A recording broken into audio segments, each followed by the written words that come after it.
They're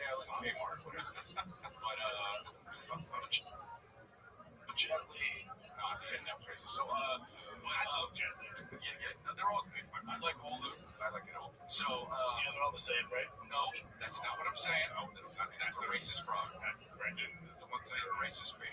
Let's take a little break from this very special Halloween episode with the boys. Listen, confidence shouldn't be complicated. Through hymns, you can skip the guesswork and get access to care that actually fits your lifestyle. Straightforward, stress-free, and designed around you. Through hymns, you can access personalized prescription treatment options for ED. I'm talking about that wiener, kids. Like hard mints, sex, RX plus climax control if prescribed. HIMS offers access to ED treatment options ranging from trusted generics that cost 95% less than brand names to hard mints if prescribed. Right? You shouldn't have to go out of your way to feel like yourself. HIMS brings expert care straight to you. 100% online access to personalized treatment plans that put your goals first. This isn't one-size-fits-all care that forgets you. Just for any average Joe, no way. Manage your health and goals put first with real medical providers, making sure you get what you need to get results. Think of HIMS as your digital front door that gets you back to your old self with simple, 100% online access to trusted treatments for ED. That's a breakdown dysfunction, gentlemen. All right, all in one place. To get simple online access to personalized, affordable care for ED, hair loss, weight loss, and more, visit hims.com/golden. That's hims.com/golden for your free online visit. hims.com/golden. Actual price will depend on product and subscription.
Yo, how are you?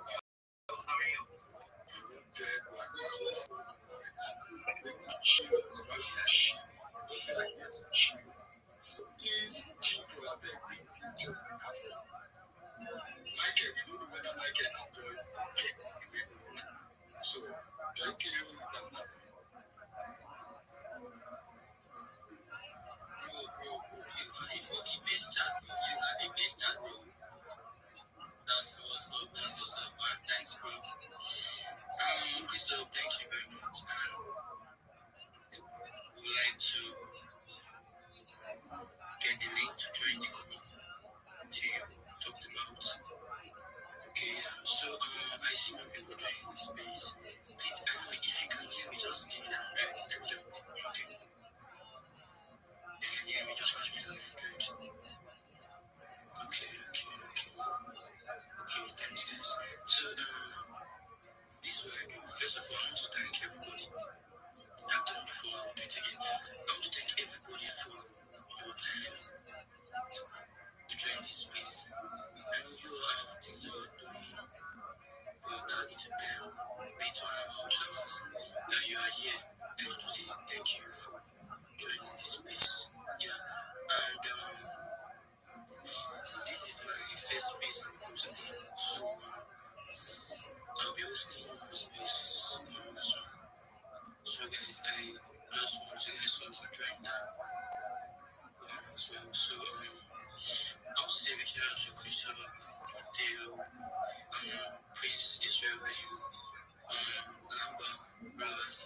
Coco Roco. Let's know what y'all grinding. Let's know what y'all collecting. Let's know what y'all into. Let's y'all relate. I like to grow like community. I would like to hear from you guys. No matter the things I see as cheap boy. Seriously, I would like to know what you guys going to get for you. Wow, you guys believe this in the house. You sound people move. Some people check too. These are things people check too. And the way you can basically go that line. Because when you are welcome to this stage, if you want out of you are smooth. You are smooth. You say, oh, yeah, we get old with the big throw. The big all of the within space. My baby, this that mic now, give this guy mic now, within this song now, within this song now, give this guy mic now. Yeah. Welcome to the show. Tuesdays. Yeah, shit about projects. Shit about so now you glad you are here.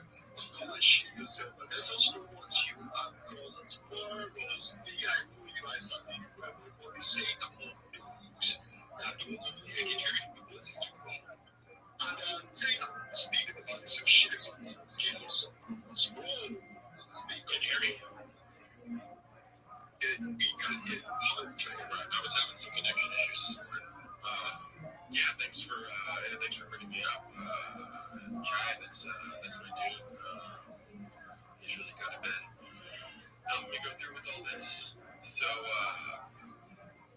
yeah, basically what we're doing is we are trying to change the way challenges work in the crypto space. So everybody's always doing these different giveaways or meme challenges, or we'll make a video of XYZ and this post.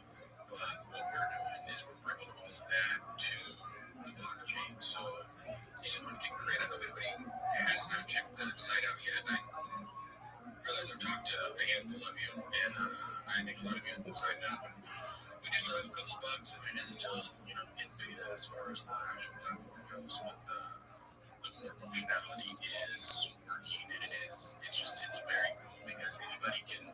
Hours of data do you have? How many days have you been doing this?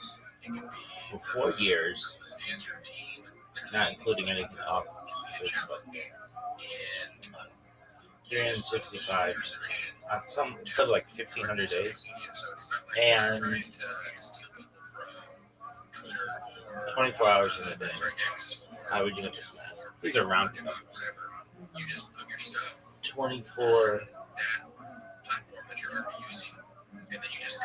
hours.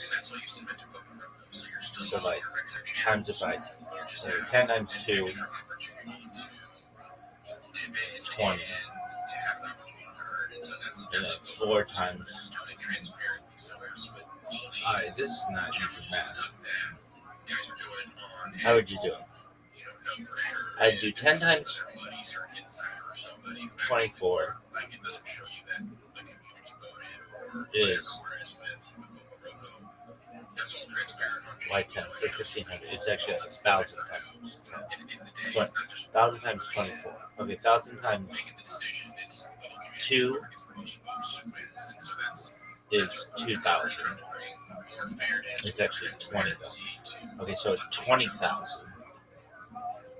And then 1,000 times 4 is 4,000. So that's 24,000 hours.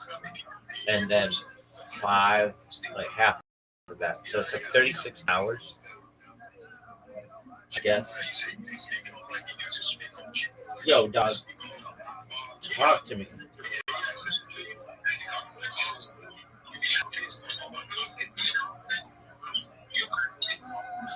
Yeah, it's 36,000. Nice. Okay, but how many is it? 36, 65 times 4, 1,460. So we're pretty close. Yo, dog, what is bullshit?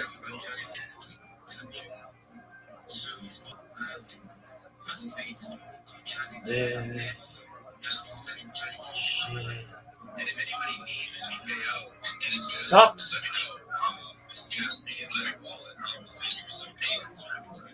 Yo, how about you just let me talk?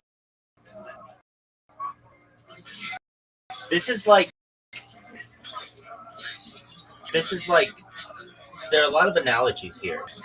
A Pee Wee football league trying to figure out how to make a first down, and fucking Joe Namath just takes the ball. It's like, that's what it's like.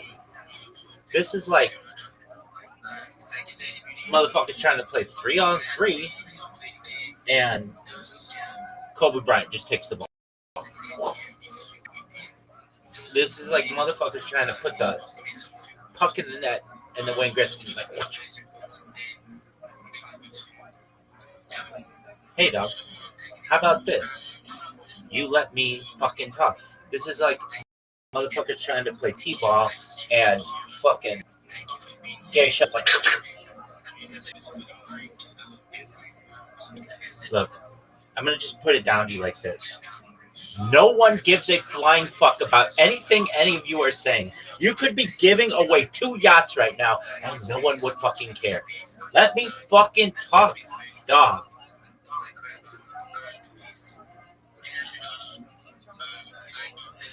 Jim.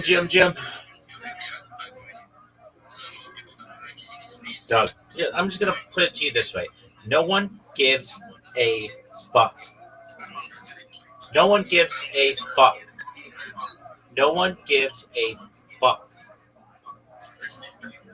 Yo, dog, there is a fucking rabbi in your fucking chat. Let them speak, you motherfuckers. Let me talk. Rabbi does. I've been in here since you were born, son. You were fucking born. And you came into this space and my fucking hand was raised. This shit sucks. This shit sucks. This shit sucks. Dog. Am I just impatient? Hey guys, let me talk to you. Grow.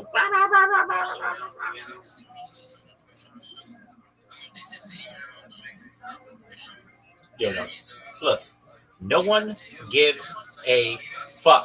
Do you understand that? No one gives a fuck.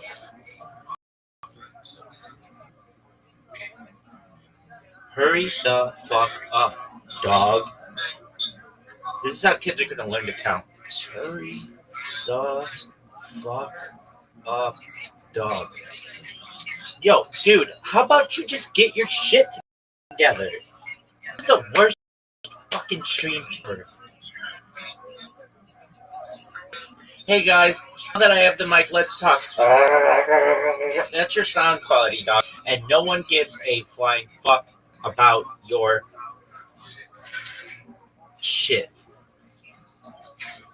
Hey, Rabbi's got his hand fucking raised. He's requesting the mic. Oh, okay, I'll let you up in a second. 8 hours later.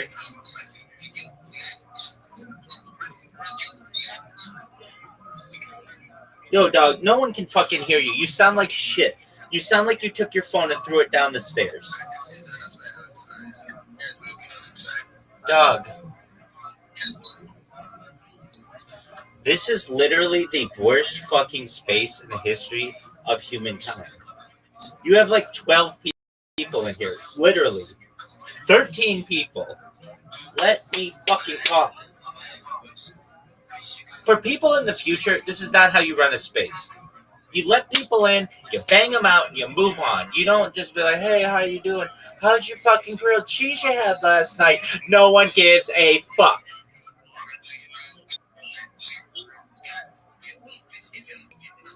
Doug, what the fuck is this? Mute your mic. You suck dick. Why do these people get me so fucking hot under the collar, baby? How about this? Let's just put it into these terms. You suck dick. Okay, you're the worst. Let me fucking talk. Dude, this guy is the worst fucking host. Dog. I'm telling you, I'm going to get on a boat and I'm going to teach you how to use your phone. You're the worst.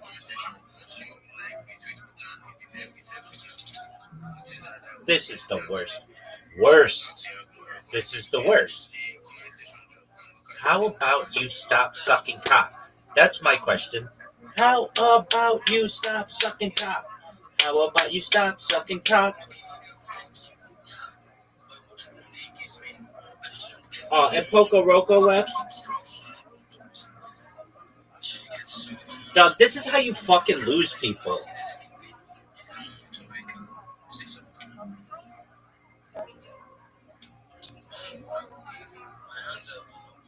Actually, there's this one fucking guy. He's so shitty. Guys, these Nigerians are amazing people, but suck absolute cock at running a space.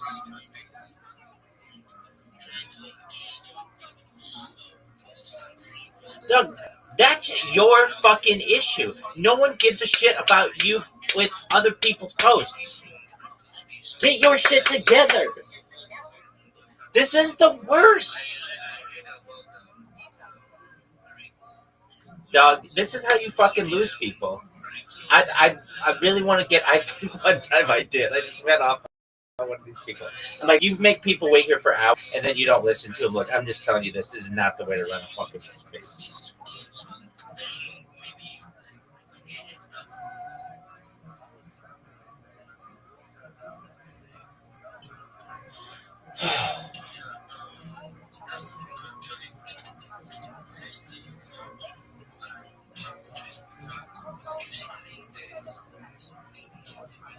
Dog. I'm telling you, I don't know what it is. I think you're born in Nigeria, and the first thing they teach you is don't ever learn how to fucking run a Twitter space. Whatever you do, you can learn about Solana and Ethereum and fucking shilling, but whatever you do, don't ever learn how to run a Twitter space, because if you do, you may actually be really fucking successful. No one cares.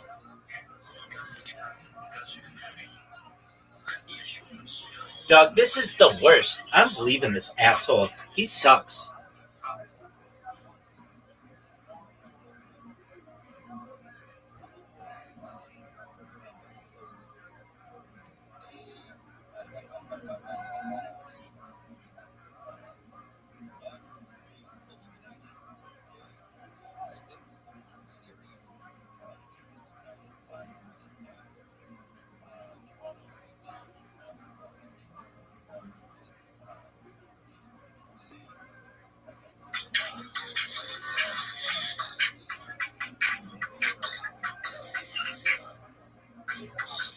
Extreme's Got Talent?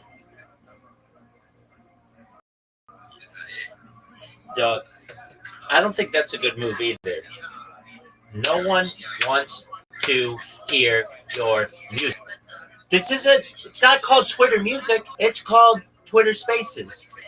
Get your shit together, dog. Let people up. Let people talk. I think. It's think, you fuck.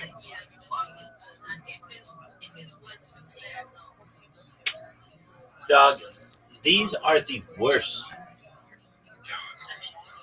No one cool is on Twitter Spaces. No one. Except some of the sports ones are pretty sick.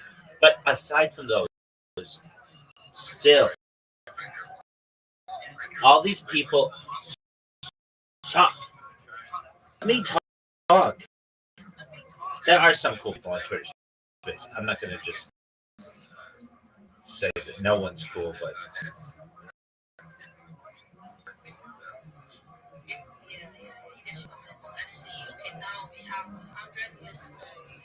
Doug, no one wants.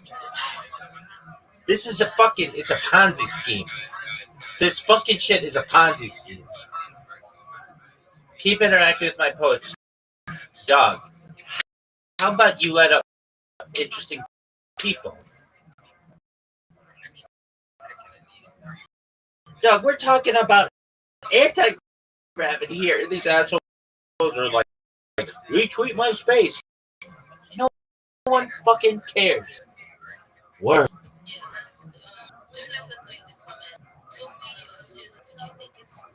Gives a shit about the comments. Everyone cares about Rabbi.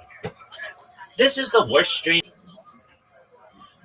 Look, I don't give a shit about following anybody up and talk. Extreme. You have no talent. You are talentless. Let me in this fucking stream.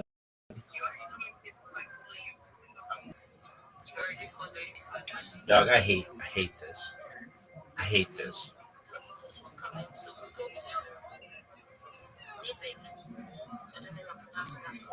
All right. Maybe you are pronouncing it correctly. Maybe you're not. Can you pronounce this correctly? Hurry the fuck up before I start throwing fists. These people. I hate everything about this bullshit. Dog, no one cares.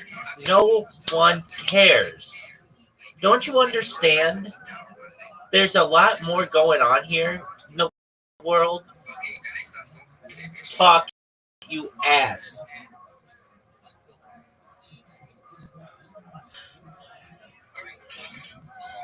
Serenity now. Come on, you motherfuckers. Yo, Jim.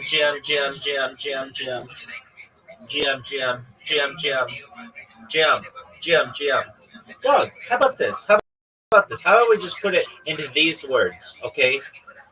Say your shit, then leave.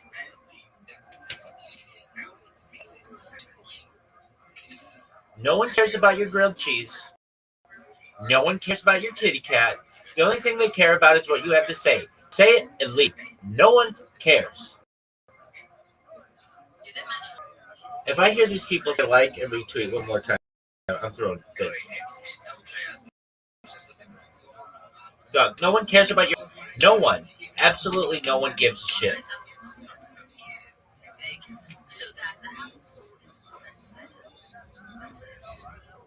Hey, guess what? Sizzy and Toby both suck dick, okay? Is that a choice?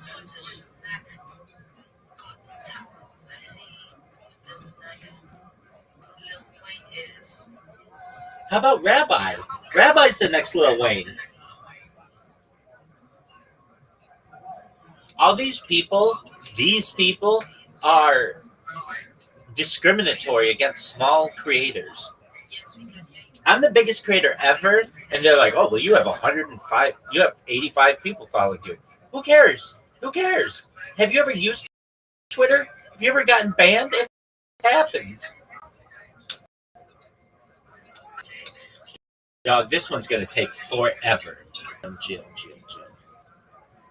Happy the smoking show still.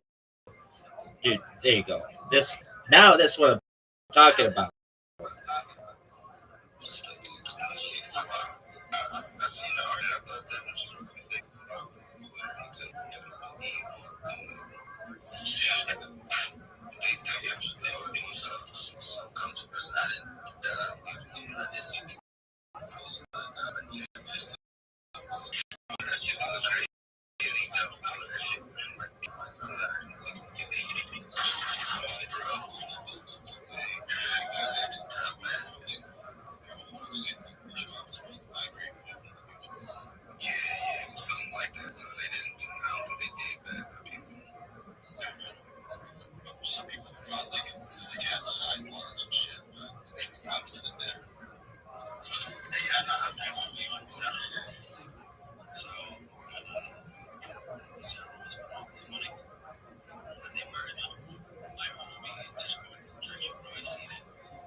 Do you not see this fucking hand?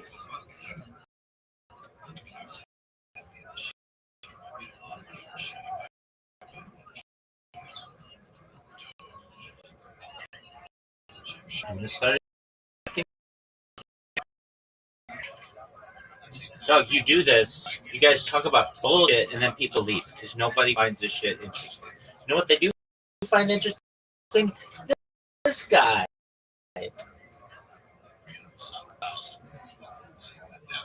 Shit is boring. Dog, no one gives a shit. No one cares. No one cares. I have my fucking hand raised. Cool. Cool story. Cool story, bro.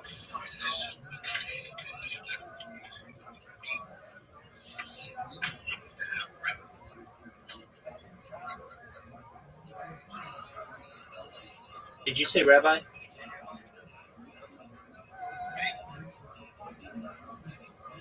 Apologies, I must have misheard.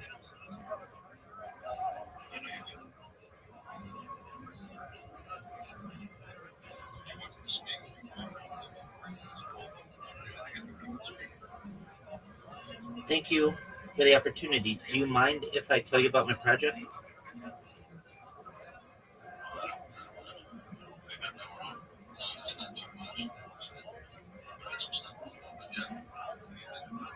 Thank you for the opportunity. My name is Rabbi Rothschild.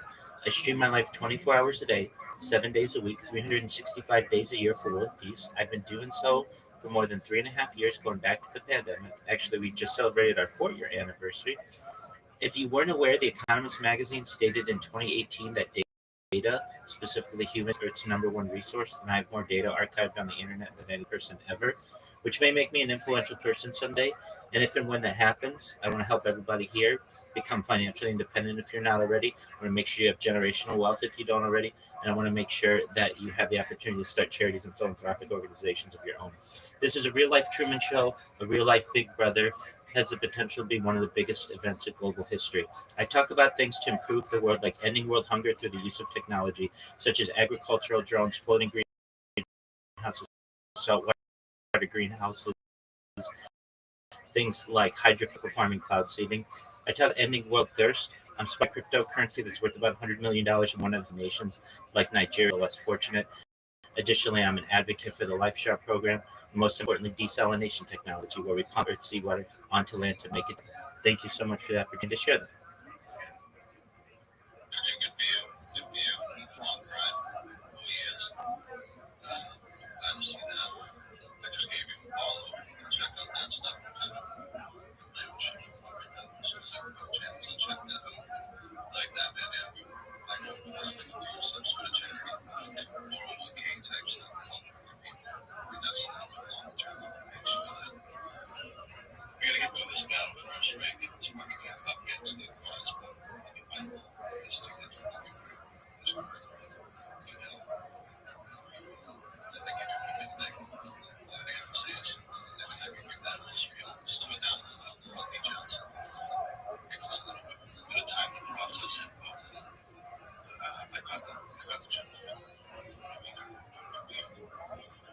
Thank you so much.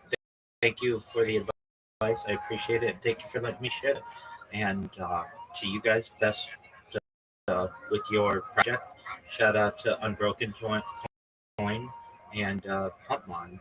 I'm streaming right now. Is there anything that you want to say to my stream about? I would just say,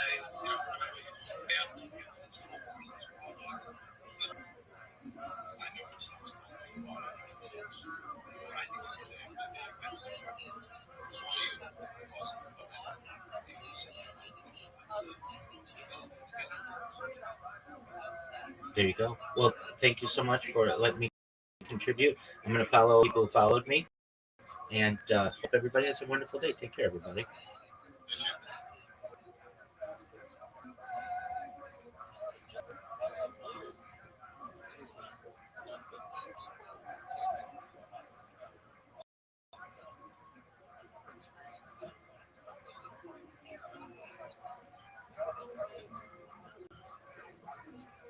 That's how you do it.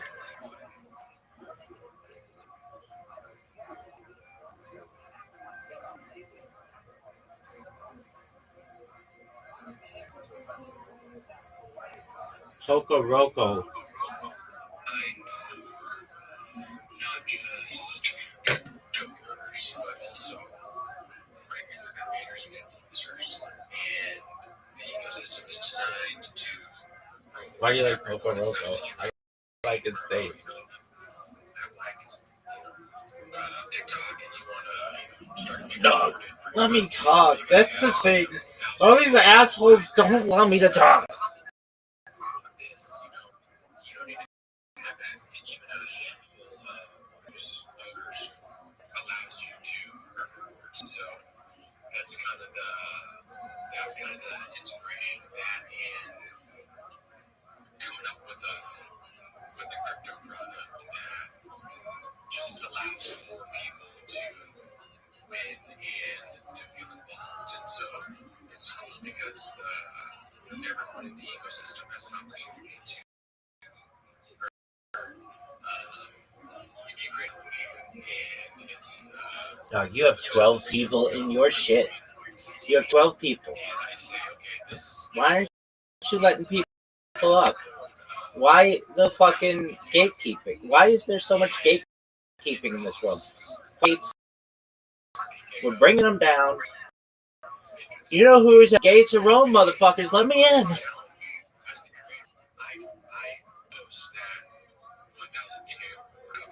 Dog. Dog. Are you seen this shit? Like that one meme girl was like, you seen this shit? What is this bullshit? This shit sucks. Dog. Why is it that they don't even... You're a bad host. If I had 12 people in here waiting to talk, I'd be like, hey, go, next. And if somebody had something cool, if some chick was like, hey, I take my shirt off for world peace all the time, you can watch me 24/7, and I finger myself on Thursdays, okay, let's hear more from this woman. Instead, it's like, oh, hey, everybody. I just wanted you all to know that I suck dick in my free time. This is the worst.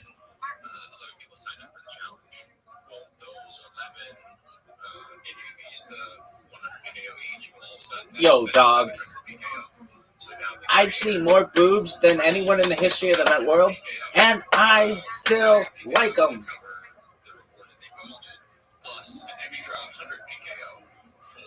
This shit sucks.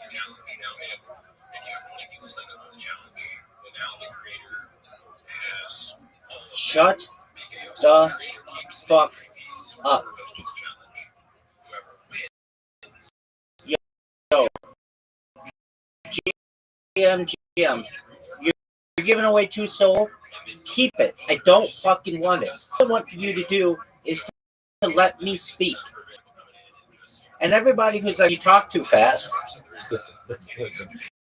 These motherfuckers make you keep everything in 40 fucking seconds. You know how difficult that is? You've got to speak quickly. Jim, everybody. Jim, the host. Jim. All right, well, tell us about your... This is GM. It's about the community. It's a community. GM, and we have found... what's your founder's name? Oh, it's not Jim. Are you the founder? Oh, Jim. No, I'm dev team. Okay, well, who's on the dev team? Oh, Jim, we have a community manager. Okay, well, who's on the community manager? Who's the community manager? Oh, Jim, the founder. This is like who? Hey, dog. Oh, fine.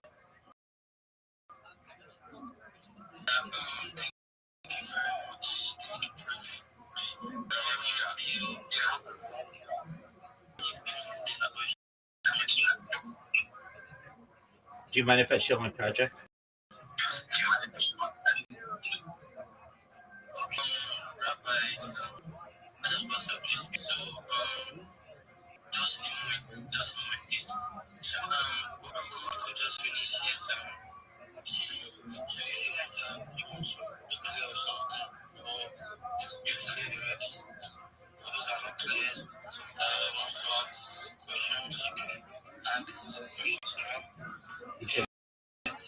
Yeah, what's up, Rabbi? Like twice.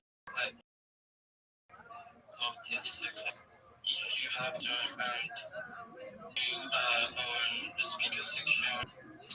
What is it that causes Nigerians to be so slow? You're fast as fuck. You're running. No one cares.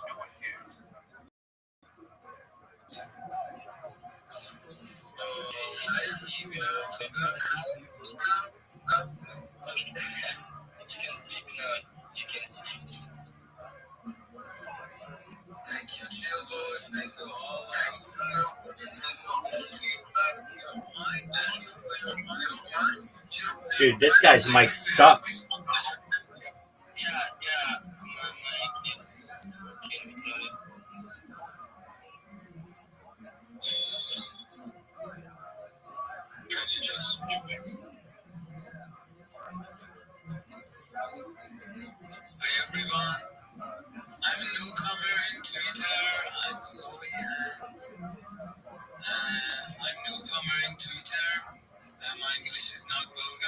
All right, well then no one wants to hear from you at this point.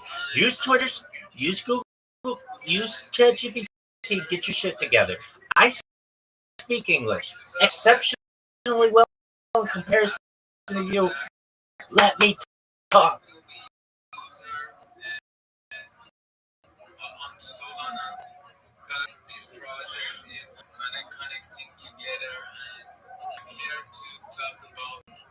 Dog. The DMV.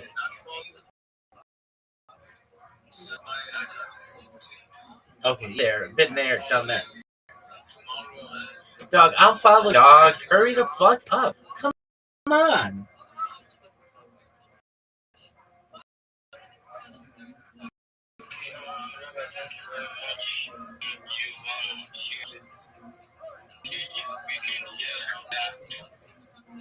Absolutely. Thank you so much for the opportunity. My name is Rabbi Rothschild. I stream my life 24 hours a day, 7 days a week, 365 days a year for world peace. I've been doing so for more than 4 years. I just celebrated my 4-year anniversary. It's a real life dream, a real life big brother. If you were aware, The Economist magazine stated in 2018 that data was Earth's one resource more valuable than food, water, gold, air, petroleum. And I have more data archived on the internet than any person ever, which may make me an influential person someday. And if and when that happens, I want to make sure that you all. Just one moment. Shy boy, can you mute yourself?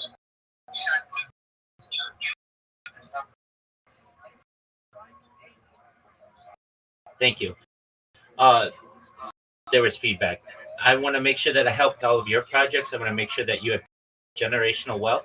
I want to make sure that you're able to start charities and philanthropic organizations of your own. If you weren't aware, I do my best to help with world hunger technologies such as agricultural floating greenhouses, saltwater greenhouses, things like hydroponic farming, cloud seeding. Also, want to end world thirst. I'm sponsored by cryptocurrency that's worth about $100 million. And one of the things that we do is we build wells in developing nations like Nigeria for the benefit of less fortunate individuals. Additionally, I'm an advocate for the LifeStar program, and most importantly, desalination technology, where we pump rid seawater onto land drinkable. Thank you so much for being contributing.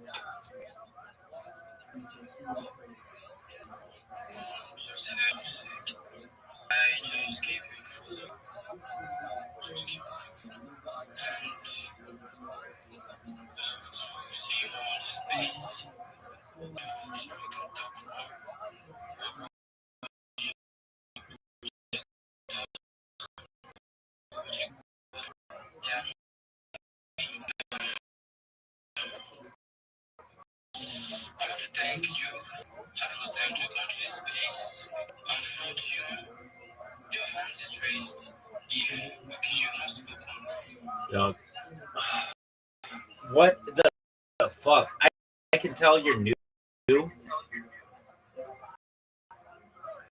There he is.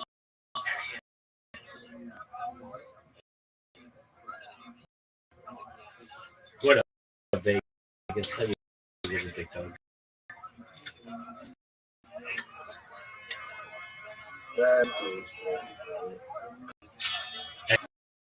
I'm just like you, just getting that grind, got in me, making people wear what I do.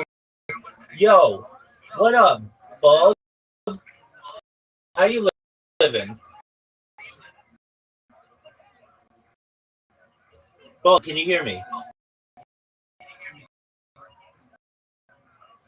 Yo, Bug, do you speak? Can you hear me? Bug, how's your day going? Bug, I hope you're having a wonderful day. Vegas, hope you're having a wonderful day. What's good in your world, Bug? Oh, there he is. Yo, Rabbi, Yo, what up? is my mic working? Yo, I'm chilling, bro. How you doing? Kicking ass, taking names. Every day is a holiday, every meal is a feast. What's good in your neck of the woods, my friend? Nothing much, it's just raining around here, it's pretty good stuff. Not about me. No, I was just coming to a disco. I was just trying to think what it was. Oh, excellent. Do you know what disc I thought it was a Fortnite, right? Fortnite one? Oh, yeah. Was it? Yeah, great. Mind if I tell you about myself? Yeah. That'd be lovely. Thank you for the opportunity, Bob. Rabbi Rothschild. I stream my life hours a day, 7 days a week, 365 days a year for world peace. I've been doing so for more than 4 years.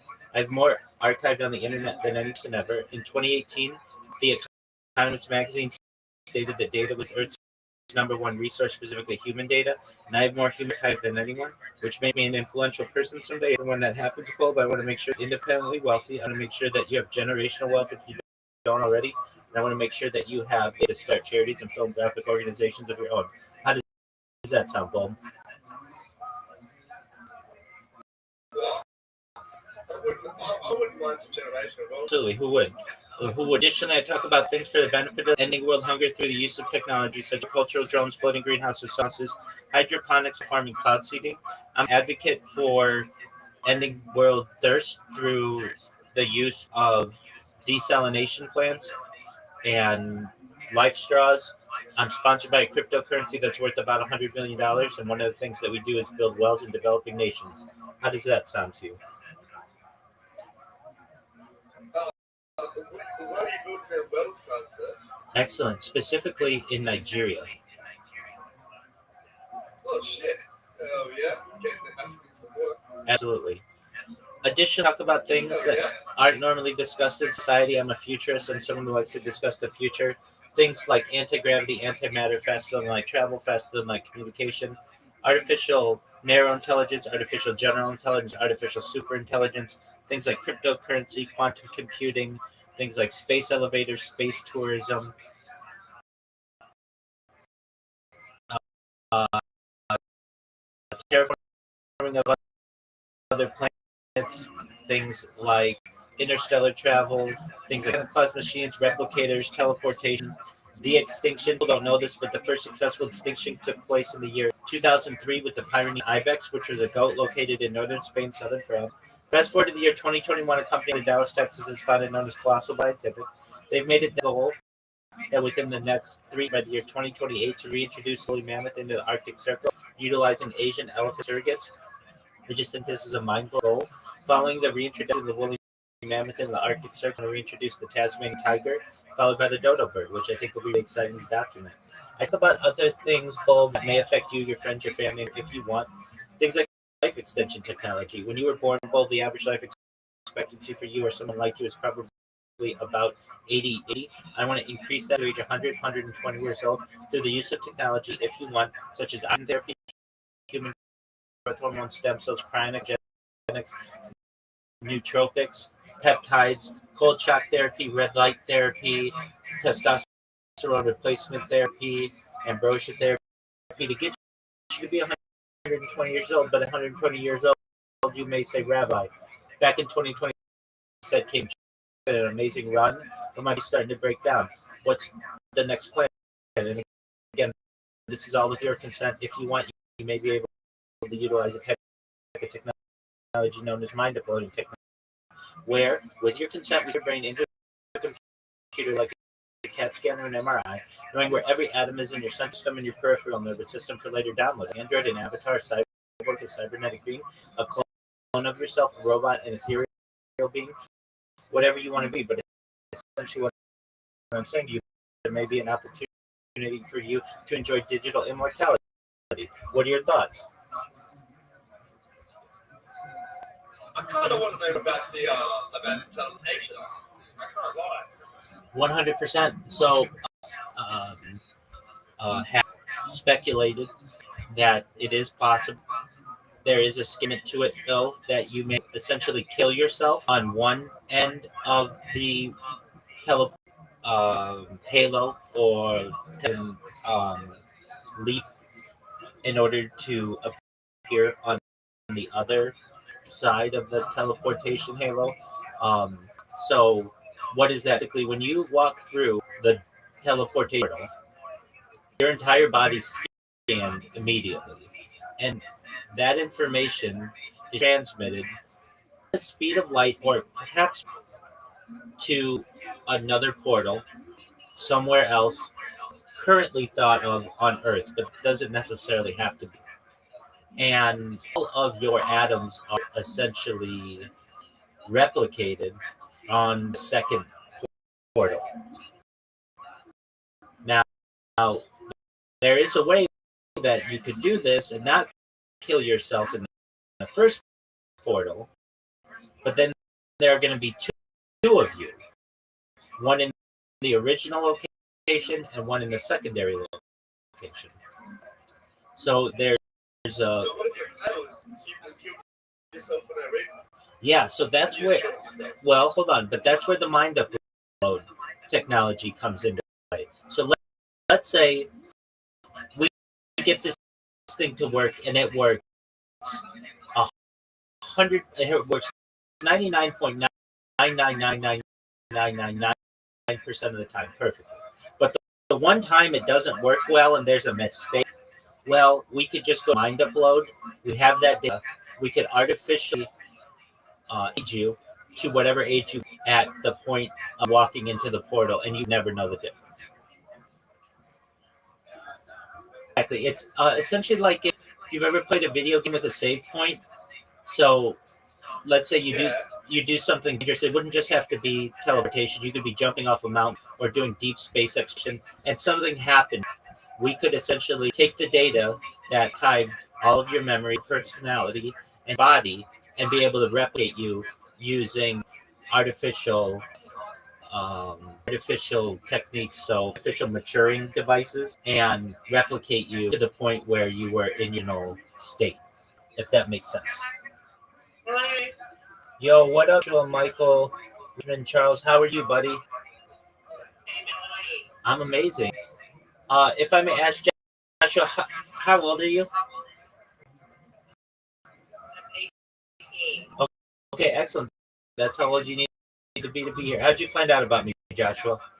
I saw you on TikTok. Saw me on TikTok? Yeah, Mr. Beast posted about you on TikTok. Oh, not this guy again. All right. What's good, No, Josh? I'm telling you, look. Okay, what do I look under? Search up Mr. Beast Rabbi. You should see it. Mr. Beast. Okay, Joshua, Mike, and Charles, right? We're talking my lesson. We're talking about time travel, right? Well, see, time travel is actually affected by pigeons. Okay, that's cool. Nothing comes to me on TikTok. So. Alright, you gotta search up light punishment. That's how you find it. We've been. That's fine. That guy's actually that's my name, you baby. He just hacked you. Okay, fine. I'd love to learn about travel. Okay. Can you teach me about time travel? So time travel is different than teleportation. Teleportation is essentially moving of one object to another object in a different location instantaneously or near instantaneously. Time travel is manipulating of objects or events from the past or the future. So a different. How is that possible? Well, it is currently hypothesis. The idea is that it may be possible. We've seen the time dilation or manipulation with our witnessing of events surrounding black holes in space. So that's basically a black hole may be able to manipulate space time. And if that's a possibility, then using some of the effects, characteristics of that type of time travel, of time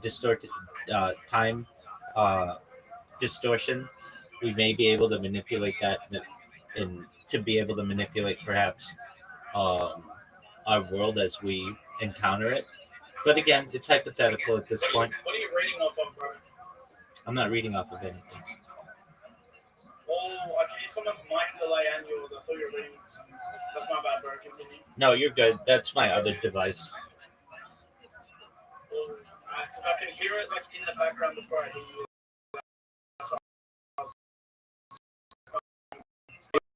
You're good. No, no worries at all. I wish I were reading. Okay, what's your question?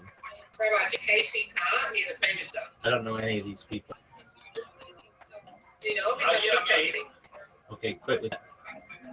No, that's serious. Why does he sound like that? Why he's trolling? Trolling? What are you on about? Yeah, give this 5-minute saga out. They're like 12 years old. That was trolling. Okay. So what were you talking about before I kind of came in late? The fact it's not that he would better teach me about time travel. But time travel. Can you have a live seminar at 20 Gaius Road, Kenley? I don't know what any of that is. Guys, I'm in the middle of a Twitter space right now, so I'm going to continue listening to this. Feel free. I gotta meet you guys.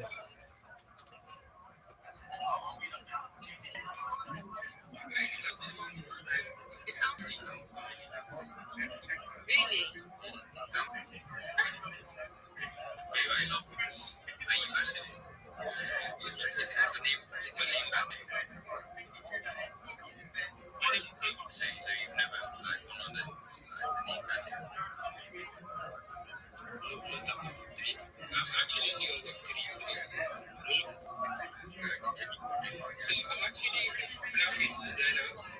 So I tell no contrast to So I'm trying to figure out how my skills can fit in into the Web3 space, and also I want to appreciate everyone that invited me into the space because it's really a lot to do. And also I have the talent of singing. I don't know if you guys might know that.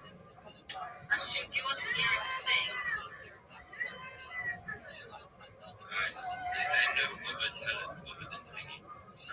That makes sense. I mean, it's just the most common talent they could showcase you via audio. That's absolutely correct.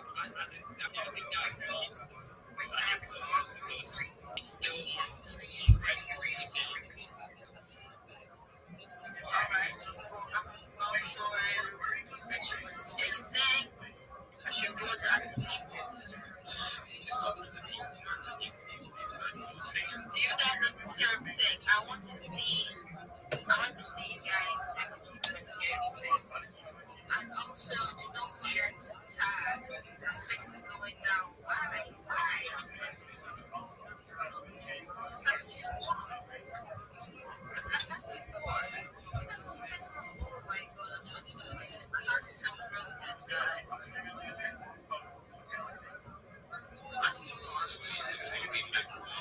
I just made a version so when in the space, I chosen another plus. Each of the type of brands. Oh, lucky just one. Congratulations to Lucky. We'll be doing the number one journey. There's going to be another giveaway. That's if you have any talent. And then people to us know this space.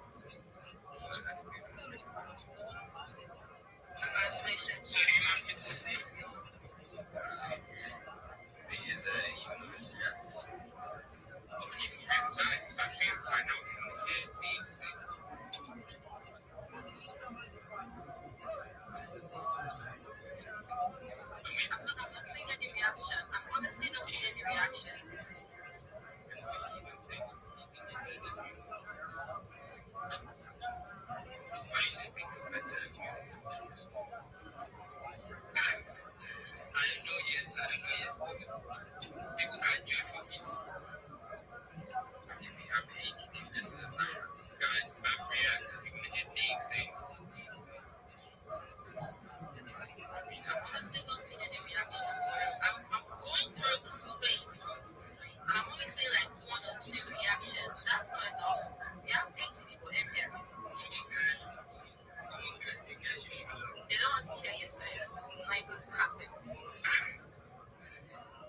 Like I said, I've said it. I've only seen like 2. Gee. No, just fucking sing, okay? We didn't shut the fuck up.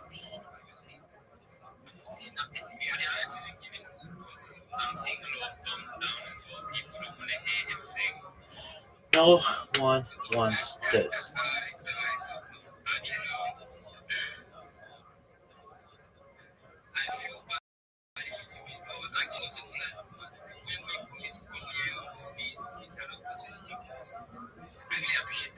What a nice person.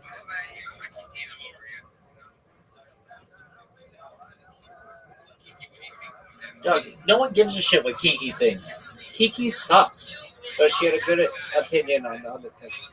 I'd say the easiest way to showcase your talent is, but this is the worst. This shit sucks.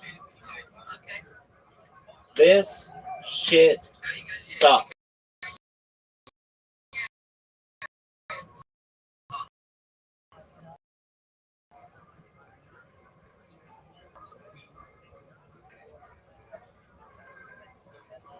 This is your song? Sucks. It's the worst song ever.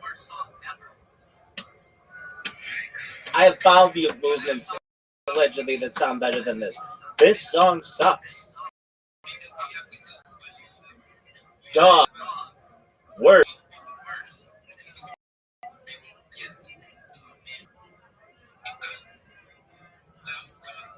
This shit sucks.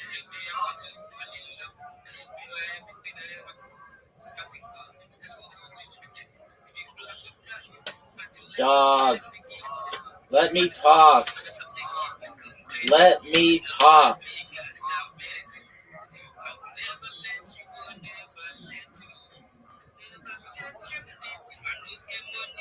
Dog, you sound like Bitcoin Obama. I like it. I kind of like it. Sing like that. Da da da ba da ba ba ba. Because everything else sucks. Dog. Let me put it to you this way. Your songs, and I dislike you greatly.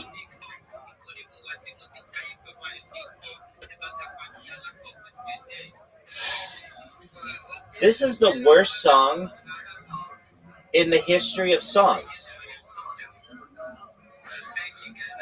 Okay, your song was awful. The only thing good about it is it's over. Next.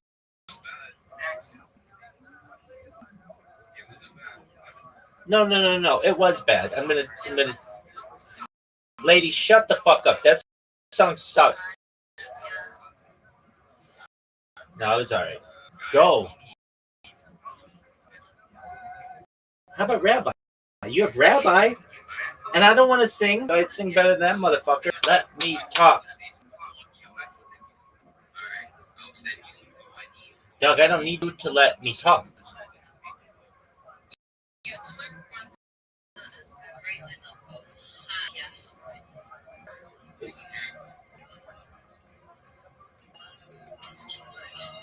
Doug, no one gives a shit. Don't ask me how I'm doing. Just talk. Who cares?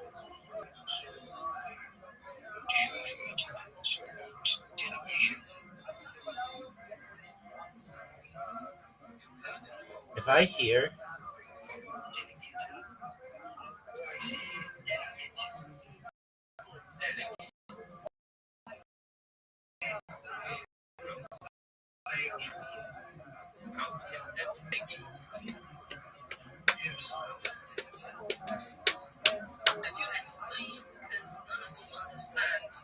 Look, let me put it to you this way. Okay? I'm going to just I'm gonna lay it down for you in real terms. Everything that you are, it's terrible. No one gives a fuck. This is going to be the hardest space in which to get in. Types of spaces are no. Let me fucking talk. It's got to be fast, dude. We don't need to hear your fucking laughing. We need to hear shilling. Chill and get the fuck out of here. Singers, get the fuck out of here. Hey, everybody, GM, how are you today, GM? Just talk.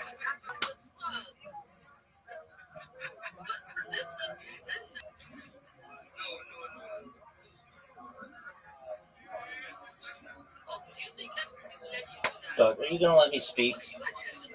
These people are the worst.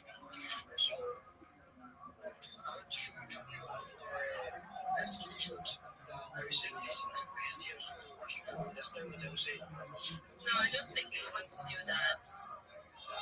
No. No. That's not a talent. Do you have something else that you do not have and guess that would be it? It is not a talent. I'll show you everything. After this mess, when I screenshots, I'll send it to extend to museums. Understand what you say?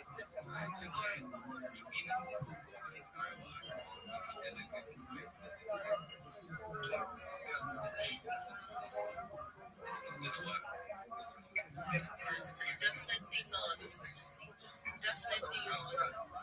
It is not I just when I'm challenged. It's not just like the network. That is why I said. Alright, little extreme. That will be all. Thank you for trying though. No. I think we should move on to the next question. Thank you very much for coming up. Yeah. We have Joker in the house. Big Joker. Hi Joker, how you doing today? Hey mama. Extreme, my guy, man. It's fucking up, Extreme. What's going on? Yo, you've been long time away from the dogs. And the one that walk in building and I say, GM, this is all the rest of this thing. I say again because you know what? Extreme goes way. All the while he goes extreme to always begin. He keeps up money. He also spaces under the beautiful coast. Keeps, I say, good morning to you. Or good afternoon. Good night. How you doing? How you doing today? I'm very well, thank you. Extreme. Joking safe, right? Stop. This shit sucks. Worst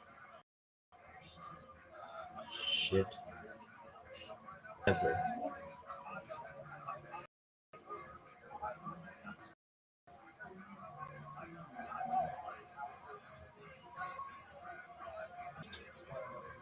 Organized like that, so yeah, it's exciting. Yeah, same here. I'm looking for somebody to be able to develop an airdrop app on Rio where I need to know where I can possibly Google airdrop app to where I can do airdrops where I can copy and paste people's wallets, send it into the token, and do airdrops like that.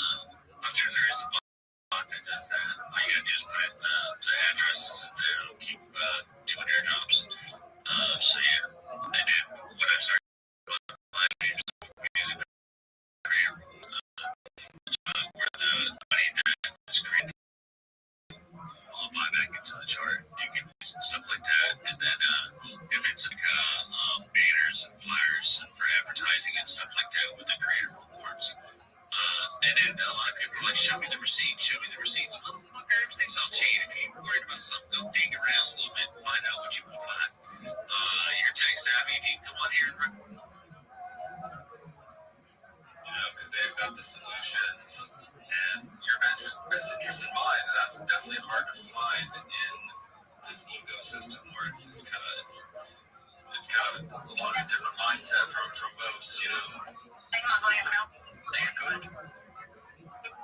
Sorry, I forgot that. I'm like, yeah. Yeah, she's like, hey, babe, I'm gonna go get my nails done. I was like, go ahead. But, yeah, sorry, man. What was you saying again? I didn't mean to be, I forgot that my mic was on. I was just saying that, you know, you really got to work with the right people that are intelligent with what they're doing, and they can figure stuff out and know what, you know, what it is you're talking about on chain or whatever it is that, you know, definitely those are good people to work with. I see Nessa's got her hand. Are you a speaker? I can't see if anyone's speaking. They are. Yeah, Nessa, you make them up. Hey guys, what's up? How y'all doing? What's up? Doing well, man. How's it going? Man, I'm doing good. Happy to be here, man. What's going on, brothers? Good seeing you. Yeah, happy Halloween. Yeah, I just wanna. Yeah, same to you, bro. How's it going on your side, man? What you got for Halloween?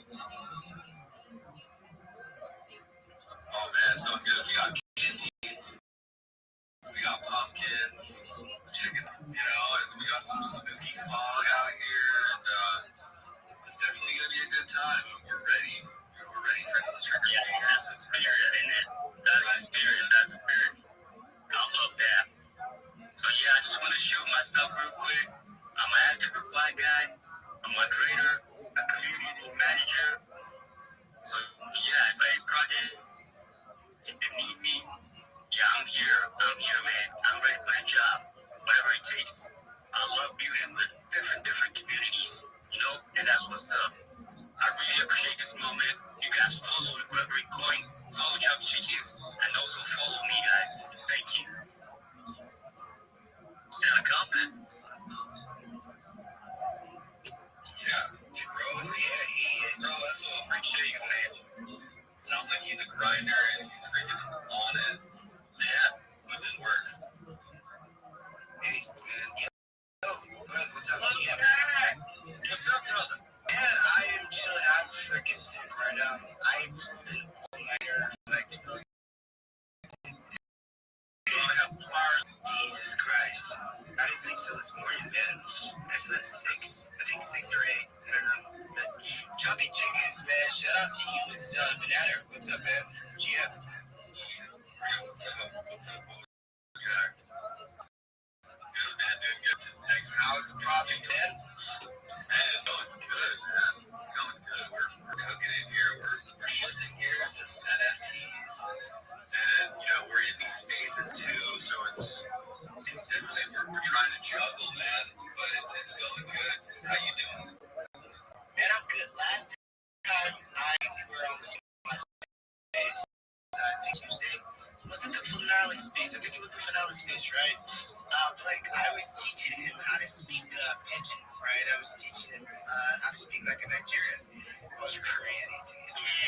Oh, yeah, that was fire. That freaking was inspiring, you know? That kind of got me going down a rabbit hole of all of that language with the yeah, it's so awesome. Thank you for that. You got the Arab talk, yeah, man.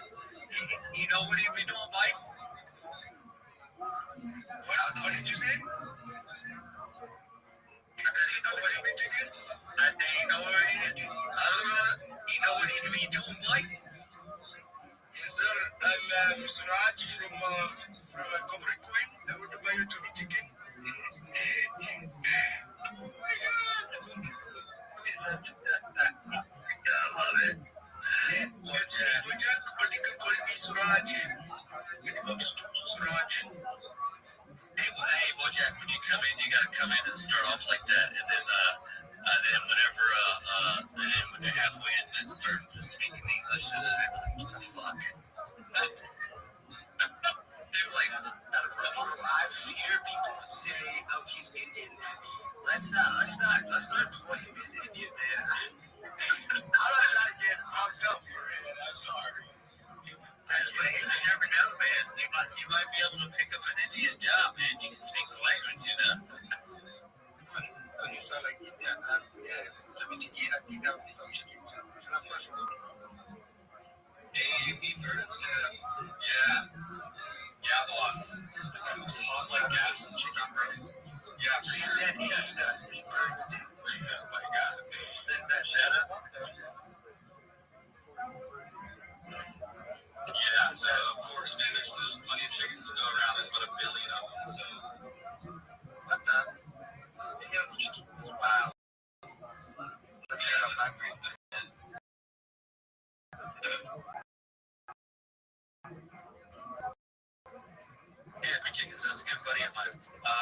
else that's coming in? Got the hands up. I see we got Rabbi with his hand up. Come up, show yourself.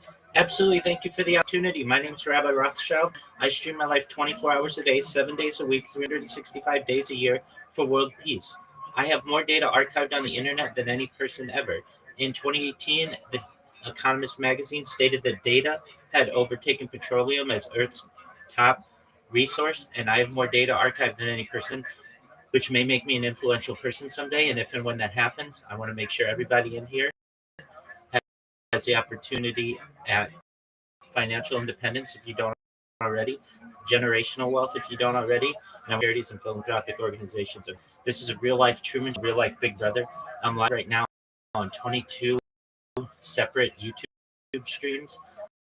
My entire life is on, has been since the pandemic, more than 4 years.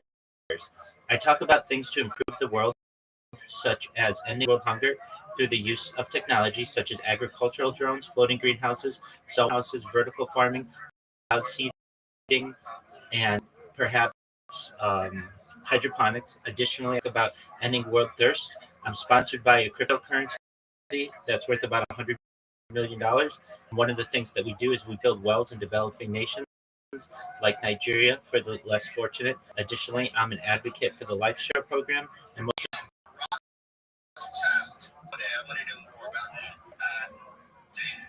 Whoa, Jack. I'll talk to me. That's rude. I'm sorry. You're good. Okay. Thank you.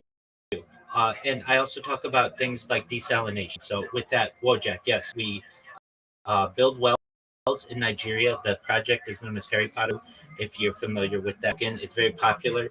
And additionally, its ticker is Bitcoin. They sponsor. So we've connected with individuals in rural Nigeria. We wells for them so that they have clean water, and then they make celebratory videos for us. And, that's kind of what we've done there. Very cool. That's good to see you coming through, my guy. Shout out to Rabbi in the building. Our senior streams online. Our spaces here constantly grinding. So, yeah, the flock salutes you for that. Keep preaching the alpha, Rabbi. And, yeah, the birds are hearing you loud and clear. So, what is the market you have that? It's something around $100 million. $100 million? That's what is that? Yeah. I mean, specifically with that coin, if you're interested in it, I would recommend connecting with one of those devs. I'm just basically someone who wants to buy the coin. Okay.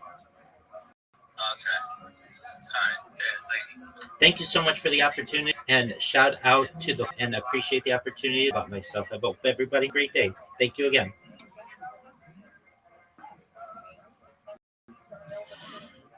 Yo, dog, when I'm rolling, shut the fuck up, or I will steamroll you. Hey, I want to hear more about Nigeria. Okay, well, how about you shut the fuck up?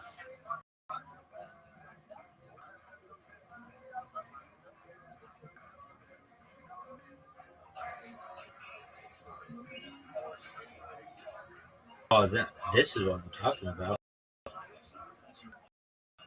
It's pretty freaking awesome. And we're going to be joining the 420 TTF at 5:20 in the near future, which is over in China, which is, 420 TTF $69 right now. That's like just how that's what it is. So get it for free, guys. Get it for free while you're on your show. Now, look, if you're a part of it, everyone has a part of some community, all right? Whether it's the tree gens, the world community, or any other community, you can show up here, okay? If you're really not a part of any, you can show yourself. If you got your own services or an offer, you can promote anything. But here's how it works, okay? I have a timer, okay? And on the timer, you have exactly 69 seconds. Oh, I love it.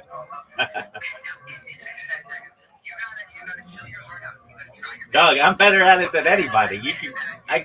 I'm a professional shiller.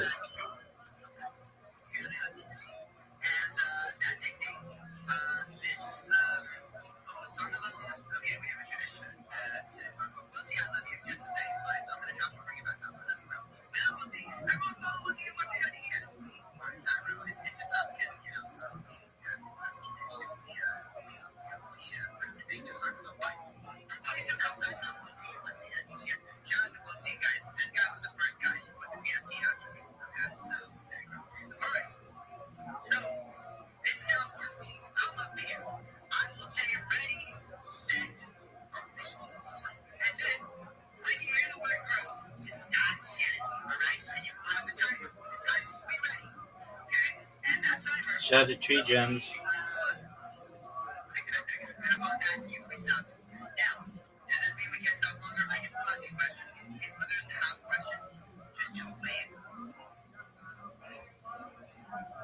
You pause, dog.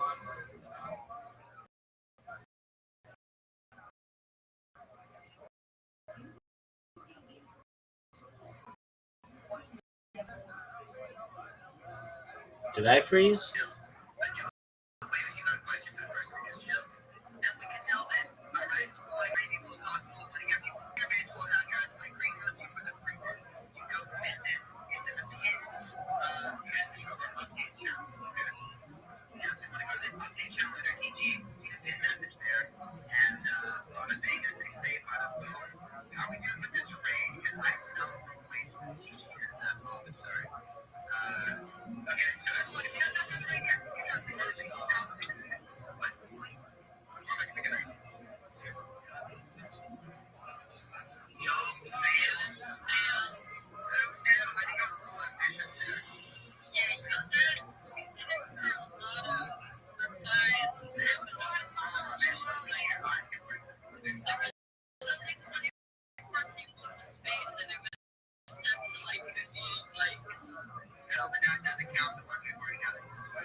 Are you serious?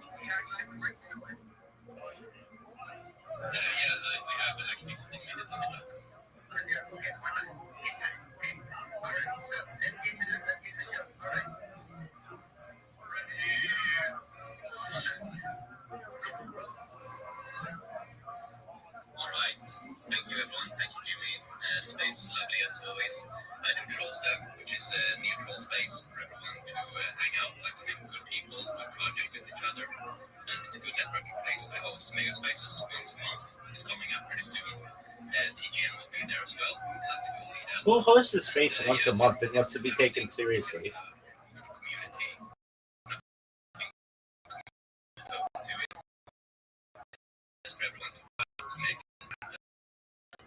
Your shilling sucks.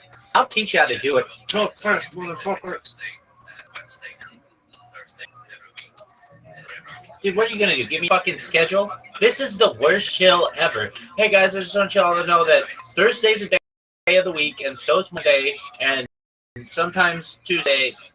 Well, usually Tuesday. Actually, always Tuesday since the week for like a long time.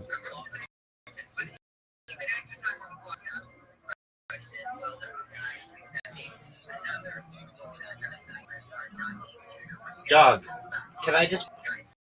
I don't want any of it. Here's what I do want. You shut the fuck up.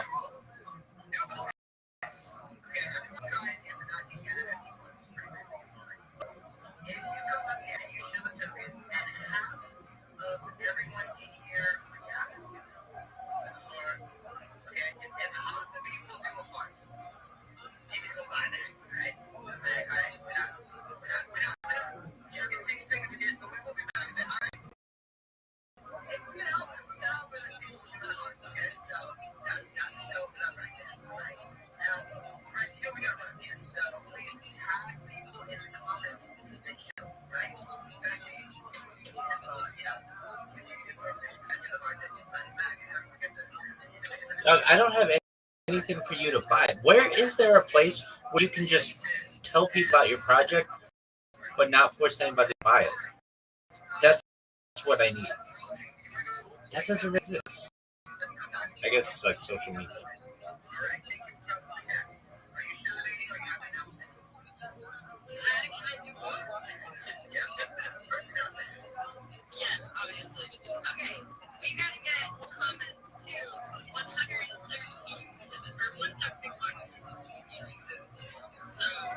What does that even mean?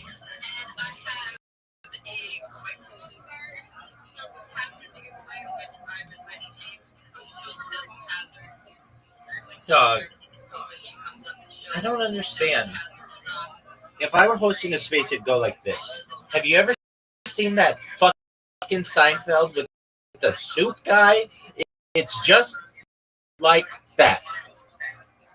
Next. Bro, how about you just fucking let me talk? This is the worst.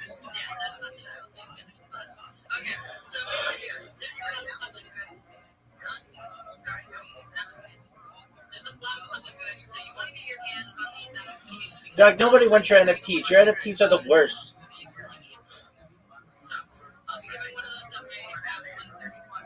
What's your NFT, Rabbi? It's called the Shit Stain NFT. It's just shit stains. Literally. The whole collection. It's the worst, and so are you. This shit is the worst. Dog, it's terrible. This shit sucks. Just let me talk. Let me talk. Are you fucking serious, you stupid bitch? Talk! I hate you. I hate your sounds. You're the worst person ever. You're not a psychic. If you were a psychic, you could have predicted how much I fucking stream ever.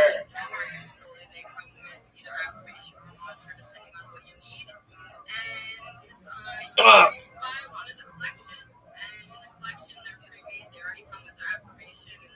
Hey, let me put it to you this way, woman.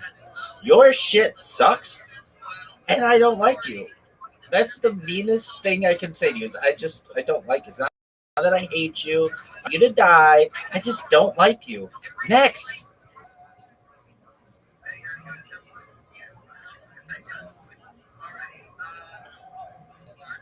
You're a sound healer? Well, can you heal this? Shut the fuck up, you stupid bitch.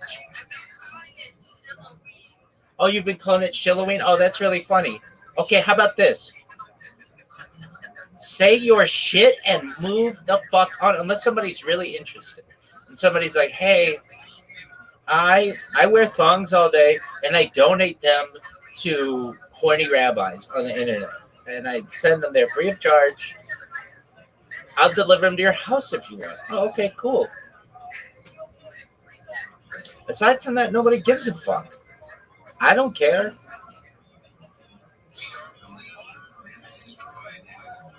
Dude, don't ask me how I'm doing. The more people ask me how I'm doing, I'm going to just be like, shut the fuck up. You're the worst, and everybody hates you. This shit is the worst. This shit is the worst. Let me fucking talk. Do you normally do this? No, I just think it's funny. I say what's going on in my head right now. Hurry the fuck up. But could you just be quiet and be nice? Just like this. But it's not funny. I know I'm on camera, so I'm funny. I'm like one of those 1920s. How you doing, big boy?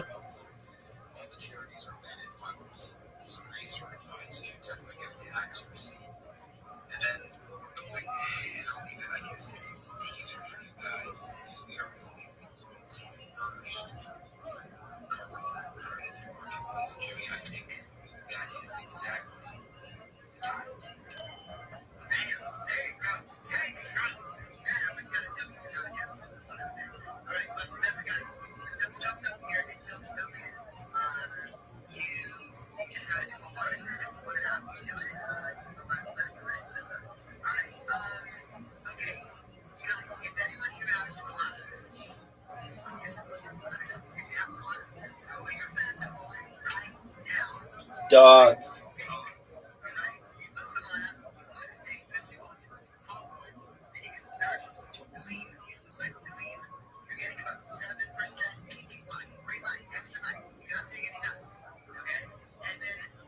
Listen, dog. I like you. You have to go on camera. That's how you. Next.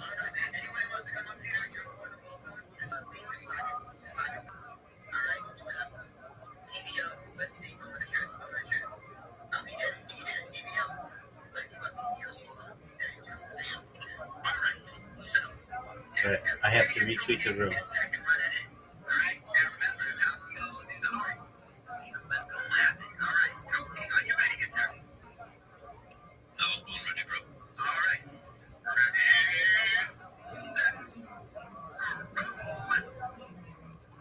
Okay, so let me introduce XPX. We are a real-world utility token providing off-ramp solutions, non-KYC bill payments, non-KYC gift cards. We provide two. Oh, that is the worst. Dog. What in the fuck? This thing has fucked it up. Gives us futuristic technologies such as no-lock staking, asset backing, a BNB, 30 days interest-free lending, and a twice audited contract. So that's awesome. Clean. We have a really exciting dev team, but also community super strong. It's very magni movement, so to say. So we have 100% circular Clean. supply. We have This 70% shit. earned. We have 75% staked up, and we are ready to take on the world. Basically, we're going to enjoy the vibe. We build the future of payments, and you can get the card. There we go. All right. Let's see it, guys. Hearts up for the, okay, I got to see a couple lines. Let's help some tracks over here. 1, 2, 3. All right. I'm going to make a mark for that, too. That's 4, 5, 6, 7. All right. 8, 9, 10. 11, maybe. 12.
Y'all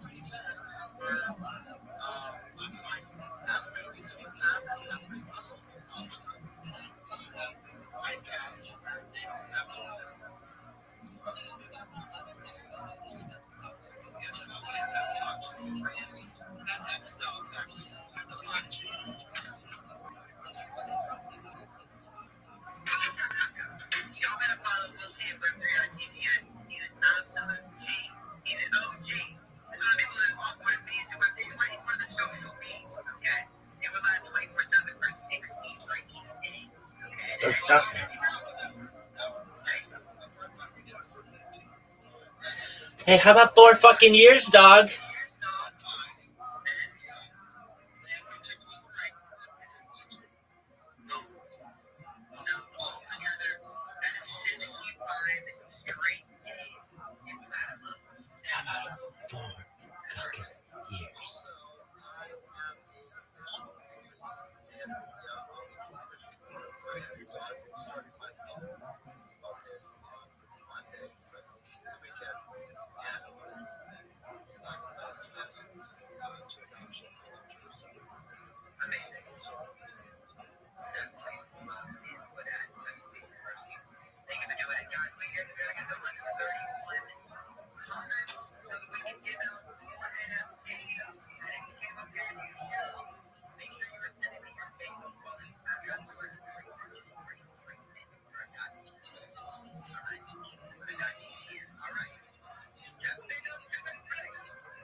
No way.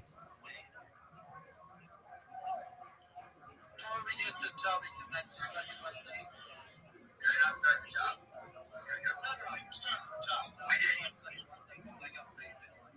Okay. You can now pass the interview about the interview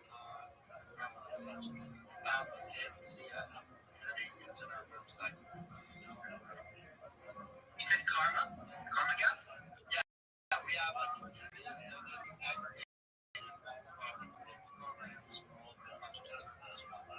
didn't even know Karma has communities. Yep. Look at that. You're stepping up. Out of the hat. All right. Deck is trying to come up. Deck has got a token. It has now retweeted. We've got the basic matters, all right? Hey, the room. Take off your shoes when you get to the house. All right? We love to let you up. Okay, next up is Toby.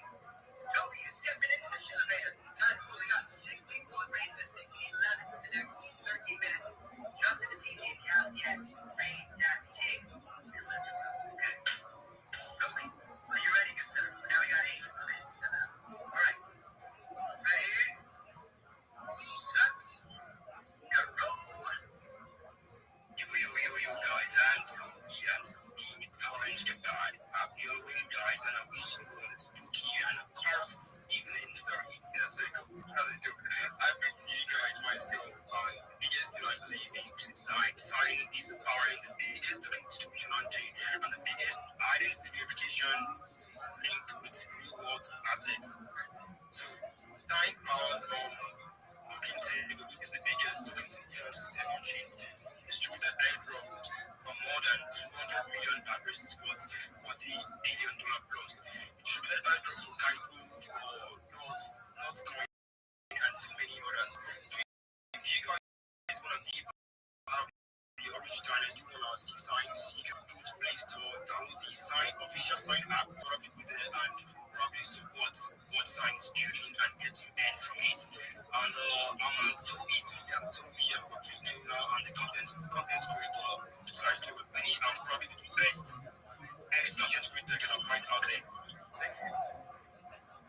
Boom. Hold up.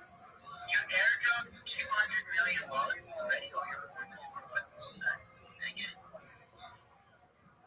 hit 100 million addresses, $40 billion worth of tokens. Has already been airdropped or? Has already been airdropped. You know, of Kaito, the first Kaito airdrop, yeah, token table did it, yeah, science token table did it.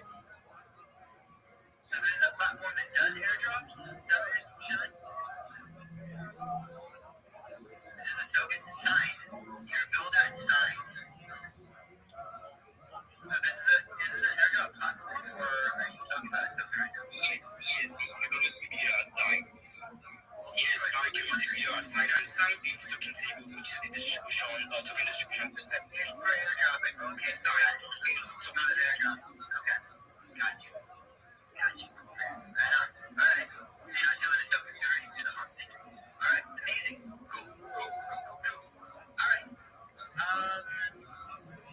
Fair Bricks is trying to come on out. This is Bricks. Have you retweeted? Has not. Oh, no, they have. Oh, no, we did it. I got it. All right. All right. I do want to hear from AK6. Now you got to raise your hand up. Rabbi, Shabbat Shalom. What's up, Rabbi Rothschild? Shabbat Shalom. Thank you. Oh, absolutely. Thank you so much for the opportunity. I'm Rabbi Ross. I stream my life.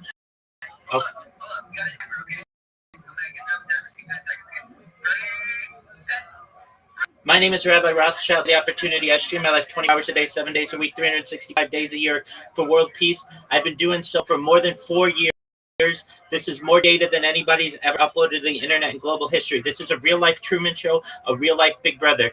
Right now, simultaneously, you can watch me on 22 different YouTube streams for world peace. If you weren't aware, the Economist magazine stated in 2018 that data was Earth's #1 resource, and I have more data archived than any person ever, which may make me an influential person someday. And if and when that happens, I want to make sure you, your friends, your family are all made independently wealthy if you're not already, that you have generational wealth if you don't already, and that you're able to pick organizations of your own. Things like ending world hunger through the use of agricultural drones, floating green saltwater greenhouses, hydroponics, vertical farming, clouds. I talk about ending world. I'm sponsored by a cryptocurrency worth about $100 million. And one of the things we build wells in developing nations like Nigeria. Additionally, I'm an advocate for this lifestyle program. Most importantly, desalination technology. Thank you so much for the opportunity.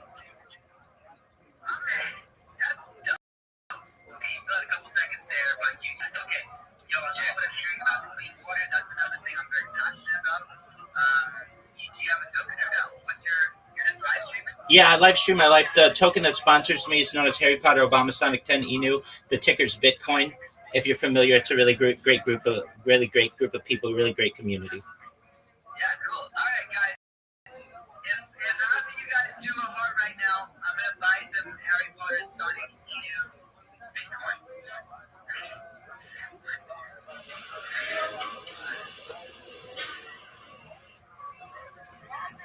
The whole stage is doing it. What about the audience? Y'all are sleeping down there. Come on, this game is settled. Got it.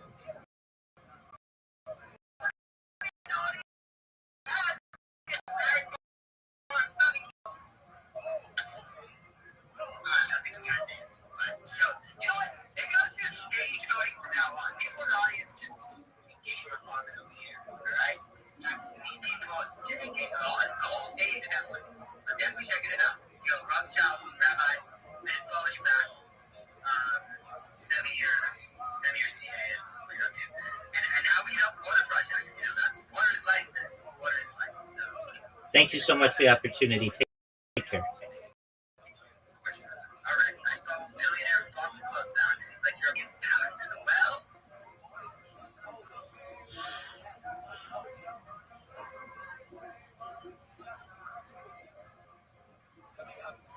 That's Matthew. I know you.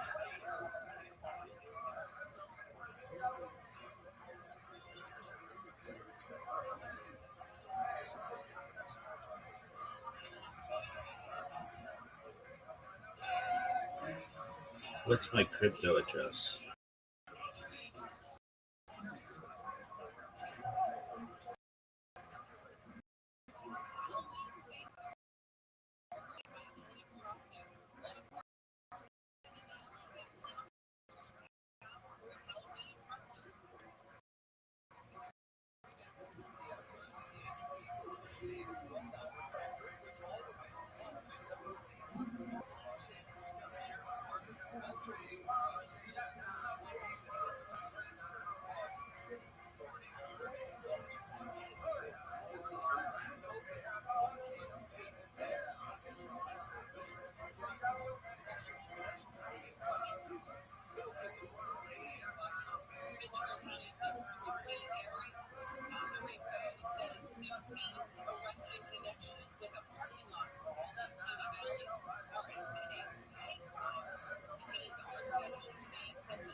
And we can try to support you if we can.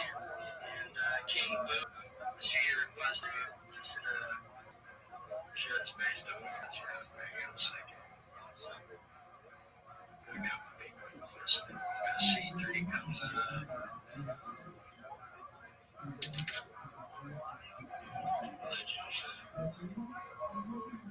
What's up, C? What's up? Yes.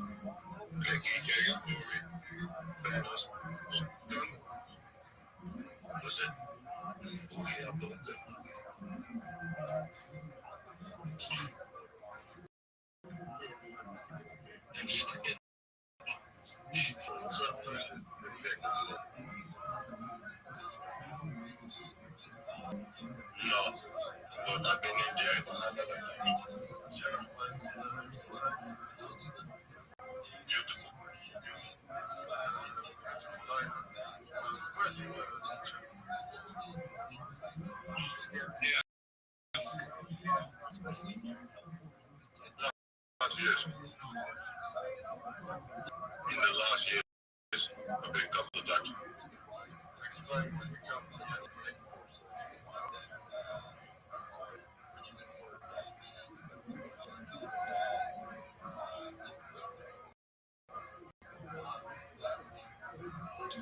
Where's this island? It's an island? What's it?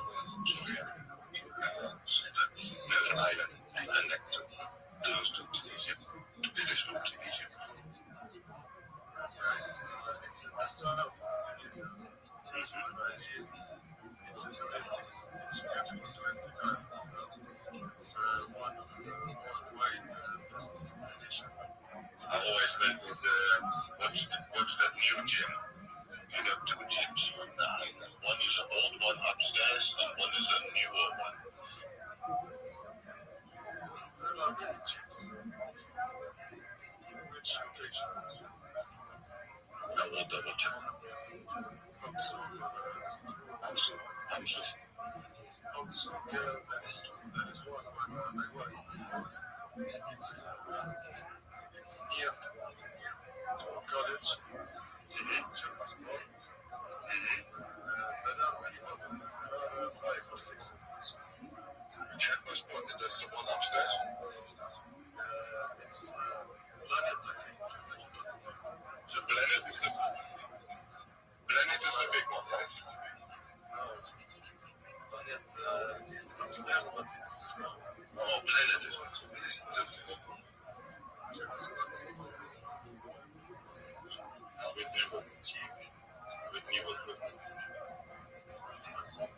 That's the gym with the new equipment. The one upstairs, what I still remember, the one upstairs was always really hot.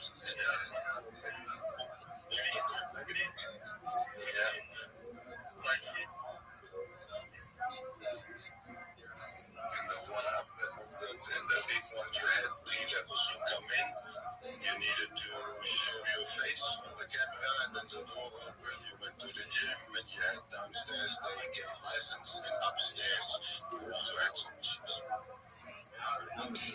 First one that you got done, it's about 5 feet. I think the face is green. It's behind the sun, you know. It's very hot.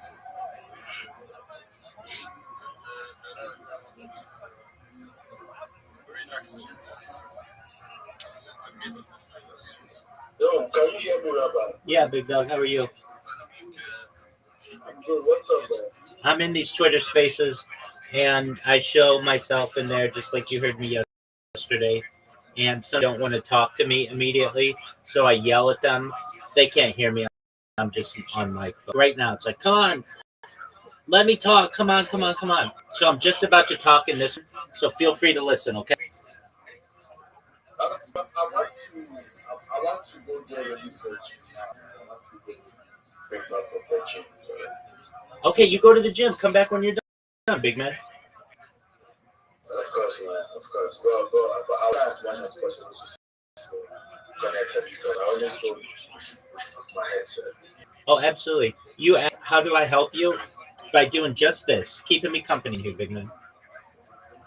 All right, man. I'll do that. Absolutely. Best wishes to you. Safe travels, and we'll see you soon, God willing. All right, man. Take care. Peace.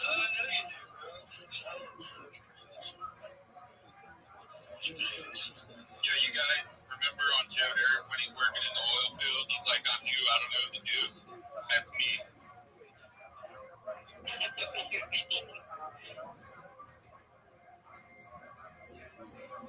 Yes, I do. It's one of my favorite movies. Rabbi Rothschild. What's up, fam? You got a hand up. What's going on? Absolutely. Do you mind if I tell you about my project?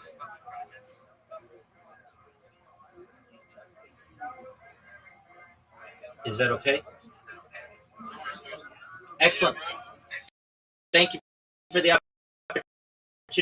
opportunity, Rabbi Rothschild. My life 24 hours a day, 6 a week, 365 days a year for world peace. I've been doing so for more than 4 years from more than 22 different YouTube streams. This is a real-life Truman Show, a real-life Big Brother. We've seen the death of a queen, the birth of AI, the coronation of a king, and everything in between. If you are in aware data was Earth's #1 resource according to the Economy magazine in 2018? Data overtook petroleum. I have more data archived on the internet than any person ever, which may make me an influential person. And if and when that happens, I want to make sure that you all, your friends, your family are all made independently wealthy. If you're not already, I want to make sure that you have generational wealth if you already have it. I want to make sure that you have the opportunity to start charities and philanthropic organizations.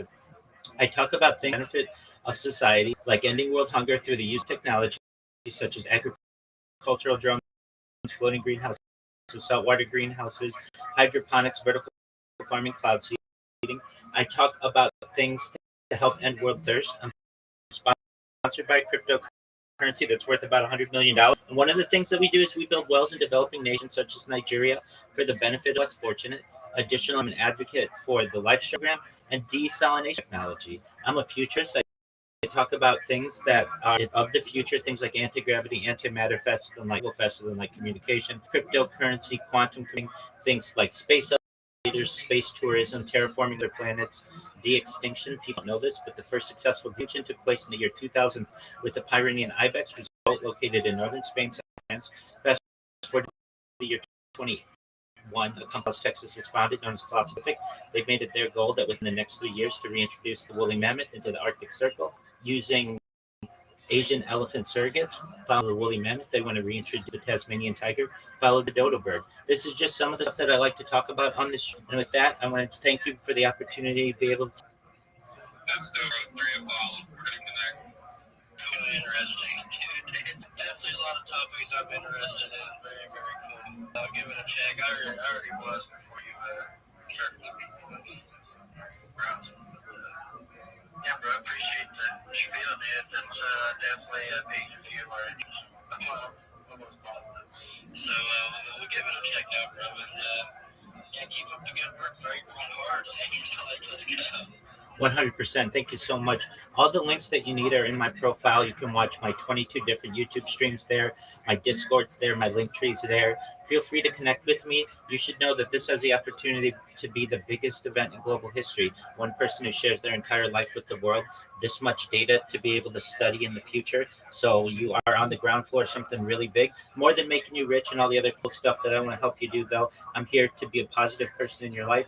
I'm here to have an optimistic view on the future. And most of all, I just want to give people hope. Thank you again for the opportunity. Of course, brother. Of course. Appreciate you. What a bunch of nice people. Shout out to them. All right. Let's see what these people have to say in Discord. That's how it's done. Soul on chain or whatever that Discord was. You guys know how to fucking do it. Hey, this person's ready to talk. Go ahead. It's just how it's done.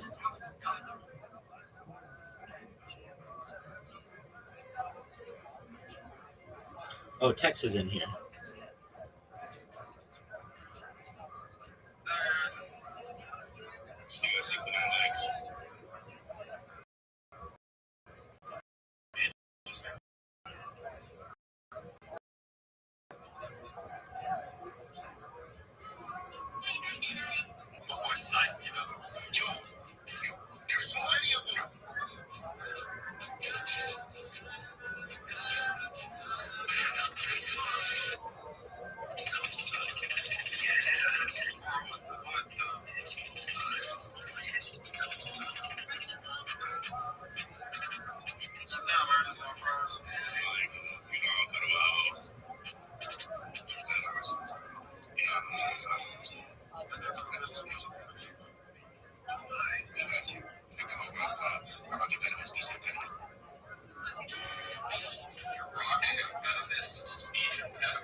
AJ, Gavin, I got you, bro.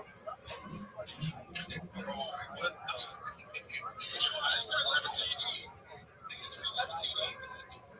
anyways, pick up to start looking at my account. The ad is going to be at Magic. I'm so excited.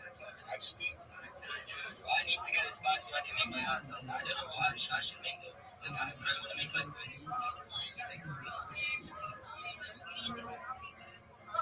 just take lots of that. That's kind of fun.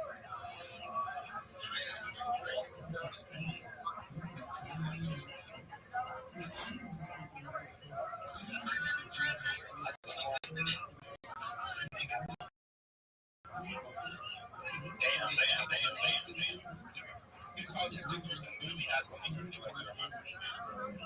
Like, how do I stop getting this? What is he doing? Your shit will accept it. What? Yeah, mine did, yeah. Wait, how about that? He could have said. It's like, they say 3 days. I can still have a chance to, like, I don't know. I asked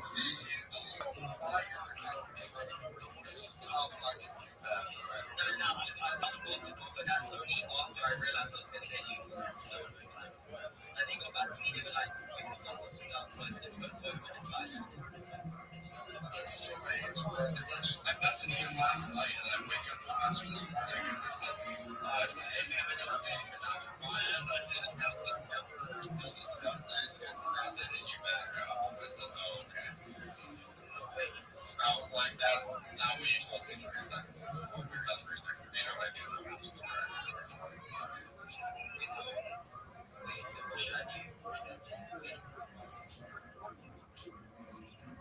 I don't know. I really don't know. I feel like we need that pretty bad, but I don't know.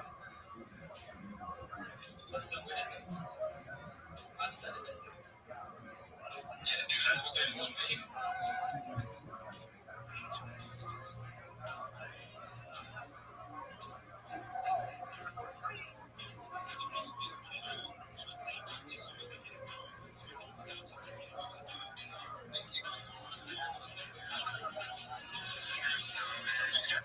But to be fair, the only thing that annoys me is like, obviously they got to think about it, but it takes 1 second. Like, should be doing it.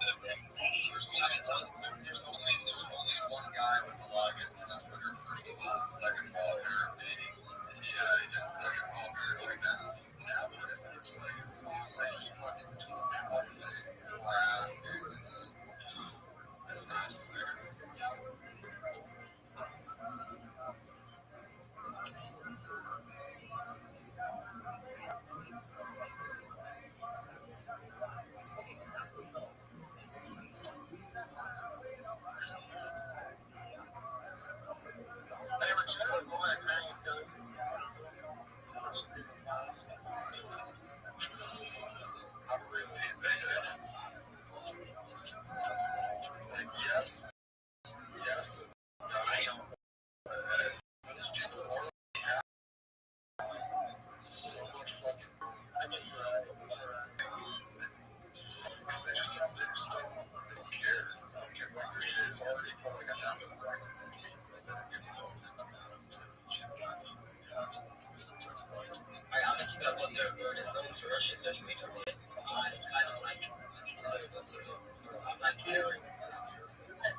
How you living, big dog?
Shouldn't those shoes be on his hind legs?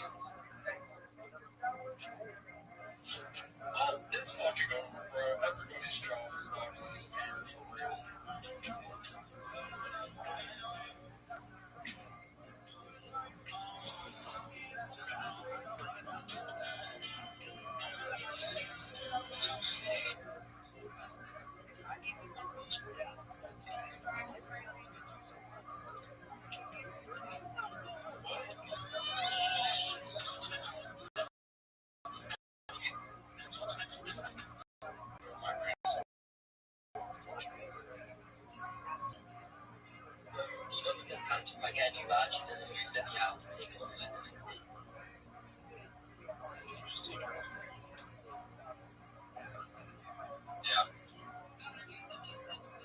Tex, are you going to be hosting?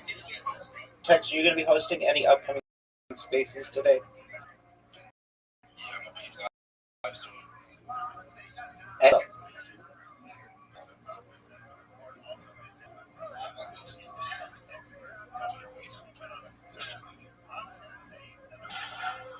So, you guys have a any cheap video?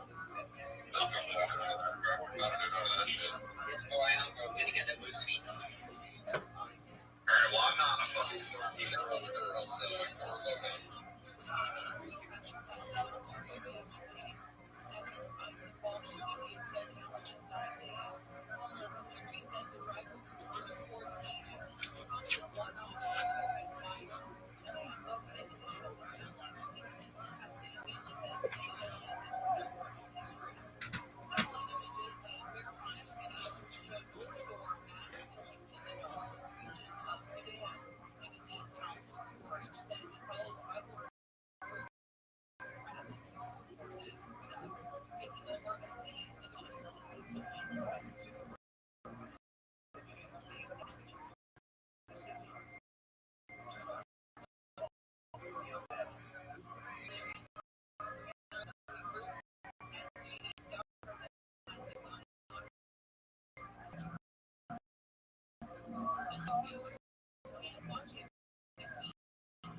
Plan featured products included compounded drug products with FDA does is not approved or verified for safety, effectiveness, or quality. Prescription required. See website for details, restriction, and important safety information. Hims.com/go. Let's get back to the program. So, but for Halloween, so what is your family doing? It's before Halloween right now. So before Halloween, let me think. Tiger is. I can't even tell you his outfit. I'm just not hip. I don't know what he is. Oh, really? He put it on. I was like, I don't know. Yeah. And then Bossy's Michael Myers, even though he's never seen the movie. So how did that happen? That's great. How is he Michael Myers if he's never seen the movie? You guys decided or what? We took him to the fucking Halloween store. He's like, oh, Michael Myers. I'm like, you don't have that. Really? Yeah. That's hilarious. Magic Kid finds out. Yeah. Oh, dude. So then would you let me do that? And then Joanna is some hope. From Adam's family. He's a little Wednesday. She's cute as fuck. You can be Lurch. I'm like, well, I can put on a 3-piece. Yeah. He's so hot. Oh, yeah. Oh man, that makes sense. A bunch of them. So what about you guys? What's I'm Ron. Yeah, no, I know. But she's gonna be Hermione. Oh my god. That's the worst thing I've ever seen. Yeah. It would be better to take a picture of me. Yeah, I do that. Like, what are you doing?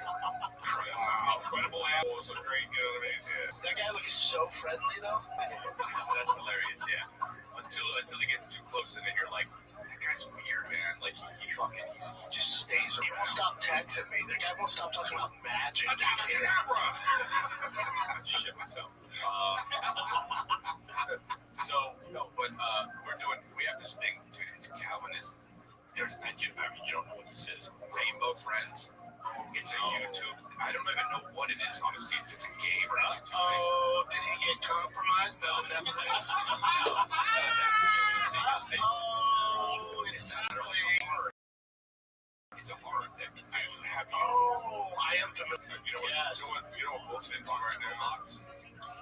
Wolf is into Super Kitties.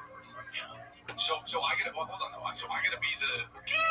I think I gotta be the blue one. That one drooling. Yeah.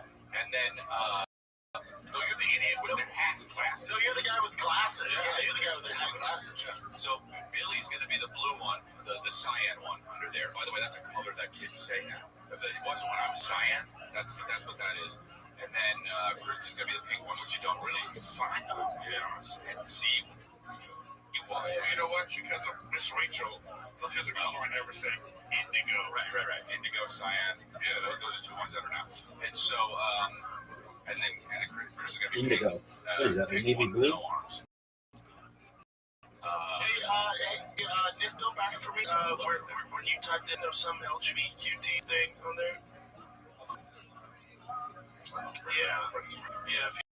He doesn't get it triggers himself. It's like almost like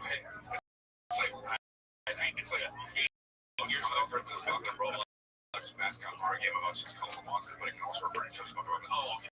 That's not what we're doing. There it is. Obviously, Rainbow Friends is how many horror movie one. There it is. How many conversations now? LGBTQIA. What the fuck's IA? Because I know the gays are mad at the trans ones because they're like, oh yeah, as they should be. Yeah. But they're like, come on, dude, we're really about this life. You just put on a wig. You know, we're really about this life. We've really been persecuted, man. People hate me because I fuck ass. And oh, bro, no, it's not the T ones. It's the non-binary, whatever. They're the ones that they say the most would do the least. Right. All you're doing is changing your pronoun. That's like getting an honorary doctorate from a college. Okay, well, not even. No, but I understand. And then you go like this. You go like, doctor. But to Chris's point, like the actual gays are upset because if you're trans or whatever, you can just be like. They say the most would do the least. Right. All you're doing is changing your pronoun. That's like getting an honorary doctorate from a college. Okay, well, not even. No, but I understand. And then you go like this. You go like. Point, like the actual game set, because if you're trans or whatever, I feel like it, and we're all your shit. Right. I'm still gonna grab that. That's not how this works, man. That's not how this. If I was trans, and this is like my You are right now. Yeah. there'd be days where I'd be like, I don't want that big. Yeah, and you know. You're not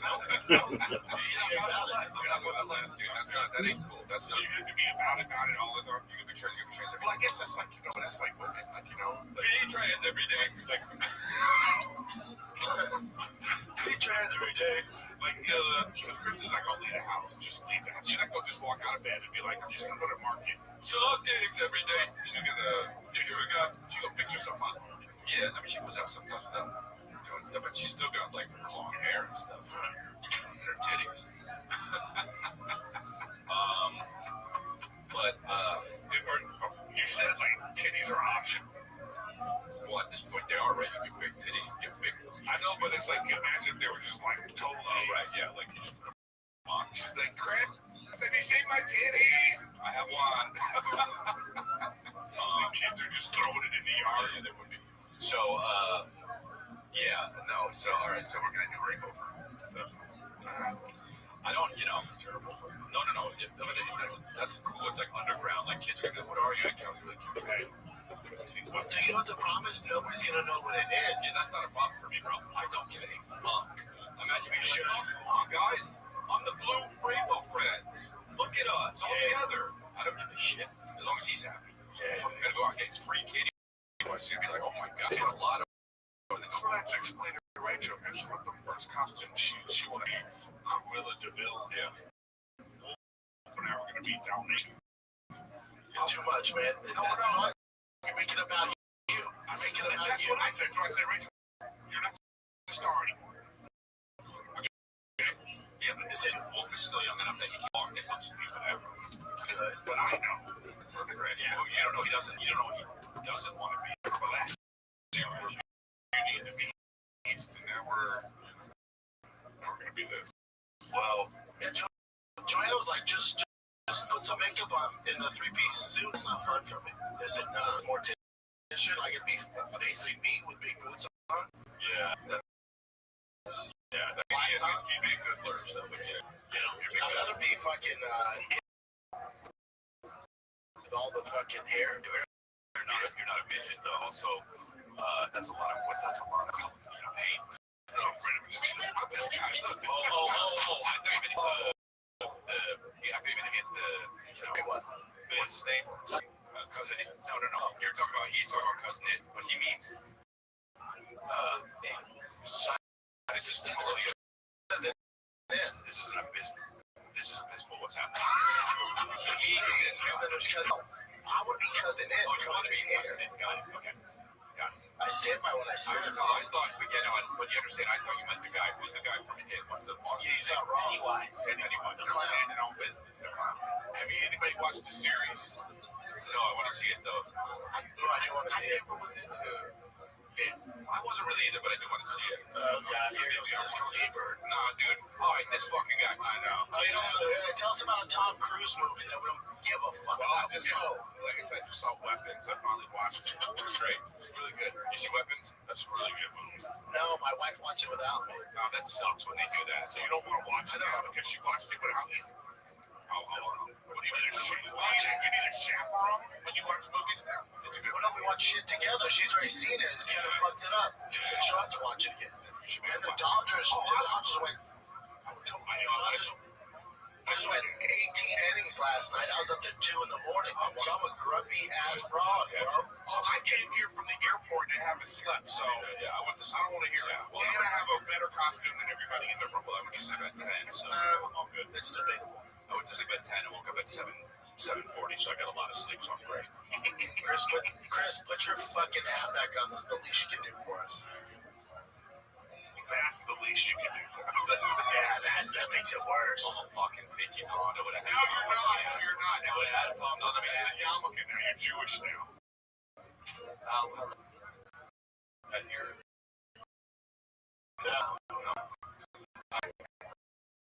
You did the thing with that. Let's take a little break here. Are you guys like me ever get meals? Right?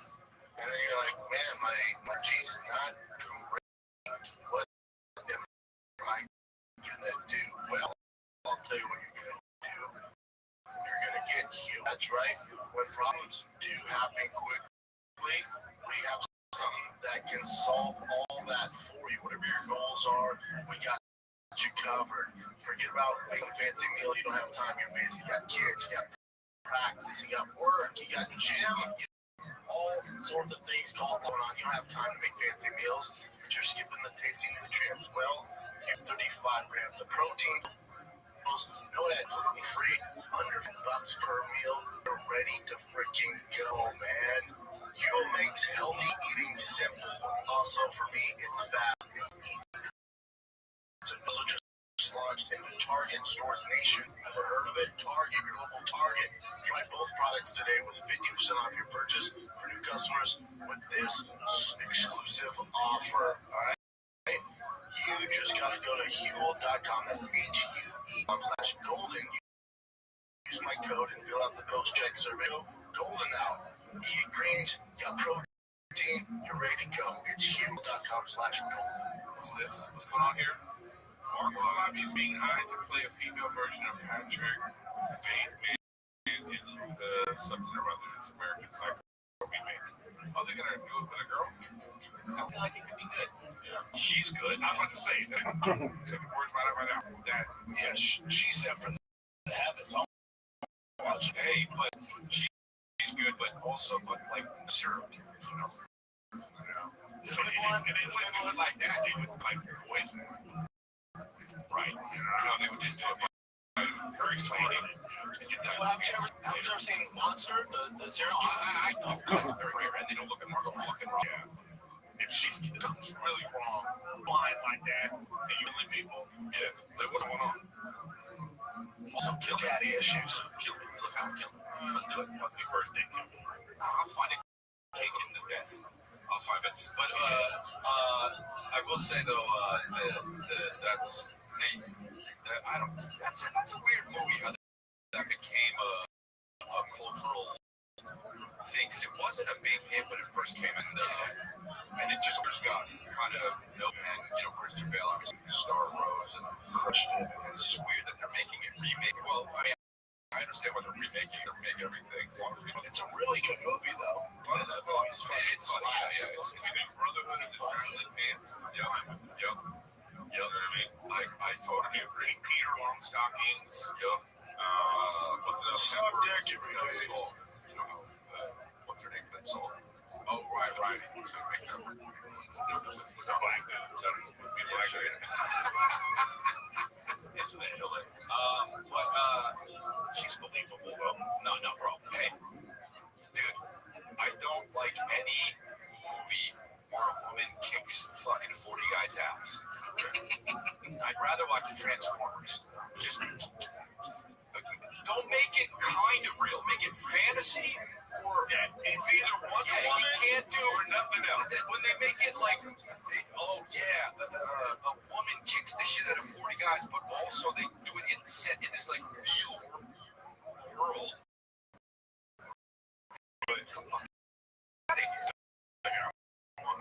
I was in a movie, okay? And I won't say that I wound up sitting next to one of the actors in the movie. He's like one of the stars. I know exactly what he's. And then he's running like me on the plane. He's like about to see the lead actress. Roundhouse kicks him, right? You know? And he was just kind of like, he was just like, yeah. I'm destroying you.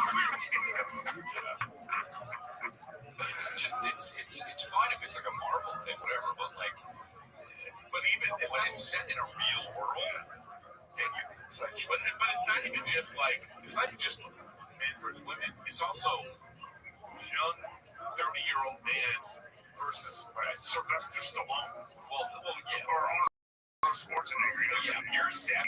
Yeah, I know. What about you talk about you saw the thing. So fucking so what's it called? Equalizer. There's Equalizer. I gotta say, you guys, this one dude, just like so passionate, so hilarious. But anyway, I'm a tip-top shape. You're a tip. Still on your diet? You still on diet, Eric? Yeah, baby. We guys just text each other. You're talking about how Yeah, I was like, Chris. Yeah, we're talking about like how why is it under 200? I'm under 200. You're just trying to get rail thin? No, I want to just lose fat and then I'm going to gain muscle. I think this is like a hobby for you. Like you started doing the thing and you're like, well, I can be addicted to anything. So I got an app, the Macro Factor app. Let's go. I got ChatGPT. Let's go. I got two. Every day I fucking talk to them. And I'm an insane. Don't tell. I am 100 miles per hour. I go 100 miles an hour or zero. I do not. Only after 11 o'clock. I do not go 50 or 60. I don't go 60. I don't know those numbers. I go 100 or zero. I chill or I go up. Yeah. Did I go to 40? I don't know what that is. So you live your life 1/4 mile at a time. So is this costume 0 or 100? 0.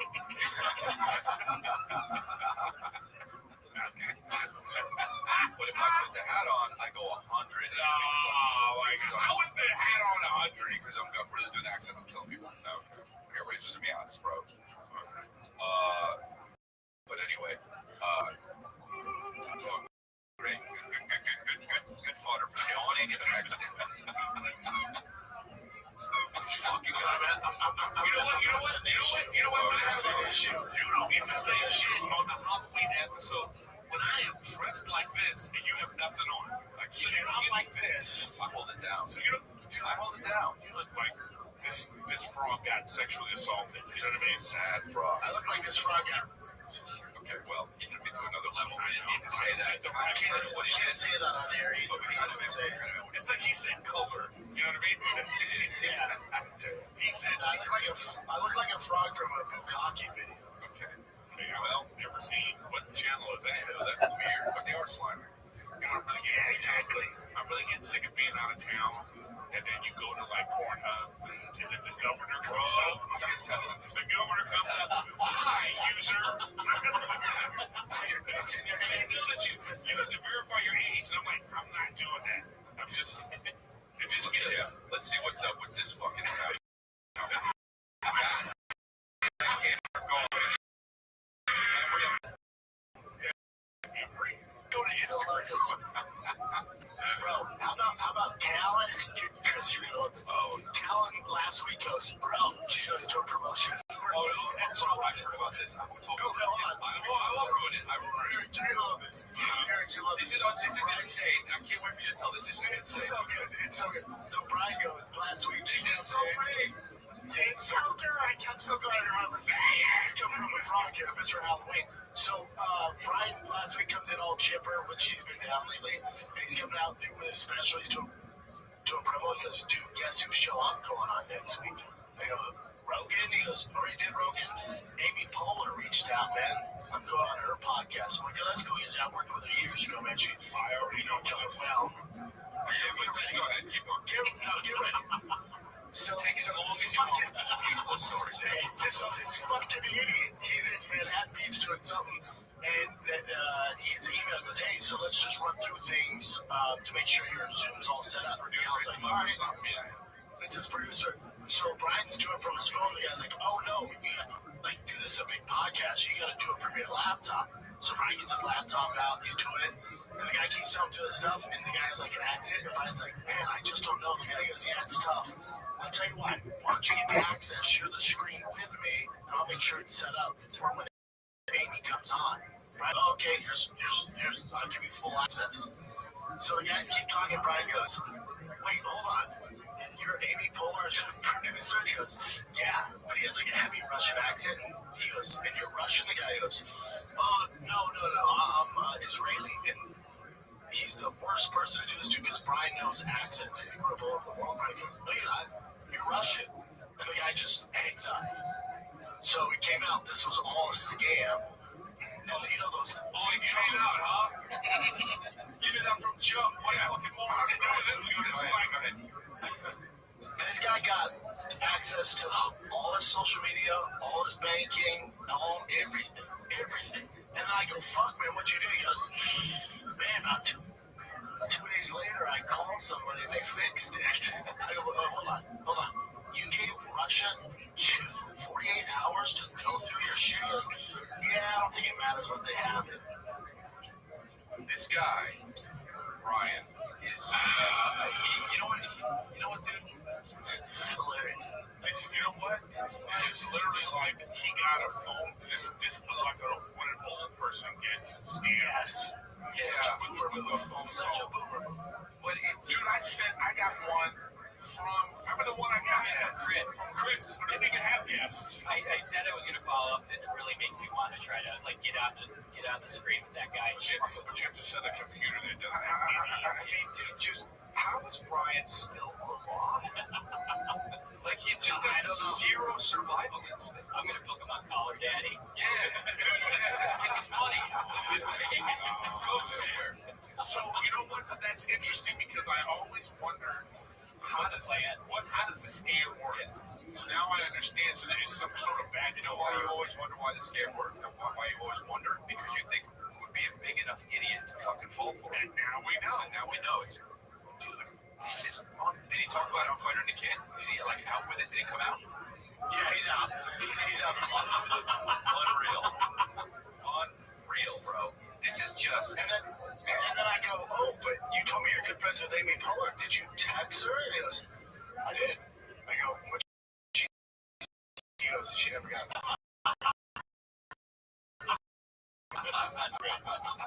Bro, here's the thing about that is Brian is what 58? He's not 75. That's not cool. The thing is, he should have like he's got more than one of those. That's not the first one. I've got them. Yeah. It's not the first one. The first one I saw, I can't wait to get my banking information to fucking Russia.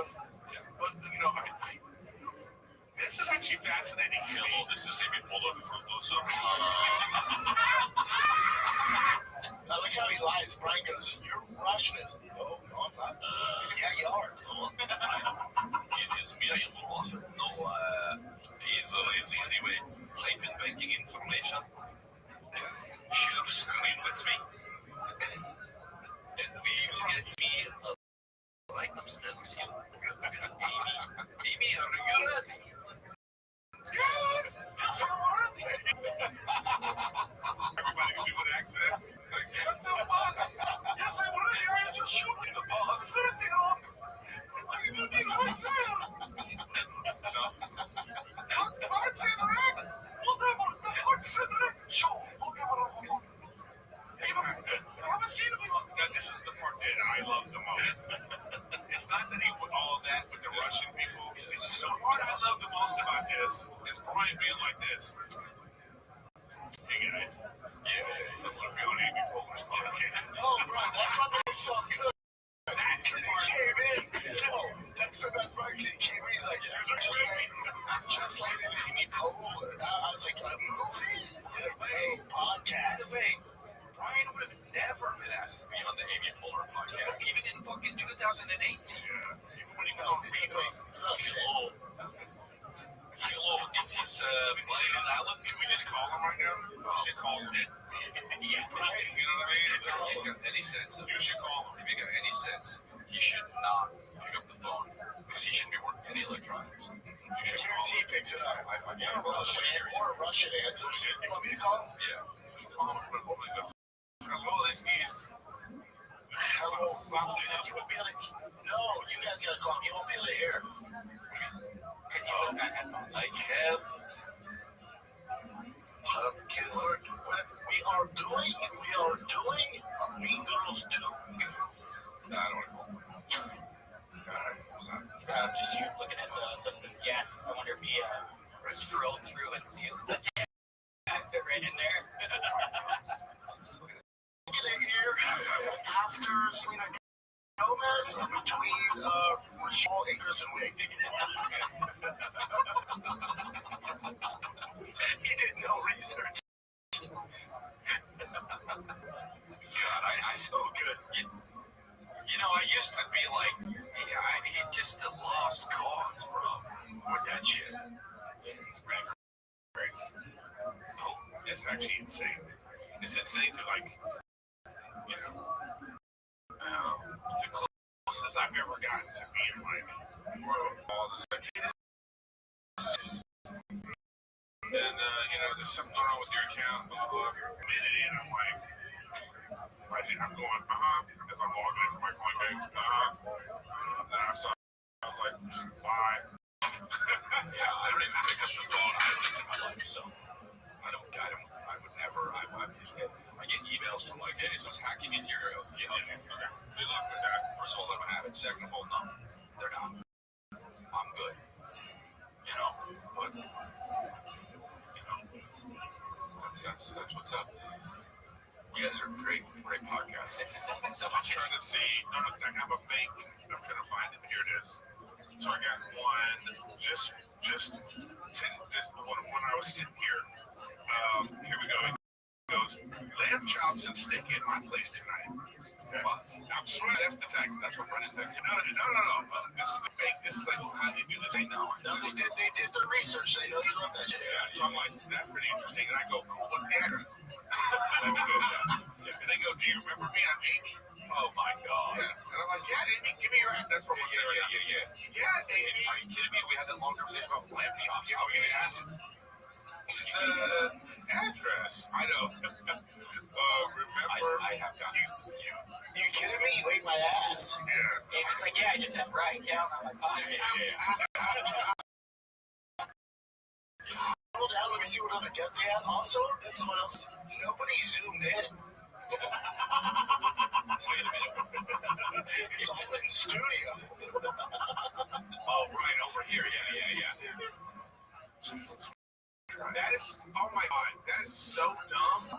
Like the fact that it's so just dumb. Do a little research. That's not even research. It's not even research. It's just you go to the thing. Yeah. And they just Google Amy Poehler podcast. You go, I'm like, well, nobody zoomed in, and I don't really know her, and it's all female guests, and like, it is information. And how do that? And how they do it? I don't want to zoom with anybody. No, Brian gave them access. He gave them a certain code. They get into his computer and they control it in Rothschild. He was like, yeah, here's the go, give me access. They go, click. And the best part is Brian tried his phone and they're like, yeah, we prefer it on your laptop. And Brian goes, oh, that makes sense. And he goes, well, let me download Zoom. The guy goes, no, not Zoom. Open up your Facebook. And Brian goes, oh, you can do it from Facebook? The guy goes, yeah, we'll do it from Facebook. But give me control. What do we do Facebook? Yes. What? Do it from Facebook. The guy goes, hey, no, I bet the Russian goes, you know what would be perfect if, you know what, they like your banking information in the background. Yeah. 100%. You put the Chase Bank in background. In what world is Amy Poehler doing her podcast on the Facebook app?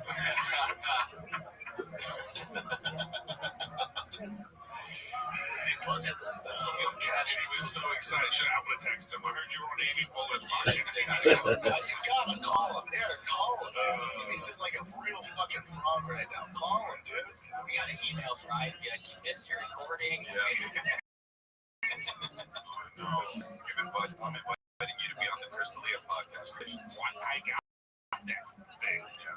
No, I bet we could email Callan from Nick's email and go, hey, I heard what happened. That's crazy. You want to? And he still buys it from Nick. Yeah. And then let's take his money. Yeah, email Nick. Like, you want you and Will Smith down this too. Say, hey, you and Jiminy Cricket together. I'll be like, oh, fuck, really? They got you on Cricket? Hey, buddy, I heard you on the Amy Poehler. Yeah. I didn't go. How was the Facebook recording on Amy? I was just seeing your good friend. You're an idiot. Hell yeah, dude. Oh, that's hilarious. You guys should get beat up. Yeah, Ryan should get beat up. If I'm being honest. Well, I mean, that should be how you handle everything. You know, you do something, you have like 3 chances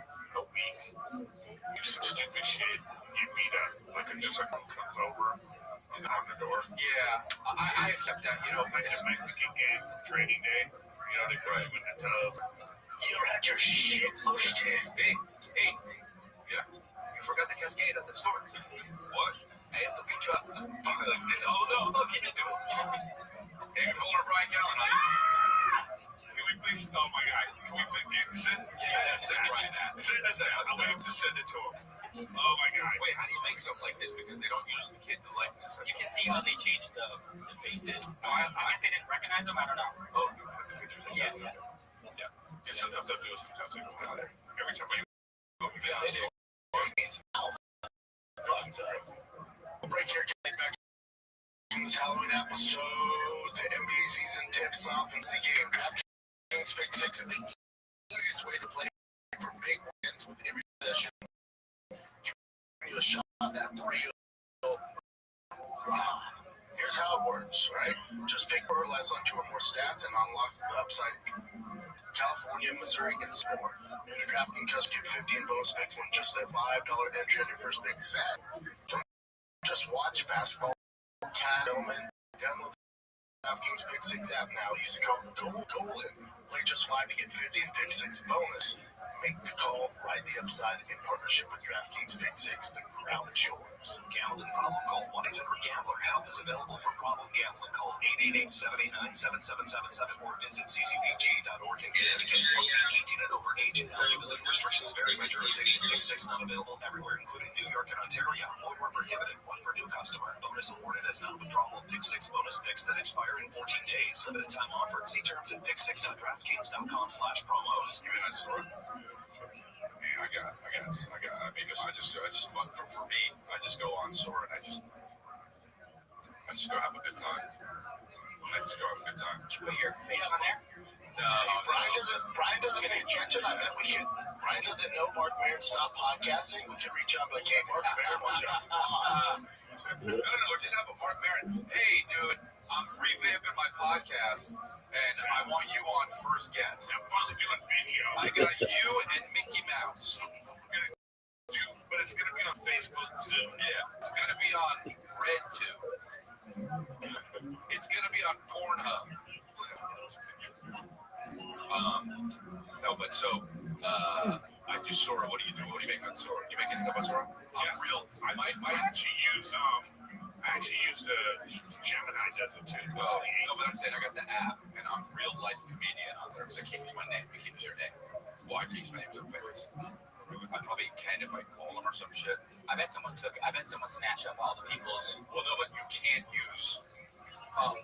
You can't be like Tom Cruise on there because they have the whole shit about likeness and all that. Well, they got in big trouble. I know. That's a good Martin Luther King's family was upset. Michael Jackson's family, because those are crazy. Have you seen those? Those are crazy. But I made one because I used to have this joke when I first started doing comedy. Okay, and the joke was that an old Jewish couple recognizes Superman as Clark Kent. You know, it'd be like, Clark.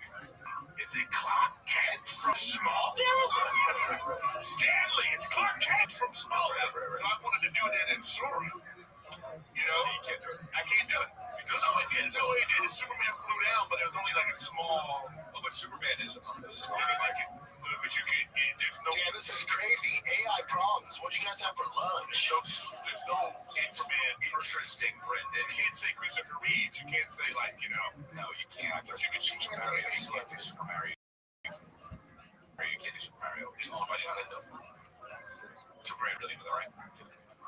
Anyway, it is.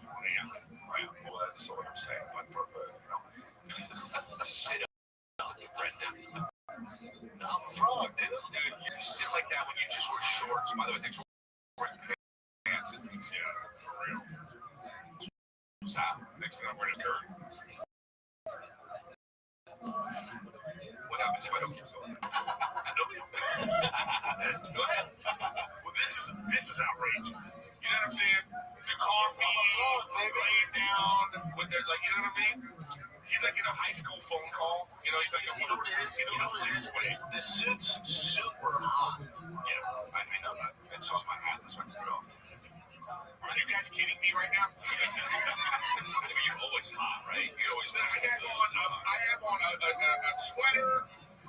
Hogwarts freaking robe with a scarf and a stupid wig. Am I complaining? No. You can ditch the scarf. We would have. No, that's the whole thing. I mean, are you? I'm outraged right now. They just look like a transgender. Well, he looks like someone that will be outraged. That's right. The outfit. So what's up with this deer crashes? My sister sent me this. It was on the local news. I think it's AI. Everything's AI. That truck looks AI. Yeah, the truck does look AI. Yeah. Well, I believe all this shit. Like, I thought the deers jumping on the trampoline was real. I was like, oh, that's cute. I mean, this is Real? If you're not thinking of AI, I can see how you people can go back. That car doesn't slow down at all. Look here. yeah. Well, also the cars look too colorful. yeah, that truck doesn't look like a real. Yeah. The fact that Nobody on Facebook is going to know it's AI. They're simulating AI. Like, that car's too red. Never slows down. Everybody on Facebook is waiting for the Brian Callen Amy Poehler podcast. Oh, yeah, no, that car would have fucking... I mean, let's... I don't know. Let's see it. Yeah. Yes, that's not right. But she's like, it's on the local news. I'm like, that doesn't mean shit. Those people are around too. Right, the newscasters are 75. Here at Allman, Wisconsin, crashes through a supermarket, a hardware store. This is probably breaking news. Yeah, it'd be great to live right like the windows.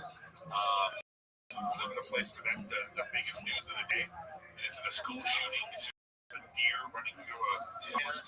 Nice. I would say that I want to live like that. The leftovers.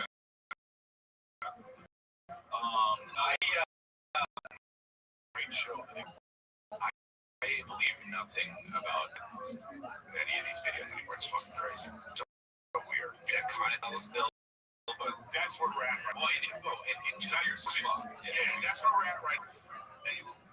Did you see? I saw a thing where it was like, they were showing the evolution of AI. They were using Will Smith eating spaghetti. Yeah. Did you see that? I didn't see it. Yeah, and it's like now when you go, oh, that's Will Smith. At this point, bro, that was 2 years ago. Everybody's making funny video stuff now. You promote your shows, they use AI. What do you say? You put your picture in AI. Look at this. Holy shit, that was so bad on the left. Yeah. See, I believe in the first one. Well, we sound like pops, But if you look at that, you can tell that one on the right is still AI, though. But, of course. But, yes, you can. Come on. First of all, 52, 39, 94. But also, that's too much. That little grain is too much that he put in his mouth. Too much pasta. Yeah. This wouldn't be fair. But you can see how boomers get fucking. It makes me fucking hungry. I'll tell you that much. No, that's the thing I'm worried about. Me too. People that get full. I mean, it's already bad enough people can get full. Oh, yeah. Right, Callen. Thought he was on the yeah. And so, now you can have people. Anytime people. Right. That's the thing. Right. That's the thing that sucks, man. Yeah, it's not. It's. I know every time is a scary time, but this time. Oh wow, that's cool. Whoa. His hands, the middle. The tongue. The tongue's way too big. No, it's just the way it flipped. You know what I mean? Let's say that's too big. Tongue off of it. From here, and then his chin's all off after he bites it. Yeah, look at that. Well, then see now, but I don't like it how everybody's going to think they're AI experts. You don't have to be an expert. You can't be a fucking idiot. Right? Hey, the spaghetti and his tongue flips out. Well, it's like all those videos of, or all those pictures with Trump and Epstein and all that. It's like the comments are all the same. It's like some liberal person will put it, release the files, this guy, and then all the comments are, This is fake. This has been debunked. Where's Epstein's legs? There's only 3 fingers. Like, That's me. No, but we're on Epstein files, bro. Come on, let's go. Is that why the government shut down? What's up, conspiracy theorists? Hey, Brendan, have at it. Go ahead. Listen, man, when it comes to this fall, I don't think that if there was a list, it's been destroyed. They destroyed it a long time ago. Yeah, people know, but I think it's the first thing that left and the right agree on that those names and lists can't come out. Like, I think Trump's protecting somebody. It might be himself, but I think it's a lot of the donors and a lot of famous people that are involved. Well, look, so it's going to hurt both sides. if they've had this list since Epstein has been in jail, Democrat power, they did that in the first deadly would have been like the past no list, right? You good? Yeah. You good? Yep. All right, we agree on that. We still hate each other, but we agree on that. If we're going to attack your enemy is your friend is an enemy of your fucking sayings. Yeah, you're done, huh? You know what I'm saying? Enemy of my enemy is my friend. My enemy is my friend. So it's like, don't let them list out because enemies are close. Like your friends close and your enemies closer. Just watched the documentary last night. That quote was in it. Yeah. What one? Keep the enemy of my enemy is my friend. Slumdog Millionaire, never seen it. Incredible. I heard it. Yeah, I heard it's great. Damn, it's sad. Yeah, that's why I didn't watch it. Let's take a little break here. Listen, life gets busy, man. Again, kids, practice, gym, work, family. It's a lot. You don't have time to be cooking meals all the time at home. It's exhausting. It takes time. Time is valuable. So when life gets busy, the one thing that falls off is your meal prep. If you have some fitness goals, it's the last thing you're thinking of. Or you're making boring chicken and rice. You're like, oh my God, I'm eating this every day. This isn't fun. And they start cheating on your diet. It's not good. All right, that's why your boy reaches for Tempo balanced, fresh meals that are actually good for you. And here's the thing. Here's the kicker. They taste great. And it's ready in minutes. No skipping meals. No sad takeouts. No endless prep. We got you. All right, we got you. Tempo delivers fresh, chef-crafted, dietitian-approved meals right to your freaking door. Can it be any easier to get your gas in shape? We got meals delivered to your door. All right, each meal is perfectly portioned. All right, so you don't have to worry about these huge meals. This meal is portioned for you. Lunch or dinner, ready. 2 minutes. That means real food, real fast, without the sad desk lunch or drive-through regrets. We got you, man. 20 recipes every freaking week, so you're not getting sick of it. It all tastes great. No matter what your goals are, Tempo has the meal for you. Protein, calorie conscious, carb conscious. You need a lot of fiber. We got you, man. Tempo is even the official partner of the 2025 CrossFit Games. Those people are in shape. Like the night camp. So for 60% off your first box, go to .com/golden. That's Tempo Meals, TEOmeals.com/golden for 60% off your first box. Tempo/golden. Rules and restrictions apply. So like a super sad movie, no freaking reason. Is that ballerina with part of the arms? I actually enjoyed that movie. No, but no, the one with Lady Gaga and Bradley Cooper. Oh yeah, that was just super sad. It's like, no, it's so well done. Tell me something. I don't know. I didn't think Ballerina was great, but I just thought it was like enjoyable on the plane. Yes, but I was bored on the plane. Were you bored? Yeah. Okay, what was your last plane movie? That one. Really? Yeah. Oh, I watched it. I finished Sinners. I was like, this is great. Sinners is lit. Yeah, I love Sinners. You know what's good is the new Conjuring that just came out on demand. I heard it was okay. I think it's probably the best out of the bunch. The best movie out of that whole thing is Insidious. Dude, I'm out. What's this, Nick? What is this? She's showing off. Yeah, she is. Bradley Cooper must have fucked her so bad after that. He did that, and then That's pretty cool. That's my hate is Bradley Cooper. Have you seen this thing? Why does he look weird now? Everybody's talking about it. Bro, Everybody's talking about it. Everybody's got like, his face done. like something weird about it. No, but they all the pictures of him are The weird. first picture, Nick, the first picture. I think it's a Russian. I think it's the Russian that. Look at Yeah. Something's weird about it. Oh, and he's starting to look like Rod Stewart. He's starting to do this, and like nobody on that. And yeah, I get it. I hate you. No, he looks like Wayne Newton. No, it's just his eyes look right. Like he needs to be more wrinkly. He should have wrinkles around his eyes. It would look cool. It's called Botox. He's the kind of guy that should age gracefully. Totally. His hands. Yeah. Handsome as shit. This says to me, if he's really getting work done, it says his character, like what he wants to be. You know what I'm saying? Like I get talked into shit. What's just the pressure from Hollywood? We're like, hey man, we're not getting as many roles. We need to just go back like 5 years. Like he's fucking handsome as shit there. Tell me something, boy. Dude, he makes so much money being that character. So much money. He's the fucking produces every other fucking movie they're in.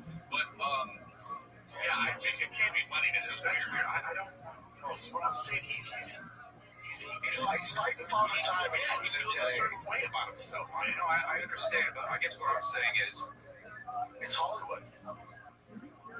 Who hasn't tried to fight in Hollywood? Once you're in that scene and you're based off your looks, you're like this handsome guy. I would have never done that. I've always been this. You know what I mean? It's just funny. Yeah. Funny guy. Hey, we're not ugly. We're just broke. Yeah. You mean compared to Bradley Cooper, right? Yeah, no. Yes. Yeah. Because if you got money, you can't fix your shit. That's okay. We're not going to go over this again. Okay? We're just not. All right? So at this point right now, producers, insert Chris talking about himself. Cut back to this episode. That's fine. Enough. I'm talking about macros in line. I'm just, I don't want to talk about either personal thing, but I'm just saying. Yeah, but Chris, you'd be singing a different tune if you're in Hollywood in blockbuster movies and that forehead starts to wrinkle like a Sharpay. No. And they're like, dude, just get a couple shots so I would get these fucking earthworm wrinkles out. Your forehead's so big. It's very rude, but I wouldn't do it. I just play it back. I think you lost. You know what I think happened is your man you lost some weight right here. Yeah. And what's happening is your nose. Like super protruding right now. All right, I think that's what it is. No, listen to this. It is good. Because, you're really working on the math now. You're down like 16 pounds. Right? It's great, but I think like 6 of the pounds. You lost weight on his forehead? 6 pounds was still right here supporting your nose. You know what I mean? It was supporting your nose. So now it's kind of like, I'm doing my eyebrow workouts. Yeah, that's what it is. Or just go real hard. And then just become really muscular in my eyes. Yeah. You just have a nose gym workout. It's just I like that. Ready to work out or what? Dude, tell me. Why can't you get your frog outfit on you? You can see them shoulders of the frog. I know. What you eat or what do you Frog skin can't hide that shit. But do you? You sure do. You have a gym at home now? Where do you go? Nah, man. The home gyms are for hoes. I go to the gym. No. Gyms are dope, dude. If you have money, That's for lazy people. Gym down low. you see, did I write for home gym? Yeah, but also Matt. Yeah, but also, I'm talking real shit here, Eric. I love Matt. The weights I lift, his gym doesn't have. You know what I'm saying? He doesn't have enough weights. I'll lift the gym. I'll lift Matt's gym. It's a really nice gym. I think I have the weights. I have a bathroom in the gym, and I tease him about this all the time. Why? Because it's like, it's his main house, and the gym is like another separate building. Okay. And then when they built the gym, they built it sort of from the ground up, and he didn't put a bathroom. What? That's what I say to him all the time. I tease him. You should text him. You don't have a bathroom in your gym? He's going to be like, fuck Eric Griffin. I text him. He said it would cost like $80,000 to put a bathroom. Okay, cool. Then do it. A 5-minute show. You know what I mean? That's how much you would make. Yeah. I feel like I text him sometimes. Get a Ferrari, and he just goes, "Oh, it's not his thing." Bro, get one. It's not his thing. Nah, it's not his thing. He doesn't like him. He's not a car guy. He has this dope Bronco. You know, he's like $250,000 Bronco, but then he don't even drive. Like I was just in Rhode Island. I was at this place, and I was like, "Let me see the Bronco." We go to the Bronco, and he can't turn it on because he hasn't driven it. So the battery's dead. He just said, "Okay, let's go get in my Toyota Highlander." So one of those type of things. Dude, to make you get fucking nice big cars. I like what he's doing. I like how he bought that paranormal stuff. Ridiculous. Yeah, buy the paranormal house and take a Ferrari to it, dude. He's got money. Get him. Dude, Annabelle dolls on the fucking, it's on the string on the.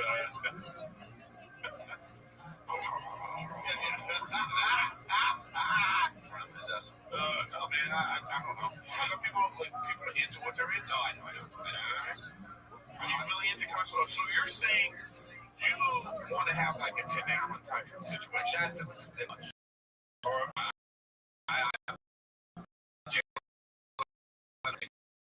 it's crazy. That's an thing.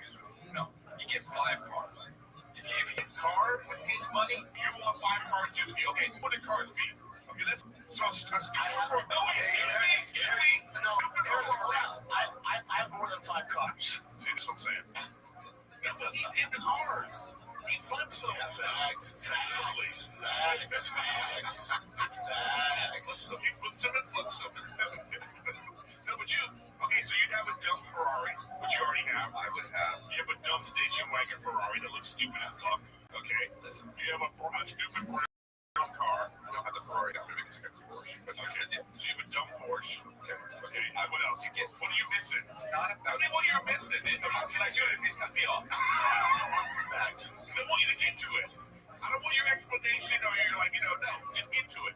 Top 5 cars that you want to have. The Bugatti.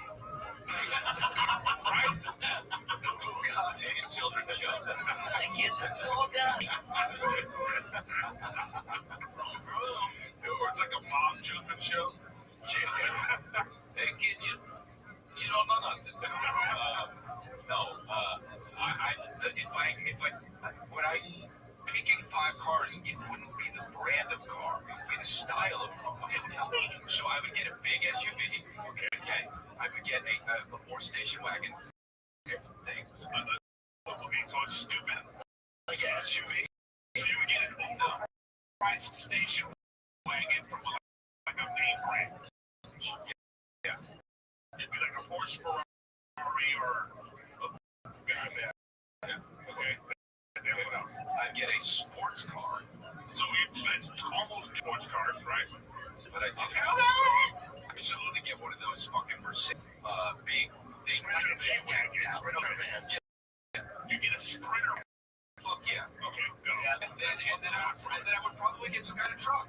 Yeah, like or a 250 or something. No, or something that ain't for you, Chris. That ain't for you. I sold you game. Something that if you live, you can take off road. I would get one. Fuck y'all, I get one. I don't give a shit if it's me or not, bro. That list is kind of like whatever. Good list. Too many sports cars on that list. No, there's not, because you get the family car. AC go.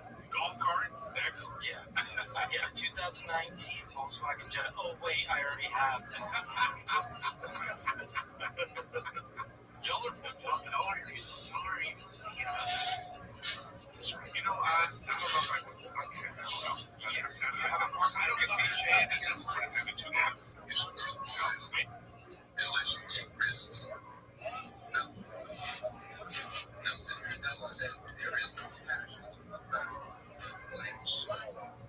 Settling for a lane that's less than the one you're capable of living.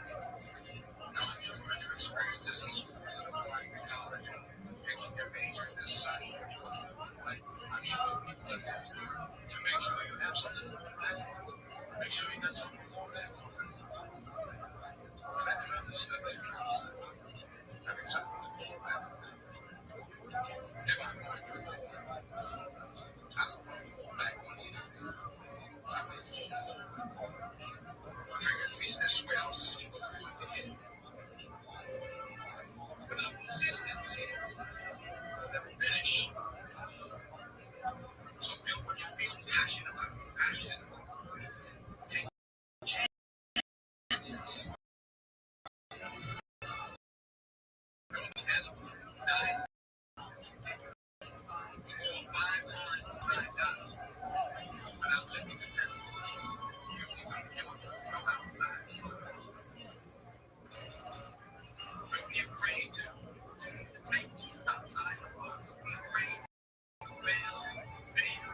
habit.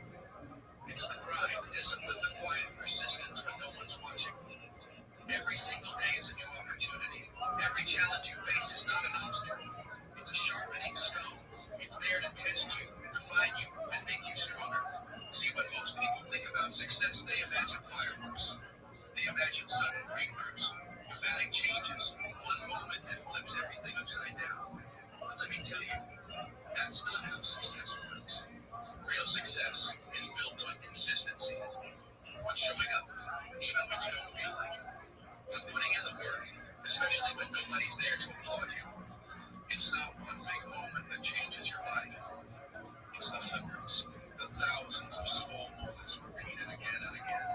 The choices, the habits, the effort that compounds quietly, invisibly, until one day the results are undeniable. Greatness starts with a choice. If you've made yours, go ahead and choose growth right now. Consistency is not glamorous. It doesn't shine. It doesn't boast.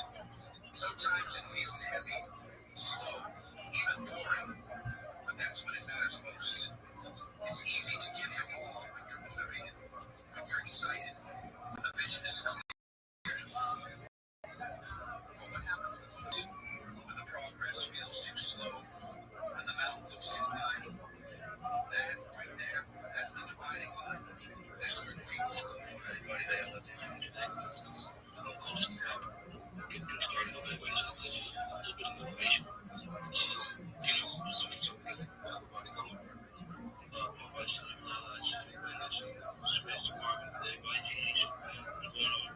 Rabbi, big cake, thank you very much. Appreciate y'all. And let's get to it. Yeah, we're going to sit back and sit on the first hour. Just talk about some ideas, some concepts, as you can see, it's an hour with the first people. I think there's a lot of things that's going on right now. Everybody's worried about this fake engagement. It's time to change things like that, right? So, if you want to step up, we're going to do some shit, right? I feel like the first hour is just talk about each other. This is our community, that's what we're here for. So, we're not going to just come to shit fuss and like that, doing that. And also, if you're going to show, you have to have a community behind you. If you don't, this is the perfect place to find it. So, these are the kind of things we're going to do here. If you're not ready to talk for an hour, that's an hour, just talk about it. It's not too much for you. If you are looking for that, send them invites up, man. So, we'll let the beats go for maybe another like 2-3 minutes. Just give us a little motivation. We set a couple more things up and then we start everything up. That's repost, send code.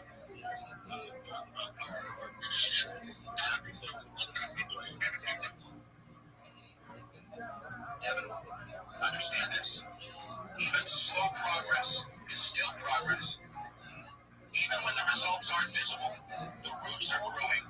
The foundation is strengthening. You may not see it yet, but trust the process. Because the process is always working in your favor. And it all comes back to choices. From the moment you wake up, your life is shaped by decisions. Some are big, most are small. But each one moves you closer to who you want to be, or further away. It's easy to dismiss the little choices as meaningless. But make no mistake, they define you. Think about it. The choice to wake up early and start your day with intention, or to hit snooze and drift back into sleep. In the moment, it feels small. It sets the tone for everything that follows. The choice to study for 1 more hour, to go to the gym when you're tired, save a little instead of spending recklessly. All of these add up. Day after day, year after year, they shape your future. Your life is not one grand decision. It is built in the small, seemingly insignificant choices you make every day. Don't underestimate the power of small steps. Don't overlook the strength of consistency. Success is not a sprint. It's not a single leap. It is the daily commitment to keep moving forward, no matter how small the step, no matter how quiet the progress. Keep going when it's hard. Keep going when it feels slow. Keep going when no one's watching. You already know that's the vibe. That's the vibe. That's the vibe. Everybody's talking. Start to swap out.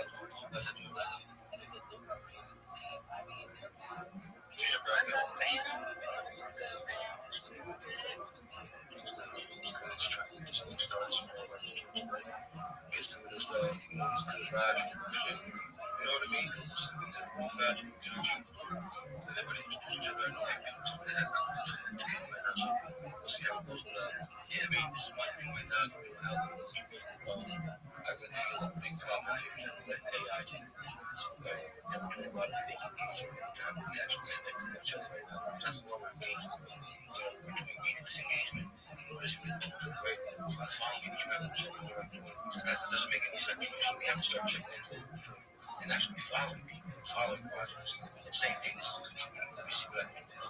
Instead of worrying about some damn dumb people, right? At the end of the day, this is what we feel numbers. So we can make it. We can don't know you're only going to know that what people say about you, not what people say. So this is just some things that I want to talk about and stuff like that. Just get into the things on it. You know, like I feel like we should have this. We are very strong. Unfortunately, people think that even though we just out down to the 780s, they really get so surprised. I have a pimple in my motherfucker. I'm really seeing the power of community. I'm bringing that back to speech. There's too much division. Division able to get your numbers, which you package, right? And that's the problem, right? Especially with holidays, you're going to have lockdowns. Keep playing the same game, we're playing crime. So that's really going to do the appeal. I know I'm not playing the crime, and the things to try, right? So that's the motivation every time, right? So what I'm going to do is pull the power out. We're going to have a topic, right? So we're going to topic and see how good better we can get better from the talk. And that's it. We're not here to point fingers at anybody. We're just here to point fingers at the problems and change the problems. We're not going to struggle with the same problems every time. We come on to a new topic. We're not going to keep talking about the same topics. You know what I'm saying? We're here to motivate. We're here to move forward. Watch. Don't come to me next week and talk about album numbers. This is right now, so you need to speak. This is about that right now. Spread that fake engagement message right now. Go ahead and engage them. You got to do. We're not talking about this next week because I'm going to work. So you got to keep up. These things are so important. So if we're talking a little bit faster, I'll tell you, you'll find out actually what we're doing. So,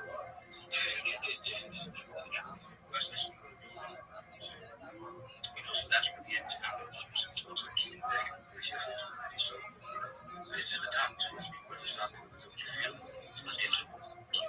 I even think we should maybe just keep it going for a minute longer or two. Just still feeling it. It feels like so people are coming up and just want to maybe PM to start. It might keep us going a little bit more. I'm gonna end up with some more music. Yeah, we need to another tune. But I don't know if I wanted to say anything else for a GM or rap just like a GM. Like I said, just a minute or two. Let the room feel like more. West will come up and say GM. Does Wayne want to come up?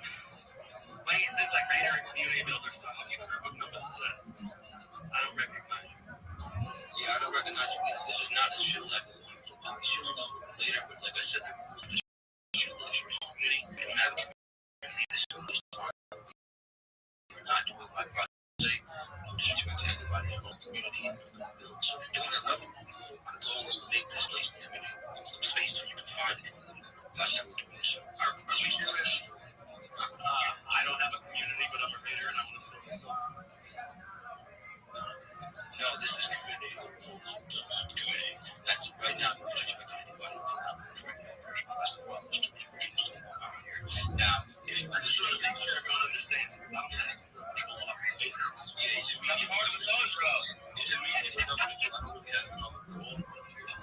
I don't tolerate anything. It's immediate. So please just respect the space and you'll have a good time. You'll learn a lot. And we'll have some fun. So we'll say words and everybody say what's up. And we'll start in maybe like 5 minutes. We'll get to the power. Good morning, everybody. I'm glad to be here with y'all, PMB. I see West, I see you down there. I love the energy with PMB. I love it. Keep going. I will support everyone that knows my guy. He shows up for me. So I'm y'all every second, every day. I'm going to do a PMB post later. So keep representing. I'm here supporting. Thank you. I appreciate you very much. Lala, you know you're a real one. Since day one, and talk to her at the end. She's locked in with us. She knows me. Any stage she's on, big, small, doing that. She actually had me stage everything. Stuff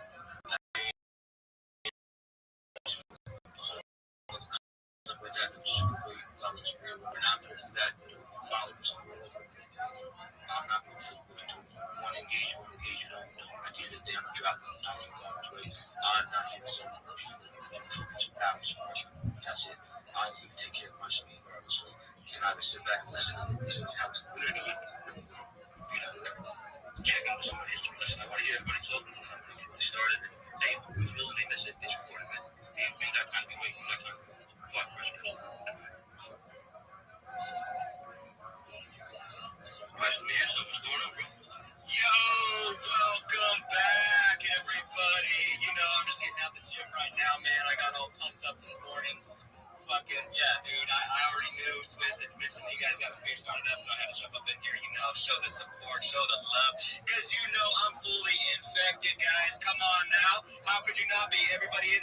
Space has it, even if they don't know it yet. Let's fucking go.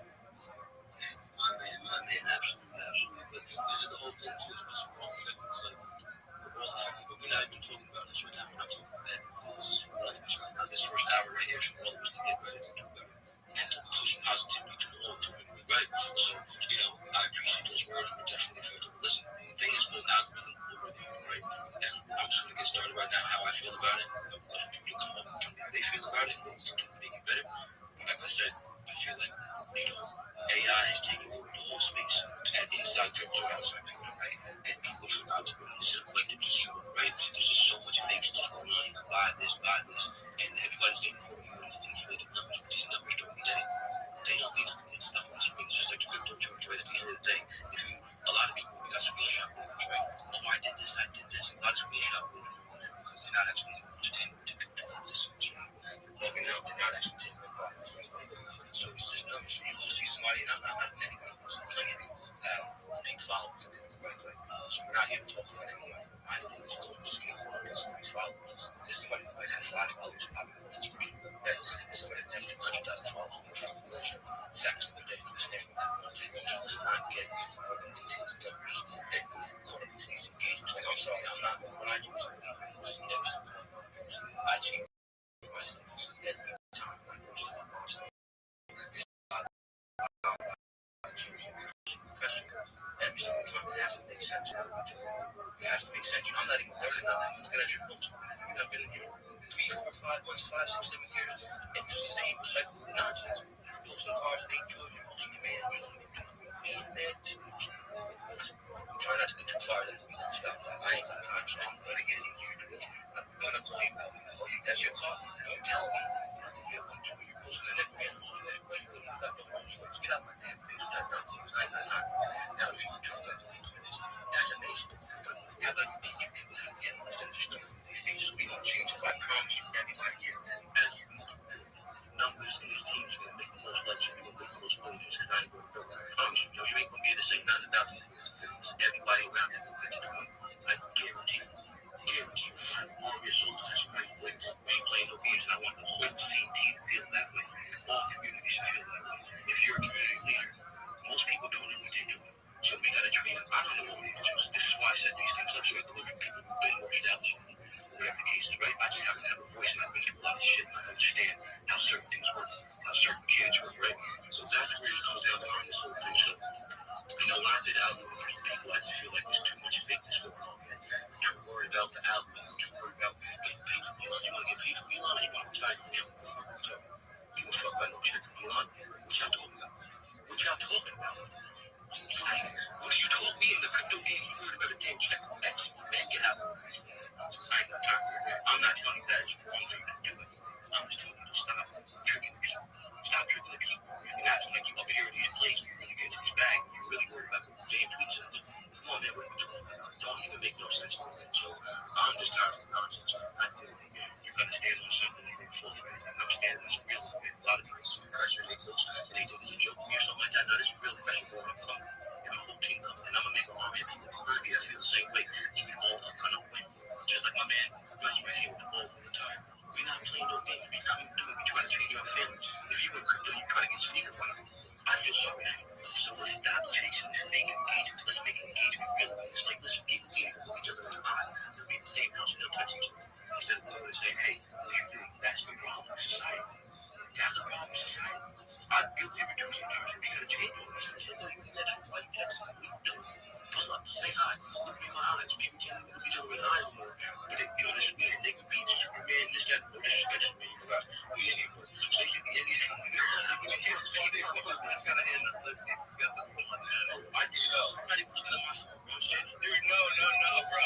You're spitting all facts, and I just want to add on to that. And when and obviously the title of the show, Community Over KOLs, and I've been saying this fucking from day one. Well, I wouldn't say day one. It took me probably a couple months to kind of realize it.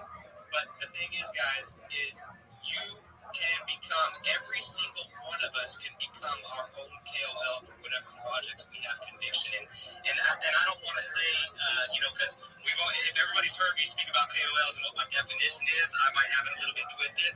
But again, I think it just comes back to building your own brand, and you can become your own promoter for the project in your community. So, a perfect example just went down within the last 24 to 48 hours, and I'm not going to call out anybody's name or names, I should say, but they were, let me just say that there was plenty of so-called KOLs in there representing a project that didn't have a community behind it. And the reason I say they didn't have a community behind it is because they just launched the fucking coin out of nowhere, and then they start promoting it to all their people because they have hundreds of thousands of followers. And then what ends up happening with that token, it gets fucking rugged. It went all the way to 8 mil, and now it's sitting at, I don't even know, like 300 some K or some shit. But like I said, I'm not going to call out any names, but that's what you're dealing with in this space, guys. And that's exactly why you want to surround yourself with guys like Numbers, PMB, all retired different communities that are really trying to build something for real. Because these KOLs, man, they don't have you in their interest. You know what I'm saying? They have their best interest at heart, and that's all that they're looking to do. And again, like I say, it's not bad talking to anybody because there is some great leaders in this space as well that you might consider a KOL.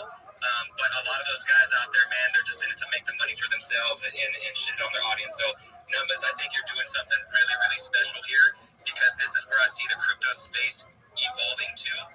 I've been talking about it time and time again because there's going to become a time when people are not going to be able to survive on what's happening right now in this space. And eventually it's going to be forced to people to come into communities that are actually building long-term projects because they're just going to get fucking rinsed. They're going to go broke, and they're either going to go broke and leave the space, or they're going to get into communities that are actually trying to build some lobbies and people that are actually representing, honesty, trust, conviction, and all that type of stuff. So I just want to say that, man, I think you got something amazing here going, bro. I absolutely love it. Thank you, man. I appreciate you very much, Rabbi. Let me just touch on my real quick. Yeah, I appreciate you very much, brother. It's like, it's funny because somebody asked me the other day, like, okay, well, I'm like, I'm thinking you can come wherever you want to come, but I'm thinking, right? Because I'm not just doing this for money, I'm doing this for art. Eventually, you always supposed to get paid for your talents. There's nothing that get paid. We're not going to knock people for getting paid because they have, strong relationships with their able to charge and stuff like that. So do it the right way after all. Everyone is charging. We'll see the difference. When put people in a situation of how, why do I want to hold a bunch of people from me? Because if something does happen to me, because I can afford to, I got a whole team of kids that's like, nah, Numbers ain't for them. I got you. What you need? That's how you build your people up. Because let me do it. We'll have the day. It doesn't matter. That's what up tomorrow. And had money lost and had it lost and fell back. Always rotates. That's just how the world works. So you put your people in a situation of power so everybody can win. Rabbi, I see you here. I mean, this is not shit right now. That's what you got going on, brother. You can speak. No shit. The whole thing is right now. Community and understanding more that people come up and talk. Do not be shy. It's not good. I love to hear your opinions. If you want us to just ramble, you can listen to me talk and show your project at the end of the time. Hands up, let's see what Rabbi got real quick. You had his hand up, just make sure you're not showing. If you're shy, post in the comments and I'll scroll and bring it up. I'm not going to show until it's the appropriate time. Thank you, Numbers, for the heads up.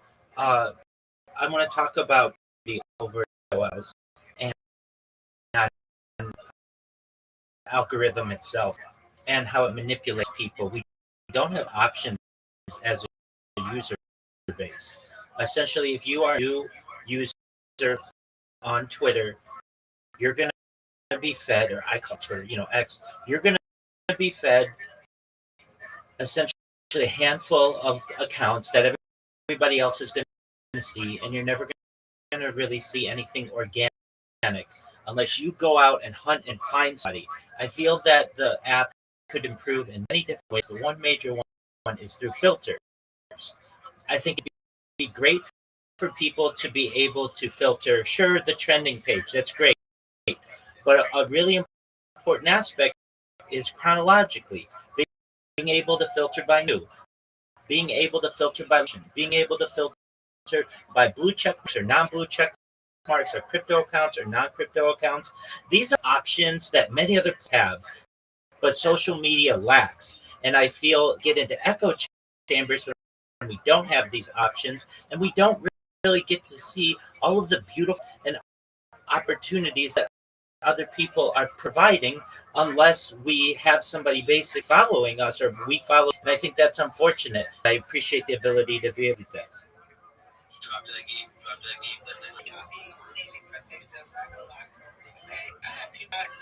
like that. I don't like Cole saying I give money out of my own pocket, okay?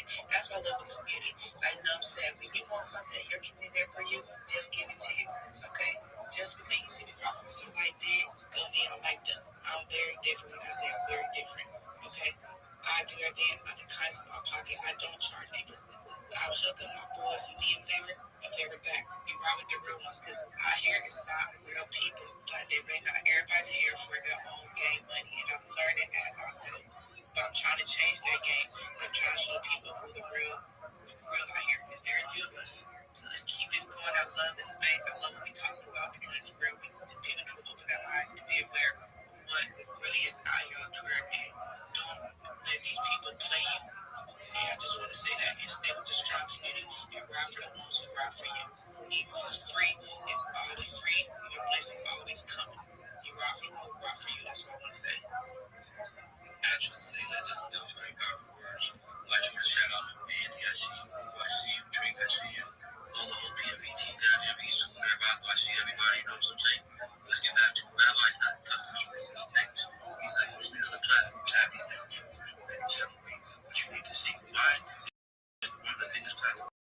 That's right. Why are all these devs from Apple not trying to make it work? This is what everybody wants to be greedy. Y'all go around talking about how much thousand into your game. You gotta really think that we're trying to do all this stuff and they're doing great projects in crypto, but y'all can't put a platform together to make it better. What are we talking about right now? You gotta tell me that, oh, I'm investing in your coin, but I need dirt soul to move it. What are you gonna upload me? Why would I pay you dirt soul? You're not even gonna upload me. So wait till I get my phone. Wait till we got our community together. We have not even guys. Come on my platform. Learn how to do it the right way, because when you make people want it, you give people opportunity. And you show them how to win. That's the biggest thing. You heard that. And that's what this is about. Crypto has always been about community. It's always been about us saying, help the other side. We need to go correct. That's where you got the meat in the beginning. It was supposed to be a better job. And then the communities came together. You got those who see you can turn people into pioneers. Because they made those that didn't make no sense to most people. And then they try not to win. All this stuff, it doesn't matter if it's a meme, it doesn't matter if it's RWA, it doesn't matter what you have. People believe in it, they will make money. Bottom line, they want to get go to sleep, go to party, and know when they come home to their bag 20 years. Every charge is going to count. People are going to pull that out, but that's no problem. You can't stop them. You know what I'm saying? And their life, what do they need? So if you're going to think of your life, you can read yourself out of pain. 10 times, they sold the top. You sold 100,000. And you put in before bonding, bro. This is the mentality we have to change. If I yell you to buy sneakers, you can change your mind. You know, you think people buy stocks before that. And Amazon 10 years ago, 30% no. They're all type of market now, but they hold the full mentality, man. One of the things you want, and everything is, they now go. Because everything happens. Everything's just self-gratification. Right now. You want to make anything anymore. And that's the problem. That's why the essence is going back to, remember the days when we had the CD, we had to go to the school, we had to go to the thing, find a name,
meets and stuff. So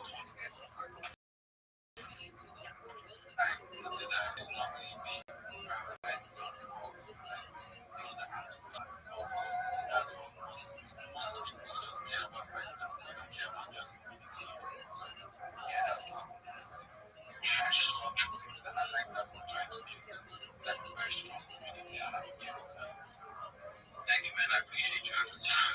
Like we doing this Mondays, Wednesdays, and Fridays. So like, what's going on? You gotta, people that want to see the big picture.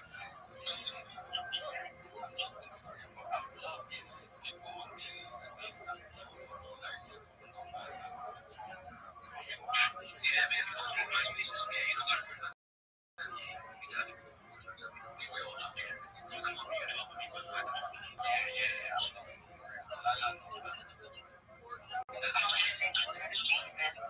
Let's give Rabbi a chance. We had some presentation. Can I pause everyone? Because we had somebody trying to speak before they were called out.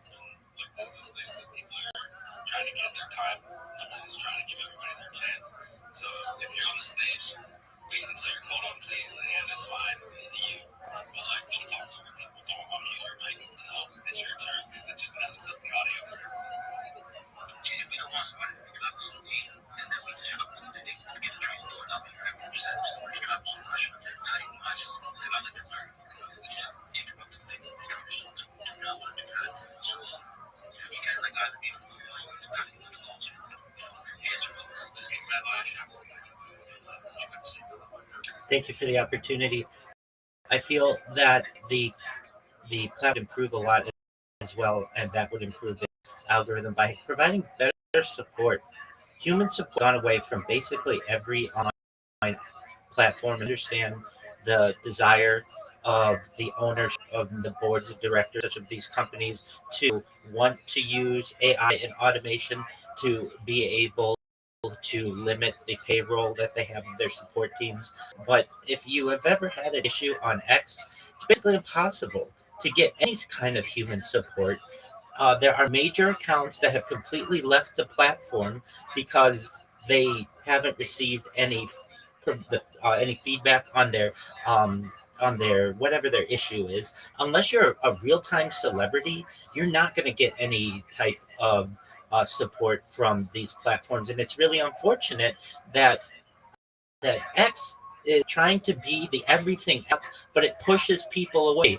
It's pushing people towards Blue Sky, and it's pushing people towards Mastodon, and it's pushing people towards Truth Social because people just get frustrated with not being able to get their needs. And it doesn't necessarily have to be an issue over termination. It could be an issue over billing, or maybe a community note. It could be anything, but you're not going to get an answer from the platform, and that's really unfortunate. Another thing I'd like to add when it comes to emails is how easy it is to manipulate the app with just a little bit of money.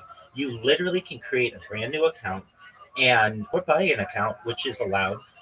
But you could create a brand new account, buy, I believe, for like $1,000, anywhere up to 100,000 followers, and start a space and bought that space, and all of a sudden be at the top of the Twitter Spaces almost indefinitely for the remainder of that space. That's unfair to creators and people who are grinding it out, who don't have that same opportunity. I don't know if anybody here is aware of the website known as spacesdashboard.com, but it is eye-opening how many spaces are going on at this very moment.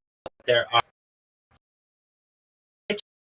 English speaking spaces and Japanese spaces, and you'll never see the majority of those using the standard tool Twitter's providing or X is providing. And I think that's really unfortunate. The same like 10 Twitter space options every time I go to Twitter Spaces. I have to literally go to a third-party app, twitterspaces.com, which has filters and tells me the amount of people in a room, and it allows me to see all of the Twitter Spaces that are going on simultaneously in order to find the one that interests me. I cannot believe that Elon Musk would spend $4 on an app that at the time we really didn't know what was going on with it, but hasn't been able to provide the improvements that I desire. And I think that X has an excellent opportunity to be the everything app, especially with the innovations of Grok and Grokopedia and some other options that he has initiated. But at the end of the day, the app crashes. The app doesn't have the same features on iOS and Android and desktop, and it's a poor user experience.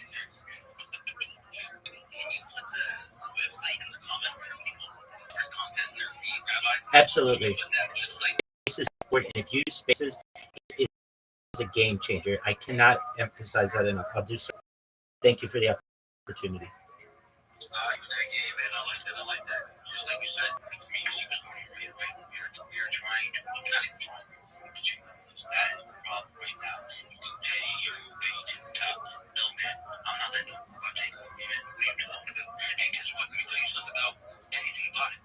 Bots will so you want to forget about it. If you want to do it, what you're talking about, bots spend no money. And people ain't doing it. People aren't doing it. What are we talking about? I'd rather have this night, small space right here. Real everybody love talking about the word. We can listen, knowledge. That needs more to be interesting because then they going back to the clinic like, yo, man, you were talking some real powerful stuff in there. And this is the one reason how we can get there by talking about things, talking about the problems, right? I see Rob popped in. Oh, my girl Cat was over on the building. I see Tyra in the building. If I didn't see you, nigga, I'm sorry. It's my second space, so I'm just kind of like trying to stay focused on what I'm trying to let the team, people help me out to go home. So I appreciate you guys a lot. But this is it, man. This is what I'm talking about. A lot of people here should be driving on, right? And they open their communities to me. I want to find something that, I said, offer me things because I'm talking like, man, I don't want to talk to you because I'm real about it. When that time comes, we'll get to that point. But right now, we just looking, we got a lot trying to teach. We just want to talk to everybody so we can teach. I ain't worried about taking my food, man. I told you, I told you all the time, I tell my teammates, whatever you want to give me for the future, just look at it. I don't right now.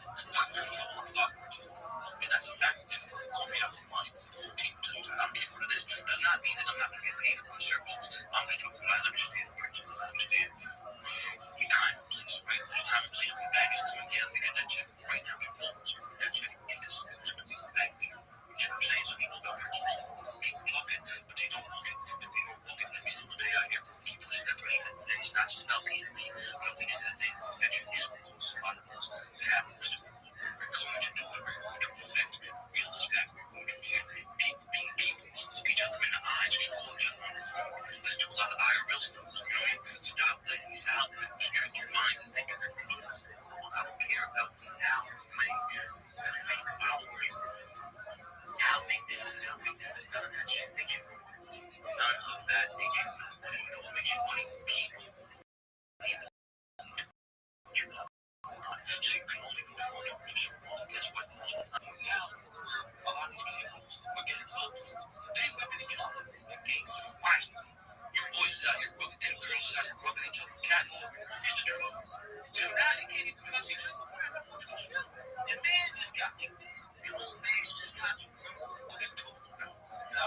Thank you. To numbers and everybody else here, I would say all your names would be here, but I recognize all the names in here. And we are in it together, and that's what I'm excited for. Is that you get me hyped too, because it really is about community, and even someone like me, I'm a little stutter. And the only reason I'm here is because my family and friends did crypto, and they got me into this thing called Dad, with this amazing dad, and he had his heart in it, and he was pushing me to align with my beliefs. And hearing you talk, it's like so similar. So then I'm here like, okay, I'm gonna pick up the phone on social media. And I hear I'm supposed to be on X, and I don't really know what I'm doing. But I knew that if we found a community and that people would work together for something, we would win. So what you're saying is true. It's not like happy Halloween too. I didn't know you were almost better. Yeah, it's like I love doing anything IRL. Yeah, that's what our dead community represents us. It's a bunch of people, obviously, that do the same things. Like, we have similar things. We make things, we're just always doing things. We have a lot of fun too. Anyways, we have amazing people in our community. And the way you're talking to us, like you're people. I everybody in that, because there's somebody that I know my car grew, and we're growing, and it's like, yeah, we're doing it. And we buy our cup of coffee at night, we get to see our check move, and that's awesome too. And anytime someone sells, it's like, okay, we're ready. So it's a really good experience. And I like handing that out to people that I think are awesome. And it is out of like my pocket, or like the dad's way back when gave us some to hold on to and transfer out to people who thought would be really great with us. So I love you. Thank you.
bunch of docs people. This is what you gotta do. They docs a lot of their rules, actually like all their rules, since everybody is on it. Show your face. Now you don't necessarily have to do that, but when you feel more comfortable doing what the heck you got going on with your boys and your money, I think that should be a good idea. So if you have any questions for local retired, let us know right now. My boy, my brother, man, man, my dude, that's what's up. Corey's awesome, man. Everybody check Corey. Hey, guys, you got it. You said you was at work. Thank you very much. Wish everybody. My man Corey came in. That's what's up, man. He's good too, man. Check out Corey, man. Anybody else want to come up and show their fun? All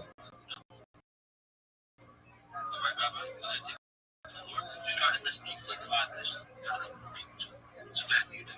Thank you so much for the opportunity. For anyone who's had the opportunity to see what I was talking about with Space Dashboard, I posted that to the top of the Jumbotron. You all should know that's a game changer. If you use Spaces, use that. Don't use Twitter search. The Spaces Dashboard will change your life. Thank you so much for the opportunity. Numbers. This is Rabbi Rothschild. I stream my life 27 days a week, 365 for world peace. I've been doing so for more than 4 years. I just celebrated my 4-year anniversary. This is more data and content than any person has ever uploaded to the internet in global history. In 2018, The Economist magazine stated that data had over #1 resource, and I have data archived than any person ever, which may make me an influential person someday.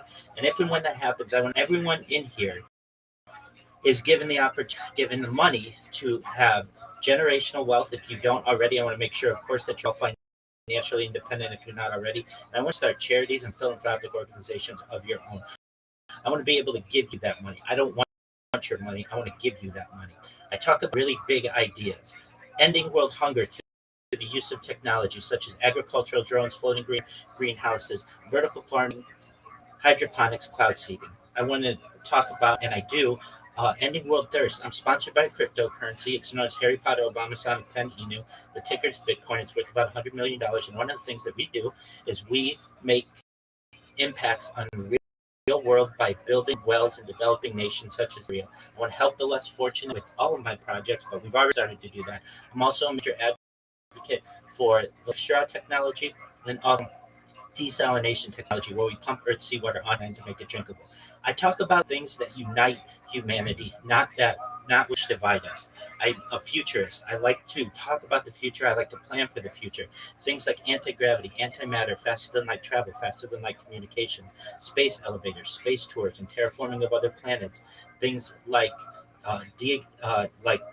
certainly cryptocurrency, things like quantum computing, artificial narrow intelligence, artificial general intelligence, artificial super intelligence. I was using ChatGPT. I'm an early adopter. I was using it in November 2022. I was using it as an early adopter in November 30th, 2022, when it launched. And of course, we've seen the impact that large language models have had on society. So I have the pre-AI being injected in society, essentially, and post-AI. That's what makes my streams really interesting. I'm live on 22 different YouTube streams, 24 hours a day, 7 days a week, 365 days a year. I talk about people don't know this, but the extinction took place in the year 2003 with the Pyrenean ibex, which was a goat located in northern Spain, southern France. Fast forward to the year 21, a company out of Dallas, Texas is founded known as Colossal Bioscientific.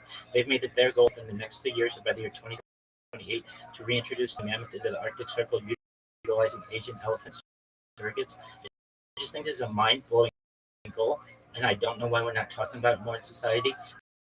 Additionally, I am an advocate on the other projects of this company, such as the return of the Tasmanian tiger and the dodo. These are really exciting to me. What I talk about affects every single in here. If you want, advocate, if you want to use it, life extension technology. When you all, the average life expectancy for everyone in here was probably about age 80 years old. I want to increase that to 100, 120 if you want. This is consent through the use of technology such as oxygen therapy, growth hormones, stem cells, cryonics, genics, peptides, things like nootropics, cold therapy, ambrosia therapy, red light therapy, testosterone replacement therapy. Back in 2025, we didn't know you. What you said sounded like science fiction. Come to fruition. Our body break down. What's the next plan? If you want, you may be able to utilize it as mind uploading technology. If you want, you'd be able to Scan your brain into a computer like a CAT scan or an MRI, knowing where every atom is in your central nervous system and your peripheral nervous system for later download. As an android, an avatar, a cyborg, a cybernetic being, a clone of yourself, a robot, an ethereal being, whatever you want to be. But essentially what I'm saying to every single person in here is there may be an opportunity at digital immortality. Thank you so very much for letting me contribute. Can I ask you, because it's not just a chill place, it's a chill place, and I want to ask you, Bill, I heard you talking about it the other day. Do you actually advocate for that as a rabbi? I assume you're a spiritual person. Immortality is part of our consciousness. So do you actually advocate for people to imprison themselves here in the digital realm as opposed to going to the next place? Well, I believe in the world to come, but additionally, I think that we are evolving from Homo sapiens, perhaps to transhumanists. Some people have labeled this as Homo techno. I'm open to these discussions. I'm not necessarily on one side of the fence or another, but these are discussions that the coming generation is going to be having. And I have these live every single day on my YouTube streams.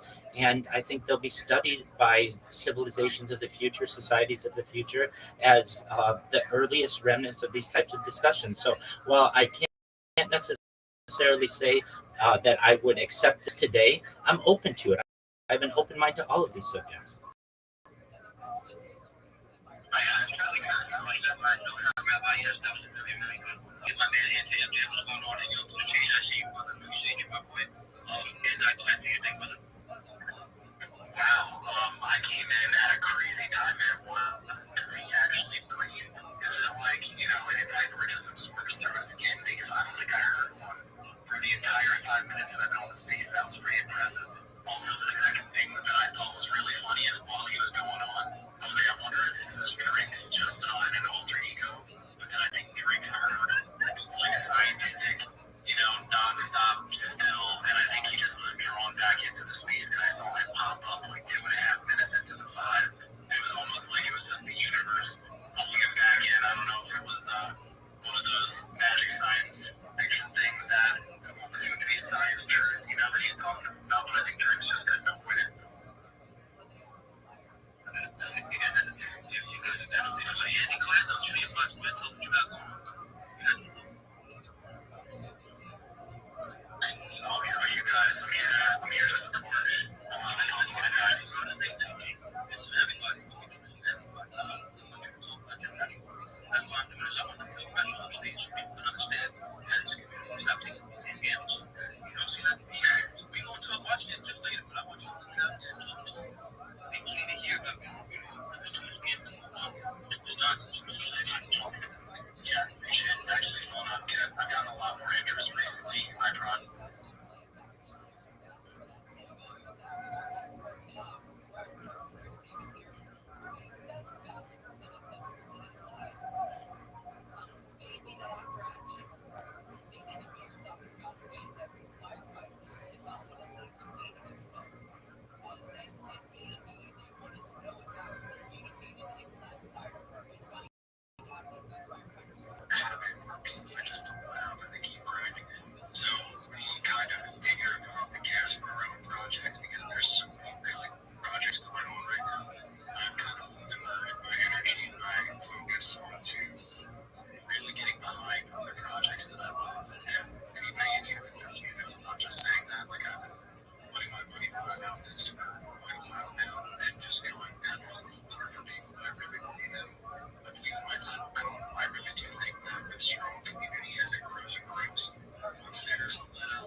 weeks. One, now that we're on Magic Eden, every purchase on Magic Eden, there's a royalty.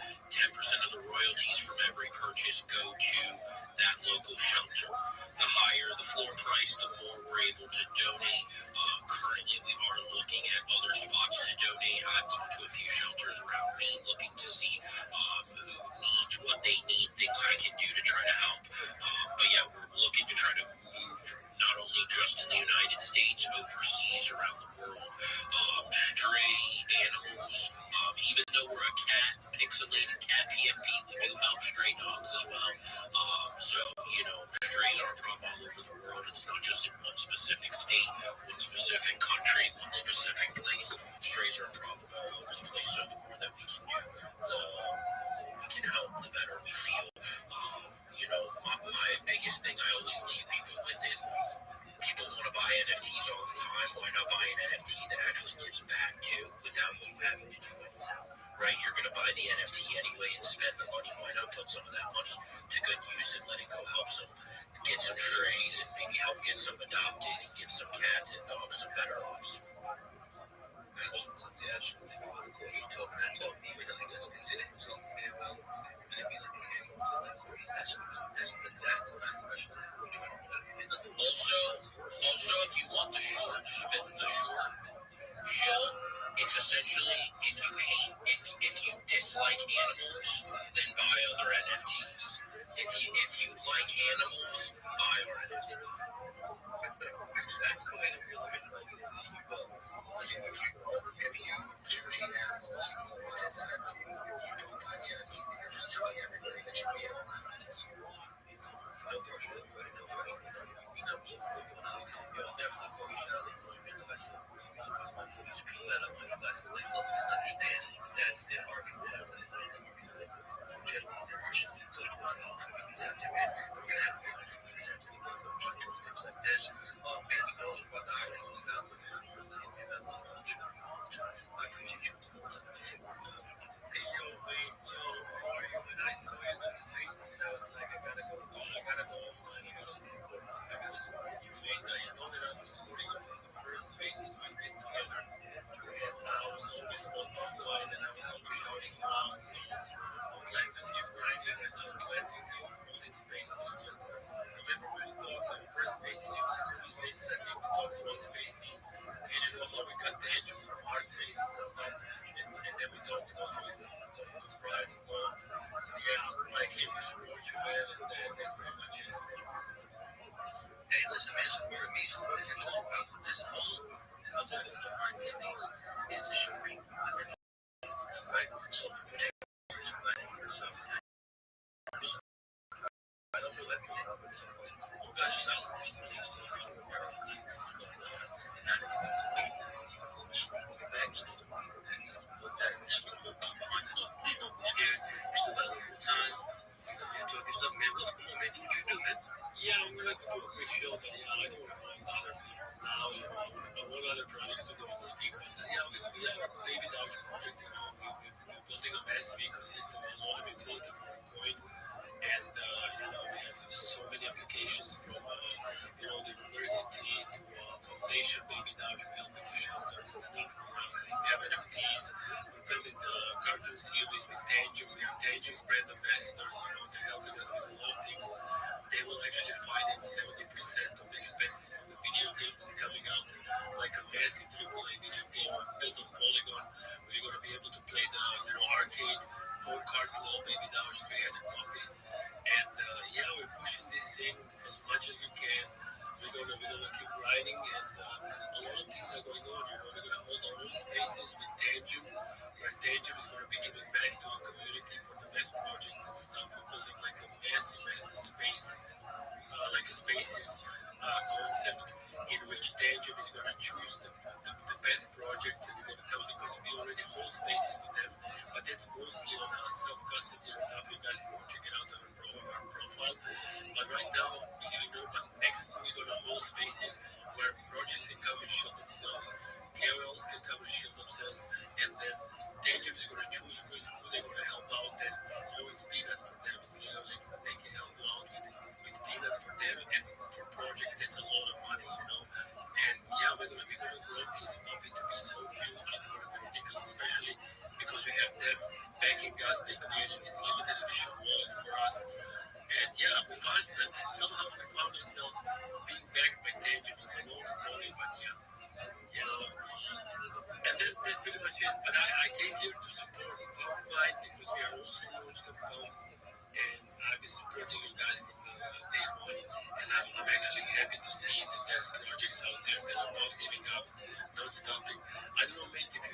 space, but a lot of people dropped down from the spaces that we were calling.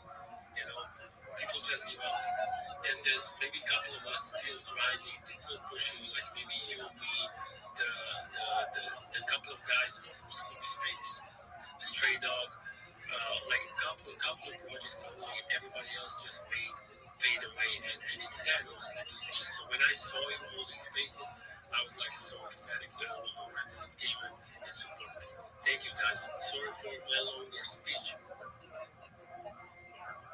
Maybe we'll tap me too, and I appreciate you, man. Everybody tap in, like you said, the fake ones are gonna fade out. I'm trying to tell you, the fake ones are gonna fade out. We're gonna stay here, hit the chance, not move the hit. So I decided on a show. I'm going to show for Easy Eat. If anybody doesn't know, I know Numbers in here does, Online does. There's quite a few of you that probably do. You might know him from a different project. So he's a seasoned developer. This isn't his first time around, and it honestly speaks a lot because you learn so much the first time. There's no book smarts that will tell you about that. But you learn a ton. Obviously, has ups and downs. There are a lot of stuff that comes along with it. He's back and doing it again, and even better, he figured out exactly where to tweak things and how to do it right. He's a brand new project that's really, really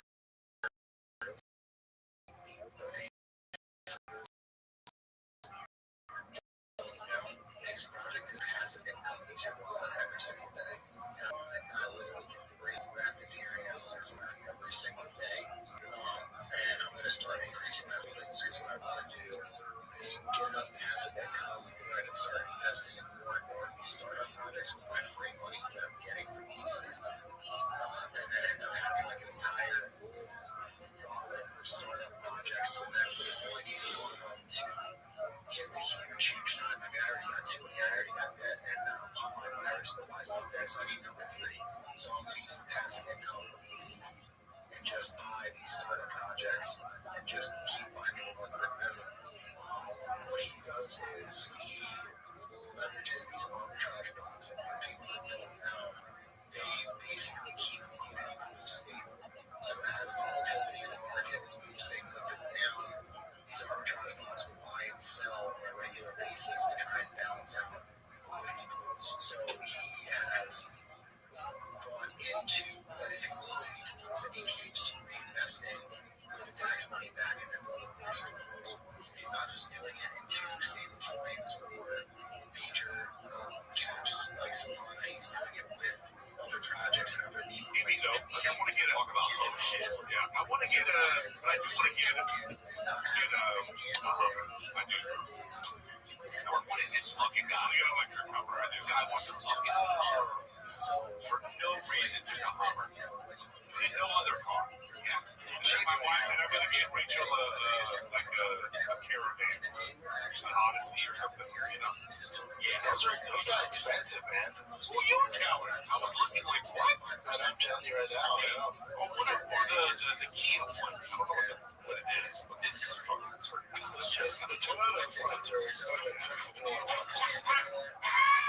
Tell me something, just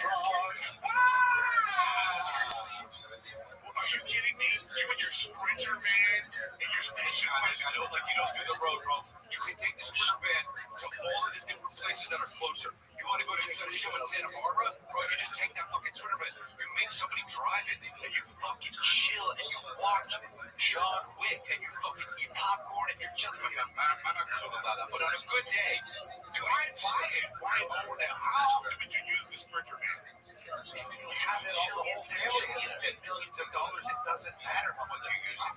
You're balling. This guy fucking doesn't know the first thing about anything. Syracuse will be a Buffalo, I'll be in Hamilton, Ontario, Chicago. Let's do this. Kansas City, Missouri, ChrisAlia.com. Theater, Chicago, November 6th, and then I'll be in Minnesota House of Comedy 7th and 8th. That's what's coming up, guys. So come and check me out. No more drive slow, car, the gas. There's no giveaway right now. No. We already did our giveaway, gave it away, so there's not one right now. Flip cars, fix cars.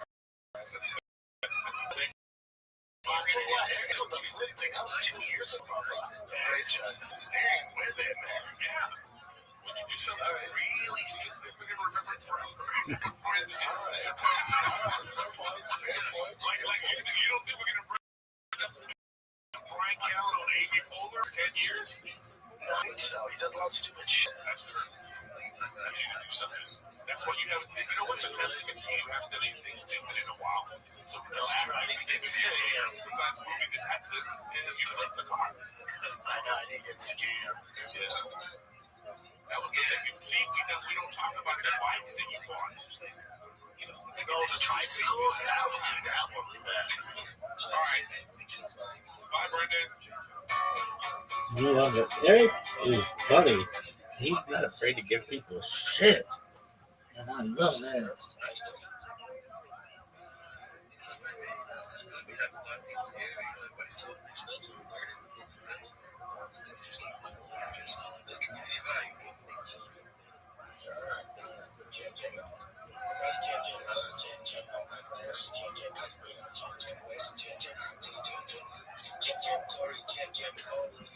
This shit is a waste of time.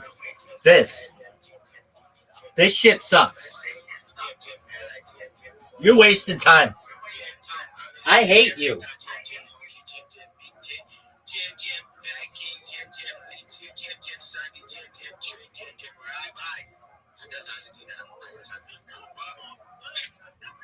Damn, but you said my name. So you getting a follow, son? I really want us to go back to like the talk community values. Yeah. So I really like talk on that, but I'm trying to choose a community. Damn, it's fucking weird. Why I'm choosing the I community. hear you did all that. Communities want to keeps the project keeps the project going. Plus, the only people that shut down. But once they move from the West phase, get. So we want from people who actually believe that they are part of the community. Get. And you can pay people to tell you, but you can't pay people to kill them. How do you understand? Big steppers. They create noise and like they create noise that even the ghosts they can't even like create and even though the ghosts they end up joining with that noise naturally like they end up joining with that community because of the noise that the community has made because the community is active because the community is creative and they are very loud and that's why I'm choosing the community because the community is stronger it's lasts long and it's new because goals create movement, right? Community create, goals create movement, yeah, goals create movement. Sorry, the community they create the movement. You get what I'm saying? You don't build a project on followers, right? You build it on people who believe. You get people who believe that you can do this. Believe that you can build the project right. Not all goals now. You just have to pay them like after they've posted once or twice, they just like leave and abandon the project. You have to like put the project in the hands of a community that like believe that oh yeah, this is going to be great for us. Understand what I'm saying, right? And then when if you take away goals, you get take away goals, the project is done. You know what I'm saying? If you have a good and strong community, like I always say,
Yo.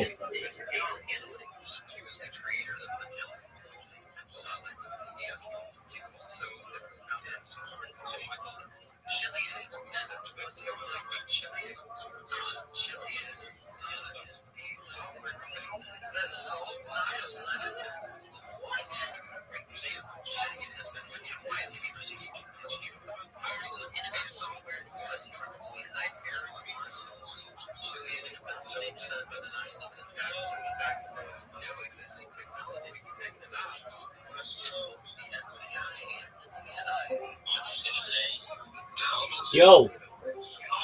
Hello, guys. Yo, how are you? Hello. What's good? How are you, man? What's up? I'm Can I amazing. put my webcam here, right? Pardon me?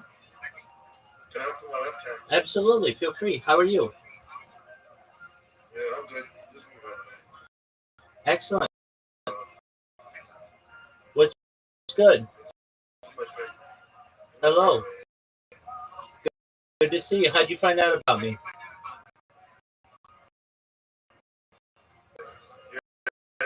I am everywhere. How did you find out about me?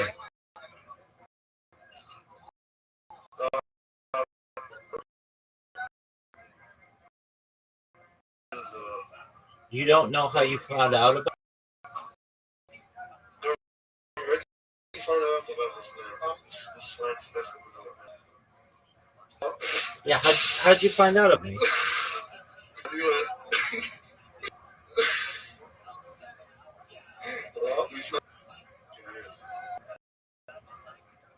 I think it was on Discord. On Discord. Okay. Wait, Rabbi, what do you think about the claim that money is evil? What do you think about that? Oh, it's only evil to those it hurts. What does that mean? What do you think it means? Well, I just answered your question. If you don't understand it, I mean, I can't really figure it out for you. Money's evil to those that it hurts. What English, right? No, I don't speak English. I speak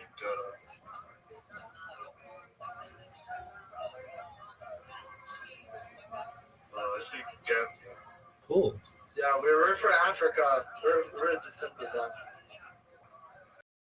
You root for Africa. That. Okay, cool. So how's it going? Like Amazingly big.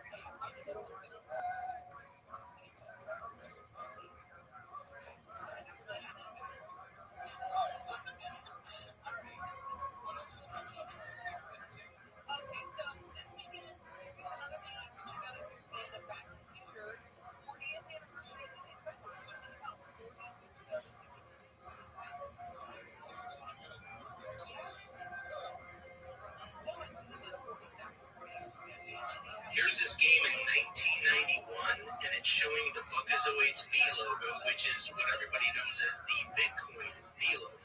So in a game called Space Quest 4 in 1991, the actual pixelated DeFi digital currency has the first iteration, and my PFP is showing it, of the Bitcoin B. And if everybody knows, today's the anniversary of the white paper. Well, that was 2008. Again, it was 17 years before that this Bitcoin B logo. Then there's more to it because in the digital game, the B logo, you've got a rocket. And then you have number 59 in cryptography. The number 59 is a prime number indivisible by one in itself. So we believe that there are many connections back into the cypherpunks who are really the brains behind Bitcoin is. Everybody wants to know who Satoshi Nakamoto is. All we want to do is let people know the origin story of how crypto came to be. And we believe, we've done a lot of research, in the last 7 months, our anniversary, which is a couple of days ago on the 27th, and I can blow your minds, but with cryptography, they're very in line with numerology. Well, if you take the number 5 and 9, 5 plus 9 is 14, the Bitcoin logo is tilted 14 degrees, and that was done by Bitcoin. And then if you take 5 minus 9 is 4, what happens every 4 years is a Bitcoin halving. So there is a lot that goes with this, and then we were actually the first Solana meme coin that was allowed at the Bitcoin conference this year. And during that conference, we met with the Week of Lost Twins. They have this PFP that you see. We have a physical token we created. So the Week of Lost Twins have our token. Brad Gartman, CEO of XRP, has our token. Jack Mahler has our token. Aaron Arnold from Altcoin Daily. So now I don't know if they own any of Bitcoin, but at least they have a physical token. And also when Bitcoin Archive ran a post about, hey, look at this coin showing up in a game in 1991. It had 3 million views in 24 hours. So it's pretty insane. And then the last thing I'll say, because this thing can go on and on for an hour, but at Sierra Online, there was a gentleman by the name of Rod Nakamoto and Satoshi Usaka. You put those names together, what do we have? But this guy, Rodney Nakamoto, he had a company, and the company was called Sweet Microsystems, and they sold sound cards to Sierra Online. And then he later started a company called Interactive Design, where he was an executive consulting gaming companies like Sierra Online. And then Satoshi Usaka was a Japanese developer, so he was out of Japan. The company was called Game Arts in Japan, and he developed many games, but 5 of the games he was a designer developer. Sierra Online licensed here in the U.S. So all we're saying is you've got this guy named Ron Nakamoto, another guy named Satoshi Usaka. We believe, Satoshi Nakamoto, he was in the gaming industry.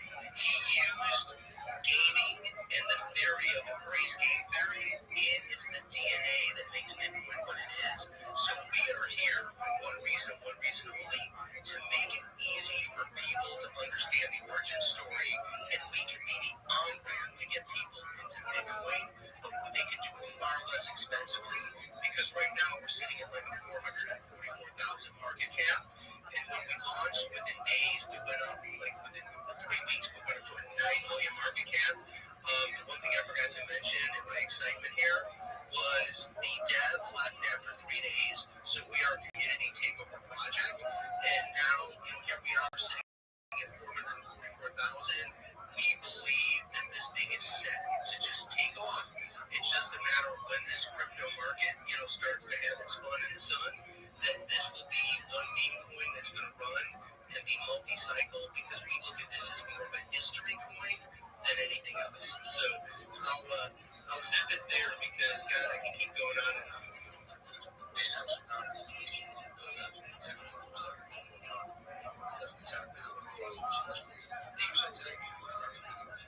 It is, yeah. First time listener, first time speaker. That's not first.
doing it, not doing it, the table wants to do it. The posts were designed especially so that it's tricky up. I came up with these birthdays and birthdays and puzzles and stuff like that, especially so that they must be tricked out. Real people actually have to come in and click the like button, plus button. So they're going to do it for everybody. The number competition rule is 70 likes away. That's easy. And on the once a month, we are 100 likes away. Let's get there. Let's get these things trending like we're doing it before. I guarantee you we'll do better. Thanks for the suggestion.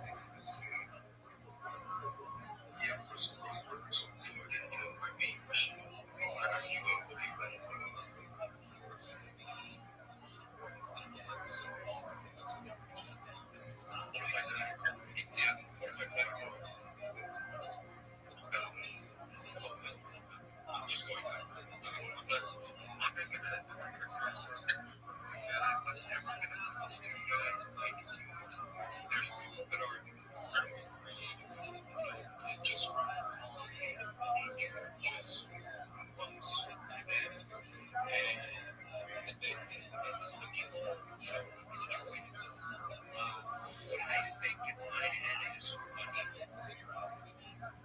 People get offended about it. So I got that sort of sense of humor that's good. Off color, people don't like it. But I think it's funny shit. So I after a long life, I'm trying to get people to understand what I think is funny. I just came up with also I don't wear a costume, but I am definitely going to see what's going on. There's some cool bars that has a lot of teachers, so probably just go there and definitely watch the day that Eve was talking about. For sure.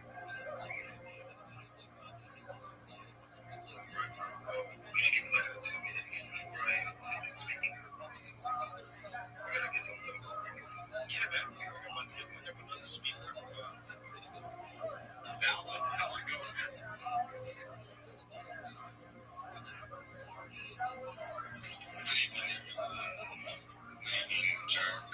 GE.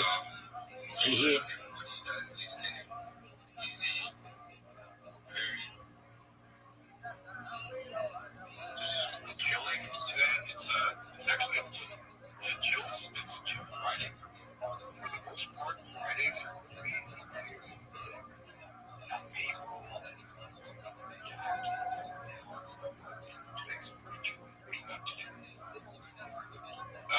I worked on some projects, it's the Halloween holiday. So some projects relating to Halloween, like there was a project this morning which was named Skeleton. So it's a hybrid project just based on today as being the Halloween holiday. So I worked on it in the morning, but that's fine. So I have some questions for you. Jack is a very interesting project. It's a very good project.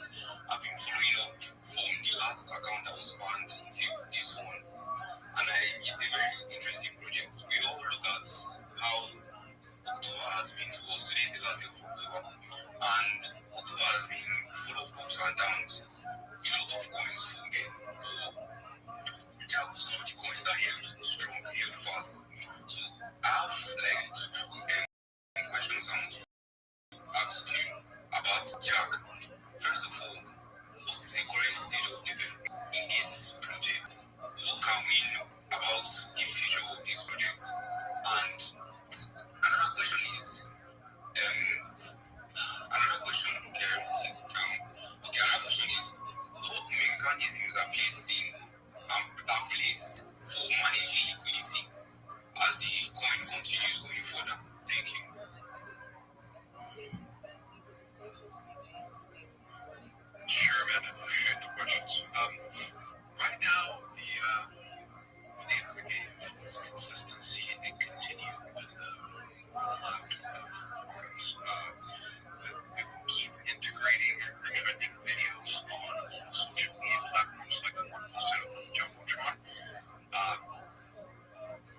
I personally think that the NFT show and show is going to be, it's going to be a winner. It just put all eyes on Jack because of the nature of the solar market right now. Markets are unstable. People think that it's a safe haven for their money, and when you provide a better mousetrap, it's very simple. So for me, as a salesperson, I'm a business owner, but in reality, what I am is a salesman. I need always a product to sell, and if I can apply for myself, once these silver NFTs it's very easy for me to sell. Coming up on spaces and advising people to buy one dollar as diversifying. Look who it is, Jacob. How you living, big dog? Man, I'm doing pretty good. How yourself? Oh, Baruch Hashem. All's good, thank God. Just in a Twitter space right now, so I can't really talk. I'm about to show my project, what I do to them. But how are things in your world? Not too bad. It's kind of Excellent. I see your posts about every day, and I shout them out verbally to all of my streams. So you should know that your efforts are echoing in the annals of history. That's right. Just want to make you, smile. You'll appreciate it. Oh, you always do. I just randomly say hi to you when I see them on here. So certainly. Hey, give me an update. Did last you spoke, you were contacting rabbis in the Kentucky area? What happened? Yeah, I didn't get the letter yet, though. Okay, remember what I said. I want to. Remember what I said. A letter a month back to you. Definitely. That's what I want to write letter, but I kind of already think it myself. I'm speaking Hebrew, reading Hebrew. And Not going to be the answer. Obviously, Not going to be the answer. No, that's not the answer. I'm telling you right now, they're not going to say yourself in Hebrew. That's not what they're going to say. What? Maybe we'll do that. We're kind of be submissive. Dismissive, I should say. You never know. They may have something that might work for you. You might be able to live in the community one day a week. You could get your sister to watch your brother for one day a week. I mean, my parents can probably take care of my brother for one day. Okay, there you go. So that's an option. I've known people to do that. I mean, it'll be wonderful just to kind of talk to somebody with a correlation in belief, you know what I mean? Because I don't really have that here. I understand that. So start your letter writing. Yes, sir. I mean, it's as simple as that. They can just ignore it. But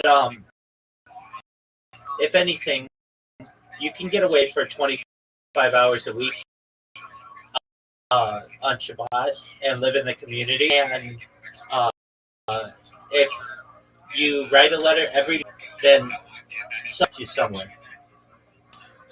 Oh, no, every single day they're gonna be like, oh, Not every day. Not every day. Not every day. Once a month.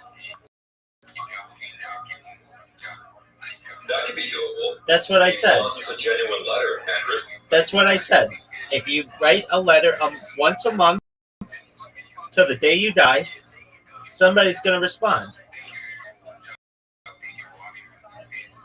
Very true. Okay, I'm about to speak, I think.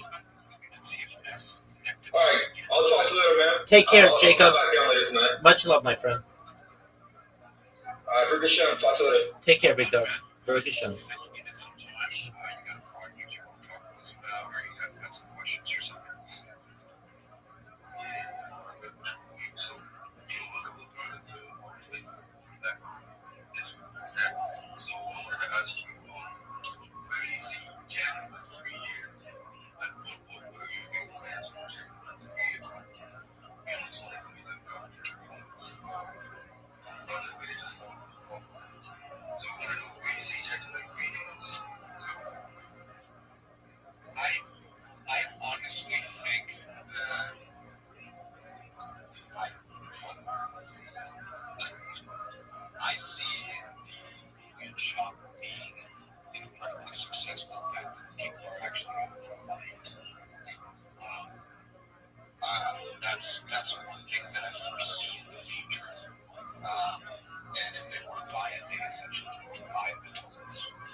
No one cares.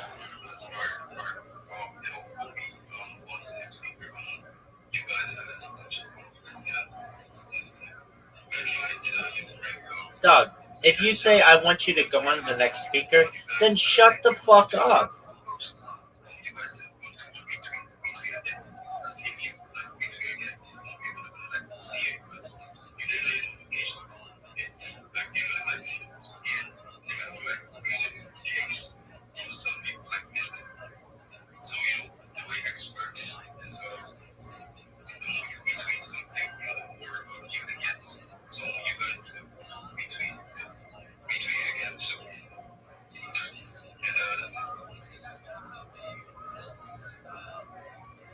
Appreciate the shout out. That's always important to retweeting the space.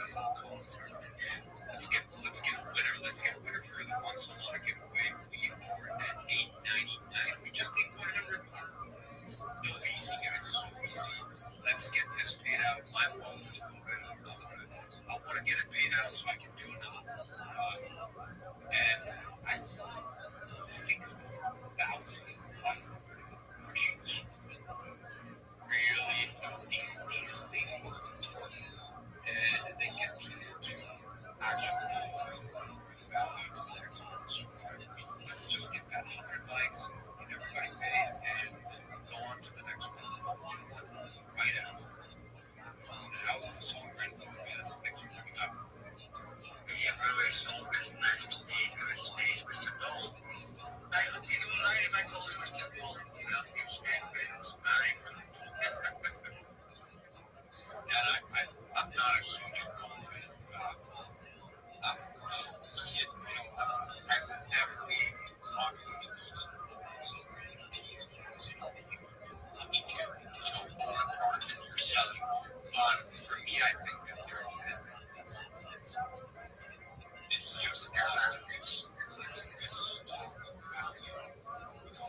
if a lot of people were getting some Jackson NFTs during the latest one of crash, you could have cashed it into a solid and bought coins at a tremendous dip. So it's a good way to trade. You can keep a little bit of your portfolio in these, and that way you can take advantage of the dips. Well, I said Mr. Bone. He isn't Bone. Oh, man, sorry. Thank you. Thanks for that. Yo, no one cares. No one cares. Shut the fuck up. Shut the fuck up. Shut the fuck up.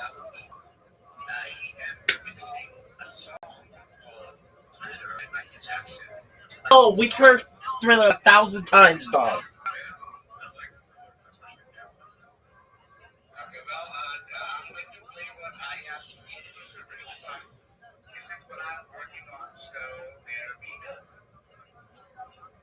If it's the long version, I'm gonna be so pissed.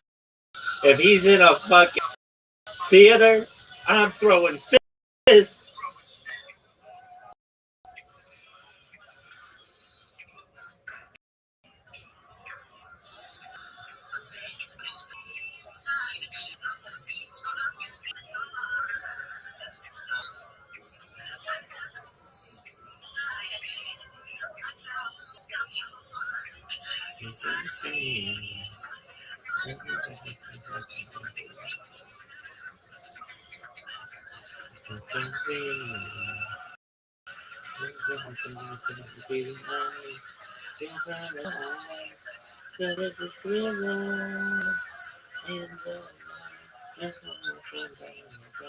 Okay, this is good. Not better than the original, but it's okay.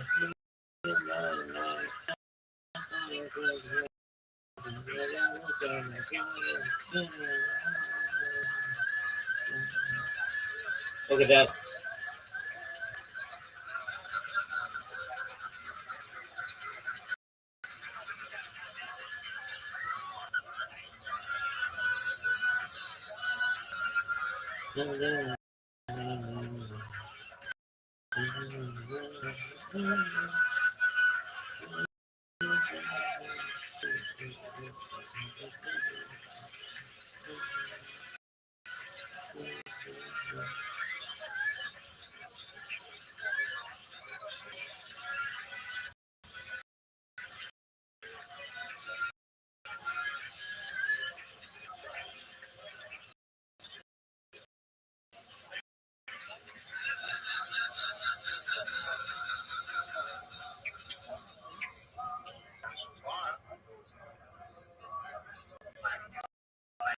All right, same.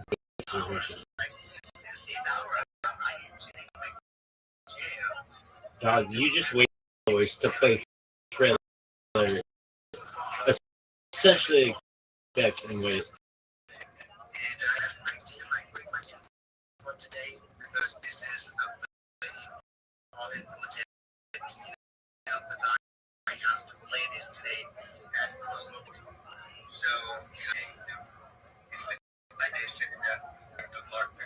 Yeah, you're fucked, dog.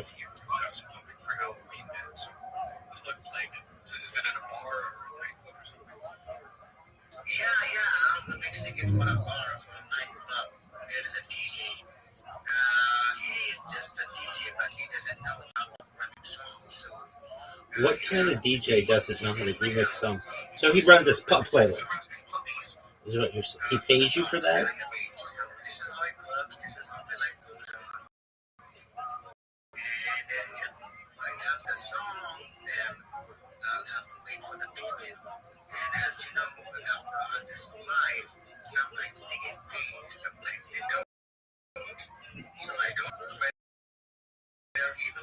Dog,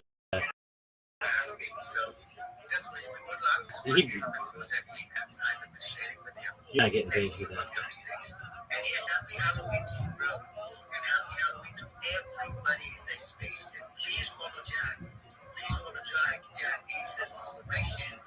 Jack is inspiration. Jack is a very good person. All those people who have tried to participate for the first time, please press the follow button on Jack's profile. Dog, okay, you can suck off Jack later, dog.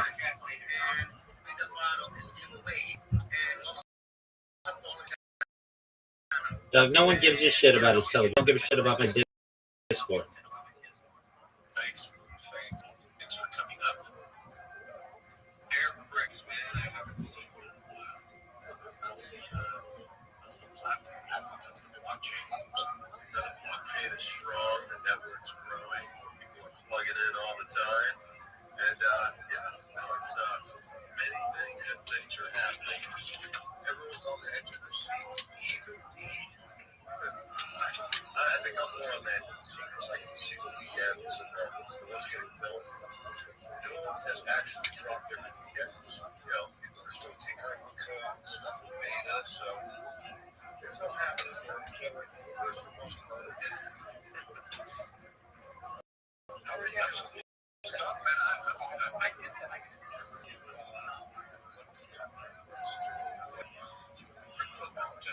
Take a hit and it's sustained. You know what happened? Oh, so I mean, everyone's just kind of sustained all that stuff. I mean, it's a blockchain. Not that very many people know about it, but I mean, two exchanges that they've got listed. One's really small, the other's we call that like a tier 3, not a tier 2. Yeah, it's going to be a tier 3 exchange. But so they didn't really get at all for virtues. Because we're off one wall, and we have our standard mining for those who jumping in, mining, and then they dump all the small exchanges, but it's standard support. But the amount of people that know about it is still small. Snowball's rolling, so more of that so not supposed to talk about the tokenomics of price. Dog, no one gives a shit. I'm just gonna straight up with you.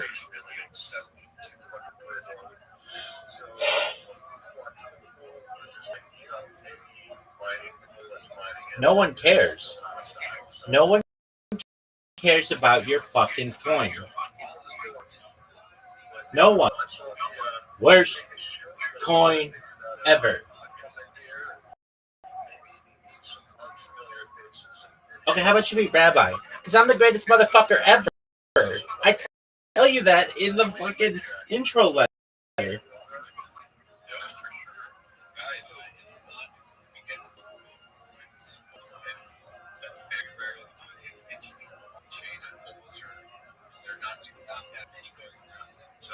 This is awesome. All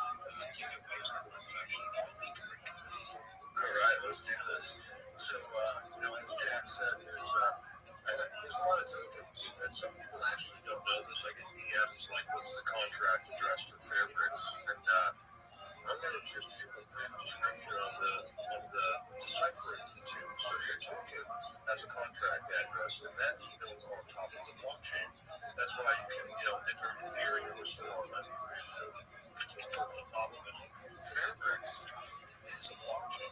Oh, Fairbricks is a blockchain. Sounds like the worst fucking idea I've ever heard. Next.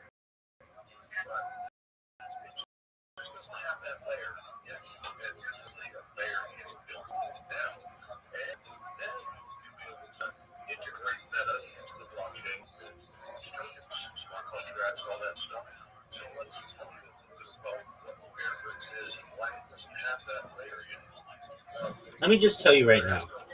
Fairbricks is the worst idea in the history of ideas. There's never been a worse idea than blockchain chain ever.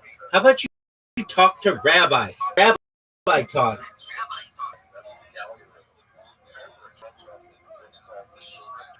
Oh, he runs off the script algorithm.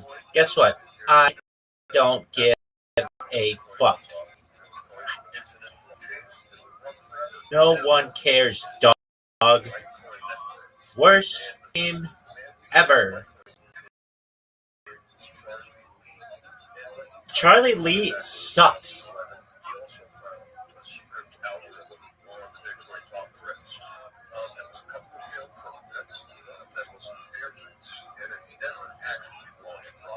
It didn't ever launch properly. You know why? Because you suck.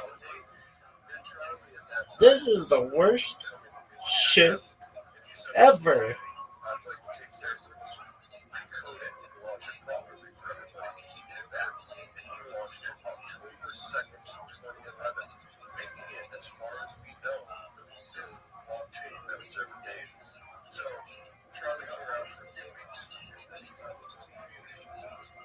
I have an idea. I'm launching a project that I'm going to make entirely my own. It's called Litecoin. So I'll be Fairbricks to you. Dog, let me just tell you what I think about Litecoin, Fairbricks, your founder, your face, and your parents. They all suck cock. Next.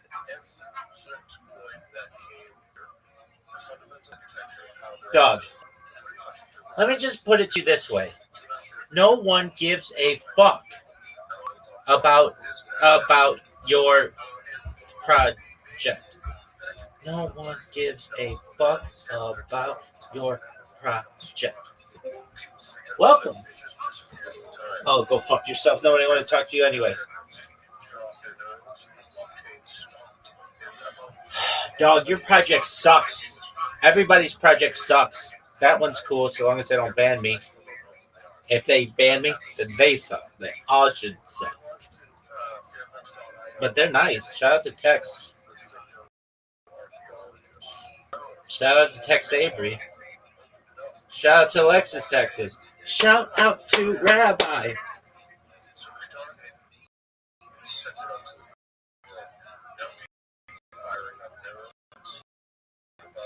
Dog, this is the worst fucking shit I've ever heard.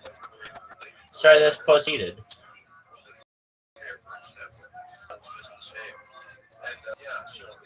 Dog, let me tell you this. When I want to fall asleep next time, you tell me about Fairbricks. No one's got questions for you. Your project sucks. You just have to understand that. Anyone who's listening to your words right now hates you. Nobody has questioned, dog.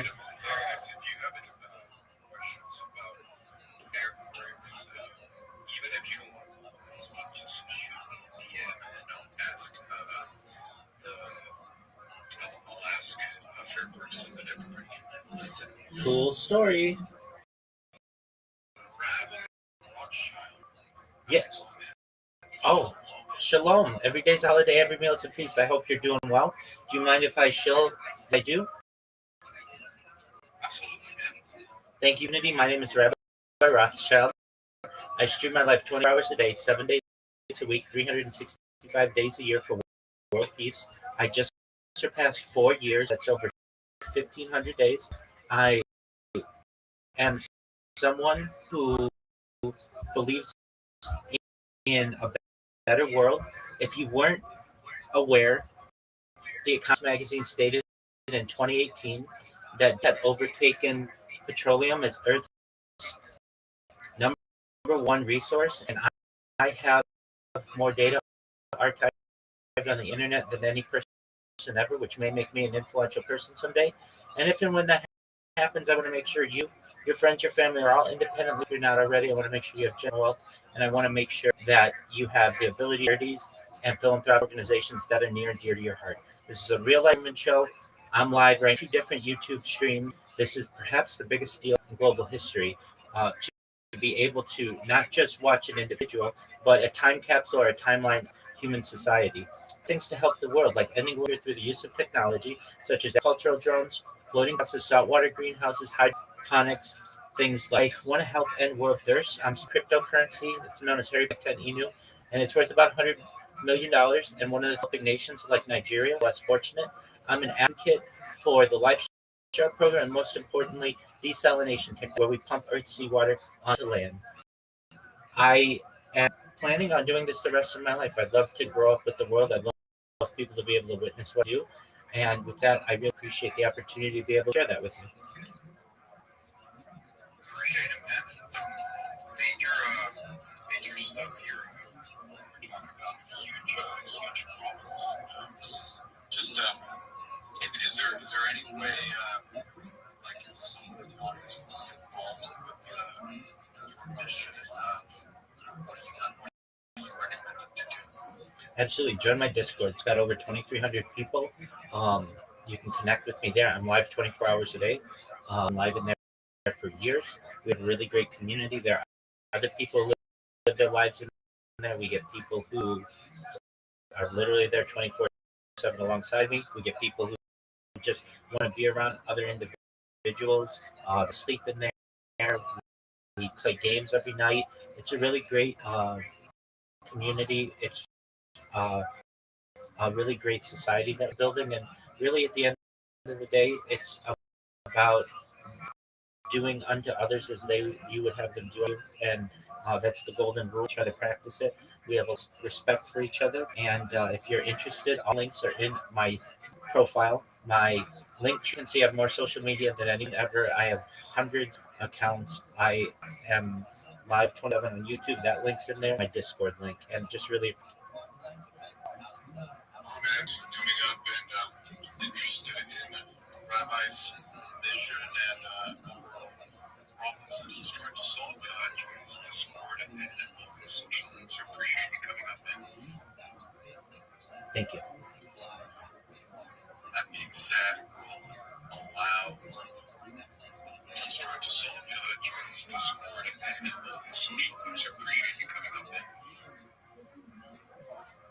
Thank you. That being said, we'll allow new speakers. A lot of new speakers today. This is awesome.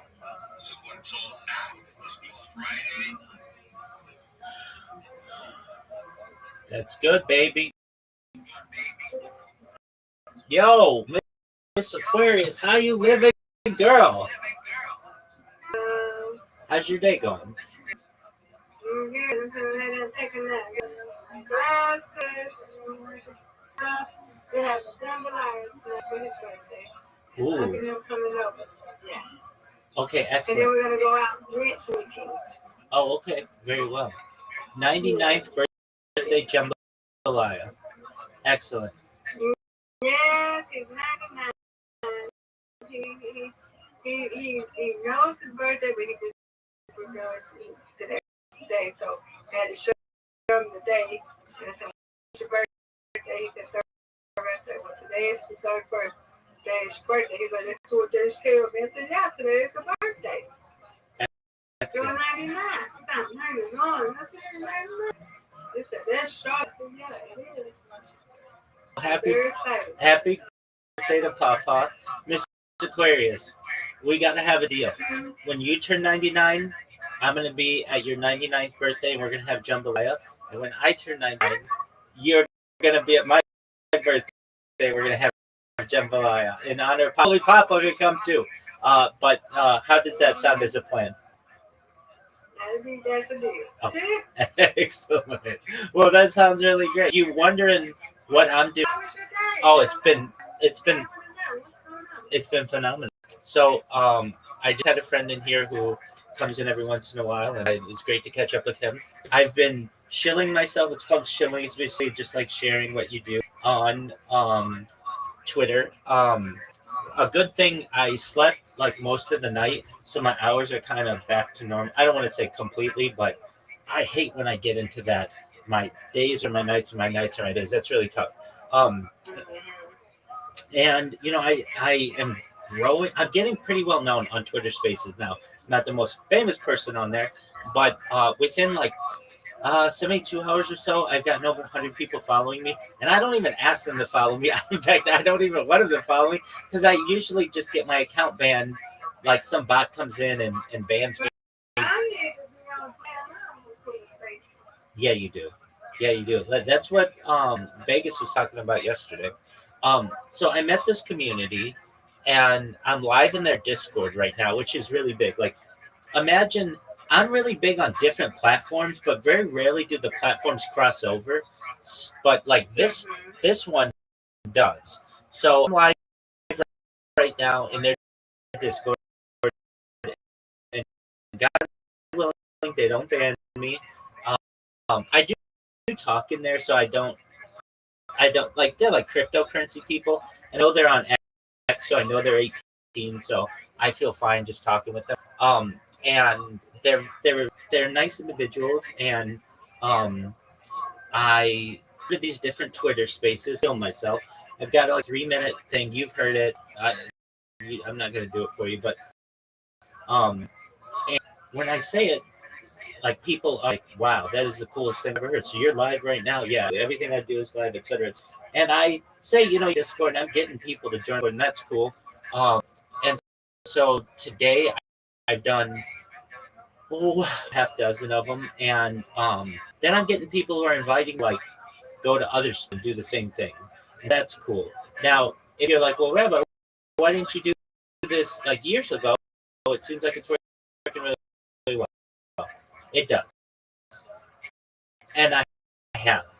But what ends up happening, I get my account banned, and then sometimes I just lose the momentum to like create a new account. I run into all these issues because they like it's deep.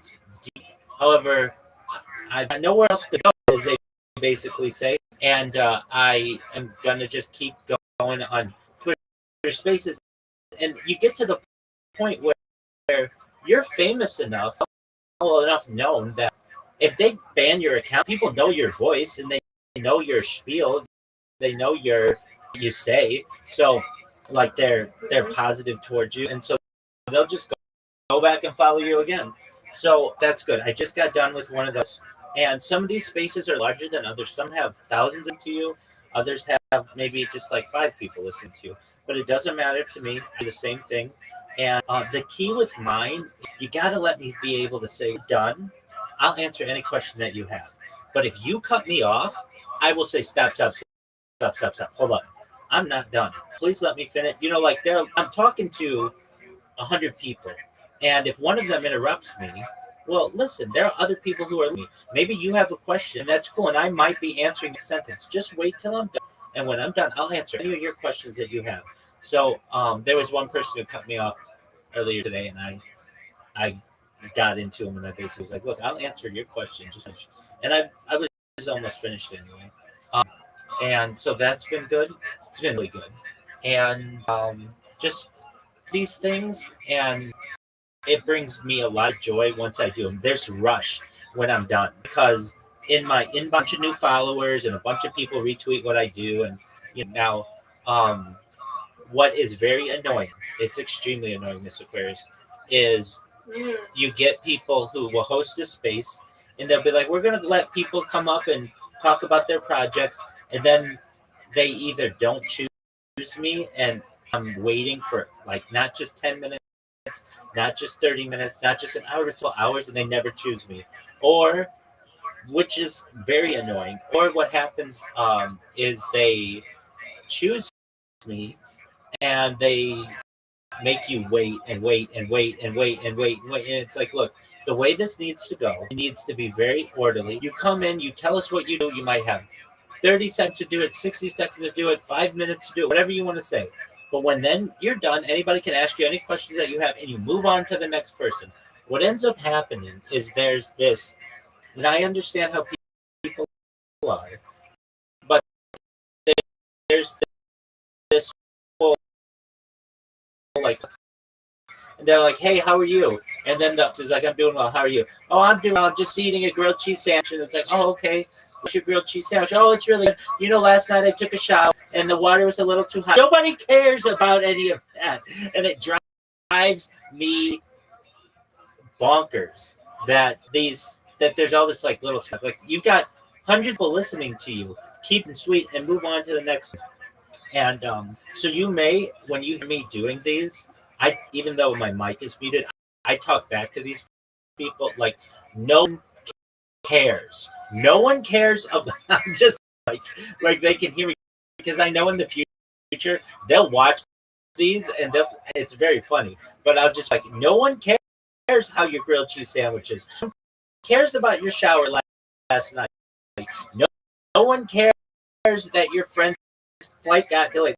Like if you and I are talking, that's totally different. I want to learn everything about you. But these spaces are different. These spaces are supposed to be for people to take time to be able to tell you about what they do and their projects. And so if you ever are like, oh, this sounds really upset. I'm not upset. I'm just like frustrated that I've been waiting on hold basically for 45 minutes to talk. They've let 3 people skip me and I still haven't had the opportunity to go. So but yeah, get a lot of positive energy. And Miss Aquarius, I'm telling you, if you had to ask me, and I really mean this, you'd say, okay, Rabbi, how we viral? Because that's my goal, so that I can talk about world peace and all the other good stuff. I could be wrong, but there's what I'm in. That is a crypto Discord that has like 6,000 in it. But of those, not big, but of those people, they're all on Twitter Spaces, and they're going to be watching me on Twitter Spaces, but what? And they're going to put 2 together and basically like, oh, this is that. And that's going to be really interesting. So you're tired. Thank you for letting me share. Yeah, no problem. All right, we'll take a nap. Me too.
Welcome.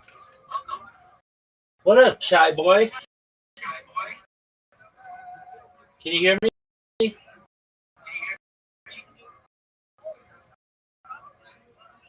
Big dog.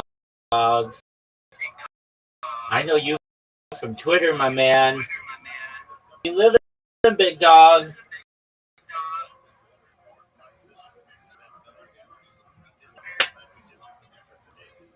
I know you, dog. I know exactly who you are.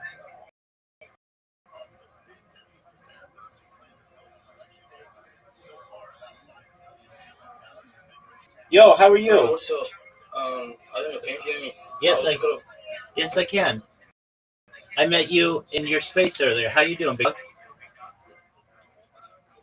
Yeah, I'm good.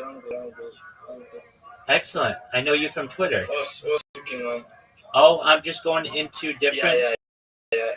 I'm just going into Twitter spaces and chilling projects. How about you, big man? Okay, yeah. Same though. So, what you got cooking?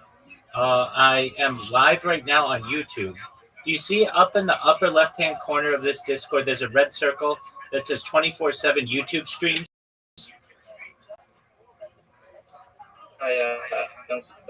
Put that link into your browser.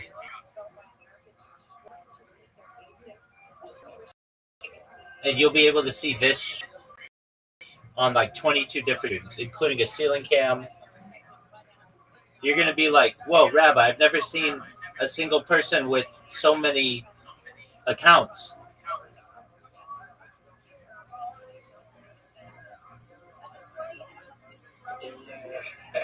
Do you see it? So I don't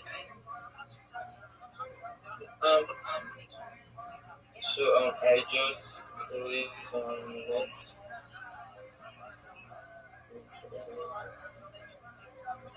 So there's a red circle.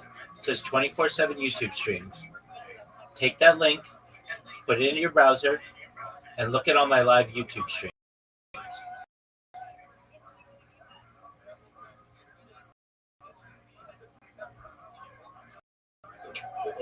Take your time. I'm 247 live stream. Okay. So do you see there's a link in that text box?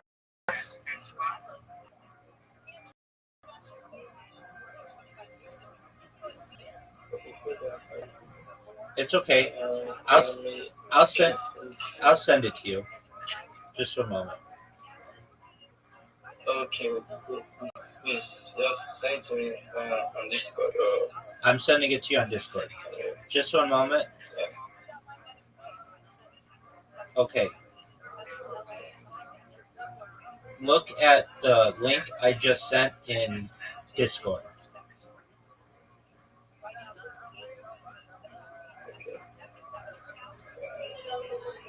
Is it to my DM or to the general chat? No, it's in your DMs of Discord. Okay, let me check.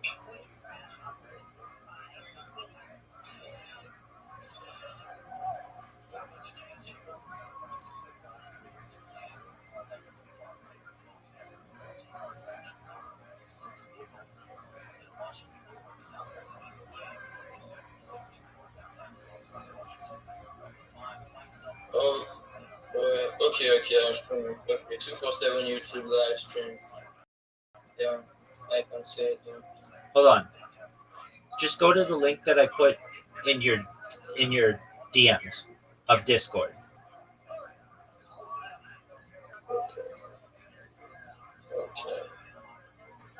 Okay, should I go and click on the YouTube link now? Yes. Okay.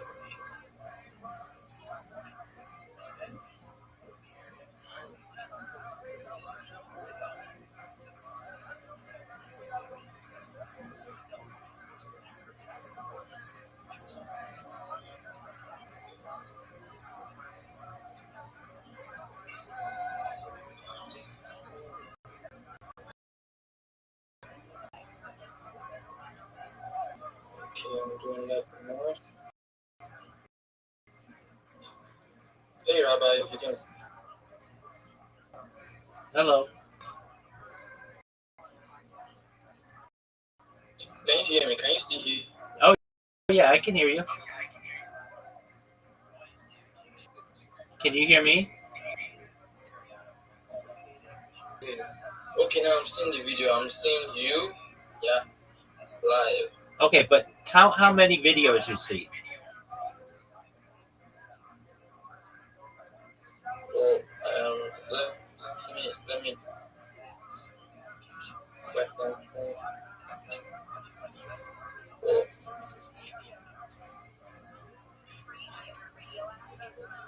You'll be able to hear yourself on YouTube as well.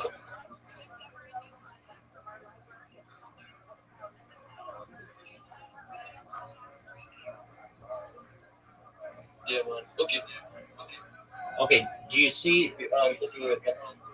How many live streams do you see?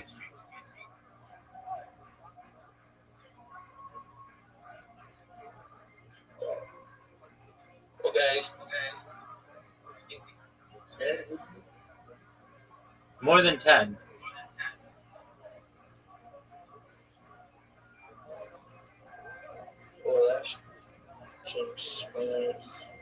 Okay, here's what you do. You go to your DMs.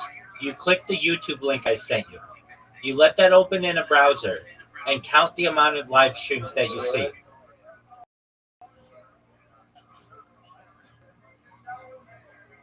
Oh, I can hear you now. Okay, you can hear me or you can't? Yeah, I can hear you now. I can hear. Excellent. Okay, so go to your DMs in Discord. Click the link. How many YouTube should I have going simultaneously right now? Okay. Just Take your time, my friend.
You see, yes, I can. 16. Isn't that a lot? Yeah, that's a lot. For a live stream, that is Exactly. a hell of a lot. And I've been doing this for 4 years.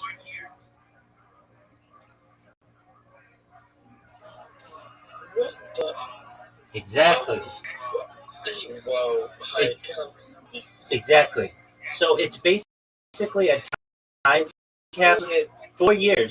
I just celebrated my 4-year anniversary. So this is basically a time capsule or a timeline of human achievement.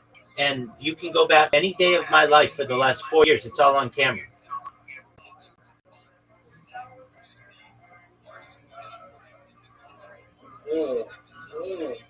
Yeah. So like that. I know I am. So like that conversation that we had in your space, you hosted a space, your first space, that's on this stream.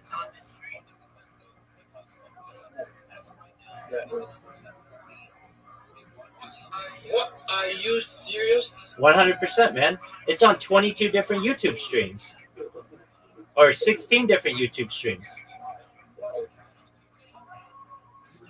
You mean our condition right now is live, like? Absolutely. Click on one of those YouTube streams and you'll hear yourself.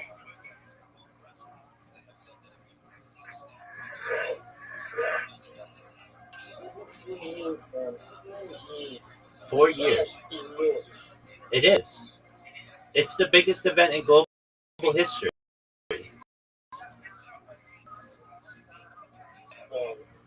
Exactly.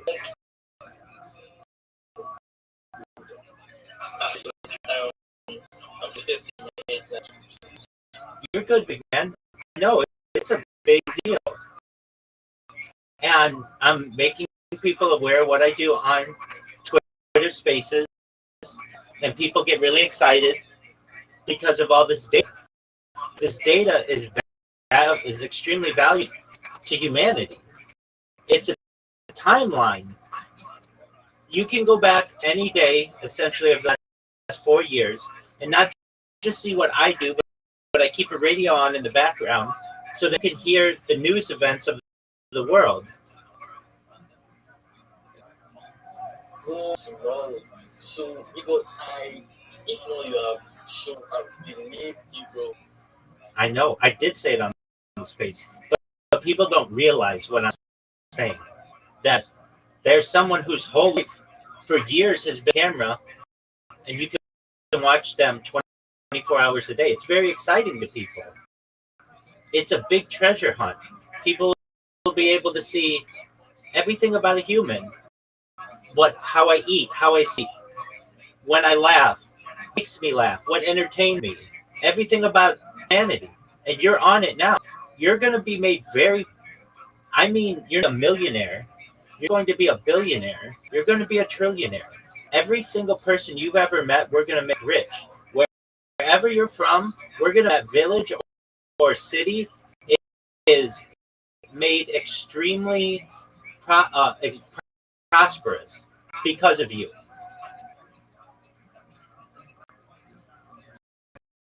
And you know, these people talk about them all the time. That's fine. And that's cool.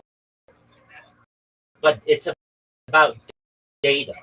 In 2018, the Economist magazine stated that data had overtaken petroleum as its number one resource. And I have more data archived of myself online than any person ever, which may make me a very influential person. There's a very good chance I won't just be the wealthiest person in the world, but perhaps the most person ever.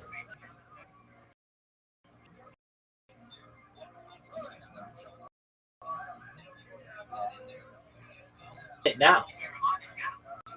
And people are going to study you in the future. They're going to study our interaction. They're going to study your life. You're going to be a hero. What up, No Cap? No Cap, how you living, big dog? No Cap, can you hear me, my friend? Roko, that's right. That's absolutely right. I recognized your profile picture. How you living, big dog? Man, I am living the dream. I am just trying to get a last few paperwork type things done before I gotta get these kids out to knock some doors later. Oh, absolutely. 100%. We've got my man, Kai Boy. He was just in here. I was showing him all of my YouTube streams. He couldn't believe it. So I'm live right now on like 16 different YouTube streams, and I have been for like the last 4 years. No, that's super cool, dude. I heard you talking in that live today, and I just the wealth of just the eclectic knowledge that you have, man, I think is just so cool. And so I kind of was looking into your stuff, and that's something, man. That takes some real vulnerability to just put yourself on camera and essentially live on camera. Like, I loved the Truman Show when I was a kid, dude. I thought that was just a cool movie that he did, and that's so cool that you're doing that for real life. So absolutely, 100%. Yeah, I do it for the betterment of humanity. I know that people will study what I do in the future. They'll study you. They'll study your coins, your interests. They'll study all of the conversations that I have on Twitter Spaces. So, yeah, absolutely. Now, you were saying that do I basically do promotions on YouTube for people? I absolutely do. Anything you need. How can I help you? So right now, my biggest goal is getting in essentially beta testers. So what Roku is it's a platform, and it's called PKO, and so there's a lot of different contests and challenges that people post. Make the drop the best meme of this, and the winner gets or XYZ. Right. So what Roku does is bringing challenges to the blockchain, and so they're transparent, so you can see which one voted for who. But basically, anyone can do a challenge. They reward for the challenge and the entry here for the challenge, but it can be anything from create the best Rabbi Rothschild to it could be the coolest way to eat a Reese's Cup, or the best explanation of quantum physics in under 60 seconds. Anything that someone could make media, be a photo or a video, create a challenge for, and then submit their challenge. They submit their entries, and the community votes. And so whoever gets the most vote wins that reward. But it's not. It doesn't exist to replace any of the social medias.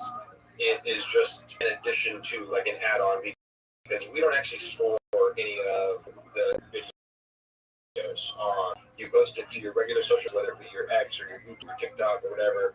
You post it on there. You just click the share link. You just paste that link into Boca Roco for your submission. I've Gotcha. So it keeps people on the platform they're already using. But it just allows anyone to. I started this because I kind of got burnt in a couple of meme coins. And just like there's got to be like a better way, like something that people can. Because it is fun, it is good, but there's just too many losers. There are too many losers. Is that what you're saying? Right. Yeah. Yeah. And so this is designed to kind of even playing field in that space. And that's why we built it. I mean, it's built on Solana for speed and the low transaction fees. And it's just entertainment, if that makes sense. Absolutely. Now, let me make sure I understand it correctly. So basically, you can create any kind of contest that you and have people vote on, and the voting is it is you can see who voted for. Is that correct? Correct. Okay, excellent. This is a great idea. All right, so somebody can go to it's Poco Loco? Poco Roco. Okay, so someone can go to Poco and let's just say we wanted to promote Kai Boy's his token. Okay, so who can do the best Kai Boy token? Do the best 60-second or any kind of media, but we'll say like 60-second video explaining what he does. And so he can tell his community, I tell my community, you tell your community. We all go to Poco Roco online and we submit the different links on our whatever social media it is, and then there's like an open window for people to vote, and then you close the voting, and then whatever one wins, they get the whatever the reward is. Is that correct? That is correct. And so the utility token that we use for the reward is called PKO. And it is just this is still pretty. I listed a very small amount of liquidity to allow people to use it and show movement. But basically, that's exactly right. It's the inter-platform currency. And what it is, so as the creator, you set the reward. Like this challenge. This challenge is 10,000 PKO and costs 1,000 PKO to enter the challenge. And then if you win the challenge, you win 1,000 PKO. As for the creator, say it costs 1,000 PKO to enter this challenge, but this challenge will not commence unless at least 11 people sign up. And so in the challenge, you get enough participants and the challenge runs. Or if there's not enough participants, then the challenge cancels and refunds. And anyone who did set up and submit, as well as they get their PKO back. At the end of the challenge, once if you do get enough people that the challenge commences, then the challenge creator gets retain those entry fees as compensation for their effort in hosting the challenge. Okay. Does that make sense? Yeah, it does. Now, why do you request that the voters have to pay?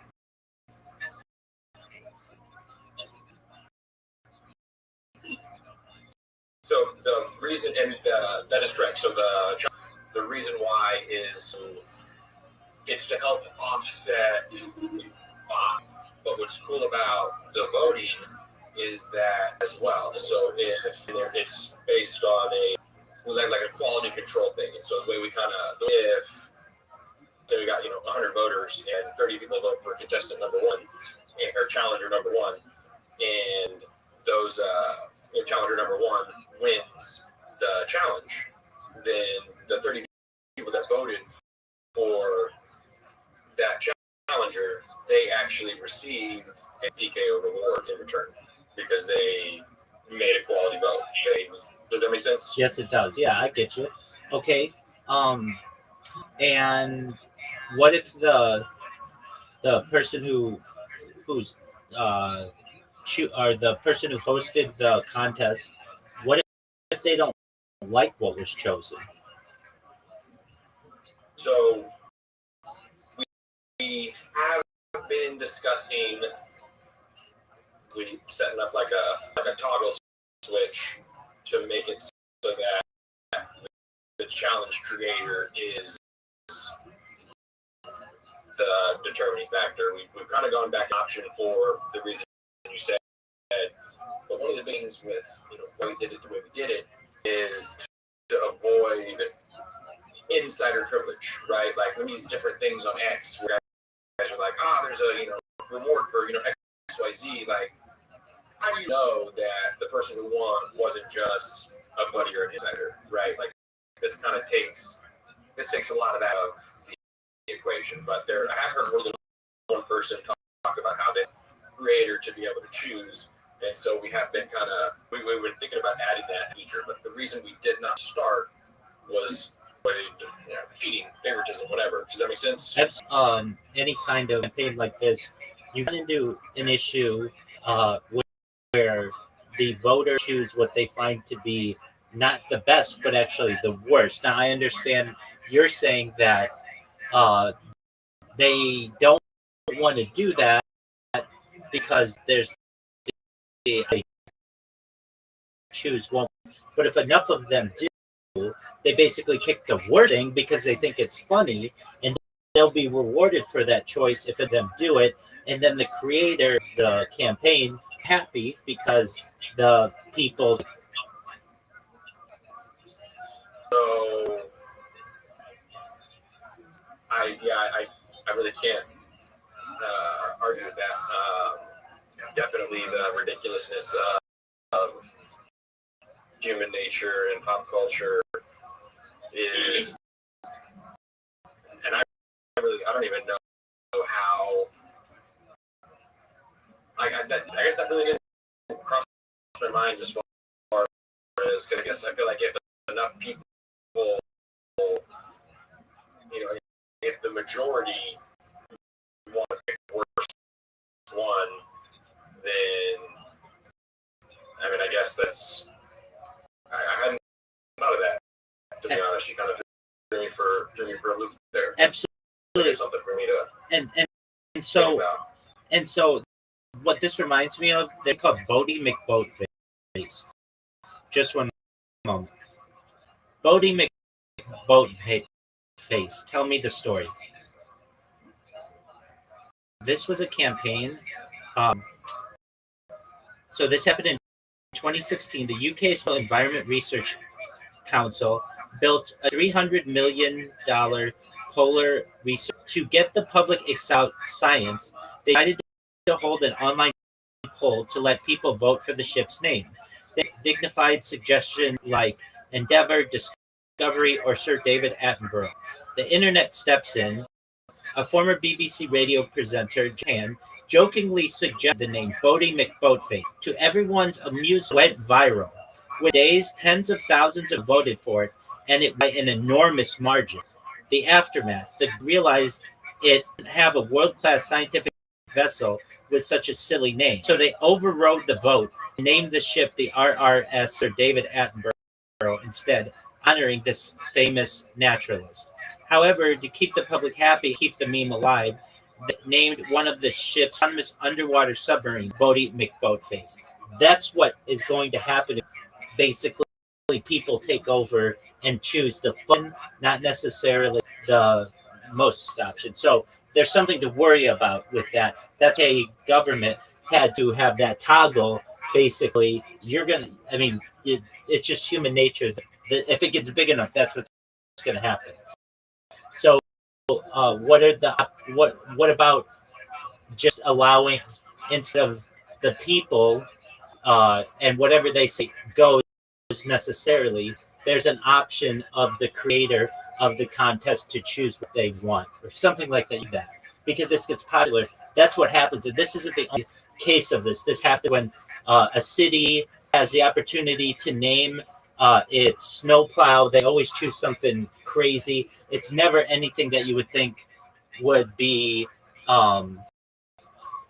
serious. And I don't want that to happen to your projects where this has a really great opportunity. Like, hey, I need content and I need somebody to put together some really nice meme or some really nice video for me. So I'm going to utilize the power of the internet to be able to all of these submissions. What's going to happen is instead of the best submission being selected, people will choose either perhaps the one with the hottest woman on it, or the one that they think is funniest, or the one with the big, and then you're going to have a creator who says, that's not what I want, represent my brand. So that is a really valid point, and so that definitely does kind of push me towards adding the opportunity for the challenge creator to just make that determination.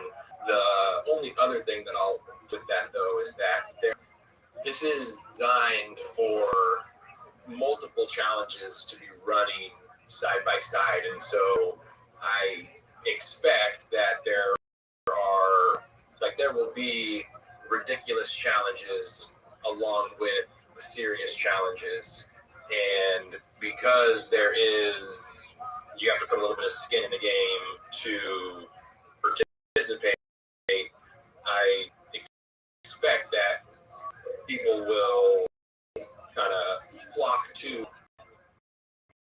the challenges that align with their personality, their interests. I get that. But what you're saying makes a lot of sense. I mean, you really do got to think about what people will do in a group. So could you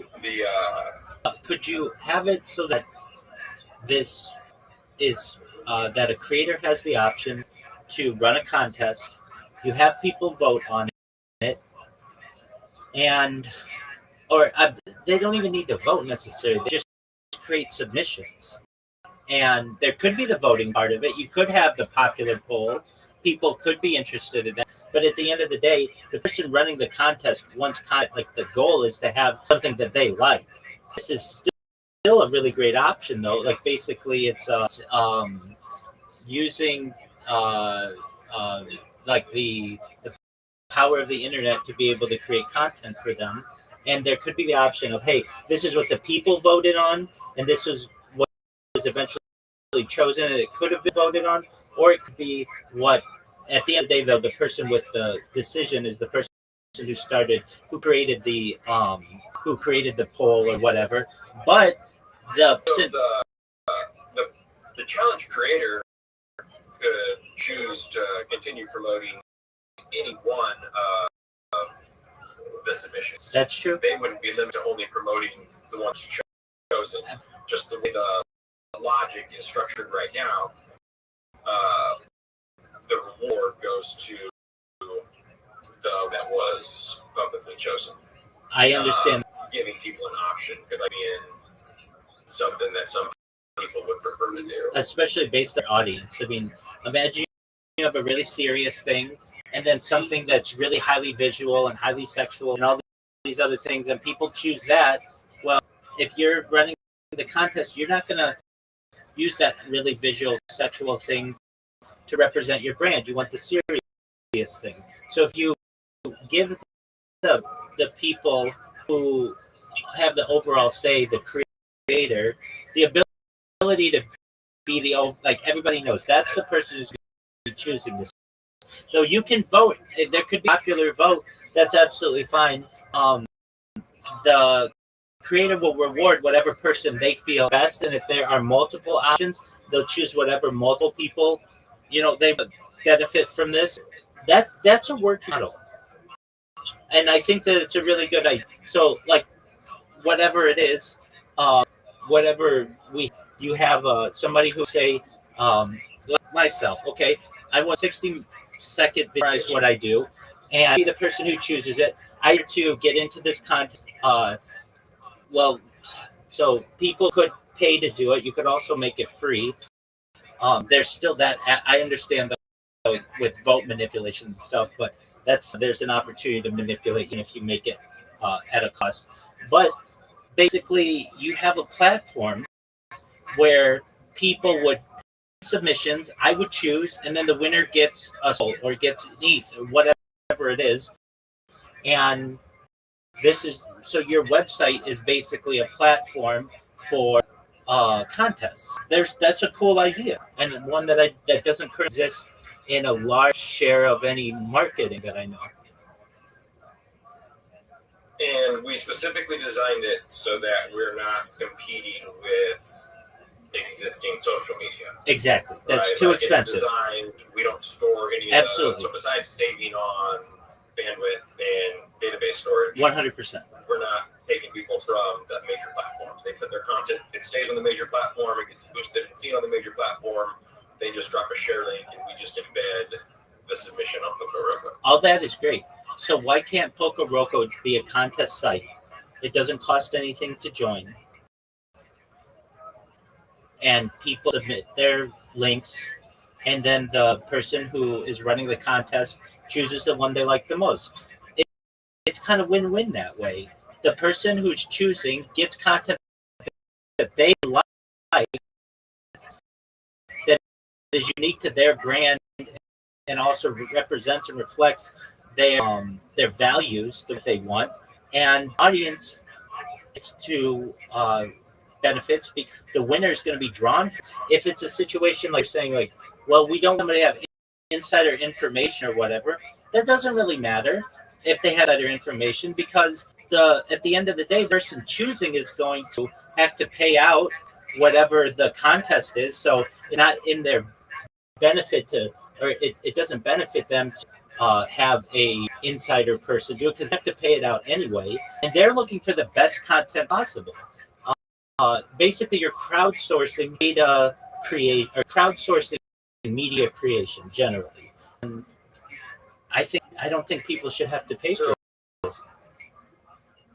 We have discussed adding a free, basically free challenges side as well. One of the biggest motivators in putting together Poco was to create a creator economy where everyone had the ability to earn, not just people that had tens of thousands or hundreds of thousands of followers. So that was the big motivator for putting this together, was creating an ecosystem where all creators and the side of the vote, the people that are actually watching this content, everyone has an opportunity to earn a piece of the pie, if that makes sense. So, but one thing that we have also discussed is because there's no the ability to do Free's the way to go. Free's the way to go, and you're still going to win. You're going to use your website for contests. There isn't something like this set up right now, and people who want content made are going to go to your website and crowdsource the creations people. They're going to choose something that they like, and they're going to reward that person with the contest reward. It's a beautiful thing. It doesn't matter whether you have 100,000 people watching and following you, or one person following you. If the that you create is chosen, you're going to win. I understand the idea of voting on it, and you can that system, absolutely. There's nothing wrong with that. But at the end of the day, you want contest holders to be happy with the results. And they're going to be happy with the results because they're going to be the ones choosing it. That's a workable system. And you can take a cut of that if you need to for the website costs and anything else that you need. But that's a really system. It's basically crowdsourcing content creation. That's a good system. I really glad you talked to me about these things because I do like that thought. I think that is something that we'll seek to implement sooner as opposed to later. And you could do that pretty easily. That way, you don't need people to buy a coin or even have a wallet. You know how much of a pain that is. Basically, some go to Sora or Photoshop or just something on their Instagram. Put the link, submit the link on Poco Roco, and then the person who hosted the contest has 100 different links, and then they reward that person with whatever the prize is in, and you guys can take a cut, whatever the prize was, and that allows you to website and do things. And nobody in the person the contest, they're excellent content. They're crowdsourcing content, which isn't really done today at scale, or there's no central location to do that. So they're really happy. You're going to be really because you're going to make money, and you don't have any of the costs of the servers and moderation and all of that other stuff. That's going to be the responsibilities of. The only thing that you need to do is make sure the website works and that actions are taking place. That's pretty easy to do. And then the crowd or the people who are submitting, they have nothing to lose because you don't necessarily have to buy a coin or have a wallet or anything. They just need to submit a link. And another cool aspect of it is if their meme or whatever their content isn't, people will be able to go through other look at what wasn't chosen and thumb up it. If you could have that kind of system of likes, so that that's a cool platform. And then so money, you could go to General Electric or you name it, Facebook, and say, hey, we have a campaign for let's say a type of you go to the big or whatever. I guess that would be.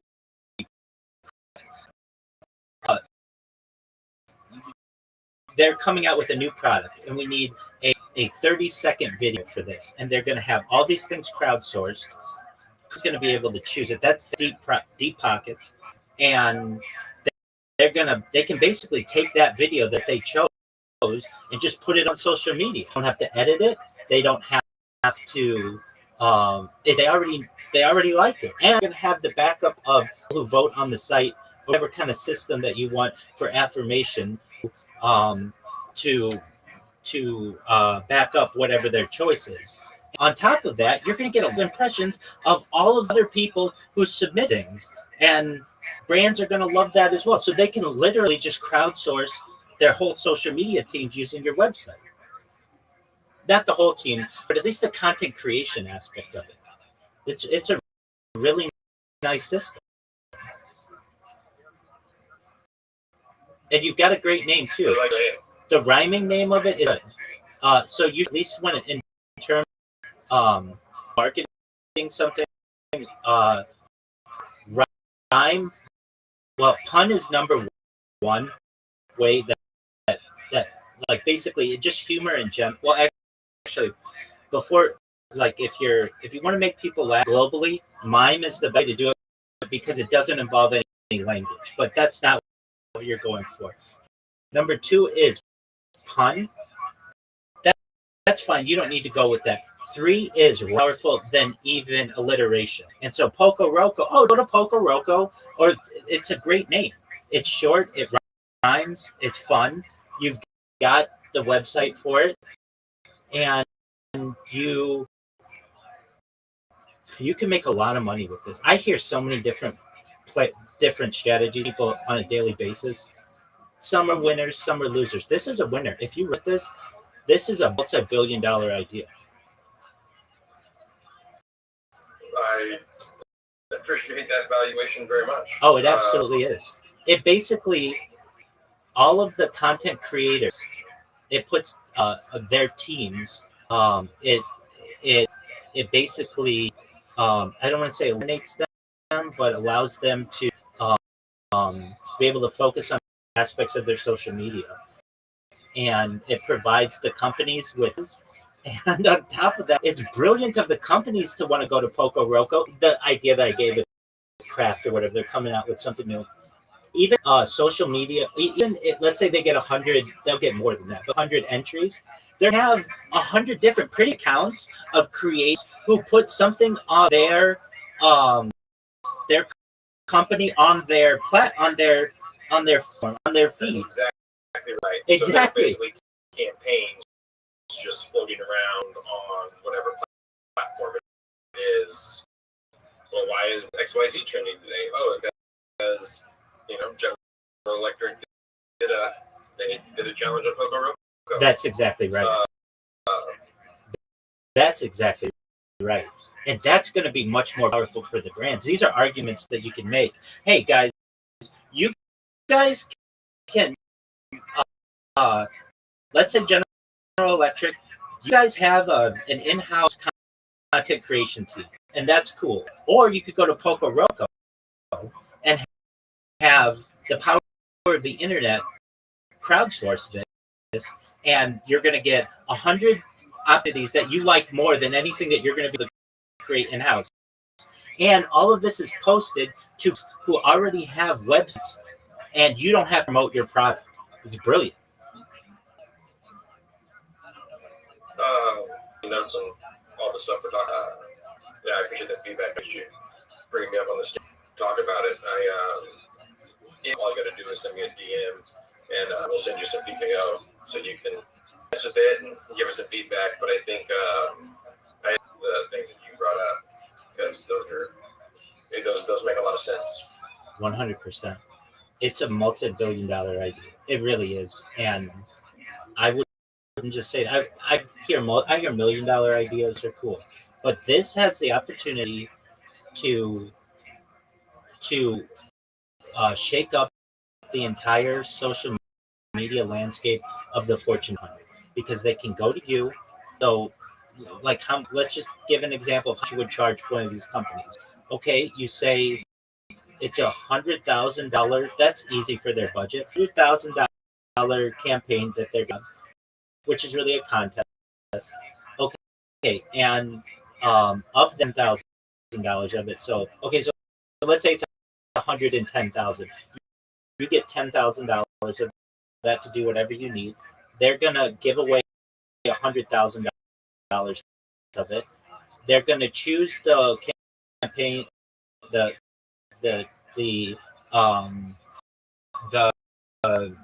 media that they like the most. And they're gonna get maybe 1,000 people who make submissions. That means 1,000 people have to post on their Instagram and their TikTok, and it's there for however long. But that means all of their friends and family and all of their followers are going to see that something to Poco Roco, and the campaign for let's say General Electric, they're going to choose something they like, and it's going to be better than this is going to be the cream of the crop stuff, because they're only going to choose one. We're going to give that winner $100. They can come out and say, "Let's our Poco Roco contest winner, Joe Schmo." That's cool. Then they're going to be able to take that content. It's already edited. They don't hire actors or anything like that, and start putting that on all the different forms. That's a beautiful system. And if they don't want to have it you can charge that type of company. I mean, that's why I say it's a multi-billion-dollar idea, and it's not that hard to get off the ground. I mean, you've got a winner here. So the brand thing that you were talking about, that in our minds had something that would eventually take off, but I do like the idea of making it almost a bounty for creation as opposed to skill-based challenges. One of the things that when we put this together, we had in mind was trying to really bring in the vibe of crypto market. I mean, you're right. This concept can be so much in just crypto. Originally put it together, kind of that was the direction we were considering. But you're right as far as being like a talent scout. It definitely has the potential for that. And who's to say it can't be both? That you can't necessarily, when as you're launching this in the future, crypto will be accepted more. That it can't be have an element of crypto, but really, it's cold hard cash. It's a winning both ways. And I just imagine you're going to get. What makes this really cool as well is you're not seeing any of the data, so you don't have to have somebody upload anything. There's none of the technical aspects of that. They're providing links, and all you'll need to do is basically like mirror what you're going to be able to do easily, and then like I don't think this is ever aware of it. I'm on social media 24/7. They're going to these companies are going to have free advertising, not just in one location, but however many people made. Many of these people won't take down their submission. They're like, I tried really hard for General Electric. They didn't choose mine, but I got a lot of people who say they like what I did on Instagram for General Electric, and that might get them other commissions or something like that. And for General Electric, they're going to say this is because we get free advertising on 10,000 people's on 10,000 pretty big insers pages, and we didn't have to pay a dime for it. The only thing we had to pay for is Poco Roco for the big contest. Why would I not use your service? I could hire in-house teams, and they could say, "Oh, we got the best idea," but that's only like the minds of 10 people. When we could crowdsource this to not just 10 minds, but the power of the internet. You could have people vote on it just like you wanted, but also at the end of the day, it's going to be the company and there maybe tens of thousands of submissions. And with their traditional system, none of those ideas of 10 people are going to be on anybody's social media. But Roku, it's going to be on thousands of people's social media, and it could be there permanent. I mean, literally what we're talking about here is the opportunity for brands to basically invade people's social media indefinitely. And they've never been able to do that before in the same kind of way. Like basically you'll be swiping through somebody's stuff from 3 years ago, and they have a submission on there that so happened to not get rid of. And that's a free company.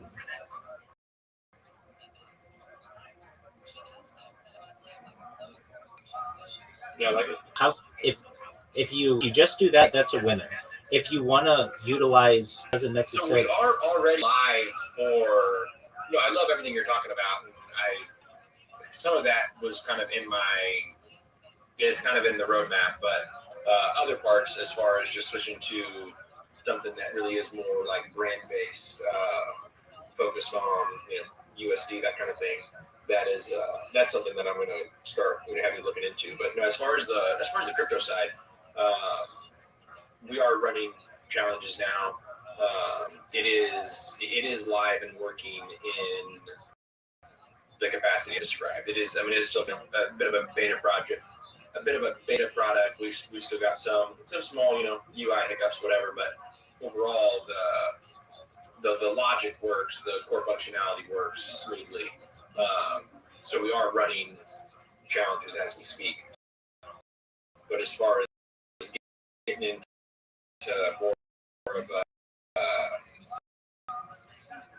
basically content farming, I think that's something that I'm going to put my dev team on this week, starting to figure out kind of some way to incorporate that, because I really do like where your head's at. Absolutely. You can have both. You can have the accounts. That's really your bread and butter. But you have the opportunity to have smaller creators who have a coin be able to have their own test and just pay them whatever cryptocurrency they want. And using the same logic. Hey, you're going to be posting on your social media. All these people are going to have this across the different platforms. Just put the link in, and we're going to choose the winner, and we're going to pay out in either ETH or Sol or whatever cryptocurrency that they have, and that's a winner too. And you have it's like win-win-win, and that's really important in business. The winner of is the person who creates contest, because they're going to get type of content that they really like. You're going to win because you're going to 10% cut or whatever it is, and then the people's their submission is going to be chosen, and they're going to be the winner of the contest. I don't see any losers. And really, the only losers, content creation teams, in-house content creation team.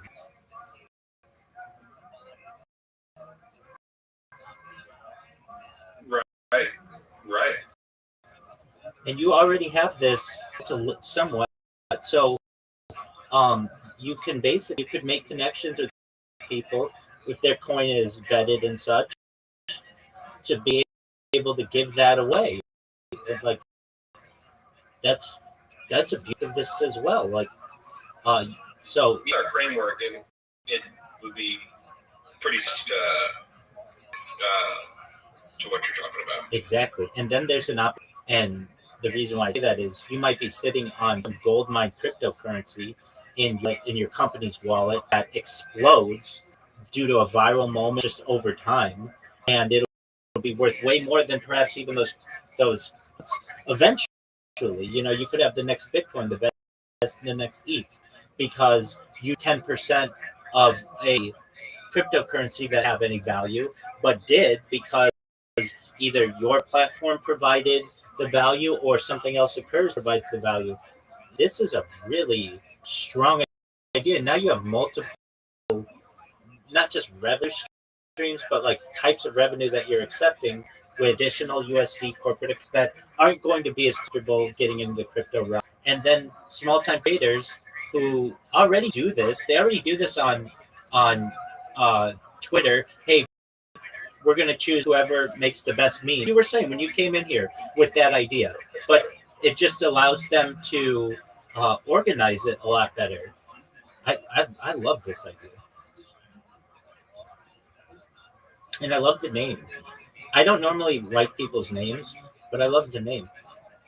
I talked about you before I even met you. I read your name when I was, because I'm live streaming right now, and I read your name as I was seeing you in some spaces, and you left the space, and I was like, no, Poco left, and then you came back. I mean, I even remembered your name. That's how I've been having some issues, man. I don't know what it is with the spaces, but it keeps kicking me off for whatever reason. That's been happening frequently lately. Oh, absolutely. Welcome to Twitter. Yeah, no. It's a $44 billion app built on duct tape. It's unreal how it is not very consistent. But with that affected us. And then when I saw I'm actually surprised that I thought that's that with that rhyming name with your avatar. And so you've got a great name.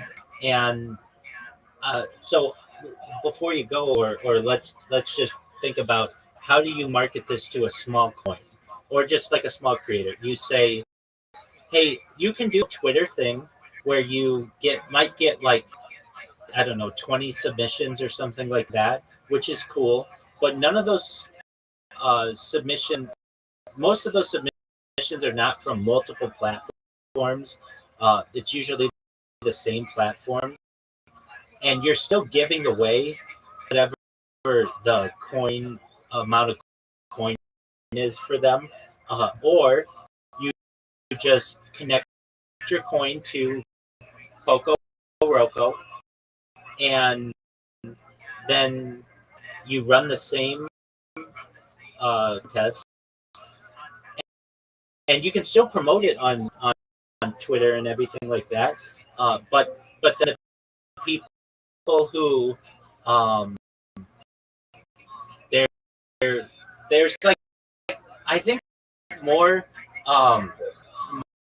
assurance too that they're using the website for content. Basically, your website is the website for contests, or at least media creation contests. And then they know it's not like a rigged contest. They get to see all the submissions. It provides guarantee that they're going to get paid.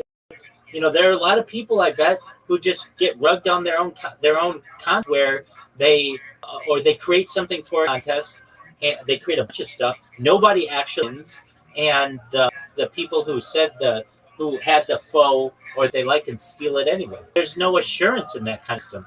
Your website provides assurance. Beautiful system. And once the challenge is created, those tokens are an account is created on the blockchain, and those tokens are locked in that account until the challenge refunds or concludes. And that's the key. And then automatically distributed after the button that says finalize. Exactly, guaranteed. And a third party vetter of this, which is great. I mean, if I'm going to take me to create something, I want to make a real chance that I could win, and I'm not just with Rocco. We guarantee that there will be a win chosen. It may not be you because people didn't like your stuff that much, but it may be you. You're gonna make a lot of money from this. It's a great system. If you're missing anything, and you're not, you've got the corporate accounts, you've got the small time accounts. Could a small business use this? Absolutely. It would just be a smaller corporate account that works USD. But it would basically, if you had like a service, let's say, and they don't want to go. I mean, you know how much work it is to put together a commercial? Well, they don't have to do any of that. They crowdsource. Somebody puts together a 30-second commercial for them, and they run the contest, and they will actually save a lot of money just by having a contest. And what's really great about the system is if you get somebody, an artist or a good graphic designer or a good content creator, they could go through and choose like the really big accounts, the General Electric and General Motors and the Mitsubishis and the EPM, all those companies. And if they want to go for the gold basic, go for one of those big contests. You can win $100,000 or whatever, but you're going to be competing up against a lot more people. Or the smaller ones, you have a better chance of winning. It would be really a fun to do. Imagine somebody's unemployed. This is a way for them to be able to work from home and earn money by winning these contests. Without having to have followers. Oh, they don't, zero followers. Yeah, exactly. There's no rigging the system with this. It's about quality of content.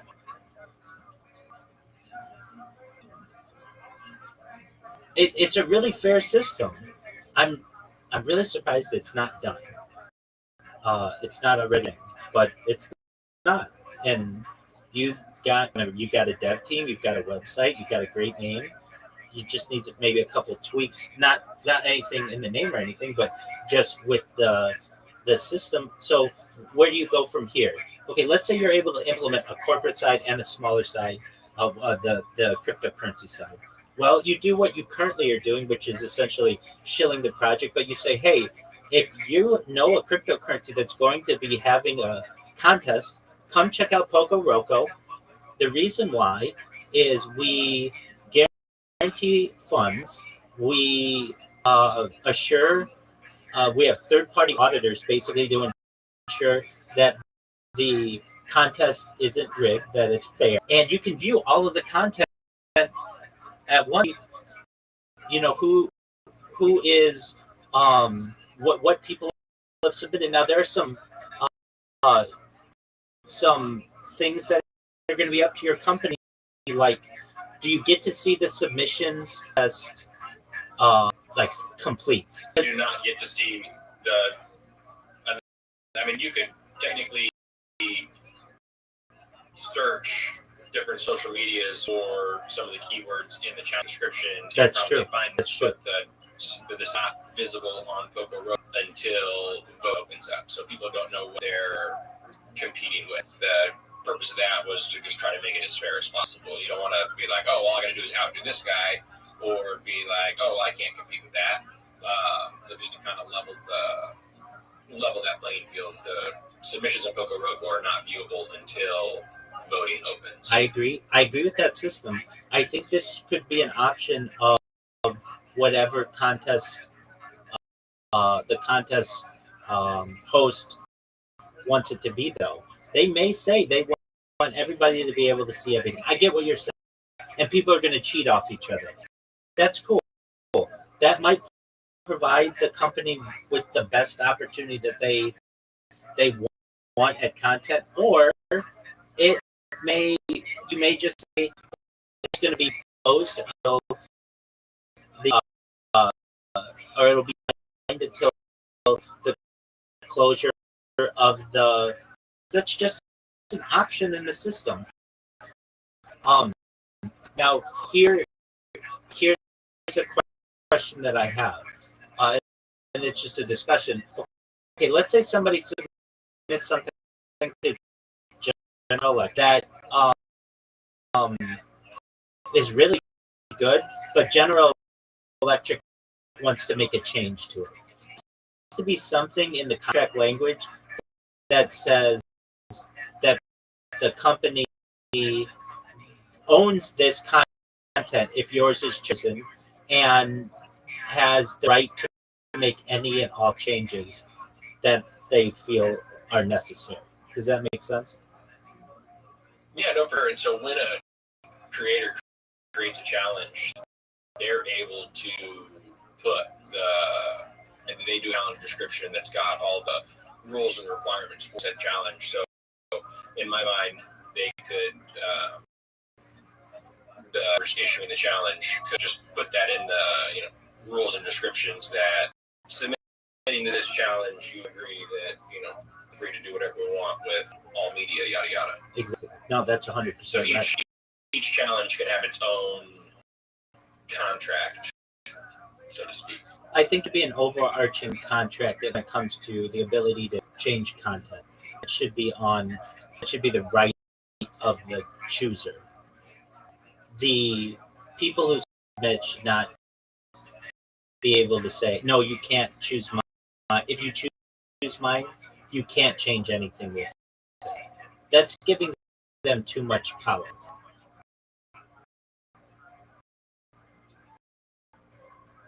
You don't want to give the little guy that much power. If you're submitting for a contest, if you win the contest, you're going to get your money. But in exchange for your money, we get to use your content in any way that we wish. Now, that's another thought. That's another really good thought, actually. What happens if somebody creates something that's just epic and is used for the next 100 years? It happens. Think of, like brands that we know that are iconic. I mean, like, for instance, Nike. I think the girl got paid who created the Nike symbol in the 1980s. She got $26 or something like that, and used that in perpetuity. I mean, they still use it. So there has to be something in the contract language that we can use this in perpetuity, and the people who submit the content have to be okay with that. And I think that you'll be able to do that. It's just something you'll have to work out in the contract language, if it's something to think of. You may get something so iconic that somebody creates for a company that they actually, maybe they won the contest, but at the end of the day, they actually are not being rewarded in a fair way, arguably, like that with the Nike swoop, and they have to be okay with it.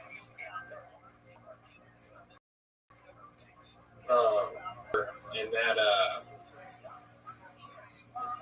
so I just look into, because ultimately they're generating links to have any say over this content. I mean, a shared link. Just put that because they're submitted to X, by submitting a link to a challenge, own the work and then allow it to be redistributed by the challenge purpose indefinitely. That's exactly right. Okay. Now, I don't, though you may to some, so Instagram saying, we don't want our links being shared on Poker ability to for our advertisers.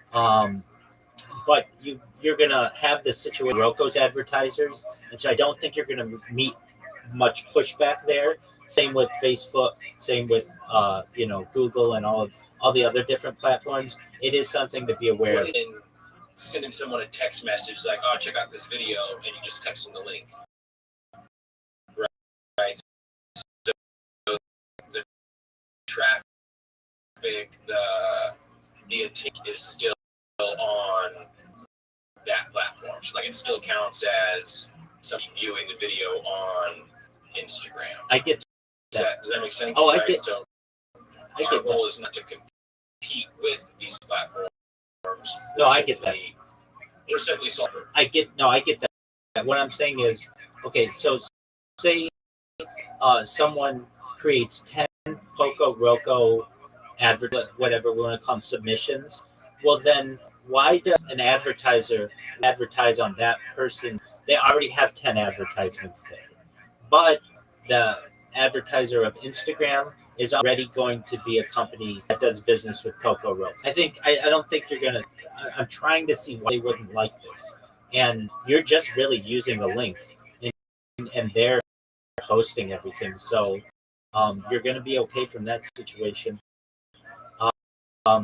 So what you're going to need is a really nice contract, which, you'll be able to have your attorneys able to create, and you speed, but you already have things going. You've got a dev team and such, and this is something that you could launch next year. I mean, at the probably like in real time. Now, let's talk about the cryptocurrency aspect of this, because I really think there's a secret battle for cryptocurrency here that you're just gonna be able to retire on. We just don't know what it is yet. USD is great for corporate accounts, but again, there's some diamond in the rough cryptocurrency that you're gonna have 10 on at some point. How do if I launch a coin, how do I get it on Poco to be able to pay people from my coin? So right. Being able to do that is a really good idea. The way it's set up now, I mean, everything just runs on. It's not designed for speculation.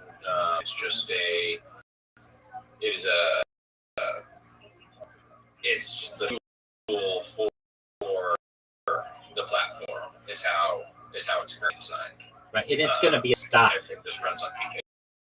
Absolutely, but it's going to be a stock. It's such a successful idea. Okay, so, and you can also utility in, let's say someone, so PKO has a value right now. It's like it's 0.0001. Excellent. Something like that. Okay, so not right. Too much worth. Yeah, not worth this, but it's right in the middle. The goal with the pretty goal that I put out there was enough to, it's not designed as. It's not designed for pumps, right? It's not designed for like, oh, let's just buy this and let's just, look for it to go up and sell it. Like it really did, create it to be used as entertainment, as basically be able to, just make it worth doing some of these challenges, if that makes sense. Absolutely. So where its value is going to be is the default currency that you use for a contest. And unless somebody chooses to want to use Bitcoin or Ethereum or USD, then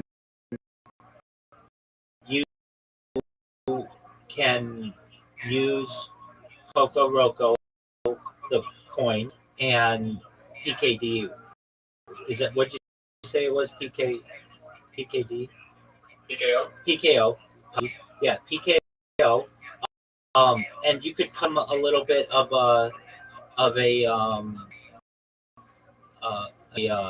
some type of deal there. So normally to the contest on Poco Row, you're going to take 10%. You take whatever you want, but I think 10% is a nice number for you. There's a lot. It's set up right now, the PKO, the plat takes 5% of all rewards. So whether you get a reward, then there's no, off the top. But if you're out of the entry fees, out of the reward, and out of the voter rewards, it just takes a flat 5%. I get that. There's the other aspect of which you're going to avoid with the current system. Somebody hosts a content, there's no going back on it. They don't need a minimum amount of entries. If they're hosting a contest, they're hosting a contest, so you don't have to worry about, well, they only got 11 entries or 1,100. My thought is this, because you already have the point. Normally, you charge companies 10%. You charge cryptocurrencies 10%. But if they want to use Poco, you only charge them 5%. That way, the coin builds some value, and there is a discount for using it on the user. That gives your coin much more value, because basically the company could say, look, we could have a coin, we could use Bitcoin, let's say, and invest a $10,000 contest. A contest will cost us here, let's say with $10,000, you is going to win to be $10,000, and you're going to take 10%. Then it's going to be 11. We use your crypto fee, and then it's going to only be $10,100. Like they're going to basically get a discount, and then that's going to. I do have to say, just for legal disclaimer, that PKO as it stands has no cash value per se. It's not it's a gambling situation. There's no PKO as itself, the token that we're currently using, is not changing hands on Poco Roco. I put that out there. Absolutely, but it could have cash value in but the everything future. you're talking about, I love as future growth. Absolutely. So anyway, I just want to make sure that anybody listening knows that Poco Roco's not over here talking about money. Understood. Okay, so, but that's going to give your coin a lot of value. Meaning, hey, we can get a discount if we use their cryptocurrency. That's going to be big for places. And also, if somebody does go through what we don't know what the hassle is of taking a small time coin and integrating it into your system, like you said, it's going to take us some time to figure that out. Okay, that's cool. Basically, if we use Bitcoin, we're going to get charged 10%, a 10% vig, basically, like 10%. A 10% cut is going to go to Poco Roco. However, if we use their crypto, it's only 5%. And then that gives value to Poco as a coin. I like the flexibility that you're talking about. I do. I like that a lot. Exactly. I do here. You have a winning idea, though, and I don't say that every day. And now you just gotta utilize it. No, that's super cool. I appreciate all the feedback you're giving me. You're giving me a lot of stuff to think about. Absolutely, no cap. Well, you should know I'm always live. I'm always here if you ever need to talk. I really like this idea, and you've got a winning, and it has the opportunity. I mean it to not just be. This is not a $1 million idea. This is perhaps, at least over the course of years, a multi-billion-dollar idea, and it's gonna revolutionize content creation for both large companies, small businesses, individual creators. It's gonna make better content on the internet too, which is cool that people don't realize. Like, a lot of things are just garbage or slop. Okay, but you're not necessarily going to see that, because these companies or small businesses or individuals are going to be choosing really quality content that represents them well. And I think there's a really cool aspect of it that you're going to have value that, hey, somebody's an unemployed graphic designer. They can go to your website and make money. That's really neat too. You're helping people. That, that's a beautiful thing. You're going to be changing lives that way. I mean, imagine a winner who won $100,000 of a big contest that you're hosting, or challenge, whatever you want to call it. That's going to change your life. That's a good story for a year, because they created 30-second video for Kimberly Clark, or for Campbell. That's really valuable. And then you're gonna have your stuff, like your contest, featured on all social media.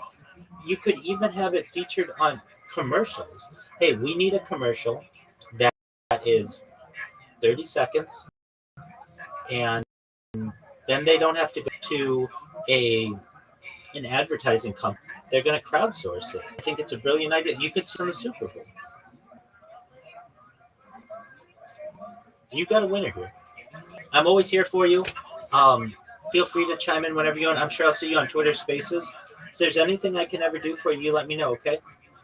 And one other thing, I will, brother. I appreciate you. Absolutely, you took notes, and I know you can go back to this stream and hear the whole conversation. Oh, very cool. Absolutely. Would you do me a favor? I mean, you don't have to do this, but just it'll show you where you can get the data. In the upper left-hand corner of this Discord, you're going to see a red circle that says 24/7 YouTube streams. Do you see that red circle?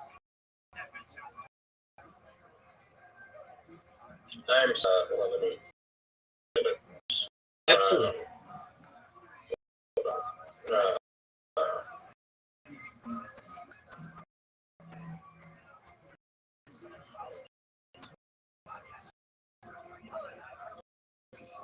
I've got in your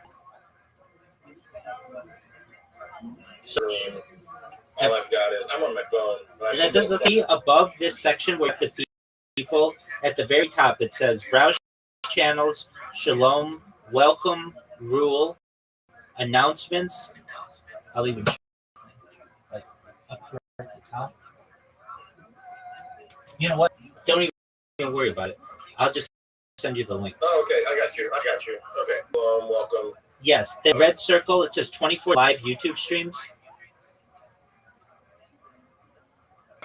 Click that. Click on 24/7 live YouTube stream.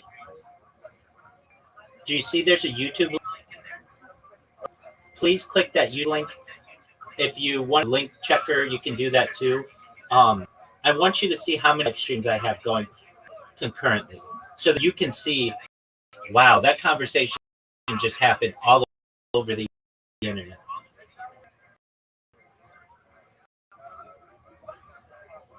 Oh, yeah. Look how many streams you got multiple camera, everything. 100%. And I'm live 24 hours a day, 7 days a week, 365 days a year. You can literally watch this, my life, from multiple angles. Like you said, the Truman Show is what it is. But what I want you to know is if you need to go back and find this conversation, you're going to find it in these streams. And you never see somebody as many live streams. Like you never see someone in one live stream. And I have 16 going right now. I have a ceiling cam. Nobody has a ceiling cam.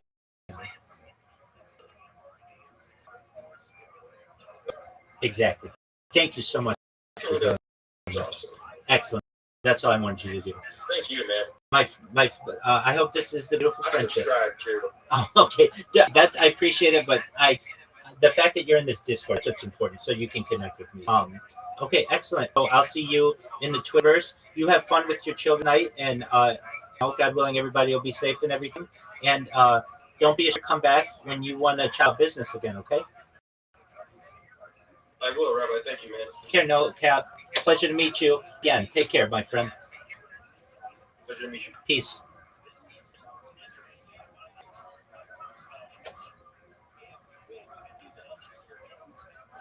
Chai boy, you there?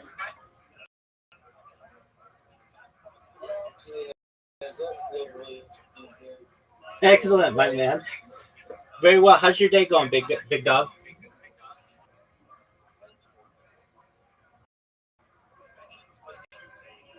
Chai boy, how's your day going?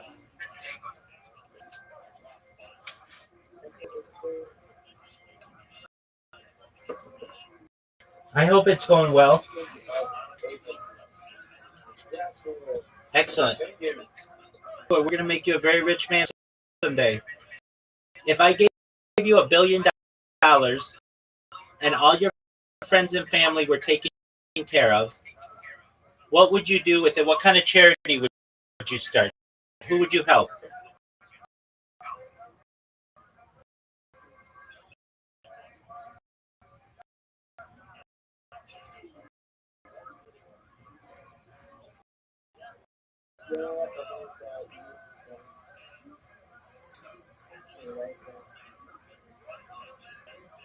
What'd you say, big man?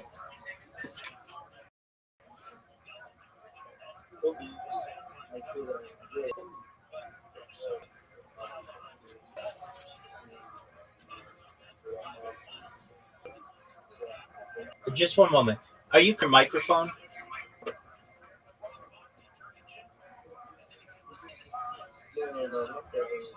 Okay. And how do you pronounce your username?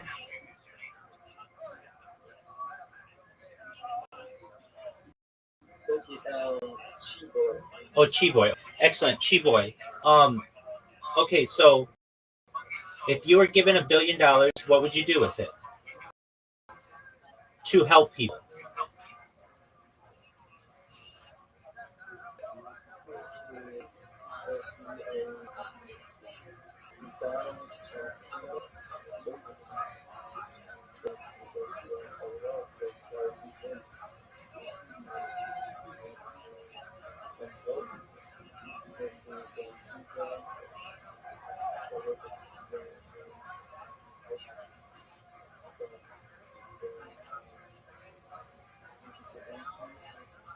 That's beautiful. Absolutely.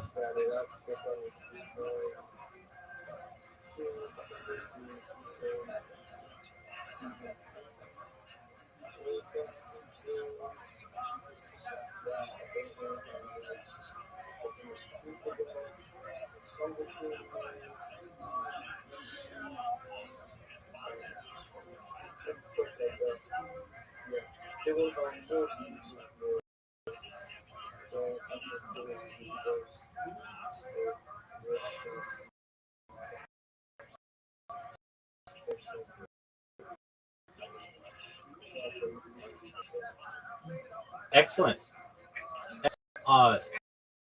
Chiboy, what are your hobbies? What do you like?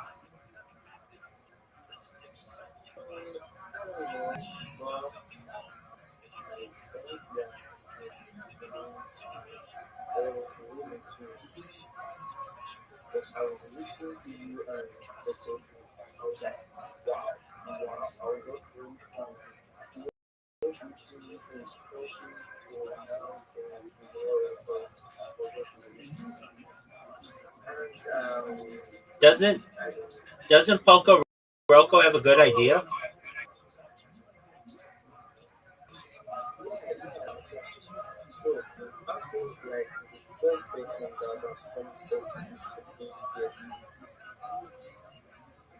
Yeah, it's a really good idea. And it can help a lot of people. It'll help businesses, it'll help individuals, it'll help creators.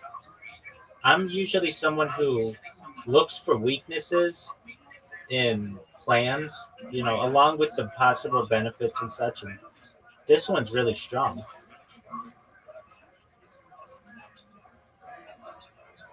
So that's really neat. Yeah, definitely. All right. Do you like any sports? Sports, yeah.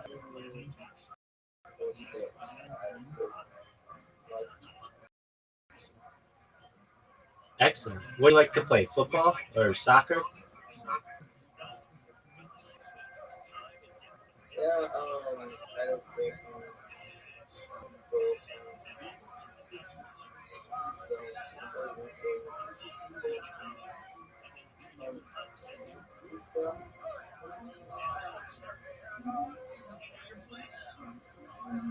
Boy, what position do you play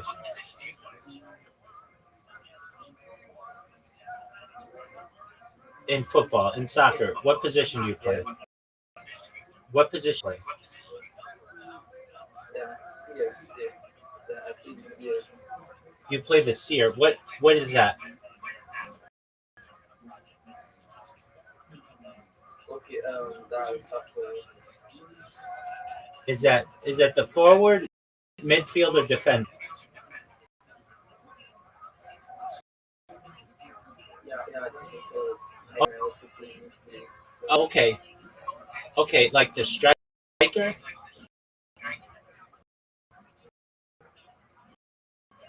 Okay, very well. yeah, In the middle. Okay, excellent. Do you score a lot of goals?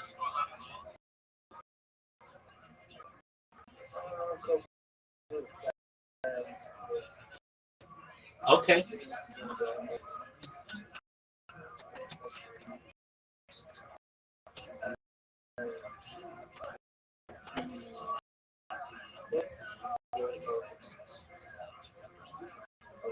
I don't some people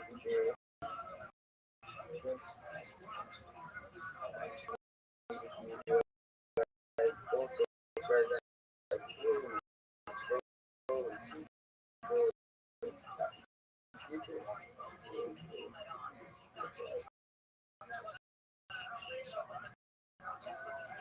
Excellent, big man.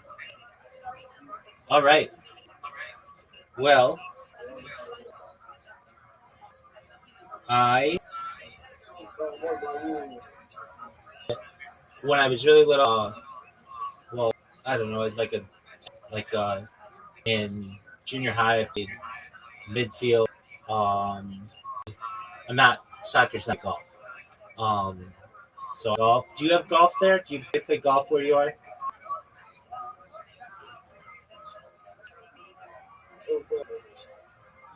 So I like golf. That's okay. When all is said and done, Boy, you're going to be a really good golfer. We're going to make sure of it. You're going to have the best clubs. You're going to have golf courses named after you. Don't worry about it. All right. So I like golf. I like basketball. As a young person, I played, and I was like probably like a shooting guard. Um, I love football. Quarterback when I played football. Um, and when I was really young, I played wide receiver, but as I got older, I played quarterback. Um, let's see. Baseball. I was a pitcher in baseball, and I was a better pitcher than I was a hitter, generally. I also played some shortstop, some second base, some third base. Um, I also sometimes, occasionally, depending on the year, might play in the outfield here or there. Um, I play.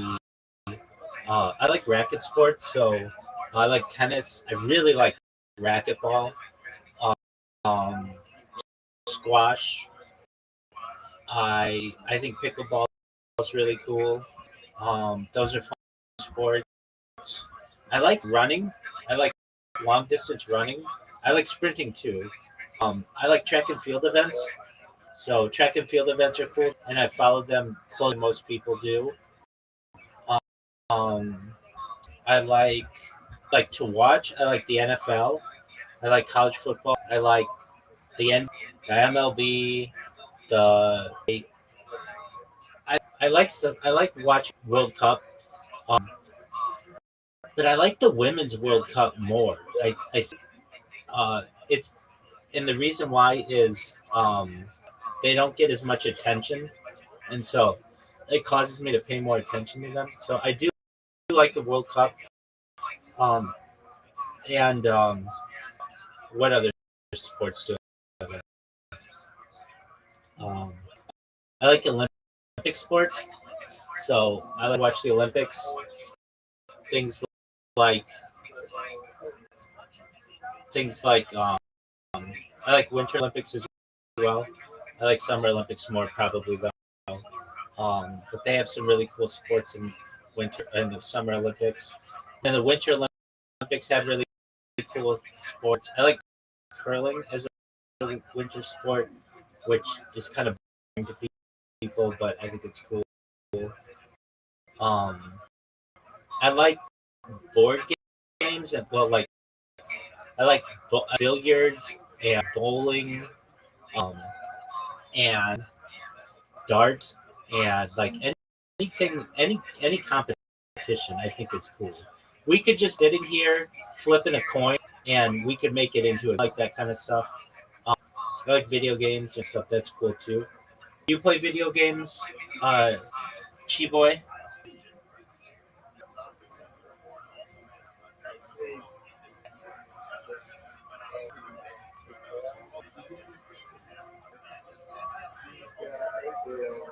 Man, that's cool. Really cool.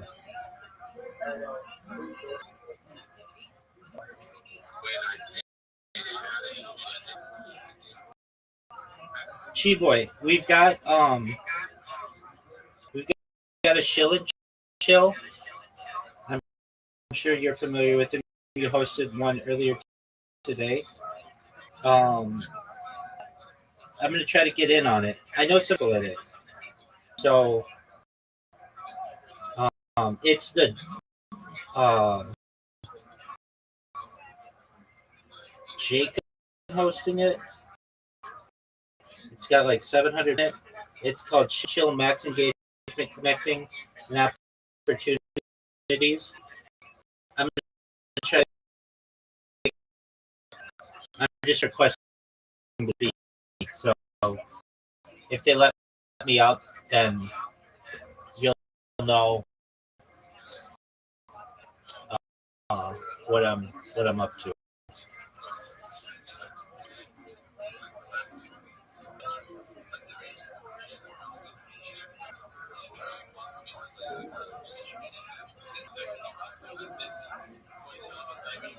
Good fucking idea. Coco Roco.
Yo, what up, baby?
Yo, big dog. I'm just in this Twitter space.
myself inside of here and running with the steppers, man, has helped me grow a lot because it's hard for people like me with no money and resources and just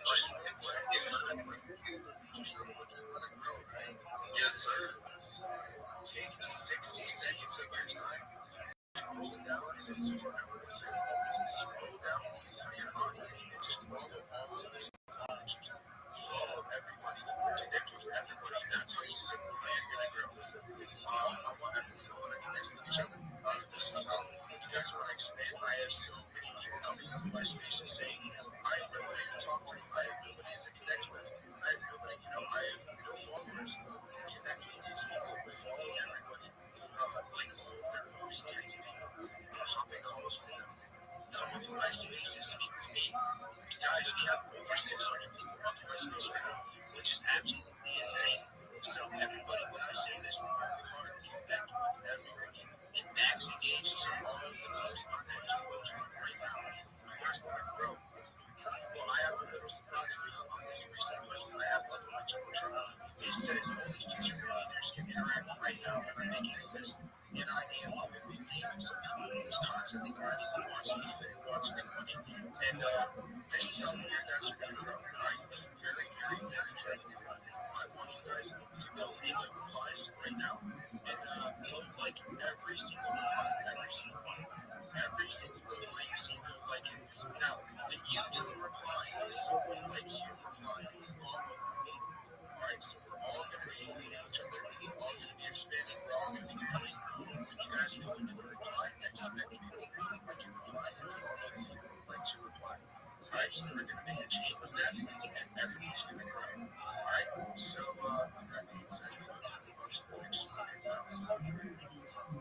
Yo, double infinity. I appreciate you taking the time to come up to my space. Swayze, how are you? Yeah. What is up, man? What is up, man? Thank you, everybody, for playing. For noticing everybody. Whatever I can kind of know, it's very I'm looking for a max engagement. By the way, I'm on Bob to announce max engagement. Before she does, I'm just going to say like 2 or 3, just real quick. And I've had an eye on getting Sam's, Blackbird, Odor, Houses. I don't know. So with that being said, we have some max engagers, please. Sitting on the list of those. I got you, fam. We have Big King in the house. We have Otter in the house. We have Boma in the house. Big King again. Alexa, Casey, Troy Hester, S. Novert, S. Trader, Otter Oasis, Double Philly, Boma, Alaska, Spicy. Yes, sir. You guys want your name announced? Go and Lucky Max and this. We're going to be drinking up a lot of new people. I appreciate you coming up to space and same with you.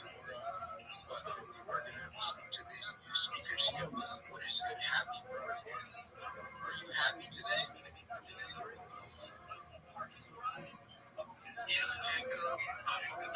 Yo, that was it, bro. I was about to not be happy. No, I'm no rocker. Jacob, I'm no rocker. I ain't getting mine. Shout out to everyone.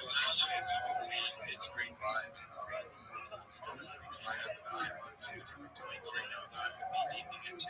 Constantly giving back. I'm doing a giveaway right now on this space. Giving back and everybody's constantly in my spaces and around me. So it's amazing. I'm so happy. I'm so blessed, man. I'm so thankful that I can help everybody else grow and grow. Yeah, does speak actually. I know you're able to pick out. Shout out to you. Yo, happy. I already do that. I do these spaces every day. I see all the time. I might ask someone else this question, but I'm going to ask you this again. Or I'm going to ask you this. What gives you the encouragement? Keep on joining up in my spaces. Keep on being you. Keep on showing up. What gives you that encouragement? Because actually each time I join the space, it reminds me of the fact that I'm in the right company and I'm among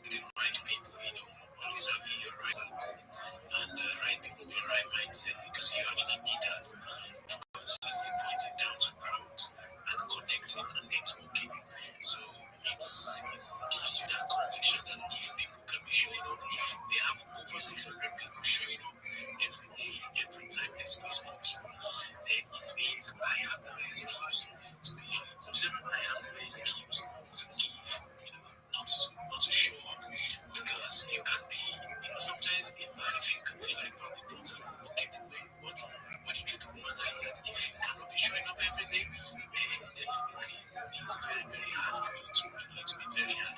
You cannot be unlucky in 365 days in a year. So imagine you are not showing up for 365 days. Maybe the 360 is your lucky day. Because if the 300 is your lucky day, because you decided not to show up on a particular day, then you are going to miss. So I don't want to be that guy. I don't want to be that dude. So I always show up and I always keep grinding. So that is what actually motivates me. Yes, sir. Being honest, that is amazing. It also makes you go right in place. It is my team. The growth.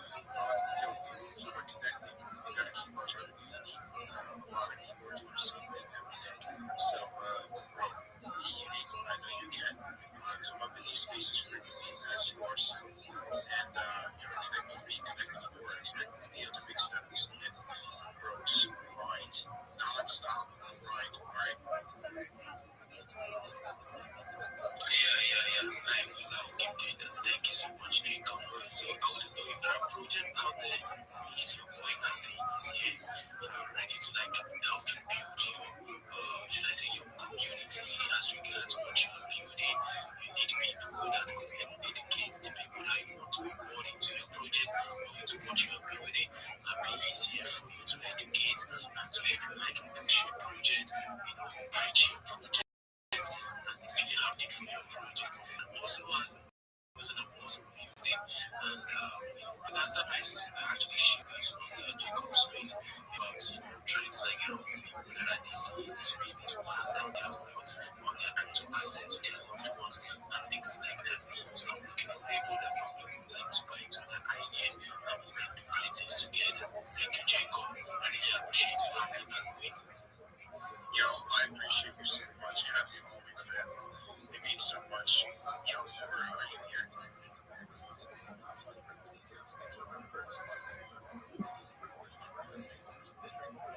He's probably still smoking his blunt. Alright. With that being said, we are going to move on to my boy Thomas. What is good, bro?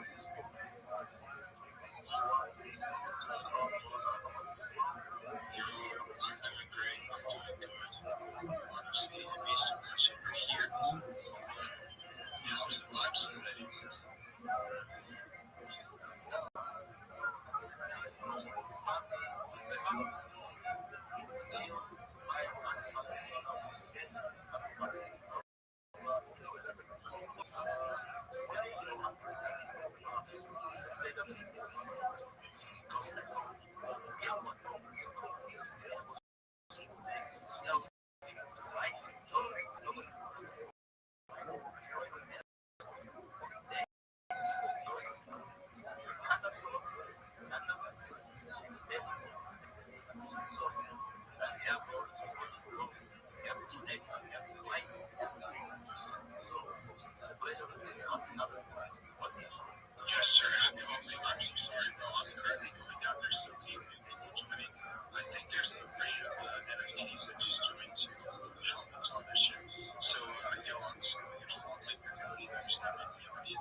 Yo, how are you? What's good, political vegan? Hi, how are you? I'm well, thank God. How are you? Do you have a proper account or something I can use? Because it seems like everything is like always just like video based. Like, where's the text goes? Yeah, you can't send text based. I've allowed people to do that in the past, and I get spam and stuff. So yeah, everything's video based currently. You do need to send me a text of any kind. You can always DM me, but also there's a section here that says ask Rabbi anything, and also a support ticket. So if you need to send something, you can do it there. I did send you a DM, and it didn't get through apparently. But what I was going to suggest is that if you just make a forum and then let me, title the post, that way the thread has that would be perfect, because then if they do have spam, maybe they could just be in their file, right? Their thread. But I don't know. It's bizarre to me that everybody would ever turn down just an inbox of some sort. But maybe it's like porn or something, right? I don't know. Yeah, no, I get people who spam me with porn, and I don't want that. You said you sent a DM. You've got to send it to this account here. I'll send it to you. Because I do have some. Click on the thumbnail with your image in it, right? Talking to me, that's the account that I DM'd it to. That's okay. Unfortunately, that's not the one. Yeah, I sent you a Gemini link. Okay. I sent you a Gemini link, and then I sent you my original sin enthusiast thing, right? If we send you understand that yeah, I don't believe in it right now. I sent you a DM, so you can always inbox me. Right now, I'm in the middle of a Twitter space. I can't talk about sin of any kind right now. Feel free to send me your opinions on anything you wish, and I'll respond to you and as soon as I can. Okay. Well, what's the Twitter space? You should link me to Twitter space. Okay. I can do that right now.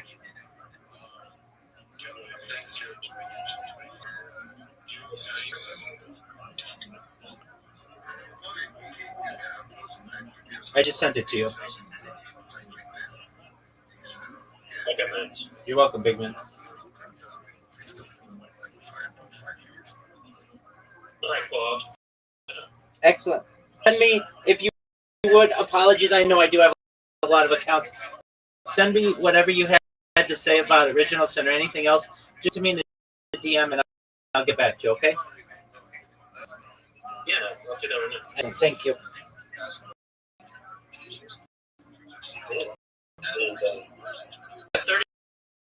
You've got 300 people in this room. Wow. Word. I didn't realize. Yeah, okay, I'll talk to you on this one. Right. Excellent. Let's see.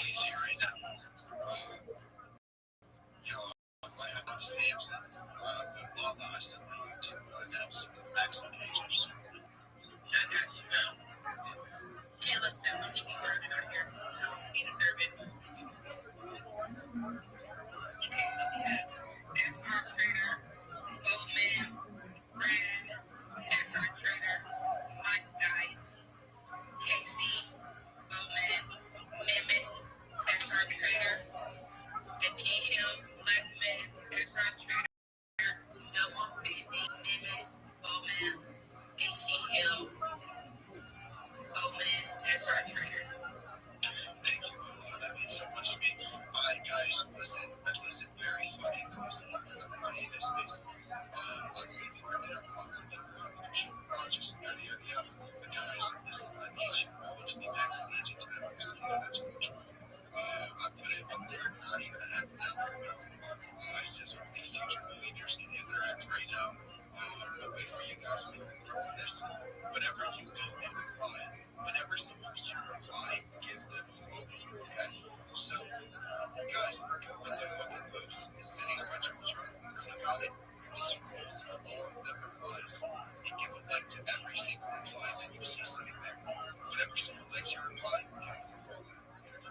this.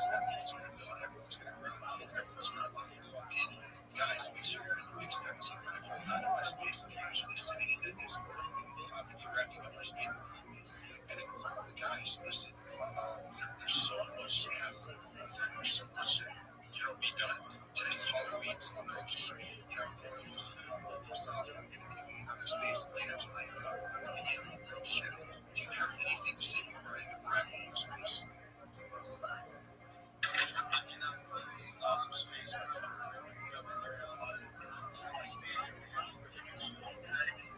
Everyone's like, I can't wait to know. I'm sorry, while you talk, I got to take a screenshot of all of this because I want to see this. I know some of these people, like, I want to bring them up later tonight. Yeah, man. So, Sam also wanted the space later on today. Probably around 6. I'm open. Just looking at my space. So, yeah, we're all around the space. Show daily.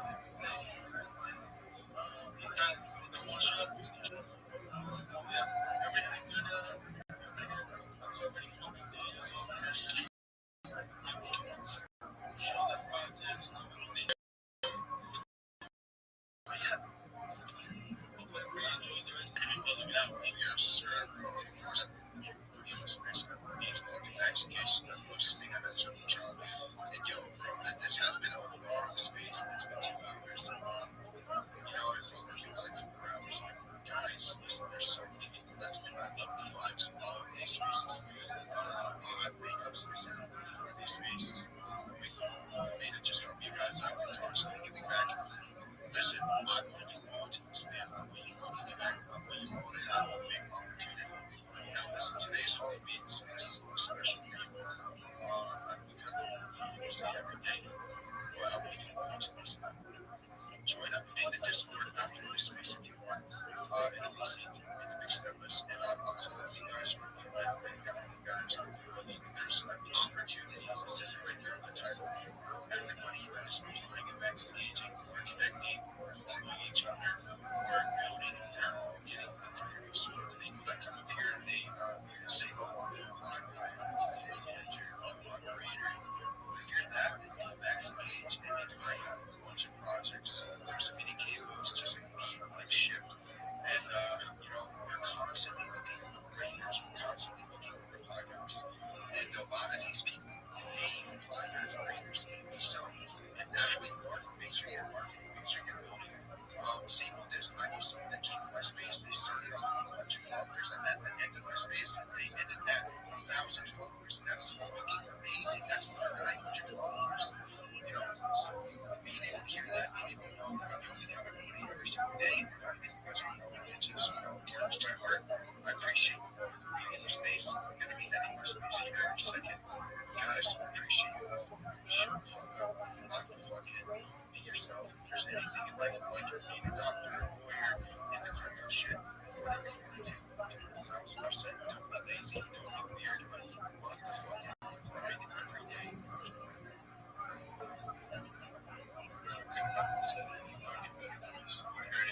This group of DJs has mixed up this.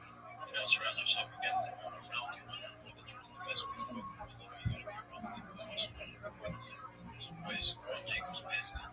By the way, 20 replies and we have 28 right now.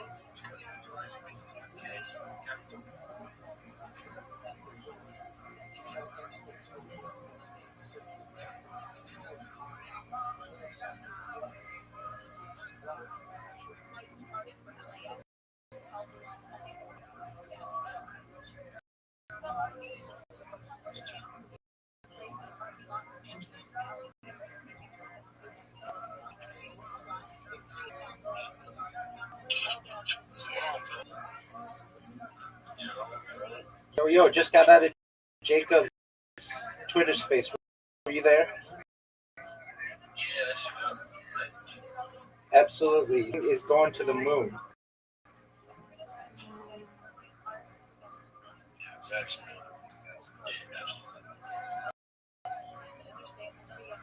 What's good?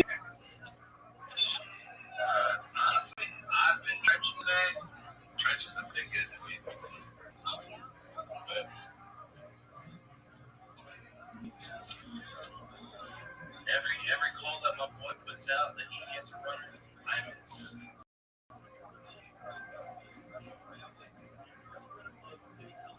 It happens. Y'all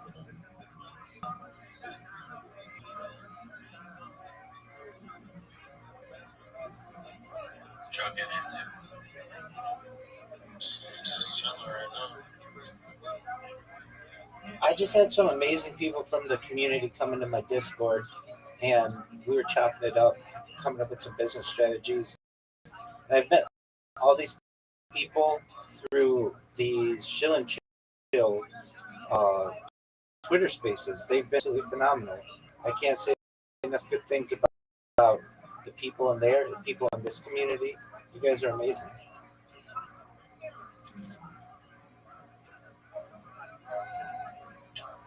Scorpio. Especially, you know, if you're doing crypto, you can't help but look out at the economy.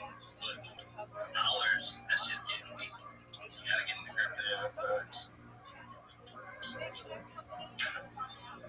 It breaks my heart to know that the United States dollar, technically the federal note, is worth less than 1% of its original value in 1913.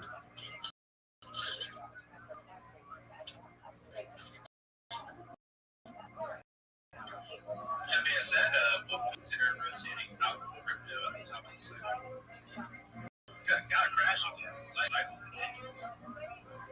I'm a long-term holder, so I understand that there will be crashes. It's about holding, hopefully, for the remainder of my life.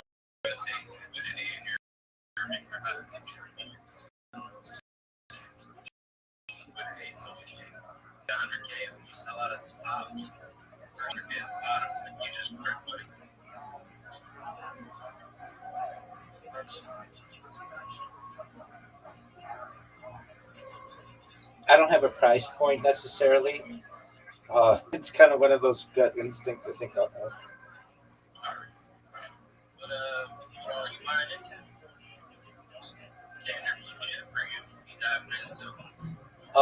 So I'm sponsored by cryptocurrency, and that community's been amazing. It's known as Harry Obama Sonic 10U. The ticker's Bitcoin, and I've been with them for about 2 years. I've been living in the Telegram for 24/7 for 2 years. They're amazing. That's who sponsors all my merchandise. But I'm a traditional Bitcoin enthusiast, though, and Solana as well.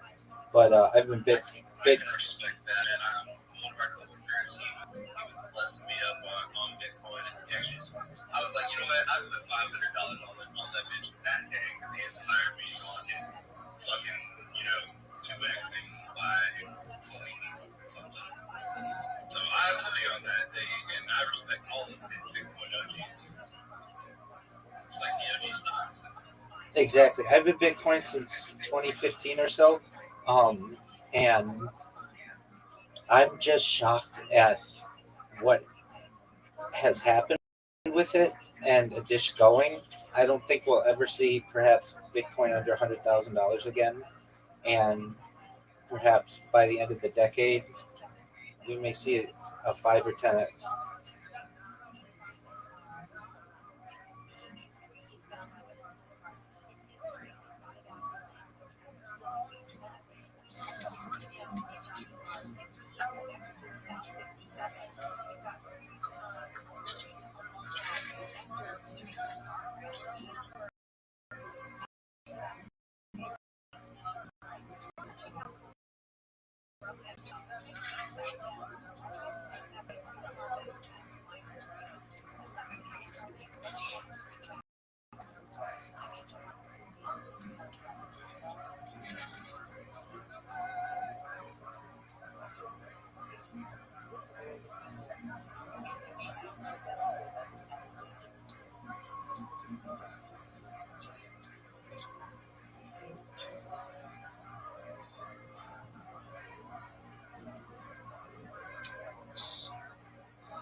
Is anybody excited about the World Series tonight, Game 6.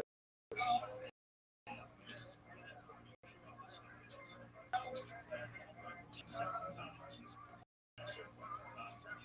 I am.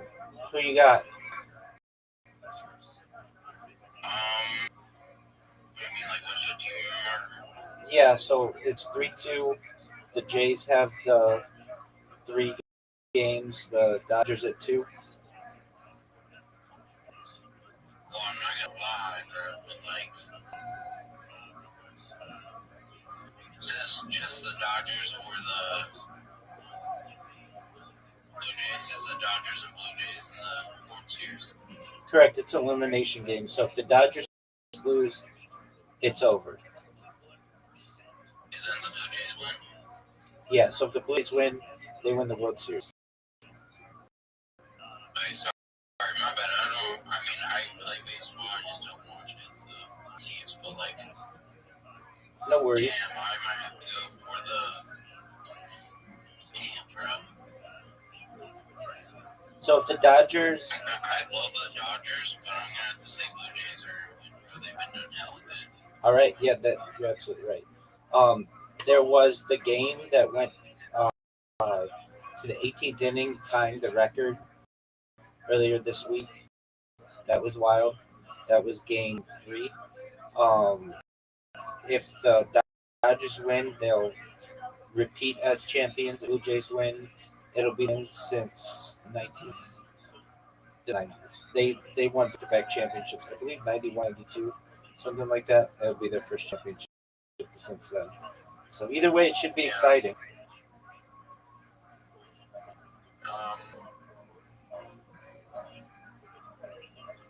I'm super excited to see it. It looks like it. Ever since that 18 inning game, the Dodgers have just seemed out of it. I didn't know the World Series was going on, bro. That's okay. A lot of people don't. Baseball isn't the sport it once was in the United States. Yeah, I know. I don't watch it like that. The only team I'll ever watch is the Cincinnati Reds because I'm from Ohio.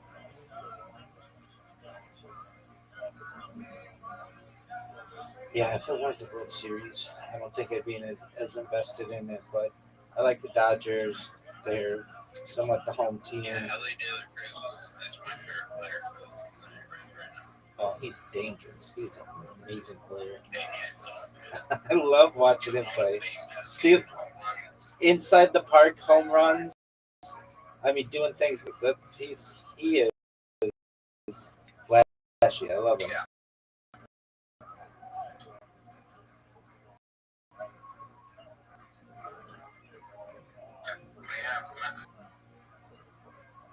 Which team are you rooting for, Blue Jays? No, Dodgers. I'm an LA homer, so though Anaheim's a little closer city, but LA. I mean, the reason why when the Blue Jays won is because I never seen them win a fucking World Series, and like also like bro, like I've never seen them be this good. You know what I mean? Like they have good players and all, but all I'm trying to say is like I would want the Dodgers to win because it's my second favorite team. But like the Blue Jays are doing this good. And they're definitely gonna win. I'm just saying they're gonna win. And that's what I'm rooting for them because they're really fucking good. Yeah, no, they were the underdog coming into it, and now they look like the favorites. And I'd be happy with both. I mean, I'd like to see the Dodgers continue their potential dynasty, but and Shohei Ohtani, he's just the best player in baseball. Arguably one of the best, if not the best, in baseball. Oh, yeah, I've heard nothing but good things about Shohei, man. I don't even want to hear about him. Absolutely. So, perspective. A week ago, he hit 3 runs and pitched in the same game. Like no a hitter, it just doesn't happen. But be a power hitter like he is, and a pitch just we haven't seen this like Babe Ruth, and even Babe Ruth wasn't a threat from both parts of the game, both pitching and hitting. Normally, a guy's just a really good pitcher or a hitter, but it's never happened really in the modern age where somebody both. Sorry, I didn't mean to, talk over you, but I have a picture of Babe Ruth and his first ever check in picture. But it's not his actual first check, it's a printed check. Yeah. And he signed it to.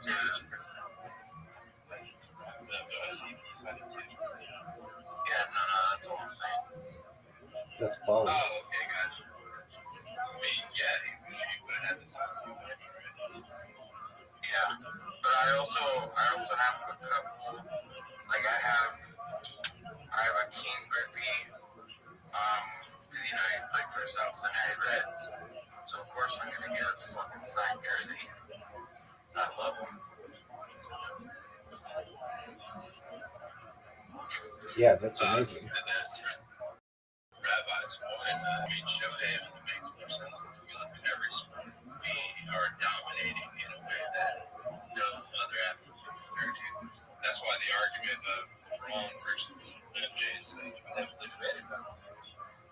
I have one question for you guys. Who do you think the best football team is? Instead of argue like the best team in the AFC. No.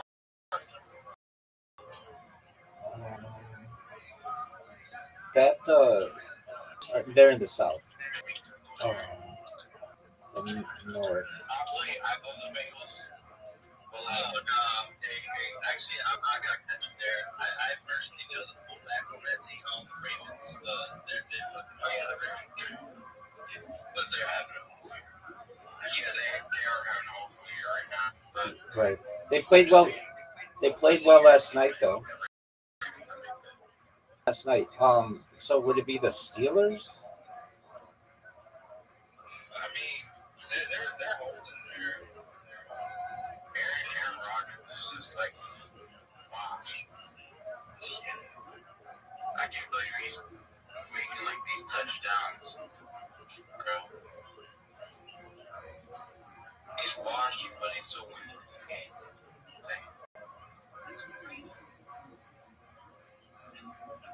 Honestly, he's been promoted from the Ravens. I have Misi on. I gotta look for this jersey. I'm gonna show you this jersey. At my house right now, though, so I can't show you first. But I have this. Designed by, I forget his name, but he's one of these old players. I think it was.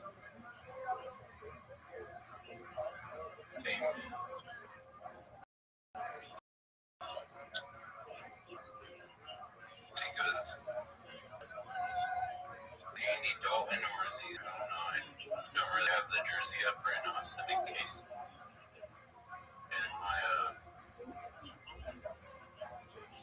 in my closet. But I think it's Chad Johnson or Gino Hankins, Atkins, or is it Ken Riley or Andy Dalton? Honestly, I gotta say, maybe Andy Dalton was our best quarterback of all time. That's tough. What about Boomer Esiason? That's a tough statement. Every year I have him on fantasy. That man was on every year that he grew. But listen, he plays for Cowboys now. Boomer Esiason went to the Super Bowl with the Bengals. Like they haven't. They've been okay, but I mean, perhaps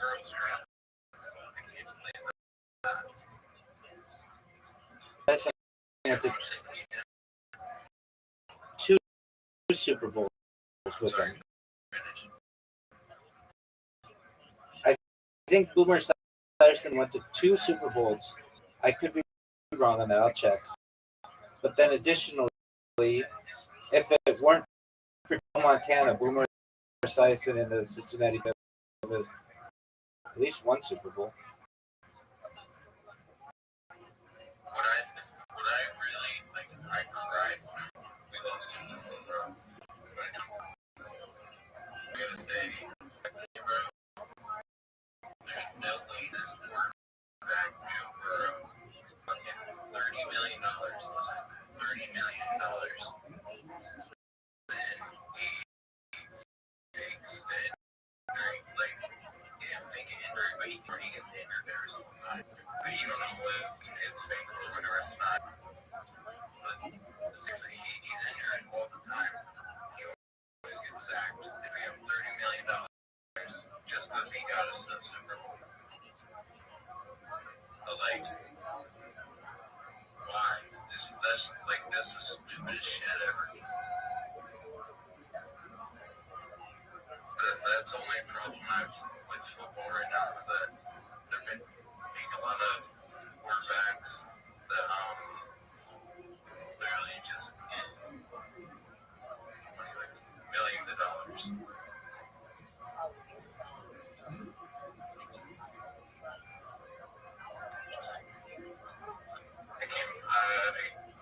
think it was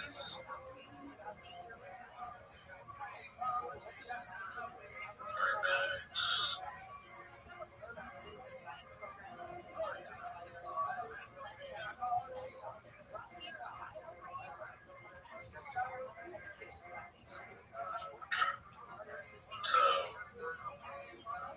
J.J. McCarthy from Minnesota Vikings is out right now. Just like Joe Burrow did with his ankle, or he fucked up his foot or something. This is exactly what's been happening. Everybody says that they're prospects. Don't worry. That's true. Brock Purdy had the same issue. Except he had a shoulder surgery. J.J. McCarthy had for Minnesota Vikings is recovering from a high ankle sprain. That's just insane. 2. Watching, I can't remember he got hurt, but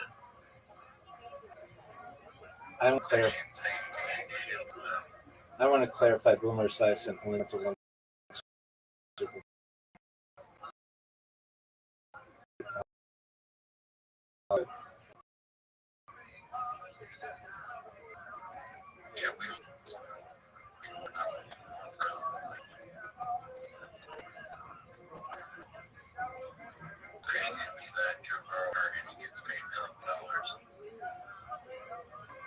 I'm going to try things. Go ahead. I'm going to try something. Can you hear me? Okay, I'm going to scream. I'm just so you see, just for entertainment. I don't know if this is going to work. Can you see my screen?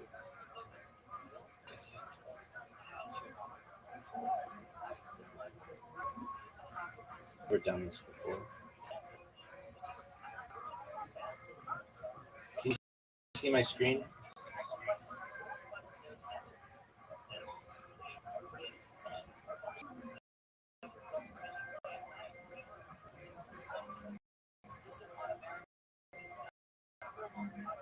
Can you guys hear me?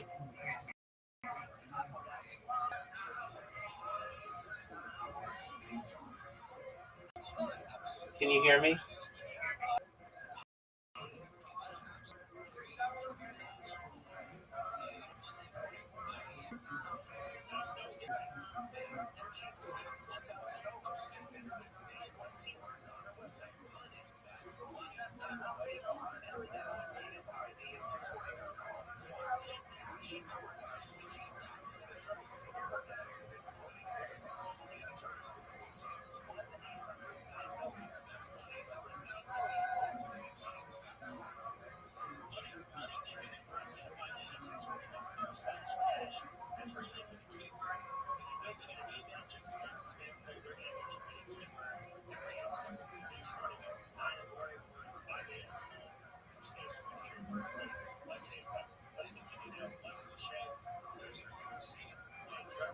Can you guys hear me?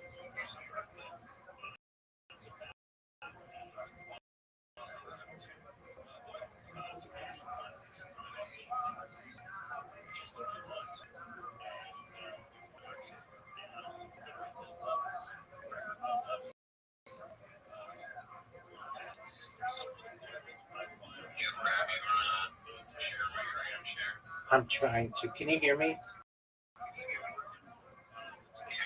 Okay. I've never done this before, so apologies. Okay.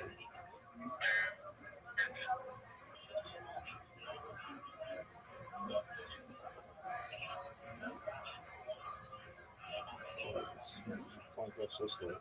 Okay, can you see my screen? Can you hear me? Darn it. Can you see my screen? You can hear me.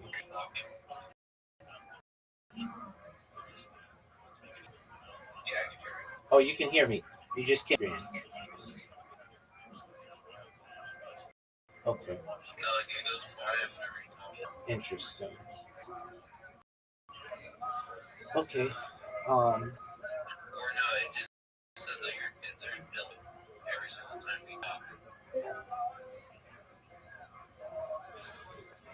Okay.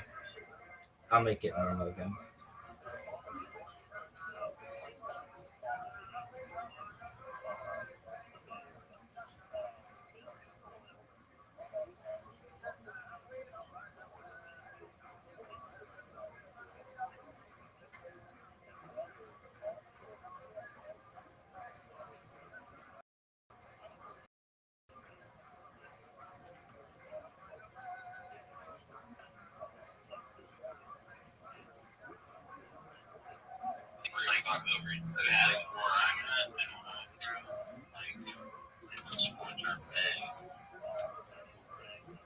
Apologies for that. So, how do we get invited?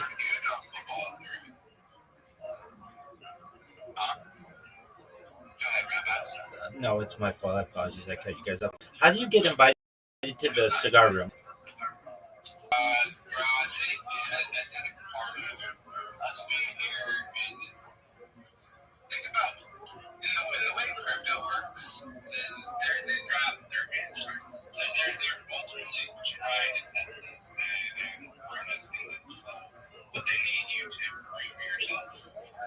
So it's just gatekeeping.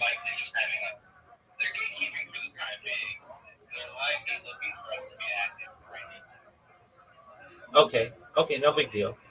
I understand.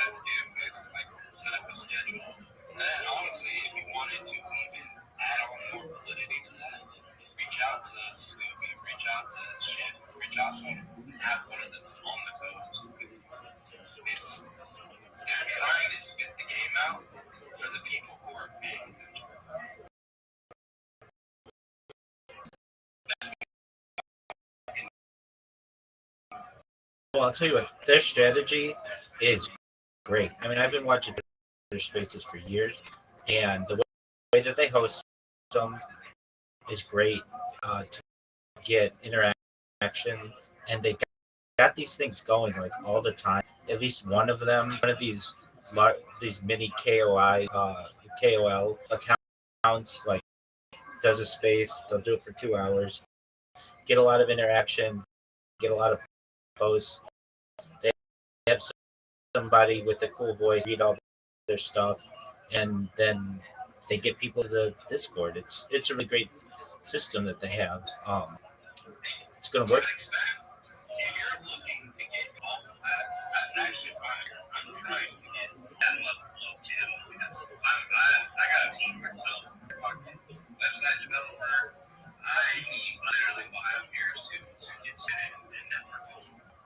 Okay, well, we're in the right spot. With this question, yeah, I'm essentially living in this Discord. I live in Other Dwell and have for years. When I say living, like I'm live streaming my life on YouTube, and I've been doing that for. And um, these guys have been really nice to allow me to, when they have shilling space about things, and I plan on Discord. I just was wondering how we get into the cigar room because I wanted to talk to them and make friends there. Go ahead. It's about networking. We network amongst each other. Actually, you have to make yourself. You gotta be that fly that you can't get out of their face. That's it. Like you just make yourself known, and then build yourself like a community within the community, right? If you got me coming in to interact with your shit daily, in the big steppers are gonna see that you have someone coming in, and then you bring in and Scorpio also, but we're all constantly interacting. They're seeing that we're literally doing what they're doing miniaturely, and it's almost like it can help you uplift there from there. You're already shown what you're doing, and if you look at where they're at about, I don't know, 50K to 100K in following. Right. That is relatively small. Right. Space. Right. So they're going to actually grow. They're actually grooming probably the next set of 25K or 50K. And this is a game of insiders. It always has been, right? 100%. So where you're cultivating, we become the next set, next ring of right? And the goal is to keep expanding from there because you see, I had this one account called Snyder. He has 1 million followers. Wow. I don't know a million people who are investing right now. Right. I barely know 10. Exactly. And IRL, absolutely. I sent my man Daniel and Scorpio friend requests. I would send you one, or I tried, but you're not accepting them, Tarnum. But feel free to send me one if you want.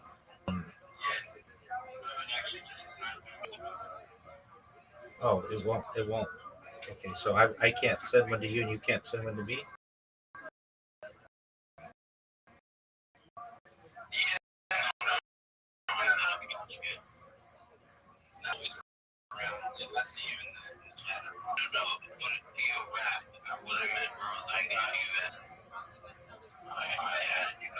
I appreciate that. Thank you.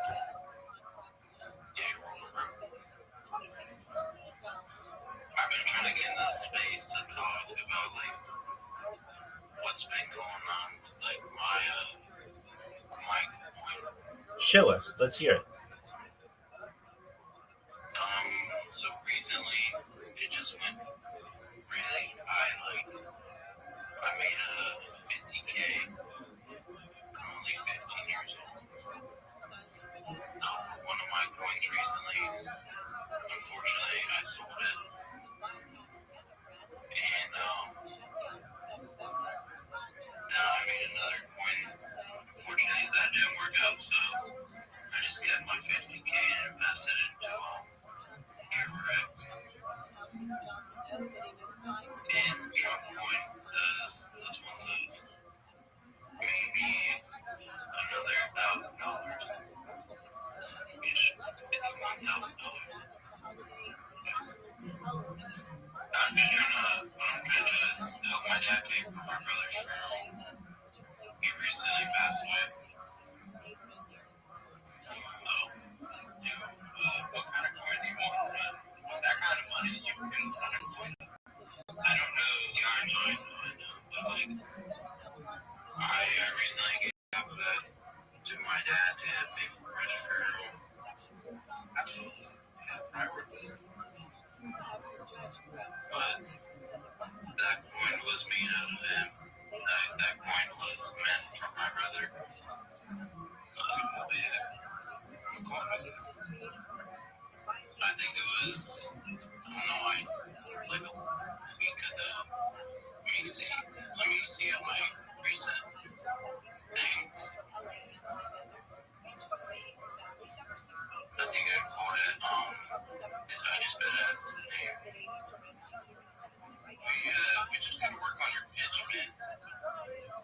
That's right.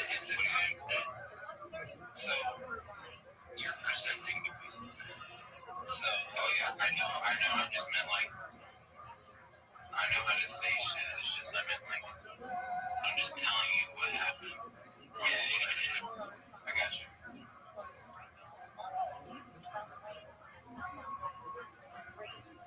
Well, yeah, I mean, if you have a history of running into someone,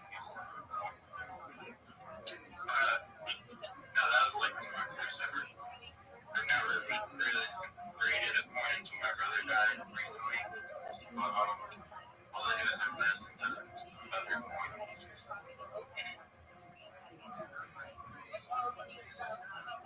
And then I just, like, one day, like a couple days after my brother had died, I had about $10 left, or like about, let's say, like $30.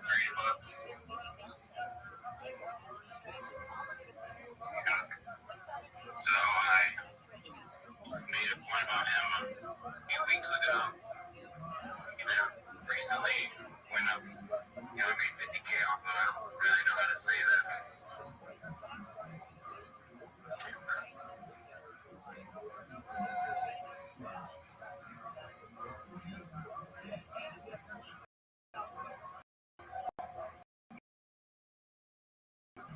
I'm just gonna stop talking about it because it's gonna make me upset. Absolutely. We understand. Just for future reference, don't go tell money. There are a lot of malicious people.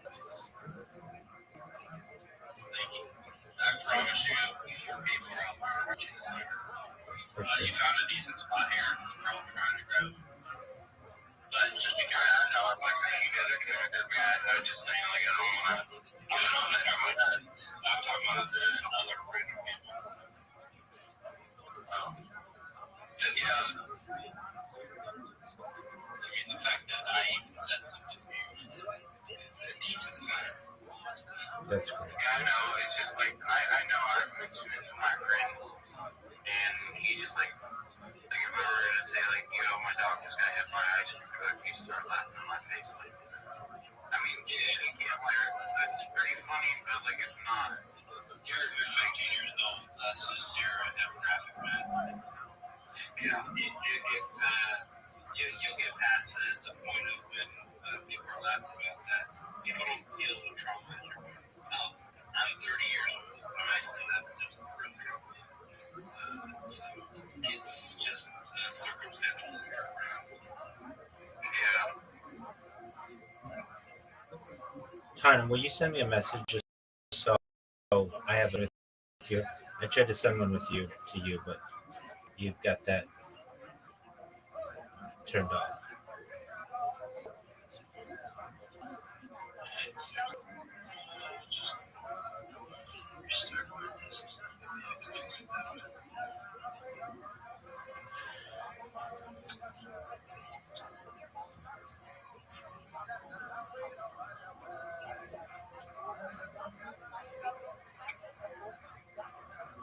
Yo, Swayze, how you living, big dog?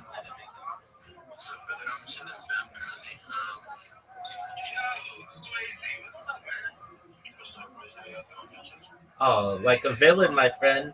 Man, I love seeing people from Twitter Spaces and other platforms. It's great.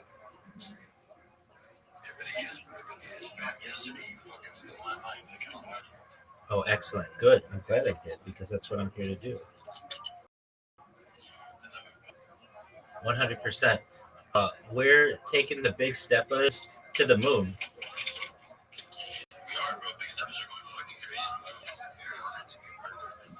100%. Hey,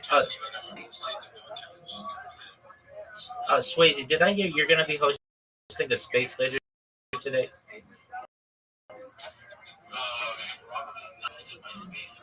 Okay.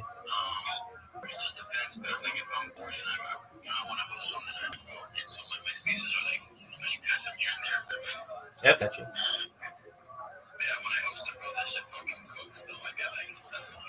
Dude, absolutely. That's great.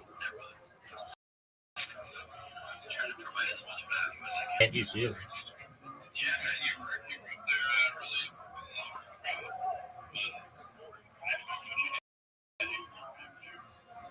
Talk about a little early, but it has to be done. It has to be done.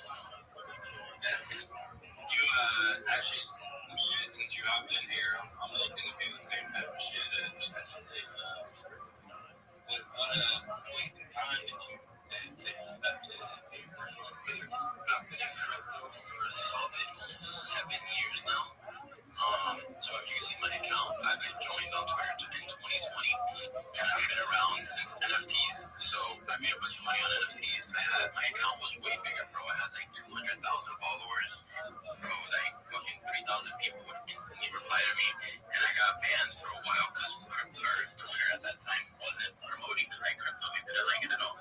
Yeah, and so I got suspended, and with the suspension, all my followers always left, and so I just got recently back on Twitter, like 3 months ago now, and I've already just been showing up every day, tweeting, giving people alpha, helping people win, giving away money, doing the spaces, just providing value, and we've probably done, I'd say, 8 spaces in total.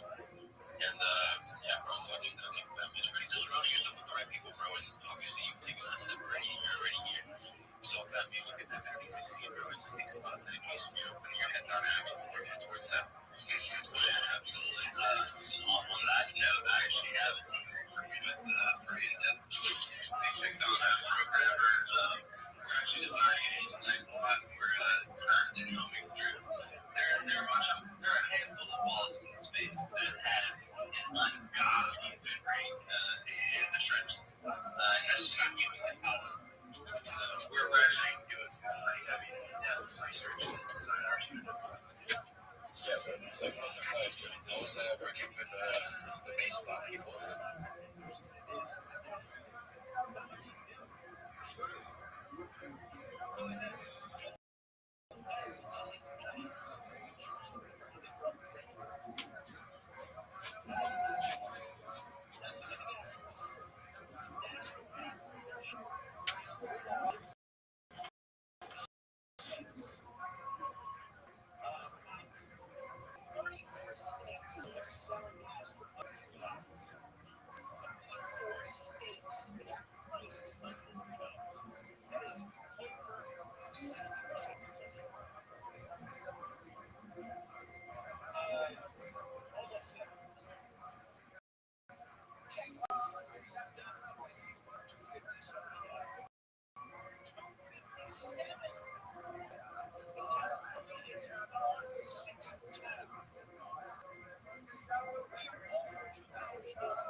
join the Patreon. Shout out to everybody who did join the Patreon. Look at you guys. Look at you guys.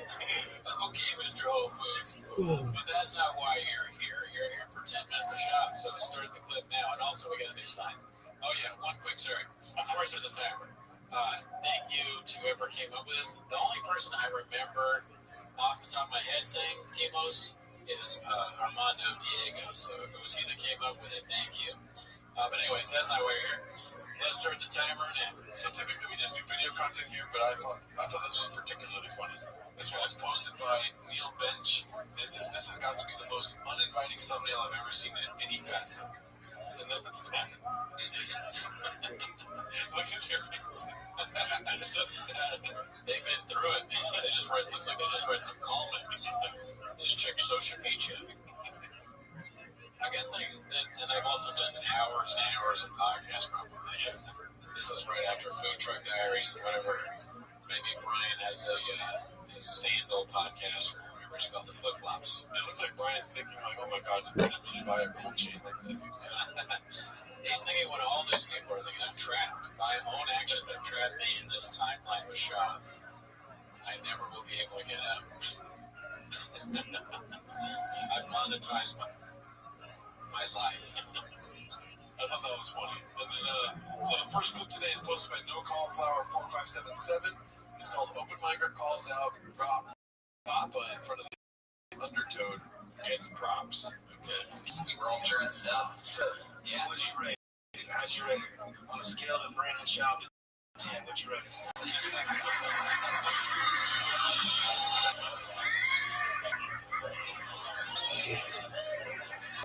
For a guy that's been doing it, how long have you been doing this? 5 months? 5 months. 5 months.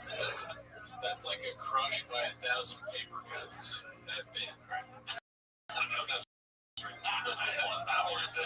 I will say it was, I give it 4%. There we go, baby. Here you go. I'm not going to be on the secret show for a second. He's going to work it out again. The secret show, there's a Malays or anything like that, and then fucking we go. Yeah, man. I mean, Papa is a good punchline. Yeah. That we've seen that. Yeah. So, good work, open micer guy. Yeah. Funny stuff. Egg flicks.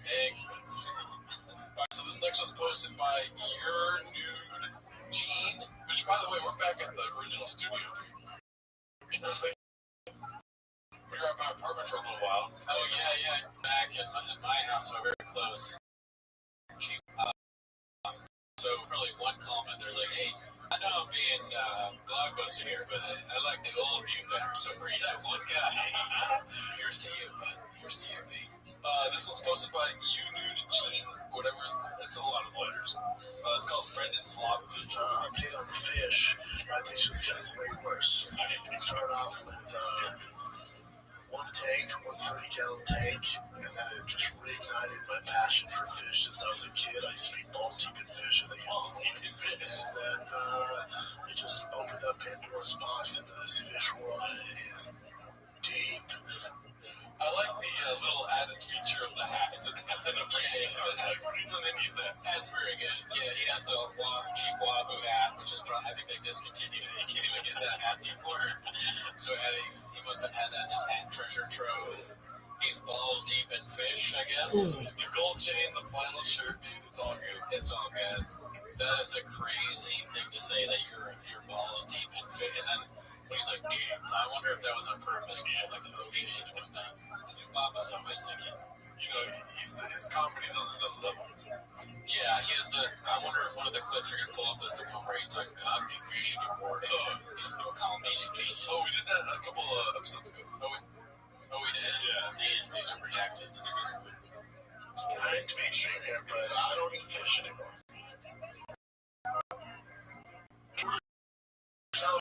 Especially after I get an octopus named Eddie, and you eat Eddie, affiliate of mine, I'll fight you. The Irish I am balls deep in the fish. In any facet.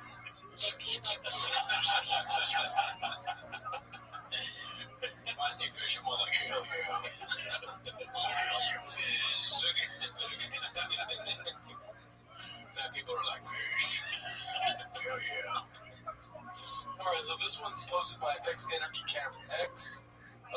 It's called Bruce Springsteen's. No. The category is Bruce Springsteen's giraffe. So I don't know if that's something he's ever said, Bruce Springsteen, but I think so. Yeah, that's one of the names. I think I missed it. Okay, Bruce Spring. Yeah. Spring. You're right. Sorry. So it's called the Gadushining. So I thought this would be fun. If I have a song in it, so I might mute it post. Okay, we can just comment on the people in it. Thank you for doing that, Chan. Yes, sir.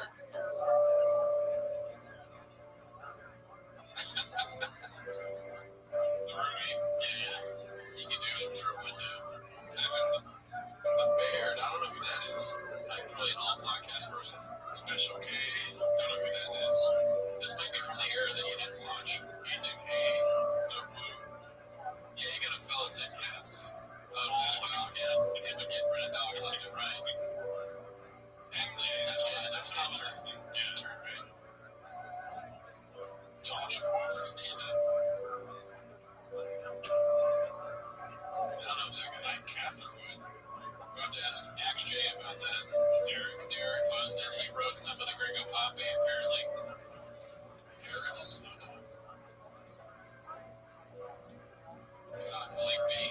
Was very along with the guilty party. So the Gemara says over here, the sword. Not only could Malik The sword that was used to kill him, the tree that he was hanged on, the stone that was used to right, the rope that was used for strangulation. Everything was buried with him. So if that's the case, then how was there a stone there? Because the Mitaku and my Siakta, what it means is one stone per customer. That when I saw, right, if they executed you, the stone used in the execution was buried along with him. But Allah said that if there was another execution, they would prepare a second stone. So you must be Barney, well, the items would be buried with him after all, Amy Barney, you wouldn't bury these items with it. Okay, by the way, the logic for burial is why it makes a lot of sense. You don't really want the stone. You don't really want the stone that was used for execution around. Why? It's going to be a lack of cover on it because people are going to say, oh, that was the stone that they killed using. Like that's the tree that they hang shimmy from. You don't want that. It's a lack of cover. So they want to say, yeah, they bury the stone along with the individual, and then they prepare another one. The Gemara says 1 second, they bury with him. That time we learn, but we learned that we don't bury the item together with the mace. So that was like, you don't want to bury this with the mace. It's almost like such a degradation to the mace that a mace should be buried along with the very item you executed with. Because you're right, Papa might emote the stuff that doesn't mean that we put it in the cover. Like, in other words, you're not actually putting the instrument for execution in the cover itself. What it means is you're burying it along in the same general area together with the mace. How much well? Let me say that agent part that also is fascinating. So let's say again, Ruben is condemned to death, and before the execution was carried out, so the one of the witnesses lost the hand. So if he lost the hand, then halacha l'maisa, Ruben gets off on a technicality. So we must my time on right. So Potter, Ruben is Potter. My time on. This is incredible. Bible said because he said the hands of the witnesses have to be on the defendant or the guilty party first. So therefore, if the witness doesn't have a hand, so Ruben goes free. Technicality. So if that's the case, you tell me why. That people without hands can't be witnesses. In other words, if somebody's an amputee, doesn't have hands. So he can't testify in a case. No, what it means is like this. We're talking about witnesses who get in the proceedings and found them guilty. So again, if they lost their hands before execution was carried out, then the accused or the guilty party on a technicality. But in that case, they didn't have from the beginning. The testimony is fine. So they come up and she was trying to either other story, So here's the problem. Listen, what about the following situation? Where did you show up in the basement? Right, Genesis. When did you show up and he testified about the following? We are here to testify that in so-and-so basin, Reuben was found guilty of killing Shimon, and so-and-so were the witnesses. So the showing up in basin, talking about Reuben being found guilty in a different basin, And ultimately, again, and so and so and so and so were the witnesses. And that's interestingly enough, how are they? Based on what you just said, the witnesses have to be the ones who go ahead and carry out the execution. They have to have the hands counted. In this case, Reuben is going to be condemned based on testimony about different testimony that occurred in a different days. So Shmuel says, no, Shmuel, Shmuel said, no, actually, we're talking about over here is those second set of witnesses that show up. Those are actually the original witnesses who testified that Reuben was guilty. So Shmuel said, here's what's interesting about this entire discussion. What's fascinating about this is this is quite a literal interpretation of this, right? You are saying the literally means that what? The witnesses, their hands have to be on him first, right? It's the witness who push him off the side of the building by ski law. And therefore, the Gemara is literally saying that one of the witnesses doesn't have hands, then what? Reuben goes free. So the Gemara says that is a pretty literal interpretation of it. So is that how we operate? That we're literally such a literal interpretation? So the Gemara says, sorry, lost the place. All right, anybody into really need such an interpretation to get sick, but most must every element means like two of them. Most times it says somebody kills someone else, how much you have to execute it. Now I only know that you have to execute in the particular execution. That lights, right? How do I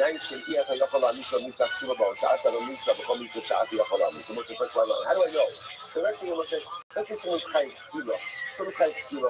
How do I know that if for some reason I can't administer skila, that I kill him any way that I can? In other words, that halacha when I say you can't administer the particularly prescribed nisa that you execute in a different way. Most must come up. Most must. So what do you see from here? What you see from here is that halacha when I say even the Torah explicitly says something, there's some latitude with the interpretation. Right? So the Torah says that Reuben is supposed to get skila. If you can't give skila, you can only give hereg. So you see from here that sitting don't have to be necessarily explicitly literal. The shiny house on the other cross, most you must. So that's not a good lie. That's different. Why? There's lashon of most you must. There's a lashon of, and the lashon of the pasuk ultimately is the ligman. So why don't you go and learn our paradigm? Let this be the paradigm that even the Torah says something explicitly, it doesn't. The explicitly doesn't necessarily have to be understood in a narrow way. That's the avo. Those says the Gemara. The ligman. So shum davar yotzef the goal adam takes over the body gafar. Because in reality, yotzef and goal adam are both now. Speaking about yotzef and goal adam and goal. These are both cases. The Torah hands down a very specific punishment. The Torah also gives you latitude in the implementation of that punishment. Now, just pause for a second. What's makes it a body gafar? Treat it like that's very important. I'm calling it accidental, but a legal principle, which is as follows. The Torah says something once, right? That once is to create a paradigm. When the Torah says twice, what does that tell you? That these two situations are an exception to the rule. So watch this. So here we go. So the Gemara says, and the Chol takes over the body gafar, and therefore, whenever the Torah says the same thing twice, it's to create an exception and create a rule. So watch this. The Gemara says, so we just said Rothschild. What's the case of Rothschild? The Torah tells me that someone killed someone, Reuben killed Shimon, he's found guilty. What's halacha? We have to kill him with skila. What if we can't give skila? Kill him however we can kill him. Right? So the Gemara says, Gol Adam, you decide you Gol Adam, you miss a Rothschild. So mitzvah the Gol Adam. What's it, right? Reuben kills Shimon accidentally. What is the punishment for accidental murder? What's the punishment? Gol Adam, you go to Galus, but there is an avenger of blood. Who is avenger of blood? Right? Who is that? That's a relative of the person who was killed. So the Gemara says, how do we know? Mitzvah Gol Adam. This is wild. How do we know? Then let's say Shimon doesn't have any relatives. So again, there's no Gol Adam. These things a Gol Adam. He's going to see like who applies to that, right? Like they can go there. and the point of Gol Adam. So I say, so ultimately again, so you see from here, even when the Torah said that it's Dafka the Gol Adam who goes and executes, he's a relative, and yet no relative, basically a point of in these two cases. Even though if he says something, unless what? We interpret to be not necessarily. So Torah says a person someone else is killed by skila. Okay, if you skila, do something else. A person who kills after death is liable to death at the hands of the Gol Adam. But if there's no Gol Adam, then what? Basically a point. So these are two instances where we don't interpret the pasuk literally. So we'll say, therefore, two instances teaching us the same thing, not literal interpretation. Because it's stated twice, therefore, that means what? These are the exceptions and not the rule. But everywhere else, what is the rule? What is the rule? Literal interpretations. Once it comes full circle, we have what? Who pushes the guilty party off the roof by who does it? Who does it? Who does this? And therefore, in between the verdict and the pushing, one of the witnesses becomes an amputee, loses his hands, and what's the halacha? Ruben goes free on a technicality. He looks at a technicality, incredible. So says the Gemara, only Makashish, Milo Ba'inon. But do we not need the budget to use our Sinon? We're going to stop with it. By the way, excellent job. Let's say excellent job. Okay, we would have been nice to get to the Mishnah. I would say we did fantastic. Right? We did it together, Baruch Hashem. We leaned into it. We accomplished it. We finished off the week on this, literally on the same page, almost on the same page. That's the Israel. I would say what a week of learning to have such a tremendous zuchus. I just want to point out one last piece. One of the most important yesodot in all of this. What do you think? Let's say if you think about it, like stick down and learning these games. Like what do you do with all these learning execution? Because I always find when you learn about death, what death does is learning about death creates the most life-affirming lessons. These are tragic circumstances where someone's life is coming to an end. So let's say what it has to really ingrain within us. If we're living, if we're breathing, Baruch Hashem, we are not Baruch Hashem subject to these inyanim, then it means we got to accomplish. We got to do. Every breath we have is a tremendous gift from the Ribono Shel Olam, and we should just be able to maximize it. So let's say Shkoyach, a good Shabbos. And she keeps it from microphone by next week. It's funny that we're just doing a thing about Shab, but there's been so much like references to drugs, and we found out about Kratom, and like everybody, like every week there's a new comment, like Kratom's actually really good, Kratom is bad, and then now we're gonna have oxygen people coming on the thing. Listen, I don't care, I don't want to know. Don't tell me about oxygen, I'm not interested. All right, so we'll say good morning. Let's begin. So that's today. Today's topic is Mem Vav. We have to about Mem Ham and days 45 at the Mishnah, which is 2, 4, 6, 8, 10 lines up from the bottom. Says the Mishnah. Colin is we'll say after a person so he is hungry.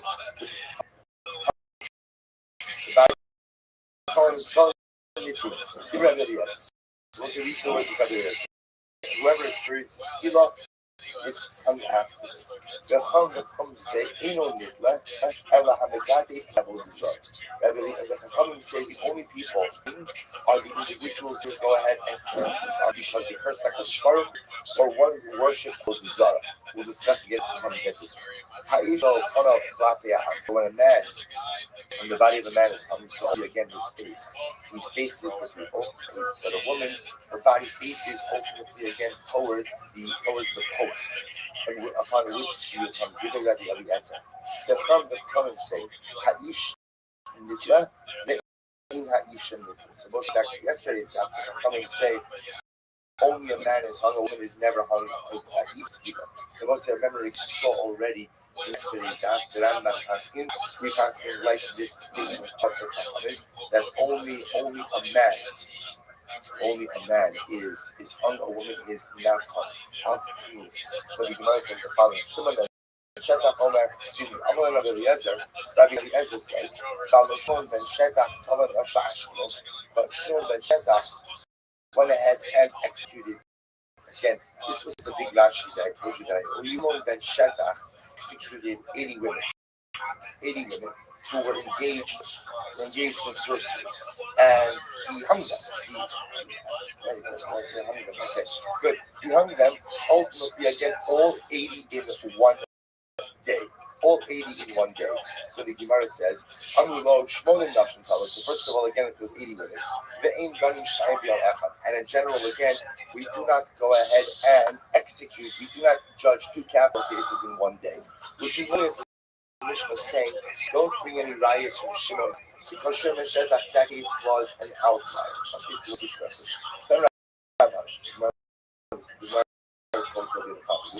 The pasuk says you will kill him and you will hang him. No problem. I'm not that anyone who's executed by David is automatically hung. Talmud Omar to kill us.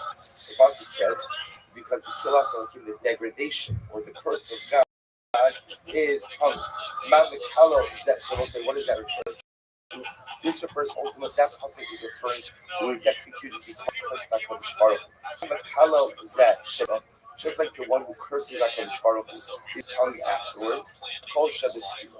Anyone who is killed by stoning is subsequently hanged. Rabbi Eliezer. These are the words ultimately again of Rabbi Eliezer. So also Rabbi Eliezer says, therefore, you see this connection. Ultimately, only those who are killed with skila as a result, ultimately again, of cursing HaKadosh Baruch Hu and Avodah Zarah, you understand, comes into the same category. They're both a denial of the existence of God. The Chum say, excuse me, I'm sorry, that's what it is. The Chum say, Man Mekalo is that Shekafar Be'ikr, Haskol Shekafar Be'ikr.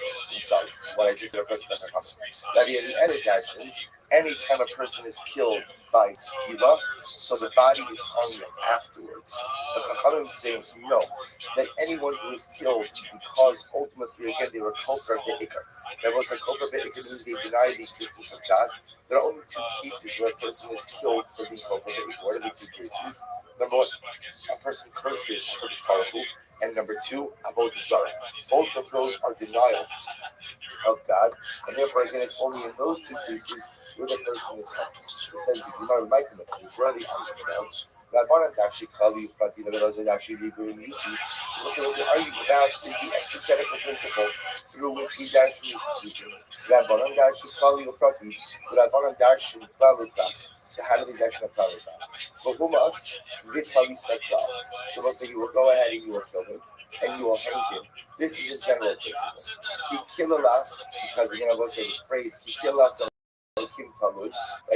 Literally, the curse of God is hanging. Prat. That's the first specific statement. These two faces roll right next to each other. In the South Alabama, I would have said that they were saying general again. The cloud is only comprised of that which is included. The only i.e. Megadi pursued in the obligation of hanging, but other situations where a person is executed, he's not hanged afterwards. We'll see what is on top of the involved. Hashtar, the Mercha Kimi Hadazi, but now that the two phases in fact are distanced from one another, Hahani Luyaye Avodos Kacham. Ultimately, again, it comes to include Avodos as well as Avodah Zarah. The Zami lays the whole because also Avodah Zarah resembles the case of Megadi. Rabbi Eliezer, flourish Ribuy Megidi. Rabbi Eliezer, on the other hand, dashes Ribuy Megidi. What's Ribuy Megidi? So for Humas, Vitalisa, Ribuy, you will kill him and you will hang him. This is a Ribuy. He kill us, Elohim. He kill us Elohim Tari Mil. This is an exclusionary phrase. If the two phrases are right next to each other, I would have only included Avodah Zarah because Avodah Zarah ultimately resembles Megadeth in every way. Hashta the Mecha Kimi Hadavi. Now that they are distant, Ahani Lerabuye Shar Misko. It comes to include other people who are killed ultimately again by skila, that they are also hanged as well, also hung as well. So also said we paskin. It's interesting enough, we paskin we pass ultimately again like the Chachamim. That halacha l'maisa, the only people who are hung are who are executed because of Megadi and Avodah Zarah. Only executed because they curse God, because they worship idolatry. Those things are hung after the execution. I want to be clear. What's referring to what I said is the person is not killed through hanging. And we're going to see that. It's actually very interesting. They're killed through stoning. After they're killed through stoning, we hang the body. That only applies to two specific cases of Megadi and Avodah Zarah. Other cases of Skila, it will not apply. So it says the Gemara the following. Ha'ish Tolim. Nighttime is Rabbanon. What's the reason of the Rabbanon? Remember again, the Rabbanon, only a man is hung, a woman is not. So the nighttime is Rabbanon, but Lisa also, but you shall hang him also, the Chachamim darshan him and not her. Rabbi Eliezer also below Susa. So listen to that yesterday, that he says, no, so it's not supposed to be specific. The only strong individual to exclude what? To exclude his clothing. The Rabbanon agree with that, by the way. But he also removed the clothing of the individual.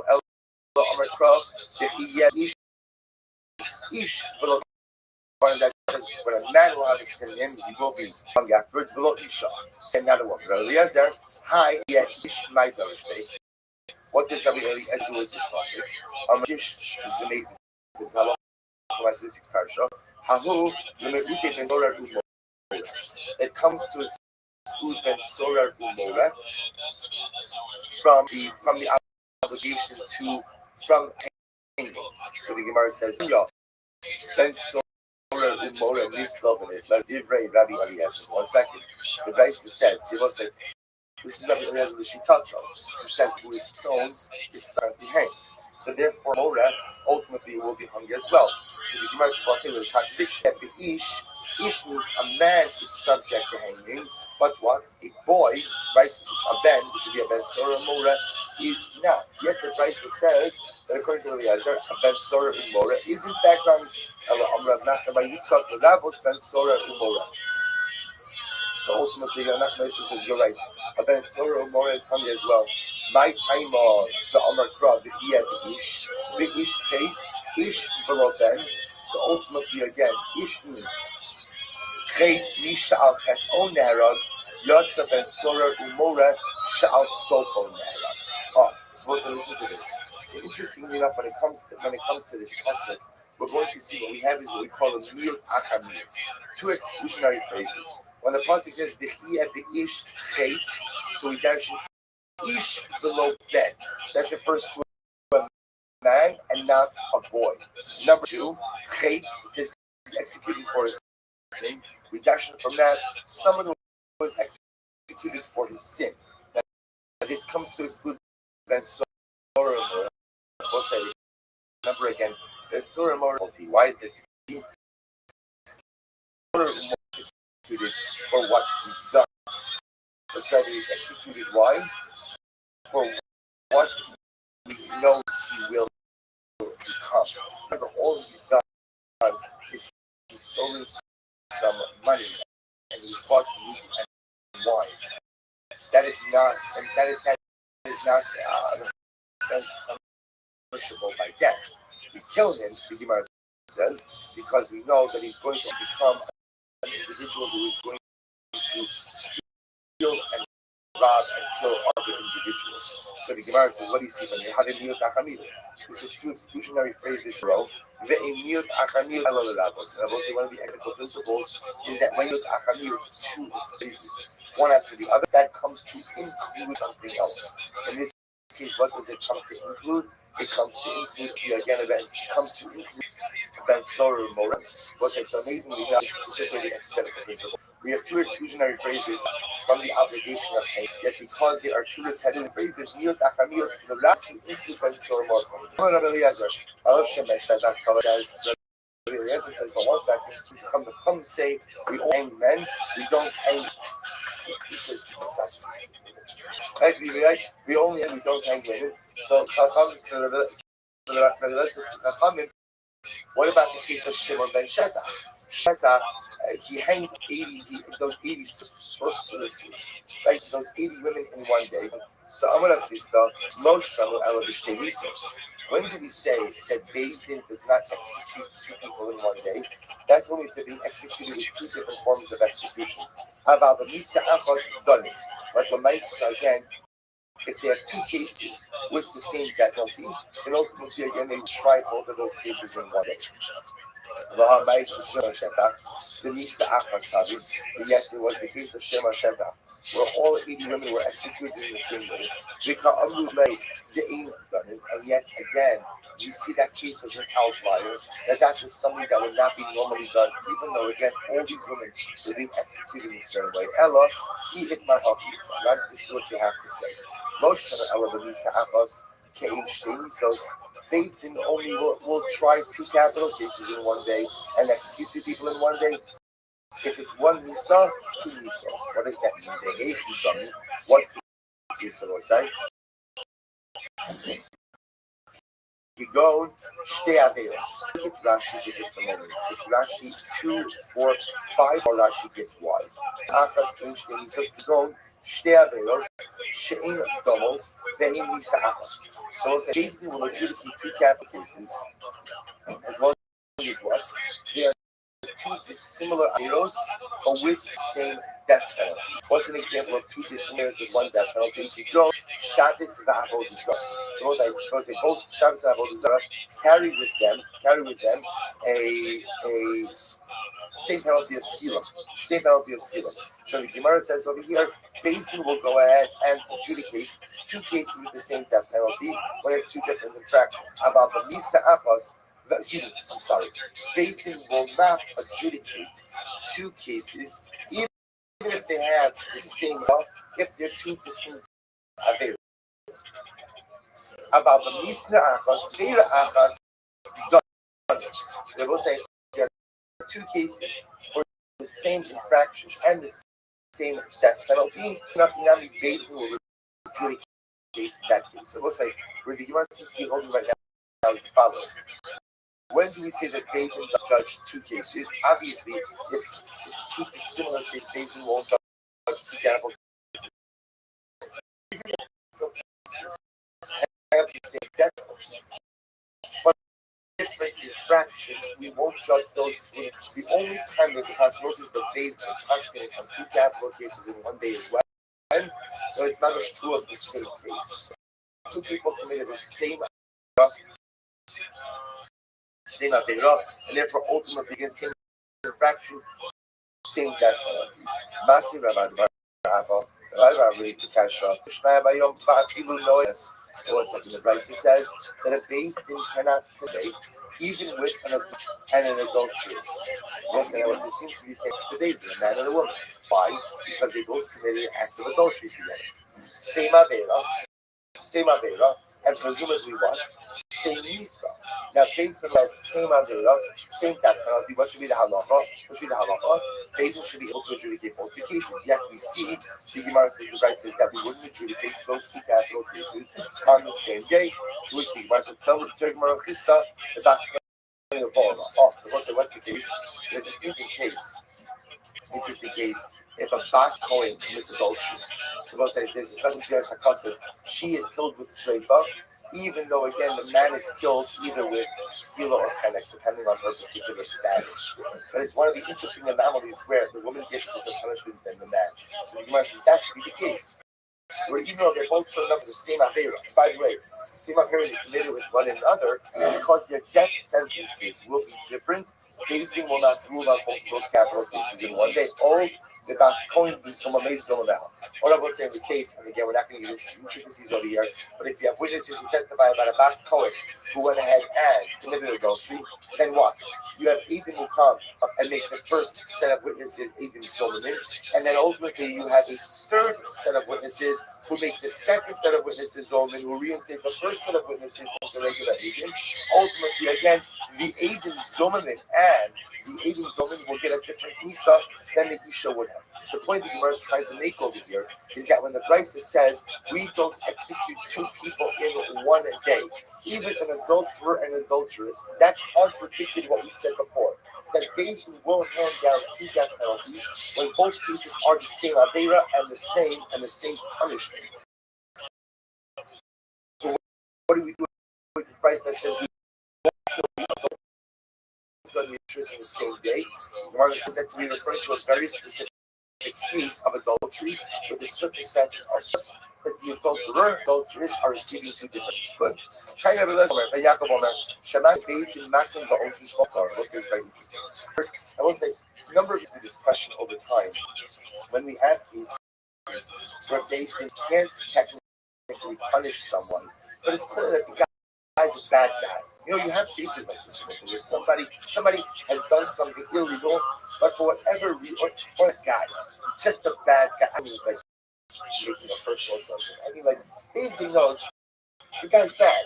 For some reason, we can't within a legal framework because whatever the issue is, we might not be talking about the law called the long arm of the law. Beis Din has a long arm. You might say, Beis Din has the right to go and give malchus, as well as level out other punitive measures. Shalom in Torah. What's a shalom in Torah means even the Torah did not command it. Below la'abra now the Beis Din doesn't do this in order to violate Torah law.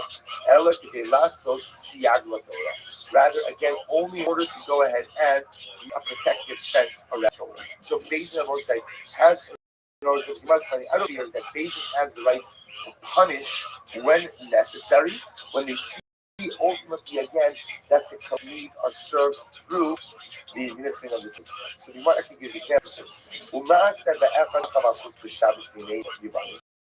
There was once a guy who was riding a horse on Shabbos during the days of the Greeks. They revealed the Beis Din who still moved. They brought him to the Beis Din and they stoned him. Below me, riding an animal on Shabbos ultimately deserves Segila, but our demand it. What's the word? So we know, an animal on Shabbos, no. Why can't you ride an animal on Shabbos? So it's zero that one of an old person may come to break up a branch, to go ahead and get the animal to get it. Riding an animal on Shabbos doesn't do that. Certainly not that. Malchus first one they do it, so the Gemara gives us the context. This was the days of the Yavanim. The Yavanim, we know, the Greek Hellenists wanted to outlaw Antiochus outlawed a number of things, amongst them Shabbos. There was an active effort to undermine the sanctity of Shabbos. This Jew was publicly flaunting Shabbos, was publicly violating Shabbos. So therefore, again, the Beis Din took it upon themselves to execute him. Why? Because they felt it was important in order to go ahead and safeguard the sanctity and severity of Shabbos in the eyes of the populace. So we'll say this is the long arm of the law. Another example. There was another man, now it looks like some a married couple, and he had relations with his wife under the tree. In other words, the truth of the Jews, he had relations in public. Now, Lav Dafka in the middle of the street. You know, it was under the truth, it was a little bit different, but it was something that was considered to be a breach of truth. It was a breach of normative modesty.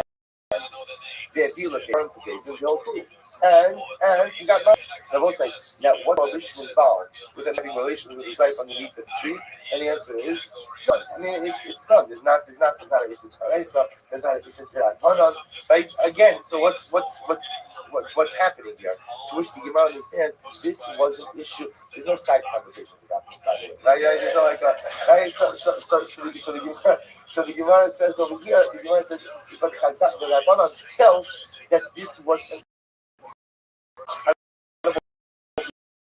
now what the other societal circumstances that were but the Meister, whatever it was, you can understand is a brazen breach modesty, even though it's not sir, but again, because he to step in and to flog to give him out this. So the Gemara like right, fine, Mishnah. Keita will say this is amazing. What's the process for hanging mean? We've established the Rothschild that many people who are hanged are those who are executed from a God they can have a sorrow. So only cases of where you curse God and where you worship idolatry. Those are the only cases where all of the cases is not. A man is hanging, a woman is not. So the Gemara says, Kesa Torah also. So how do we go ahead and administer hanging?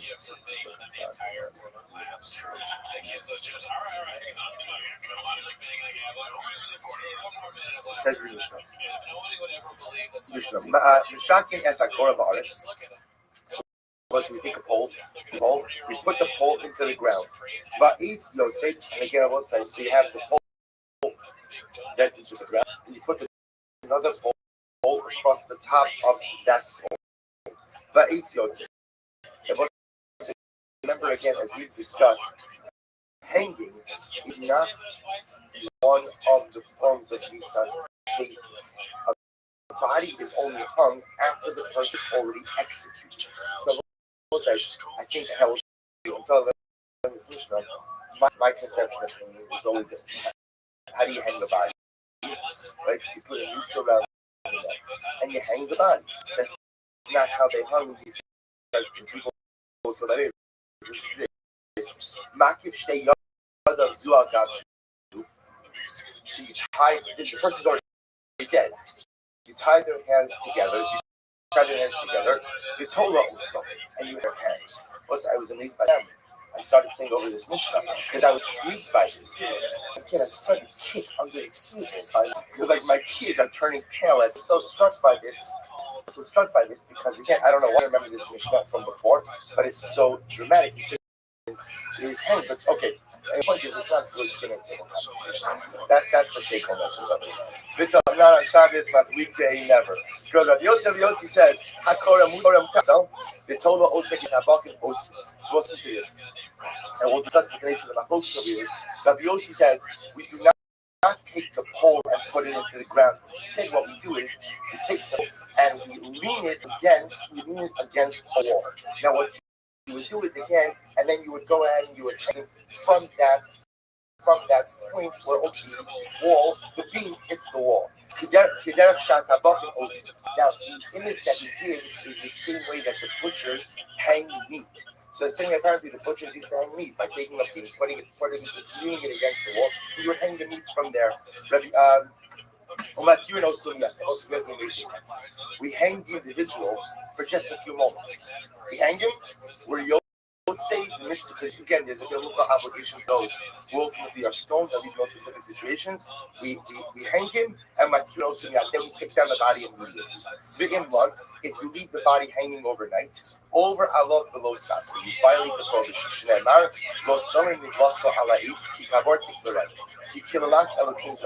Then ultimately again, if you leave him hanging overnight, so you violate the prohibition because the pasuk says, do not leave the body hanging overnight. Bury him immediately because literally the degradation of God is hanging. Kilomar,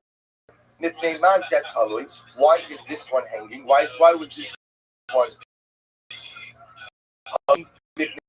again, because he cursed God, remember, reflecting the idea that is only administered to those who are caused of either cursing God or the Zara.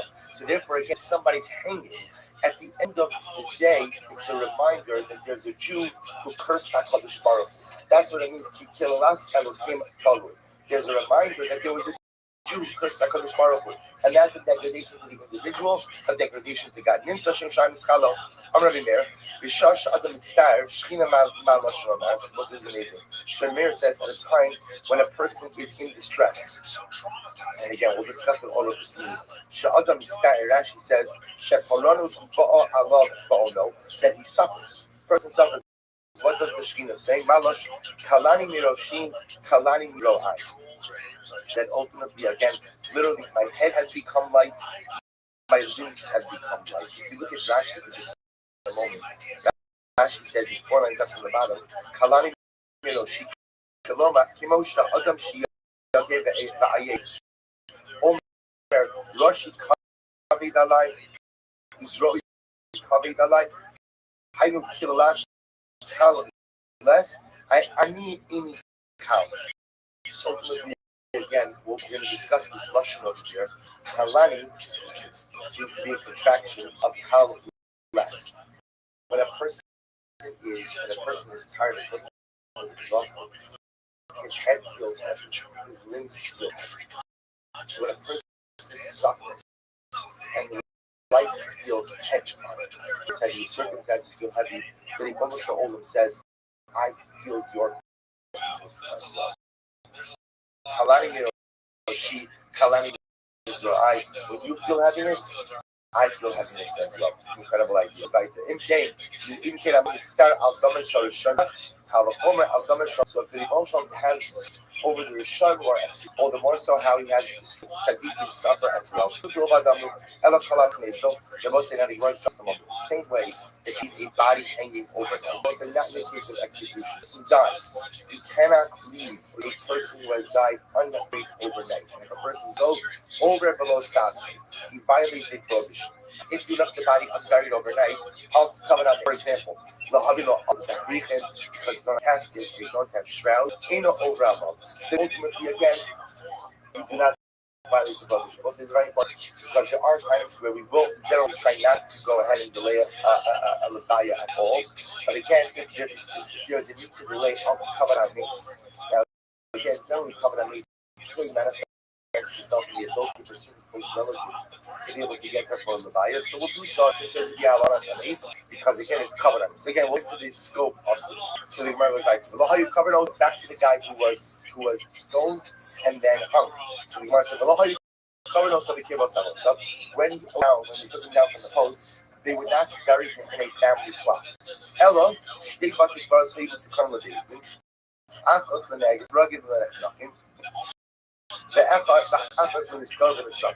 Basin had two cemeteries, one for those who were killed by hereg and chenek, sort of by strangulation, and the other for those who were killed by stoning and by burning. They would bury the individual of these cemeteries. Afterwards, Nizak al-Basha, once the body decomposed, Malak the cells, family member would then collect the bones of the deceased family member.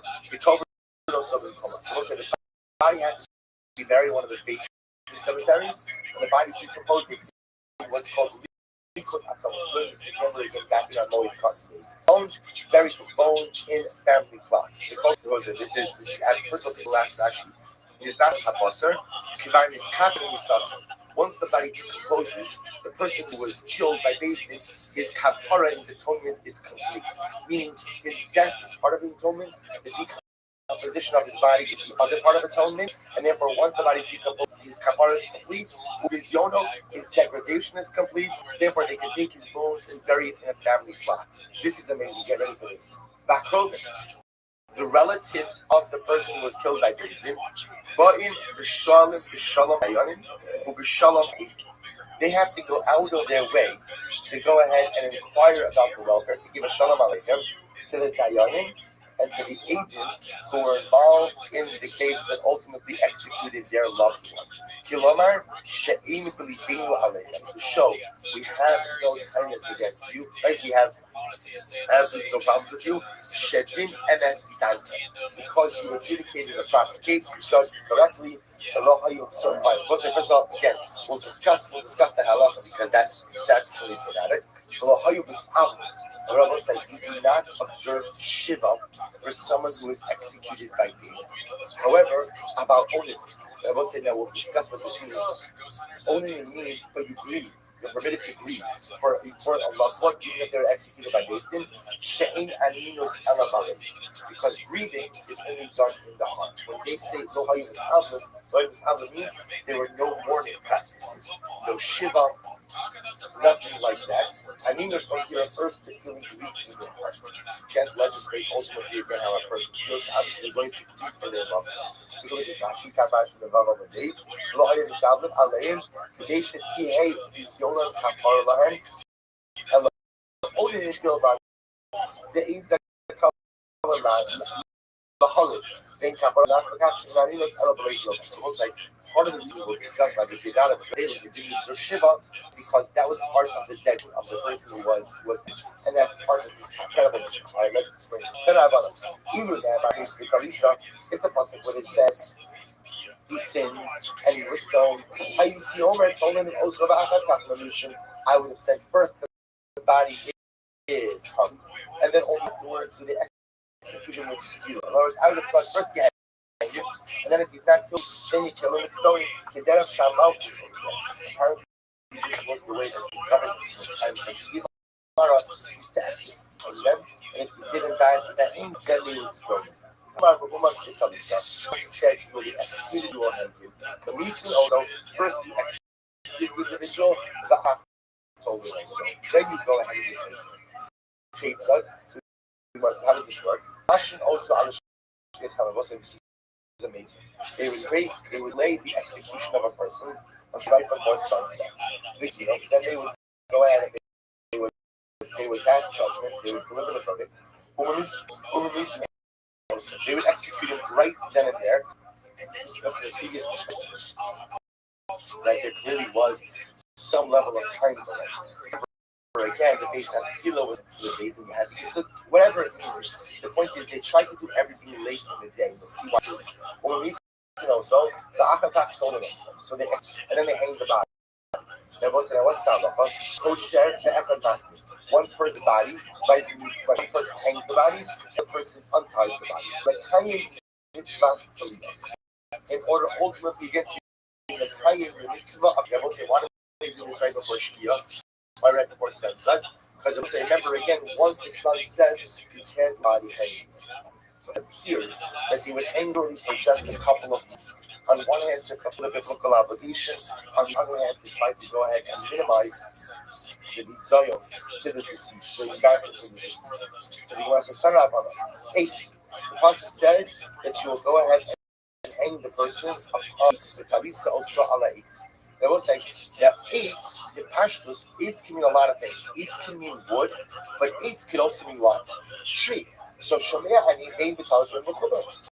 So maybe it means whether the pole upon which you are hanging is talus, or something attached to the ground, like a tree, or B'Chubar, or something that's not attached, but to attach it, like the pole that you have. Kamalomar Ki Kavar.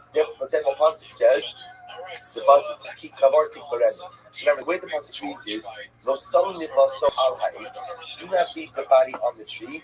Ki Kavar Tikberenu Bayom Avu. Bury him that day. Bury him that day. I would say, this is what the Gemara is going to dash is, we dash in the same way that you bury the individual. Watch this.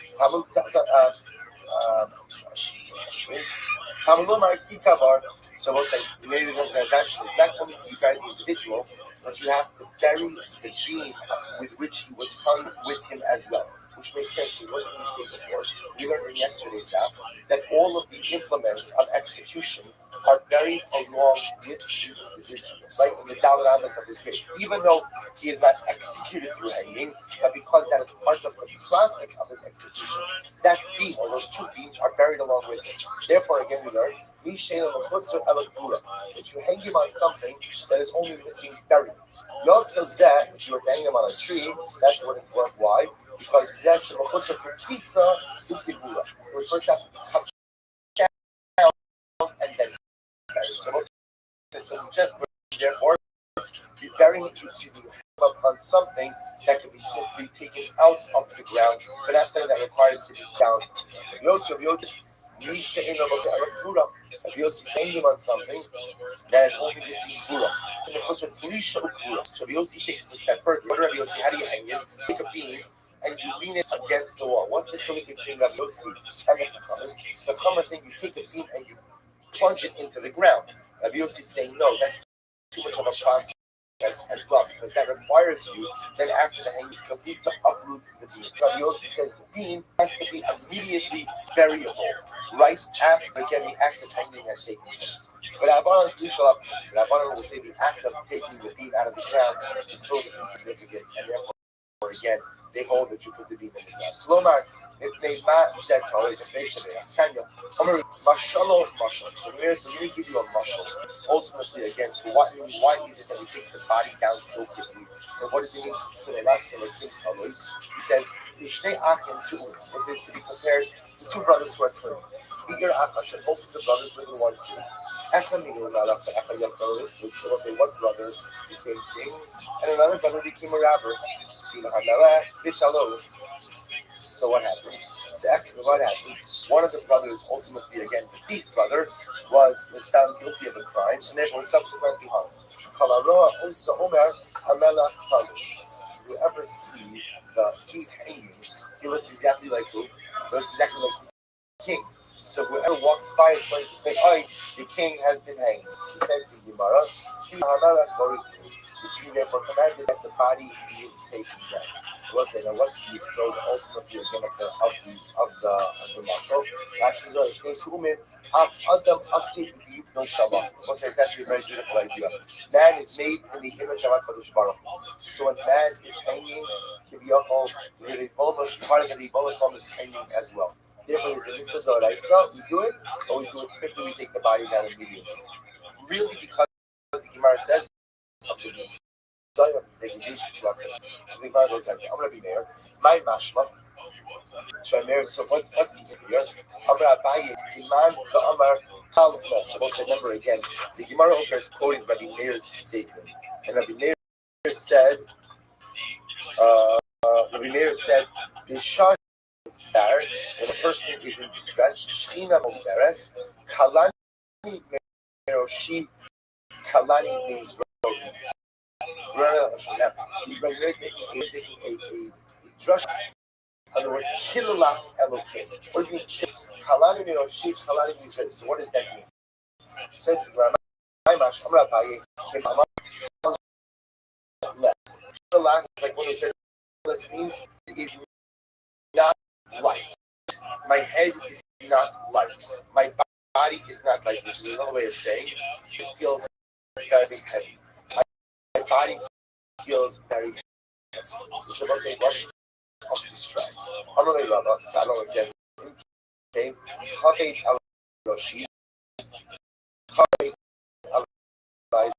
Why don't you just say, my head is very heavy, my body is very heavy? Why do you have to say kilolas, kala, less? It is not. Which was it's like one who says the world. It's like one who says the world ultimately again is very light. It's like Kami Alma, and in the Hana, the any Rothschild has to be the spots. We'll say sometimes the person feels overwhelmed. So instead of saying the world feels like it's pushing down on you, we'll use a metaphorical expression of the world is very fun. Which the Gemara says, "Hiding the gufa." 1 second, that pasuk, we'll say to teach the general principle that a person executed, or a person was only hanged for situations where they could sacrifice. Ve'ema Yudasa, was the idea to destruction. In game, name up cross kilos. My kilos, therefore, was to kilos, we're learning two things. Number one, that the only people who are hanging are individuals who turn sacrifice. I have a Zora and the Gadi. And number two, I will say, we learned to say that when the person is in distress, the Shekhinah is in distress as well. So we learned this incredible so. So when Russia is in distress, HaKadosh Baruch Hu says, Kilalas Elokim Talui, Kali Roshi, Kali Zro'an. When we suffer, HaKadosh Baruch Hu suffers alongside us. So those who know,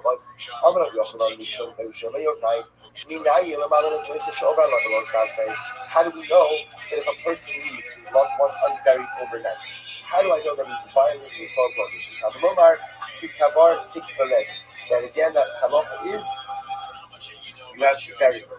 You have to bury immediately. You can't lemalin estimate so over below sasa.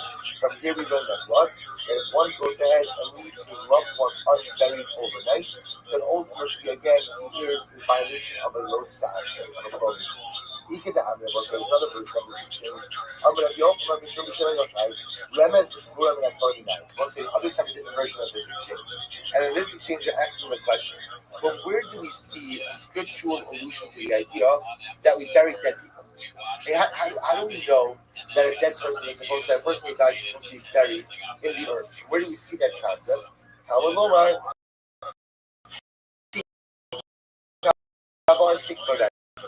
Says, you shall surely bury him. You can't from here we see I will say now again remember I will say you give me the family. The Torah never says by Davar Shema Moshe Leimor never says that. We're learning that from an inference. The pasuk says when you stone someone, you shall hang them. Don't leave the body hanging overnight. You shall bury him on that day. So the Torah is telling us that when you take the body down, you bury it in the ground. So therefore, again, from we see that the Torah wants it to be that you bury a person in the earth. I'm going to show Ramalka without Kama. So Rabbi Shavarmalka, right, King Shapur, asked Rabbi Kama the following question. What was the question? Where did that Torah die? So King Shapur asked Rabbi Kama, where in the Torah does it say that you have to put in the ground? Ishtik, well, I'm really going to Rabbi Kama didn't say anything. He didn't answer. I'm going to back on Yaakov. I'm not the other picture. The world has been given over to the head of the foolish. So what Rabbi is saying is the comment, why didn't you the name he covered? So just as the passage says he covered forever. You have to bury him. To which the Gemara says, well maybe he covered means what? The other than other. That means you have to put him in a casket. Tik Barenu lo mashma. So why? So ultimately, again, why did Rabbi this answer? Because he felt that King Shapur would not have accepted this answer. The King Shapur would have said also again that Pika means you have to bury him in a casket, and Tik Barenu does see from that means burial beneath earth. Therefore, again, the Talmud doesn't respond to King Shapur. Nearly is the fact that the Torah man's bury the ground now because of it from Tzadikim. The court Tzadikim. So you see out the Torah that there are examples of righteous people who are buried in the earth. To which the Gemara says, well, maybe maybe that's just the minhag. Or who says that's an obligation? Maybe just the minhag is that we bury people in the earth. 1 second, the Akhriyat of the Baruch of Moshe. 1 second, the Moshe buried Moshe Rabbeinu. He buried Moshe in the earth, and he buried Moshe on a mountain. But that's burial in the earth. They'll always carry him in Hagar. Maybe after his Baruch didn't want to do it from the Northern Christian. And the number of minhag is we bury people in the earth. But it's a minhag. It's not necessarily a halacha. Touch. Plus it says the subtulot of each other cover also. So over here, what's talking about Avia ben Rabbi. So we'll say the halach. The Rabbi said to Rabbi ben Rabbi was incredible. First Malach Yisrael. He introduced such a dark thing with so many things. The Rabbi's entire family is going to be wiped out. Not only that, they're not even going to nourish the Buddha. But as a son who was righteous, his name was Biyah.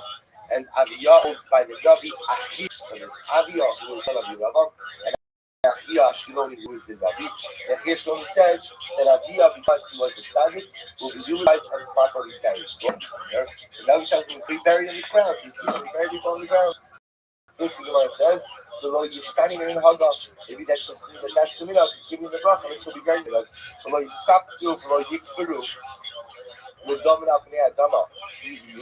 ultimately, again, the Bible said this is by speaking to the people of Anatot, right? So the people of Anatot, because they only have all the sorrow, ultimately again would be wiped out, and we wouldn't marry. The Rabbi so we see from here when the Rabbi says you're going to get Hashem married, Dario tells us that Dario ultimately again in the ground.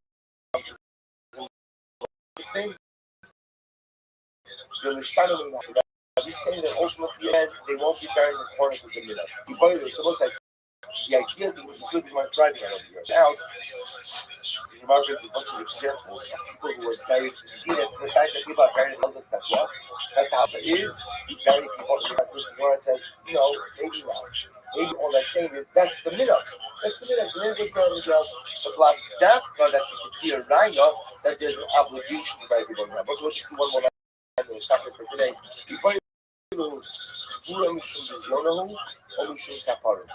Also, when you carry a person, ultimately again, is that Mishum Zion?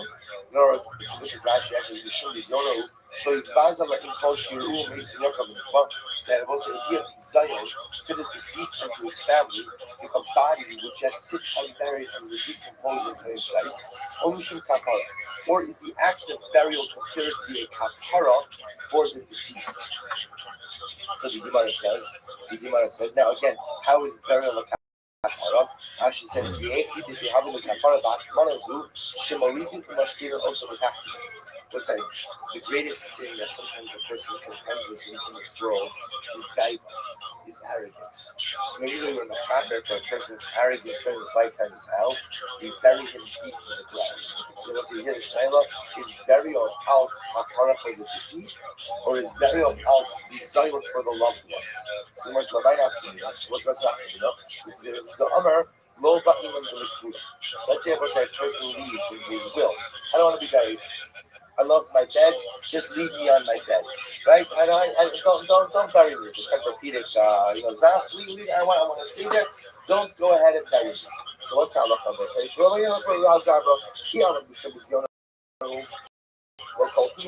If you say that burial is in order to go ahead and prevent the desire, to prevent the embarrassment of the team members, you have to receive explicit instructions not to bury him. We don't have to listen to those instructions. Nice again. It's going to be embarrassing to the family.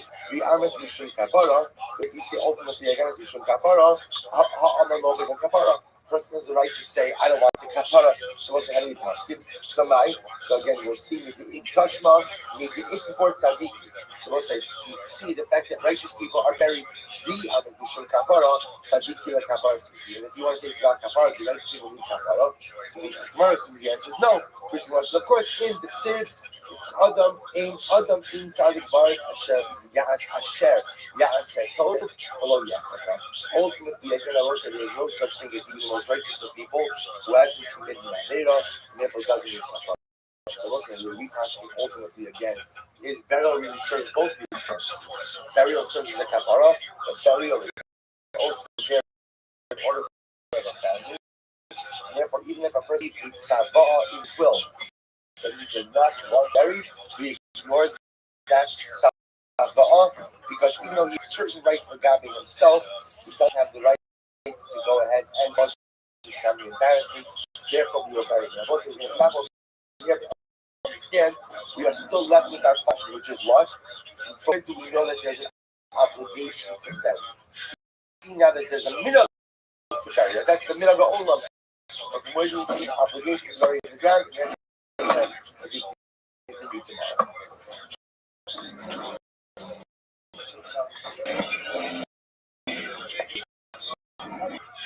Instead of shop on there, like Rogo saying how funny I was, and like that, like trying to just, oh my god, the same thing. Which one said was funny? All right, so let's say good morning. Good morning. Let us begin. Begin by thanking all of our sponsors for this morning church of faith. Howard Talmud co-sponsor. Howard Talmud co-sponsor. 4. Single Talmud co-sponsor. Pay Hader. Hilson Mishpacha for dedicating instructions this year as these rules. Rabbi Soros Tavos for Asra, a week of learning sponsor. Rabbi Arya Chana Richter, memory of Rabbi Richter's dear grandmother Sarah Bas Shimon is going to Rafa, whose Shiva is currently being observed. We hope in merit of our Torah. When the Shama have an Aliyah and the Chama and Dafyomi sponsor the Ili Nishmas Erwin Kramer's Kohen Rafa passed away yesterday. His Shiva is also being observed. We hope that in the merit of our Torah, his Neshama have an his neshama will have an aliyah and in the What's with that? Let us begin. All right, we are going to do a runaway screen today. Let's do this. Today's dot is Memhei 45. We are picking up on Memdalad Amud days. Literally again, 3 lines down from the top. So remember again, we left off in the middle of the story of Yoshua and the Malach. Right? The Malach was here. Yoshua told Yoshua, I'm here because of 2 reasons. Number 1, you went ahead and you failed to offer up the Tamid yesterday, the daily offering. And number 2, now it's at night. You should have been learning Torah, and instead you're going ahead and be taught to Talmud Torah. Okay, during the day you were fighting a war. You couldn't learn, but now you should be learning.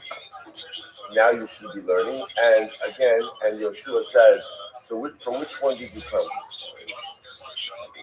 Right, for which one? Right, what is the infraction for which you are coming?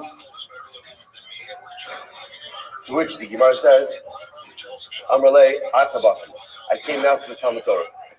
I came now because you're not learning. So miyad, what happened? Yoshua literally pasuk says, Yoshua slept literally that night in the valley. What does that mean?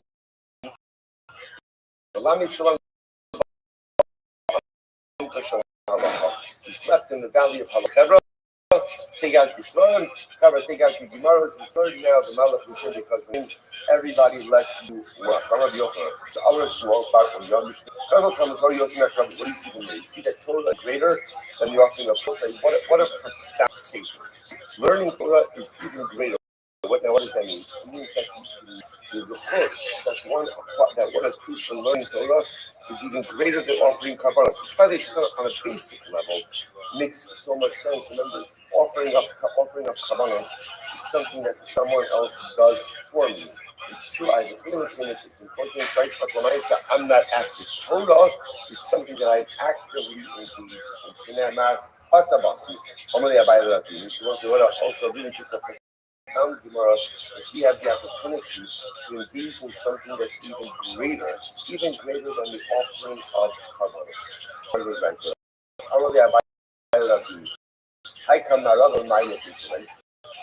What do they do with the process? In our following, don't be quick to fight. And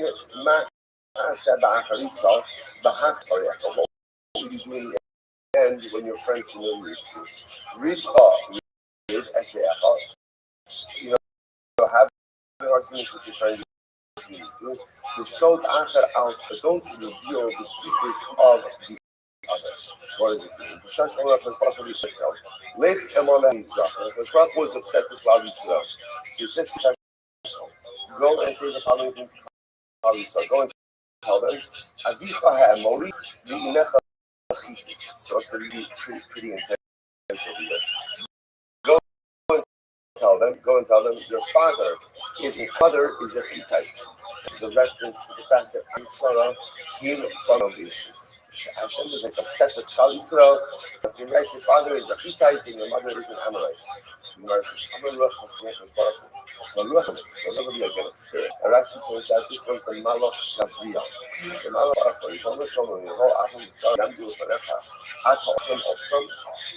Gabriel gives a call to Moses.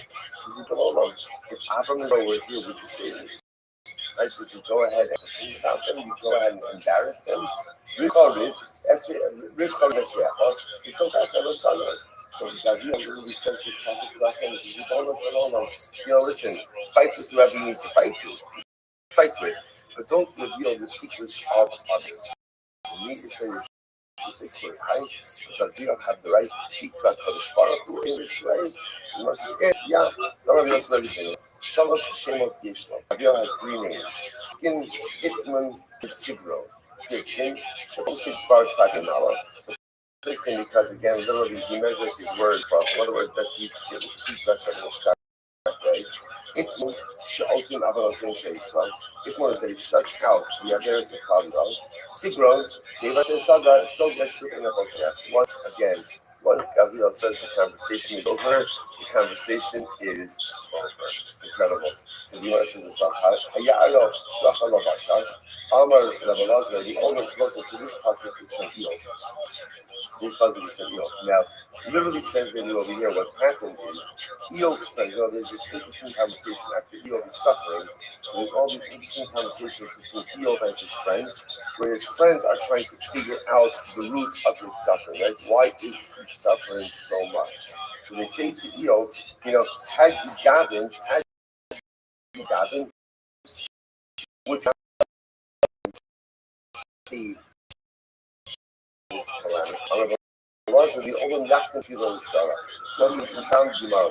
A person should always daven before the suffering occurs. Proactively. Shemole is not having the Tila to bring base L to bring high when it's published. Had I not that proactively daven in the area between base L and I, clouds have been saved. That refers to, remember again, that's the war. Remember again, who we studied this? Often went ahead and took from the spoils of Jericho, but he wasn't allowed to. How did Yeshua know that something was up? Because 36 men were killed in the battle of Ai. The battle of Ai. Now, again, why we lose these roles. It doesn't make any sense. That's when they realized that all someone committed an Avera. So we'll say together, he'll be given that why only for the Hashem is quote unquote only 36. But the casualties could have been much worse. The Gemara attributes the minimized casualties to the proactive kilos of Avram Avinu. So the Gemara says, it's actually the Gemara is also using this to a different dynamic of kilo. It's proactive. We're very used to the concept of really something's wrong, I need something, there's crisis, I got it, which is incredibly profound as well. Now the Gemara says, that's a proactive. And a proactive period, the avoda is, while things are calm, while things are good, recognize that things can and do change so quickly that bonus of Olam could be a proactive stabilizing force and force choking. Beautiful. The Shadr says, someone asked me to love me, sorry, so literally translated, it actually says, okay, sorry, it's one who davens with intensity here in this world. So the less, so no or prosecutorial forces ability to act against it. Rabbi Yochanan says the only Bakish Adam Rachim, Shihu HaKoma Amtsin Es Kofo. The only Bakish Adam Rachim, Shihu HaKoma Amtsin Es Kofo, Va'al Yuhu Lo Tsarim Milamala. So this is a very beautiful Gemara. The Gemara says as follows. Rabbi Yochanan says the person should always ask compassion for their actions. Koma Amtsin Es Kofo, she is so sorry, so Bakish Rachim, Lo Yuhu Lo Masinim Milamala. The Hagi Mashma Yatzvot says before, a person should always ask when they're davening, a person should say, I should have Siyana in the celestial sphere. Malachim should help me, and Malachim should pass the Shalom not to work against me. So Gemara's like this in general are quite, if you look at the Rothschild, she said, Malachim Yashar is Mabaki Shachanim, the Malachim should help to ask for compassion for me. There should not be any prosecuting forces above. So say in general, Gemara's like this are always quite interesting because this notion that Malachim help me, Malachim are against me, soliciting angelic assistance above. Is this appropriate? Is this not appropriate? So I have to be part of a raging hashkafic debate about the roles of Malachim in our tefillos and things like that. But the point that Gemara is making over here is that the person should realize in any given moment there are so many different wheels that are turning. Ask for help. Ask for help. Like ask for assistance or for Malachim.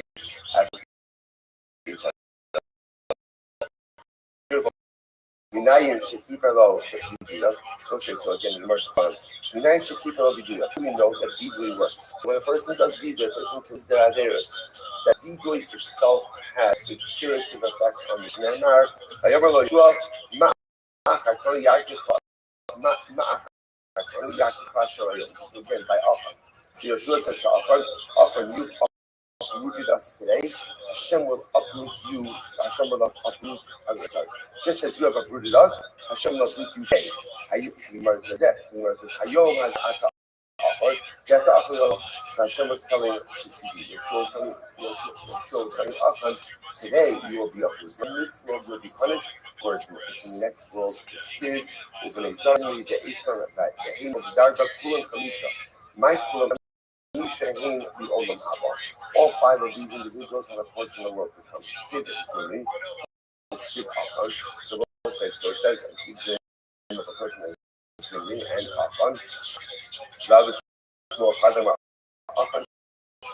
What's the name of Achon? Your name was Achon. I have already Shmuel Zimri. So why is it that they call me the mercy to Asham Zimri? Because he acted to me. Now this goes back to yesterday's down. Remember again, Achon committed many one of the things that Gemara accuses him of was now Russell to engage in an immoral adulterous relationship. The last Gemara the fact that was Zimri Shmuel. I'll just say his name was Zimri. The last Shmuel Achon. So why was he called Achon?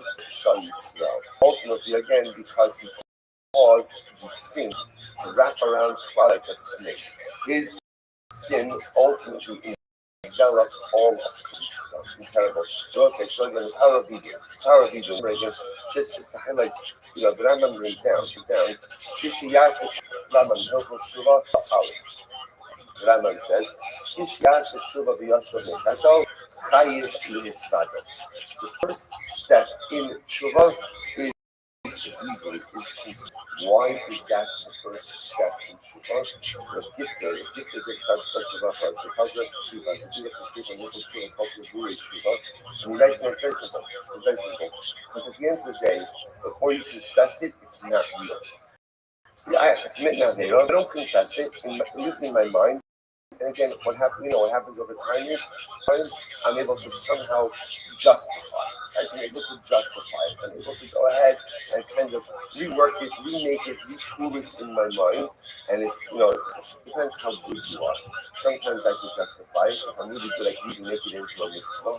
Right? And after enough time, I can even begin to think of myself as a tzaddik. You know what? So the power of confession is confession makes the sin real.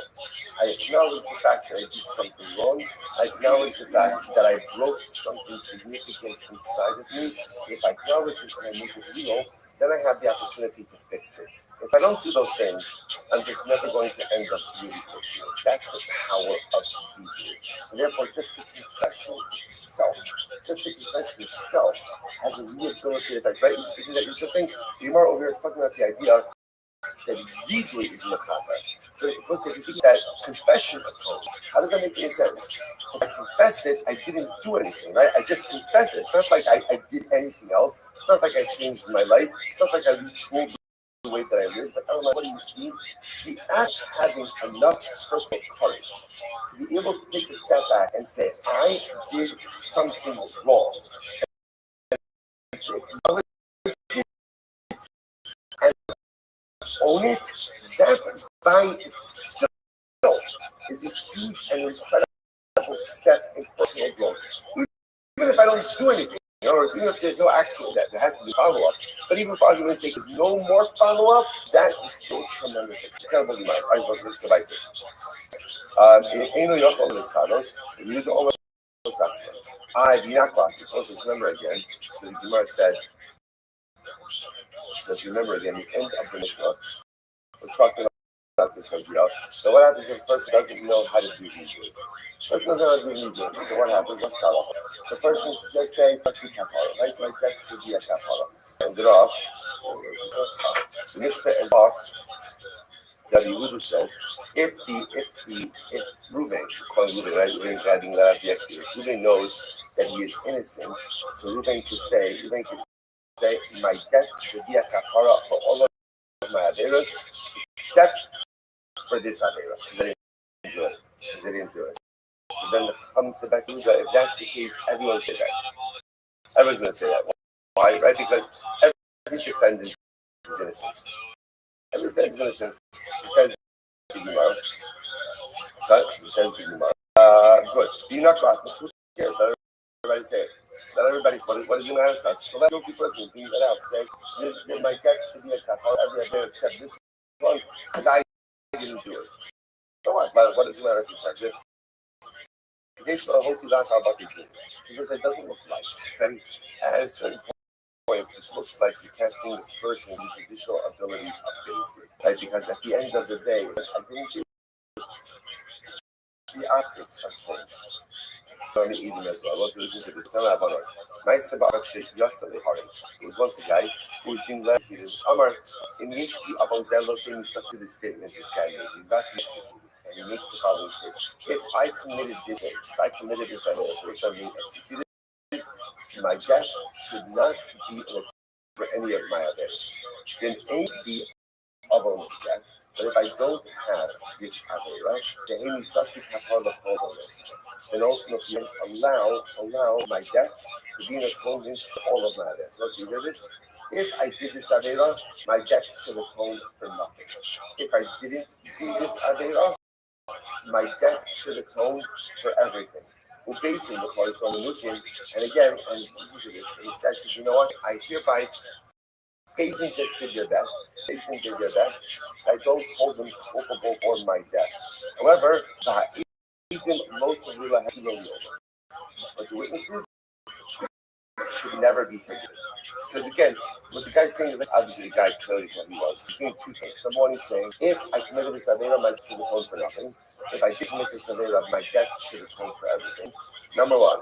Number two, I don't hold Beis Din accountable. Right? Beis Din, they're just doing the job. They're processing the information. Nothing else for them to do. But the agent, they should never be fined for forgiveness. Not in this world and not in the next. So what happened? Okay, so yeah, sure. Now, come heard this. I would say, obviously, this was startling.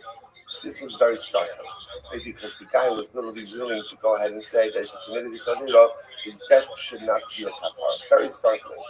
So now the basic heard this. They didn't know what to do. So to bring it back to Beis Din and to retry the case, you can't do that because already issued the verdict. Hello, what has to happen? Execute him. And again, Beis Din did their best. There really what's happening over here is the yoke will be suspended around the neck of the agent. That's obvious. The Gemara says, no, I want to say what happened over here. What happened over here is, so first of all, it's obvious. In other words, look, obviously it's a very shocking statement. But just because he makes that statement doesn't mean we're going to risk the din. In other words, the din is okay. Obviously, it's a pretty shocking and jarring statement. But nobody says nothing else from it. Nobody says, no, what happened? The witnesses wanted to end. After hearing this, like the witnesses wanted to recant. So the Gemara says, who cares? They always say, there's a principle in eight. What's the principle in eight? One, no backsies. That's the principle. Once you give your testimony, that's it. You can't go ahead. The words to which the Gemara says, the Afagab is Kayad behind the side. They will say, what happened over here? The witnesses wanted to retract, and they wanted to explain why they were retracting. Even though now maybe they have rationale, but why they were, oh no, we thought about it more. I'm going to say the halacha is once a person is testimony, you can't go ahead and go back and modify that. That's the end of the story. Even if they have good reason to give the whole story, like your whole myself, whole explanation, never said the biomitzvah is the serve collector. I'm gonna record separately later on in this session. This is a overwhelming story around in Rashi. The reason why Rashi is two columns on this page is because that entire left-hand column is one Rashi. From the top to the bottom, I'm gonna record it later on as a separate piece because it deserves its own time. But if I have any shot at finishing the doc later, we're gonna say this one later on in the session, but it is a tremendous story. All right, the one side, that's the end of that sugya. The power of Vidui, and the effect of atonement all by itself is tremendous. It says, continuing in the execution process. Now remember, they're leaving him out, they're leaving him out to the end. So now, let's say when they were 10 amos away, that's when the whole Vidui, that's when the whole confession process occurred. Now they're doubts away. So what happens? Mafshitin also, so they tell him to take off his clothing.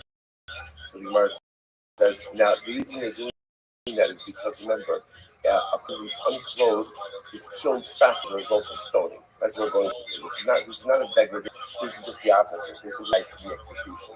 When they tell him to undress. So the Yehuda says like this: a man, he just had something on her back. That's Rabbi Yehuda. So to deserve some modicum of food. Come say, Aish Nisko Alu, and Aish Niskaras Alu. Come to see, come to none of us. The only thing of stoning unclothed ultimately is by a man. A woman is going to be executed. She's always executed clothed. Okay, top of men, hey, 45. Here we go. Turn up, all right. Ish mekasan also paragraph on the front of the Isha Snake and maybe for having a carel. And they should cool every day. So you do the holes. It's just from this. You do the holes. That everyone is stoned unclothed. A man has one piece of clothing just covering his muckle. Right? And a woman has two articles of clothing and her back. He's going to use them. The comes say, Ish Miskar, then Ish Gazanova. Comes into a man is clothed naked, and a woman is not. My Canada, so says that I'm not going to say here. What's the root of the machlok? So my what's the logic of the say that only a man is stoned on his executed clothes. The Ragmu also, Pasuk says they will stone him. My also means, even also, if you want to say that the din only applies to a man and applies to a woman, Baksir, but says Sa'ishahu, or Sa'ishahi. The Pasuk explicitly says that they will take out the man or the woman for stoning. Which you must elamai also. Rather, what is also? Also below kasus. What it means is that is a special din of skila by a woman. What's the special din of skila applied to a man, not by a woman?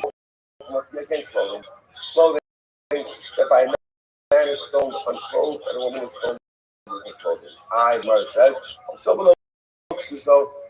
Also b'chsus. Okay, so we'll say that's the chachamim. That's the chachamim. So again, you go ahead and stone a man. A woman with her. So the Loshna Ish, Loshna Isha. Everybody says no. So is a generic term. Is what everyone is stoned without their clothing. Right? That's the halacha. That's the halacha. So the Gemara says it doesn't matter man, it doesn't matter woman. The main that was saying that here's what's interesting. What's driving a lot of this?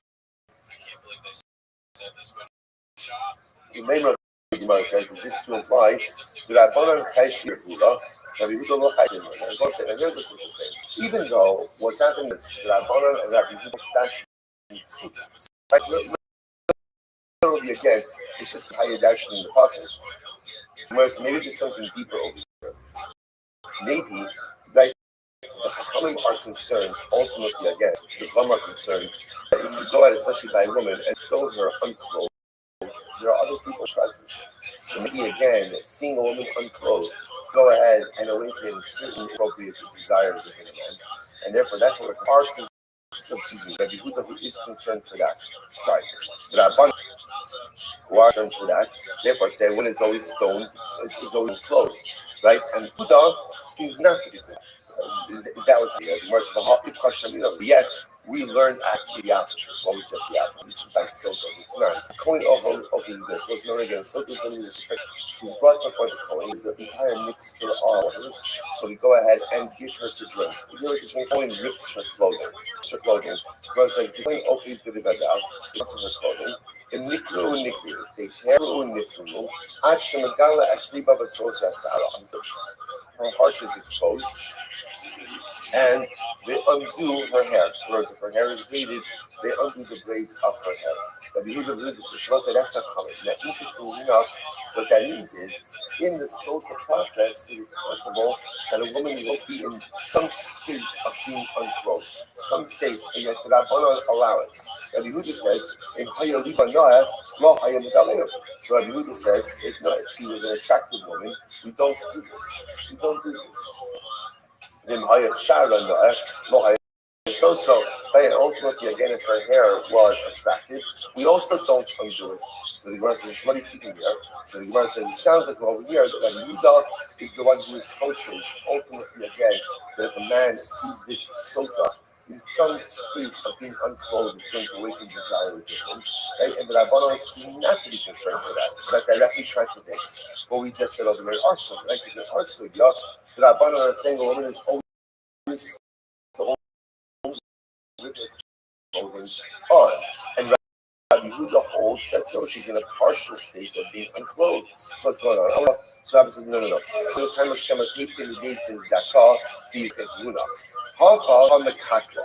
So what's the animal? The Gemara says, no. Here's the difference. The difference piece is Sota. So what's going to happen? So she could come out as innocent. She comes out as innocent, and it's interesting. The Pirkei Kahuna, what are the Pirkei Kahuna? The young Kohanim now we're concerned that what's going to happen. She's going to emerge from days like innocent, so that's good. And what's going to happen?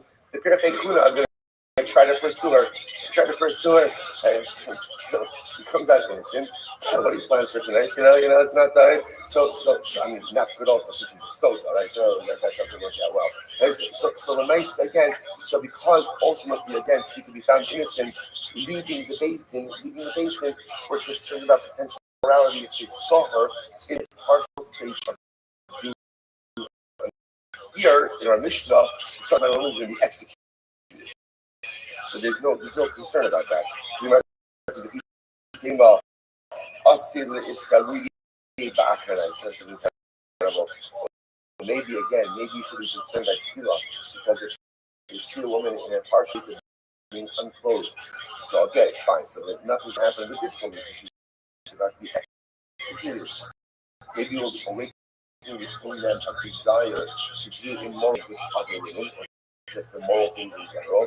Was an incredible. Amar but meaning eight hours sholit ella b'mi she'inov rose. Let's say this is fascinating.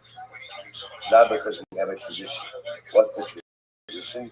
That the Sahara only takes hold of something that you see with your own eyes. In other words, what Rabbi seems to be saying is like this: seeing one person doesn't awaken a desire for morality with seeing a person awakens a desire for morality with that person. It doesn't. It's not true. What Rabbi is saying is immorality is not transferable. Right? In other words, it doesn't really go over to anything else. It's such a fascinating idea. So therefore, again, turn over here is ultimately again is immorality. With this particular woman that we're seeing, there's no further concern about that. The Sahara only goes ahead and takes hold over something that you see with your own eyes. But essentially, if you don't see it, or if you're not seeing it, then there's not a Yetzer Hara for it. Tremendous. So again, Rabbi says, 1 second. The only closing says contradiction of Yehuda. There's also contradiction in the positions of Rabbanon. I'm sorry, Yehuda lo kasha b'Shanina. Okay, so we just answered out about Rabbi Yehuda. Rabban nami lo kasha. Amakra, the nosru kovanashim, the lo ta'asena kizimaschina. So ultimately, you're going to both say, so remember the pasuk says, with Rabbi Yehuda, there's two different things. Right? With Rabbi Yehuda is going to say, all of this is done, the soka and by the execution, is in order to go ahead and give a mitzvah to other people. So at the end of the day, the person is not going to come to sin when they see a woman in the partial state of being unclothed and executed. Witnessing an execution in and of itself is one of the greatest forms of mitzvah. So remember that when he came up, the other day title, so maybe you should do both. Maybe you should go ahead and halacha l'maisa, compromise them both ways, meaning execution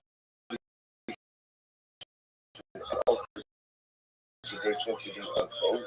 I'm not going to argue Amakra, the Achad Kamocha, Bar Lo Nisei. So I say this is incredible. So ultimately, again, the Gemara says no. You don't have to execute. If you see someone, you have to be makbid with their dignity.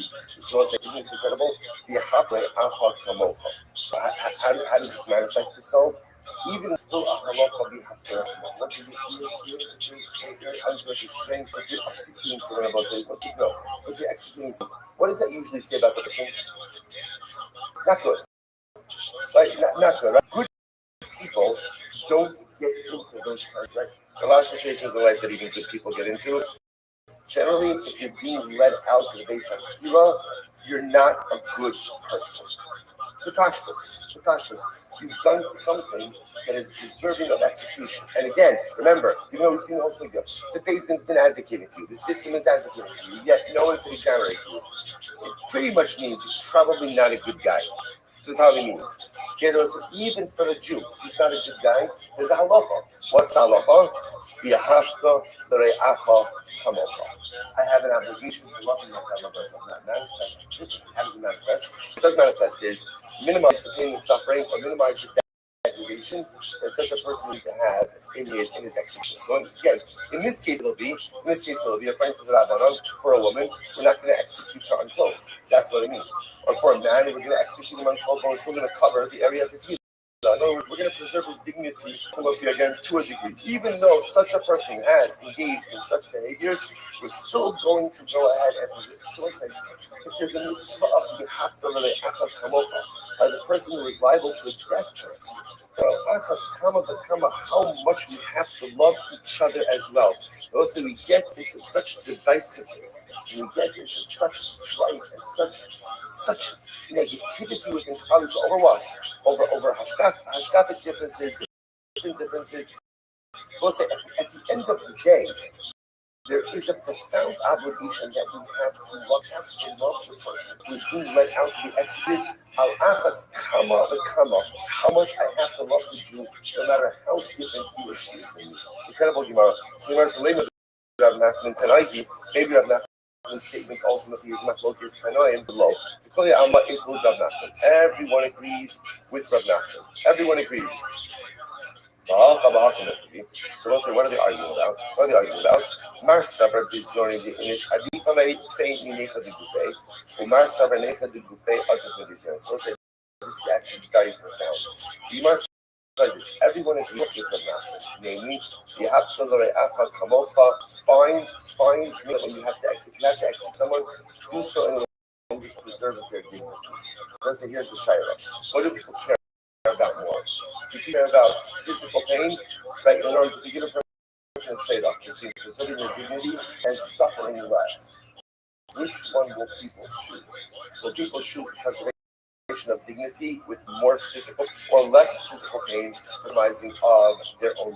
That's my focus. Because remember again, what's the trade-off? The trade-off is like this. I can keep my clothing, right? So I preserve my dignity, but what? Skila is more painful. Or check the clothing, right? He is gone, but there's going to be physical pain. So what Samara suggests, this is so profound. Which one do people prefer? If you get actually says he's going to finish Alomar Godel Be'in of Tfei, Ninechan Bufei, Hilchach Noach Hoshik Yisaka Berusha, the Tisha Lamos. The Avagab didn't get Sarah to Gufa. Suppose this is not focus over here. It's not focus. So that a person, right? Well, and of course, you have everyone agrees that it's a focus in human nature.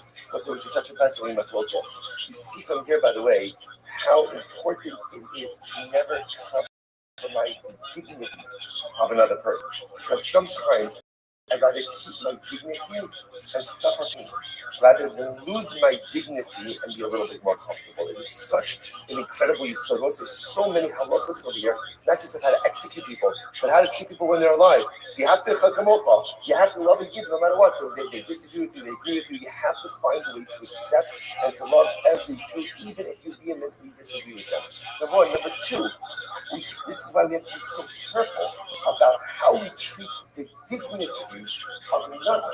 Because you see from here, dignity is so important that a person, some people would rather even suffer physically, but keep their dignity than to suffer less and lose their dignity. Incredible. Mishnah. Okay, now as I say now, it's fascinating by the way. These Mishnahs literally again, we're going through the journey. It's almost like overwhelmingly. We're going through the journey. We're walking side by side with the accused. So what happens? Beis Skila, the Beis Skila was two. Remember again, the way Skila worked, as we saw before we referenced it. So you push a person off a high roof. If he would die, we'll see it now. So it was 2 stories high. Watch the house. It been built for Amos. We'll see this more in depth. One of the witnesses, so the way it would work is the accused would stand kind of like, we'll call it perpendicular to the edge of the building, and he would be pushed by one of the witnesses. The witnesses have to do this. This makes a lot of sense. Like the witnesses have to carry out the execution. They would push him by his torso, by his hips. They push him by the side, and they push him up the roof. So the Gemara says, if it turns out that when he hits the ground, he falls right on his chest, they turn him on his side. The immense bulk, again, if you died as a result of impact, you might have thought that in order to be Yotzi's son, you gotta get a pebble, you gotta get something there. The Gemara says, no. If he dies from impact, that's still also the impact. What if he didn't die of impact? So again, remember, the first witness pushed him off. The second witness, Hashemi Notasa Adam Menosna Alibo. The second one goes in and takes the stone, and literally again puts it on his heart, which means throws another guy. So again, if he dies from the first stone, then okay, then again, more people get involved and begin to stone. Says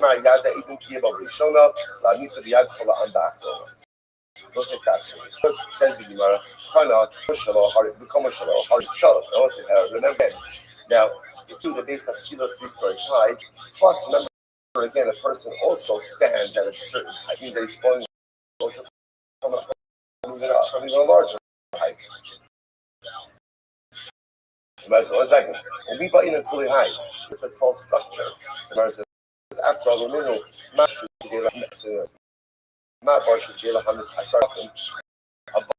a pit has the ability to kill at a depth of 10 tefachim. Even a height of 10 tefachim, technically a relatively low amount, but even a height of 10 tefachim has the ability to cause someone to die from impact.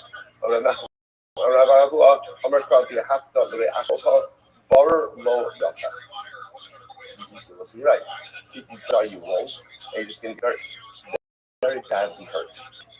The idea, and that was the idea over here, we want it to be a fall that is high enough that the probability is that a person is going to die on impact. That's what we want. Over here. So the Gemara says,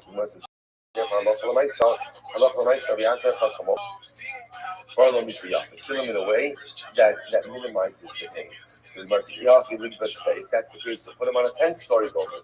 Right? Put him on a 10-story building, to which the Gemara says, no. The Gemara says, Mishum Dinava. No, because remember, the issue is if it's too high, it won't happen. The body will become intensely mangled. Right? Mangled. And again, that would be a lack of cover ultimately again to the base as well. So we find this middle area. How do we know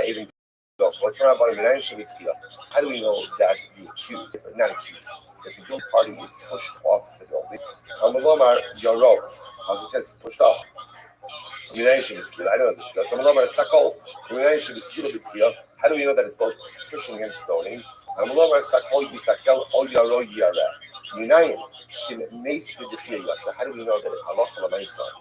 if we went ahead and he died as a result of impact? Actually, what we say, how do you know that this is true not just for the desert, but also future generations as well? On the days, okay. And so the says, and it's not. Remember, the guy doesn't die from impact. So the second witness comes along and takes the stone. No tell back I am. Shana Omer, Evan Haisa, Sham, Makish, every other. And what's the other way? It makes it sound like it's like this. First witness comes along, and what does the first witness do? He's the pusher. And then again, moving back from impact, the second witness comes along, and goes ahead and takes the stone and throws the stone. So the second witness is taking the stone all by himself. You know, it's most actually back time, you know. Evan Haisa Sham must be again, there was a stone there, but the stone was so heavy that it could only be carried by 2 people. So it's not one person thing, it's a 2-person thing. To which the Gemara says, no problem, it makes Tikshi, we thought, must we stand it out? So the Gemara says, Tikshi, picture of So in reality, let's listen to this. It was a heavy stone. It had to be lifted by both witnesses. No Ella. Both witnesses would lift up the stone together. The so what happened? Both witnesses would lift it up together, but it would really be only one of them who would do the throwing. Right? Essentially, actually points out something very interesting. if two people try to throw something, what ends up happening? It doesn't go in a defined direction. There's two different forces acting on it. Right? Lamaisa, again, if you look at that, incredible. When two people try to throw something, the intended item doesn't go in the right direction. Because there's two forces acting on it. Listen to how profound this is. Listen to how profound this is. So therefore, again, if Ruvain didn't die from impact, so what happens over here? So Allah again, the two of them together lift up the stone and they throw it down. But they lift it up together, but only each number two throws it himself in order to go ahead and ensure that it's going in the right direction. It turns out a tremendous Muslim experience because there are life-affirming lessons even in execution. But what do I mean by that? So the thing about this is just one. There are stones we have to, right? In life, there are things we have to accomplish. And a lot of times in life, in order to accomplish things, you need other people to assist you, right? And that's true, right? I need other people to help me lift. You should only rely on other people to a certain degree. At a certain point in time, you gotta take ownership for getting the stone really. Too often I on other people to end. Right? I want to accomplish, but I need this much for this and this much for that. We always need other people to assist. No one should live life without assistance. So you need people to help you live the stone's accomplishment. End of the day, that stone rarely to accomplish the things you need to do, it's gotta be you and you alone. Other people can assist. But the execution, no pun intended, right? The execution of your life goals, the execution of the things you want to accomplish, own it, take it, direct it. It's got to be you and you alone. Tremendous. Life affirms even in the midst of execution. Remember like that. In love, the Batanya. They all know Shana Ba'ad. Interestingly enough, you must have, but again, so remember, you must have put that first phone didn't work, and all the probably saw gets involved. So you must have advice that says it never happened. Never happened that you had a person who didn't die either from impact, or at least from impact, and then initial stone after that. That kind of life, it doesn't mean that you get it. It doesn't mean that actually you get additional stones. That's not what it means. What it means is, in other words, if it was needed, this is what would happen. In other words, here's the process, right? We're laying out the process. The process was that Allah for the nice, again, first push him off. He doesn't die on impact. Then, for a second, he comes along and throws down. And if none of that worked, then again, everyone else can lead to the stoning. Now, about the stoning, no. But nevertheless, that's part of the process. Amar Evan Haisa, Batanya, Evan Akash, Evan Shniskava. What is this? Now, this is incredible. So, the Mishnah made it sound like, again, there was a stone that was prepared for the second witness to throw if it was necessary. She said, "You are back and learn about yourself. Akash Evan Shniskava, Akash Eight Shnitra Allah, the Akash Side Shnerago, the Akash Mishnah Kanako, Kudan Barimo." What's it? This is fascinating. After a person was executed, anything used in the process of execution was buried along with the guilty party. So the Gemara says over here, the sword that was used to kill him, the tree that he was hanged on, the stone that was used for stoning, right? The rope that was used for strangulation, everything was buried with him. So let's say that's the case, then how was there a stone ready there? What it means is one stone per customer. In other words, that when I saw, right, if they executed the thing, the stone used in execution was buried along with it. But Allah said that if there was another execution, they would prepare a second stone. In mercy, the Quran, really, these items would be buried with him. After all, we learned back any Quran, you wouldn't bury these items with him. I will say, by the way, the logic for burial is you don't really want the stone. You don't really want the stone that was used for execution around. Why? It's going to be a lack of covenants because people are going to say, "Oh, that was the stone that they killed people." Like that's the tree that they hang Shimon from. You don't want that. It's a lack of covenant. So the Gemara says, yeah, they buried the stone along with the individual, and then they parent of all. They bury within that, and we learn in the Gemara, that we learn that we don't bury the item together with the mace. In other words, that's almost like you don't want to bury this with the mace. It's almost like such a degradation to the mace that a mace should be buried along with the buried item you was executed with. Because you're right, my papa might be more suspect. That doesn't mean that we put it in the kever. In other words, you're not actually putting the instrument for execution in the kever itself. What it means is you're burying it along in the same general area together with the mace. How much more? Nikta Yada Ibn Pater. What's this fascinating? So let's say Ruben is condemned to death, and before the execution is carried out, so one of the witnesses lost the hand. So if he lost the hand, then Ruben gets off on a technicality. My time, right? Ruben is shot. My time off. This is incredible. Bible said because it says the hands of the witnesses have to be on the defendant or the guilty party first. So therefore, if the witness doesn't have a hand, so Ruben goes through. Technicality. And so that's the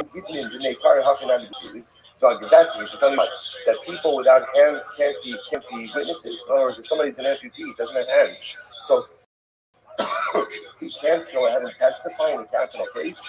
Shiny husband, the Amarka, no, what it means is like this.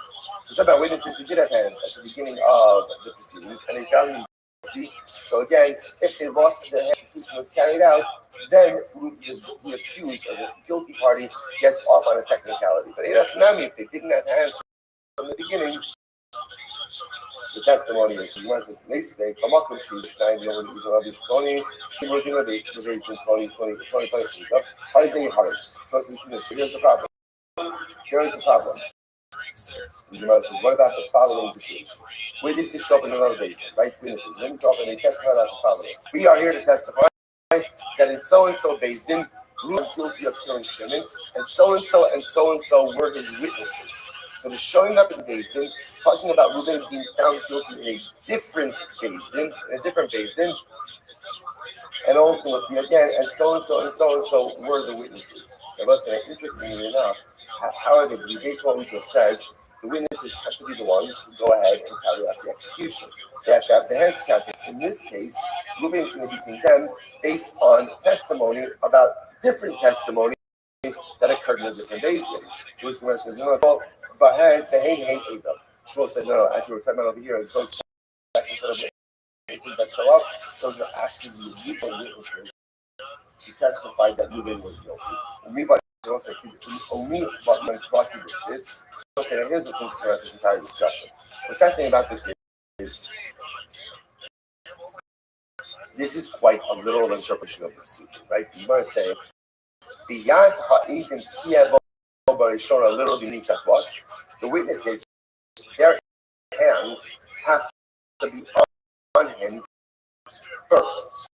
Right? The witnesses would push him off the side by skill. And therefore, because doesn't have, then what? Then what? Ruben goes free. Gemara says that is a pretty literal interpretation of the passage. So is that how we operate? Is that how we're literally going to require such a literal interpretation? So the Gemara says,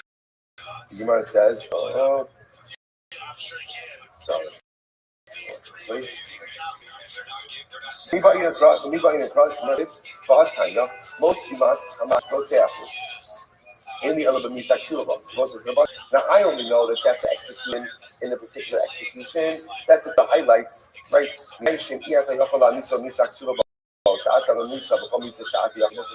How do I know? So let's say someone's chayiv skila. Like, how do I know that if the reason I can't administer skila, that I kill him, particularly prescribed Nisa, that you execute in a different way? I'm not going to come up. You must execute it. What do you see from here? What you see from here is that Allah even if Torah says something, there's some latitude with the truth. As you know, the Torah says that Ruben is supposed to get skila. If you can't give skila, you can only give herod. Right? That you give him herod. So you see from here that truth doesn't have to be necessarily interpreted explicitly literally. Shiny husband, the other cross, that's not a good lie. That's different. Why? Because here, there's Russian of most humans. There's Russian of a person, right?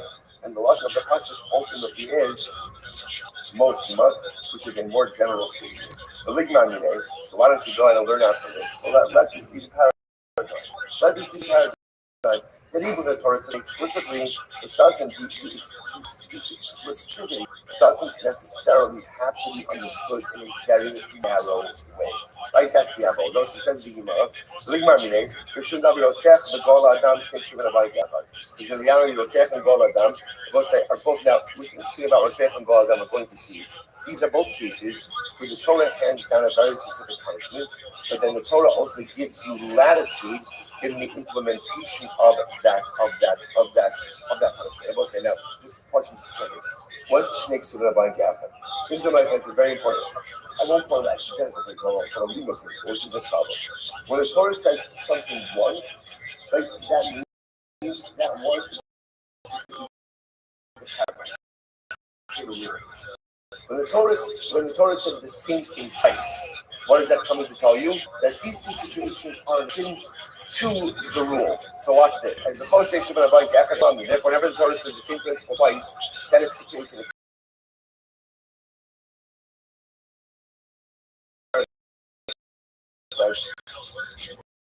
Like Imam, Rothschild, Adam. So we just said Rothschild. What's this Rothschild? Rothschild, the Torah tells me that someone killed someone, Reuben killed Shimon. Found guilty.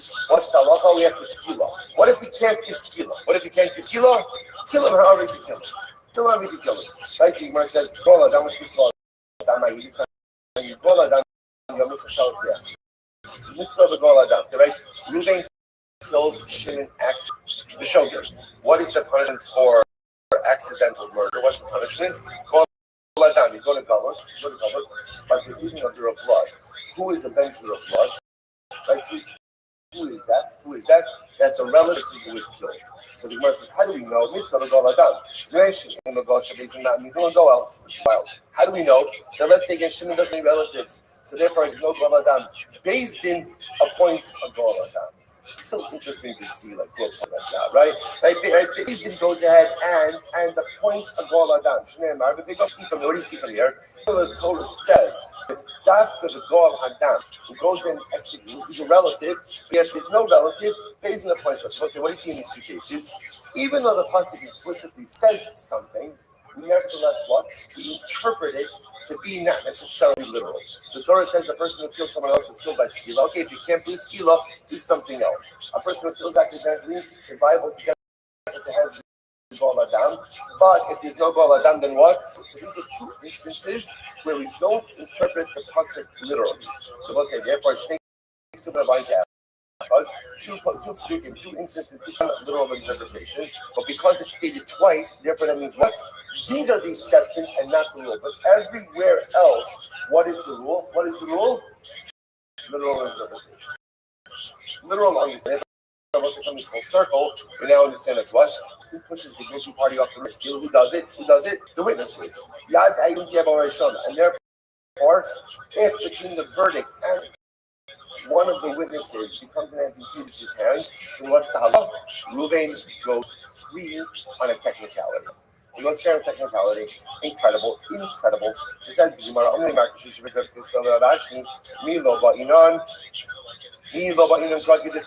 but do we not need the pasuk to be? We're going to stop over. By the way, excellent job. Let's say excellent job. Okay, it would have been nice to get to the Mishnah. Let's say you did fantastic. Right? We did it together, Baruch Hashem. We leaned into it. We accomplished it. We finished off the week. Literally on the same page. Also on the same page. Let's say what a week. I've learned such a tremendous. Halabai, we should say down one last piece. One of the most important sodos in all of this. What do you think? Let's say if you think about it, like a shtickle down or learning these books. What do you do with all these learning about execution? Let's say I always find when you learn about death, what death does is learning about death creates the most life-affirming lessons. These are tragic circumstances which someone. So what it has to ingrain within us.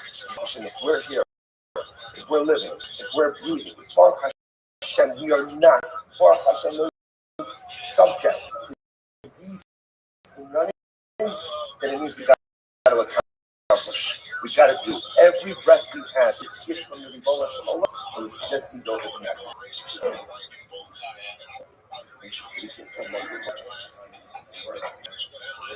do. We have it. We gotta figure. I mean, we invest in this. So we gotta figure out a way. Conversation, and it switched to words white and black, and then I would get suspended again, so I just kept doing it to think it was funny, and eventually they just said I was permanently banned from Twitter, and even since Elon Musk came off, I'm still permanently banned, which I only had like 10,000 followers. If I was like shot, I would have bought 900,000. As a correction, he's got 1 million followers on Twitter or whatever it is, and he gets 4 likes and 3 responses on Twitter. That's almost like you're buying followers, you know, you get. All right, so good morning. Let us begin by thanking all of our sponsors for this morning's share to thank our annual sponsor for the Filson Mishpacha.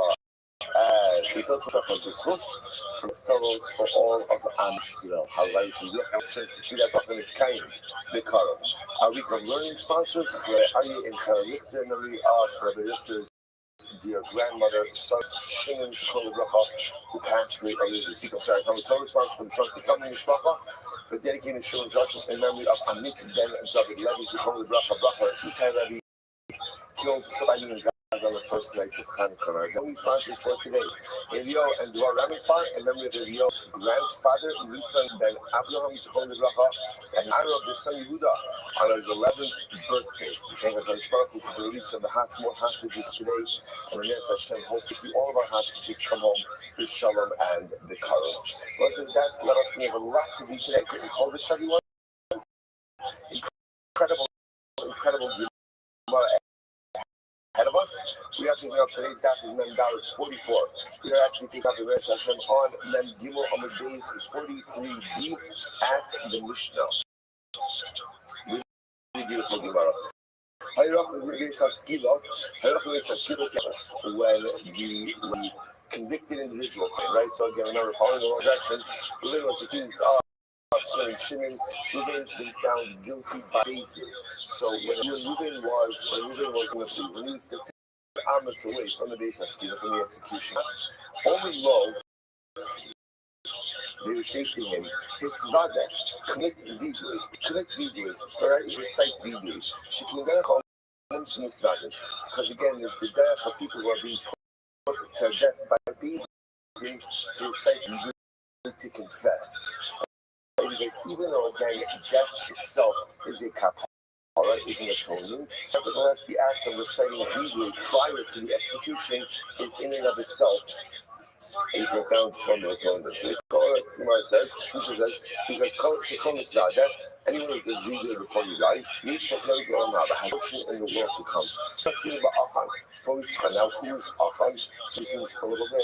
When Clarice comes in the Yichom, Yeshua said that no one is allowed to partake of the spoils, whoever does so would be liable to that. Achan went ahead and took of the spoils of the Yichom. Again, we'll see more about that story in just a little bit. Yeshua, Bini, Simna Kavod Vashem so obtain no toda. So literally again, you see Yeshua saying to Achan, give cover to Hashem, the God of Israel. Retain no toda. Now we'll see what this means. Literally, give him thanks. We have to see exactly what this particular statement means. Vayan Achan as Yeshua. So Achan answered Yeshua and he said, "As far as the Yomer, I know the Chatasi, Chazos the Chazos." So Achan said, when confronted by Yeshua, Achan said, "Yes, it was me. I went ahead and sinned, and in fact, I did so and so and so and so." How do you know ultimately again that Achan was atoned as a result, was received atonement as a result of his deed? So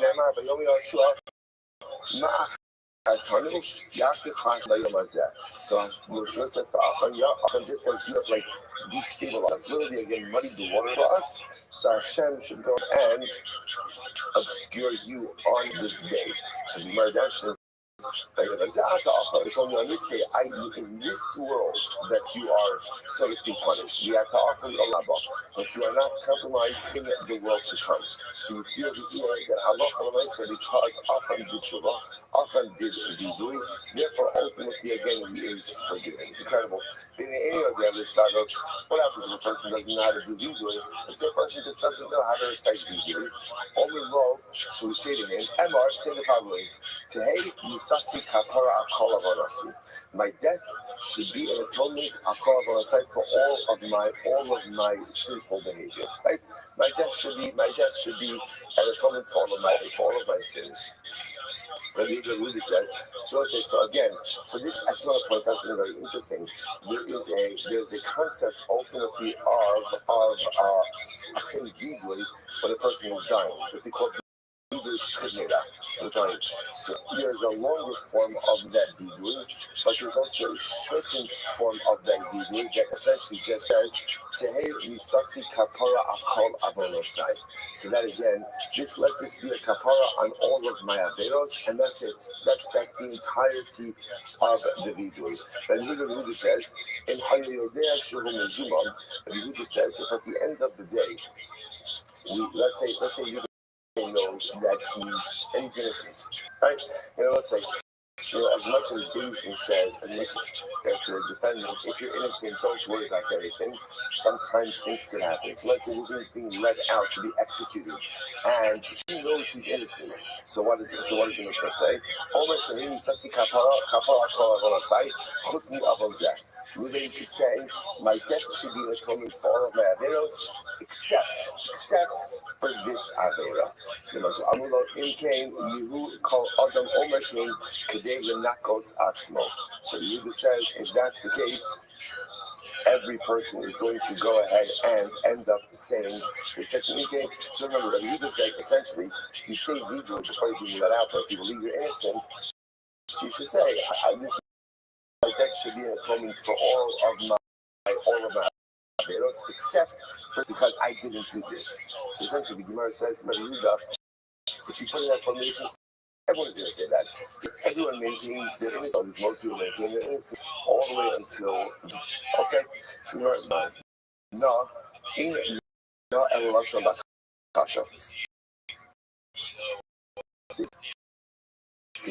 So remember, Yeshua says to Achan is the paradigmatic example of this concept of saying vidui prior to go ahead and be killed. So Yeshua says to Achan, please, when he asks him not, Russian over here is the Hagit not be Ma'asisi. Please tell me what happened. Ultimately, again, no is Allah is a request. What does this mean? Chata Yisrael. So Rothschild says to Cloud Yisrael, Cloud Yisrael sin. So remember again, Hashem is from Yeshua. Someone took from the CEO who wasn't supposed to. So Yeshua says, okay, Hashem, tell me, who did it? Who took from the spoils of Yichov?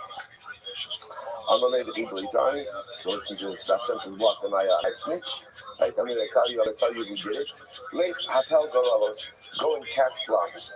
Cast the lottery, and you'll see who the perpetrator was. All of people Goralos. So sure enough, Yeshua went and he cast lotteries. Enough of Hagora and the Goralos. And the lottery fell on Achan. So I don't know. The girl after like that Yeshua confronts Achan. You went ahead and you committed this. So Achan says, really? A lottery? That's how you're assuming I'm guilty? After all, again, Atam ve'alot ha'kohen shnei gidolei hador atem. Even in Makir Alechim call that from the Kevin. So Achan said, Yeshua, if I cast a lottery between you and Elazar, like you're the Kohen Gadol, like you're the Navi, Elazar is the Kohen Gadol, so the lottery is going to fall out on one of the two of you. The point over here that Achan was trying to make is a lottery is a very non-scientific approach to these things. So how are you determining my guilt through a lottery? So I don't know. So Yeshua is contacting Bakashin please Achan, I'll tell you whatever you do not cast dispersions on the lottery. Why not? Sha'asiva Eretz Yisrael is Chalus Begoro. Because Eretz Yisrael is ultimately going to be divided up through a lottery. Lottery is a very important mechanism in the distribution of Eretz Yisrael. If you start casting aspersions on ultimately going to cast aspersions on the division of Eretz Yisrael. He goes on, he says, am I have to go to fight this out. So he told us, Yeshua says to offer, please give over. Amravina Shahudi Shakti. Literally, you're right, Achon with words. His name is Yeshua. Toda Dili Potter. So Yeshua lied to Achan and said, Achan, all you have to do is just confess. And after you confess, the whole thing is over. All we need is a confession, and then we're done. Miyad, Vayan Achan es Yeshua, Vayan Amna, Anoki, that's what I do. So, Hazos Bekasisi. And Achan said, yeah. Here's me. I did it. Like, this is what I did, And he admitted stolen some of the spoils from Yuri. I'm not saying, Lami, Shema'o Achan B'Shok Shecharot. So interesting, okay, it turns out that Achan didn't just invite Caleb. Means also Caleb, we use the Caleb in a particular context, where David put someone in Caleb. The Caleb also means the concept where the basin, right, goes in and says something is off limits. So for example, Yericho was Caleb, right? The spoils of Yericho were Caleb. So you notice something very interesting, that Achan went ahead and violated 3 different Caleb. First, to the white lines on the bottom, Moshe, 2 during the days of Moshe, and 1 during the days of Yeshua. So apparently, although we don't necessarily see it stated, apparently during a number of the wars under Moshe Rabbeinu, had to partake of the spoils. Do not partake of the war. So apparently, Achan didn't just violate the Asisi. And notice that there are 3 Lashonos over here, like this one. And like this one, have I done? So ultimately, again, that represents 3 acts of performance, or 3 acts of violation, 3 Kamramim. By Yochel Amar Mishor, it wasn't Mishor. Shemit Kamisha, he violated 3 Kamramim. Arba Moshe V'Acham Yoshua, Shneimar, Anochi Chatasi, Vikazos Asisi. Okay. V'Ad Hashta, my Kamelot Anish. So up until this point, so if that's the case, that Achan in fact violated multiple other Kamramim, why is he only punished after Yichol? Shouldn't have been punished earlier than that. So Rabbi Yochanan Shorbaza is beautiful Gemara. Rabbi Yochanan Mishum Rabbi Shim. The fish shall unto Avan Staros at Sha'avla Hayadi. So say this is incredible. One of the hallmarks of Klal Yisrael is Klal Yisrael raising Zebazeh, mutual responsibility. Now, mutual responsibility is that not only we're supposed to take care of each other, but halacha l'maisa, I'm responsible for your averos, you're responsible for my averos. That's the way it works. I share in the zechuyos of your mitzvos, you share in the zechuyos of my mitzvos. That's the mutual responsibility. So there's this concept, the Gemara says, and this is really quite dramatic, that we're responsible for each other even when it comes to the averos that maybe we don't know about. What if I commit the avera privately? No one else knows about it. So Allah is there mutual responsibility for that avera. So listen to this. So Rothschild says, there is, but that only that mutual responsibility only occurred right after we crossed the Yarden. So therefore, again, Allah, even though Achan went ahead and violated multiple other haram prior to recall, no one knew about it. And there's only mutual responsibility for prayers after we cross over the Yarden. Therefore, the only one side responsible for was what? Was recall. This is actually not only listen to this. And it's such a so literally translated, that's hidden. It's to Akadchol.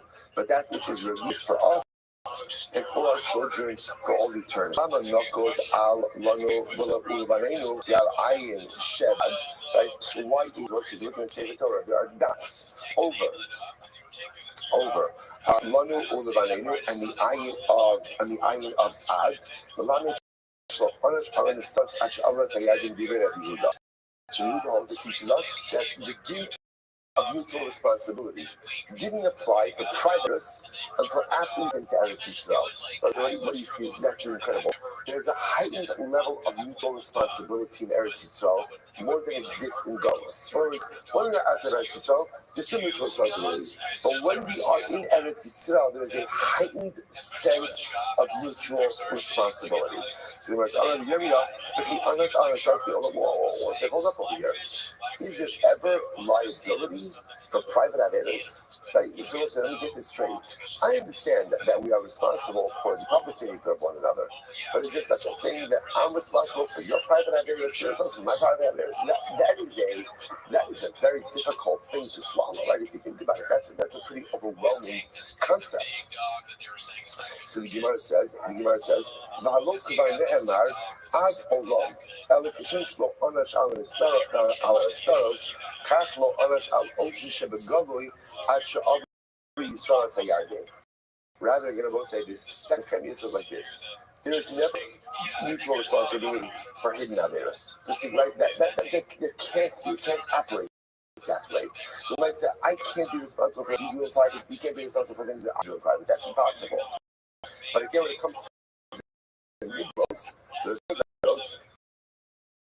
there's responsibility for that person to be entered in Eretz Yisrael. No responsibility for that before we enter in Eretz Yisrael. Ella, that's the Command Dalit.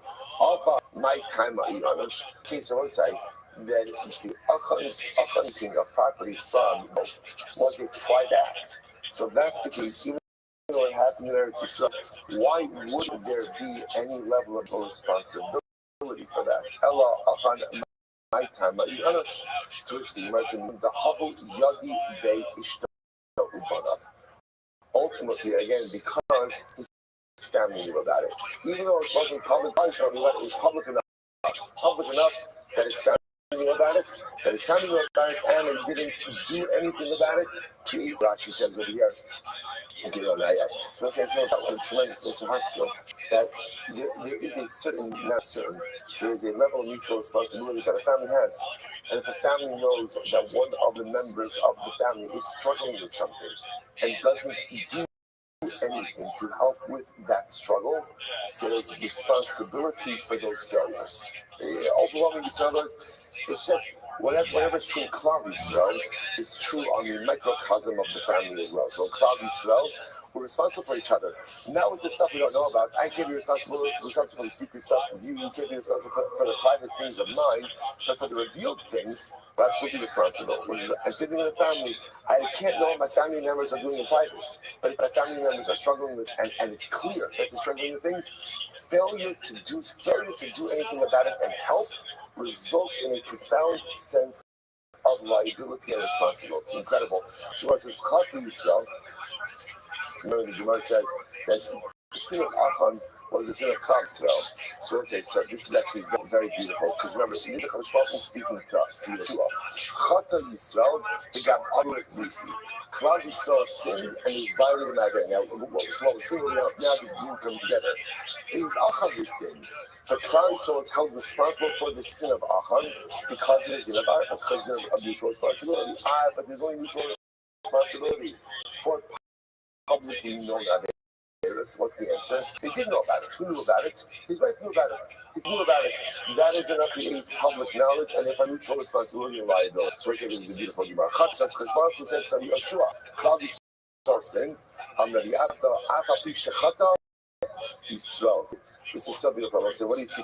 He sees me that Allah from himself, even though a Jew sinned, he's still called Yisrael. Yisrael, right? Because again, Chata Yisrael. Even though Klal Yisrael sinned, they're still called Klal Yisrael.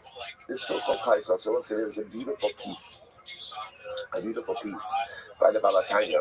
The Baal HaTanya writes as follows. He says, listen to this phrase. He says, Hashem Yisrael Eino Shem Toar. He says, the name Yisrael is not a descriptive term. For example, what are examples of descriptive terms? Tzaddik, Rasha, Those are descriptive terms, right? Tzaddik is descriptive of who you are. Rasha, he says that's not Yisrael. He says what's the difference between a non-descriptive term and a descriptive term? He said descriptive terms could change. If someone is a tzaddik today, he could be a Rasha tomorrow. Someone's a Rasha today, he could be a tzaddik tomorrow.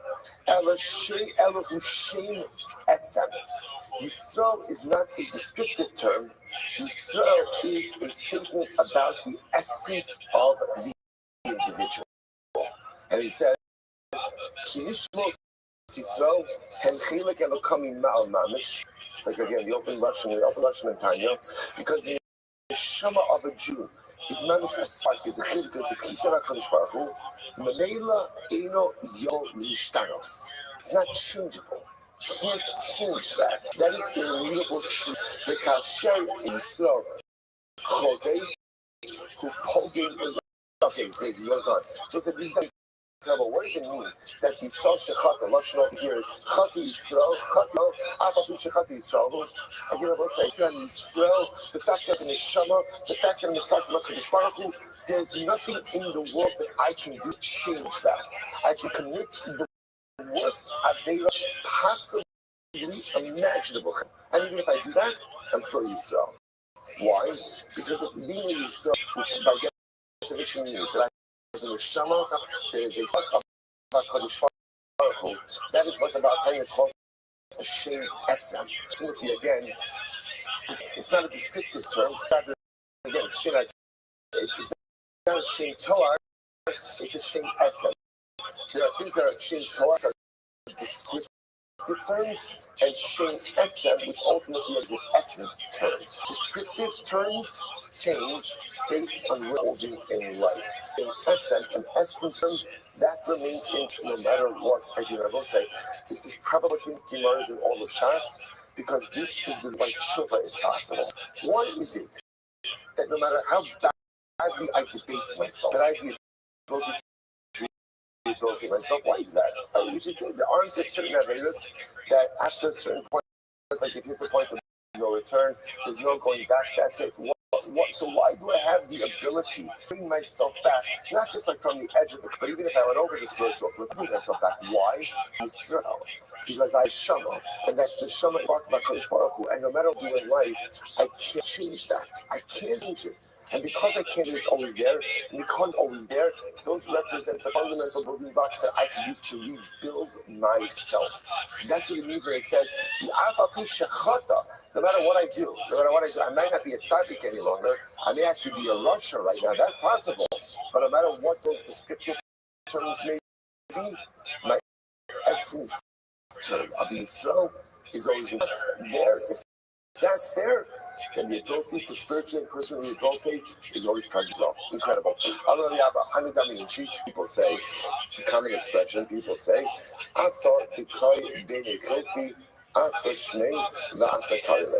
even a myrtle branch that is nestled amongst the willows is still a myrtle branch. And it's still called a willow. In other words, you can have a myrtle branch, you can have a hadas that is surrounded by little branches. All around it still has its identity. And no matter how long it's there, no matter how much it's outnumbered, no matter how camouflaged maybe it becomes, in all of the little branches, it still remains a myrtle. Incredible. Incredible. The Gam Adler, you see, I should see some. Because well, because Yoshua, Klal also violated the covenant that I commanded them. Gam not chumen achered, Gam gandu, Gam kachashu, Gam shomer b'keleihem. So he's talking about all the things now. Again, I want to point out, Klal didn't do this. It was Achan who did it, but Klal was being held responsible. I'm not really like Yeshua to do that. We start for. See from here that Achan violated, he didn't just take from the spoils of Yericho, he violated halacha, right? And he violated everything that's written in the 5 books of the Chumash. Shneimar, Chamisha,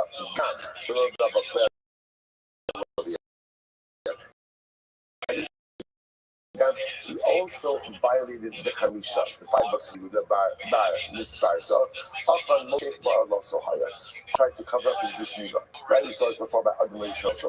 Shudon is bris milah. Sit Hachar, it says over here, Gam Avos B'Yik, Sit Hachar, as we do see Hachar. So, it's obvious. Now, they want to mitzvah the Gufei Lopar. Maybe not. Maybe Achan was a sinner.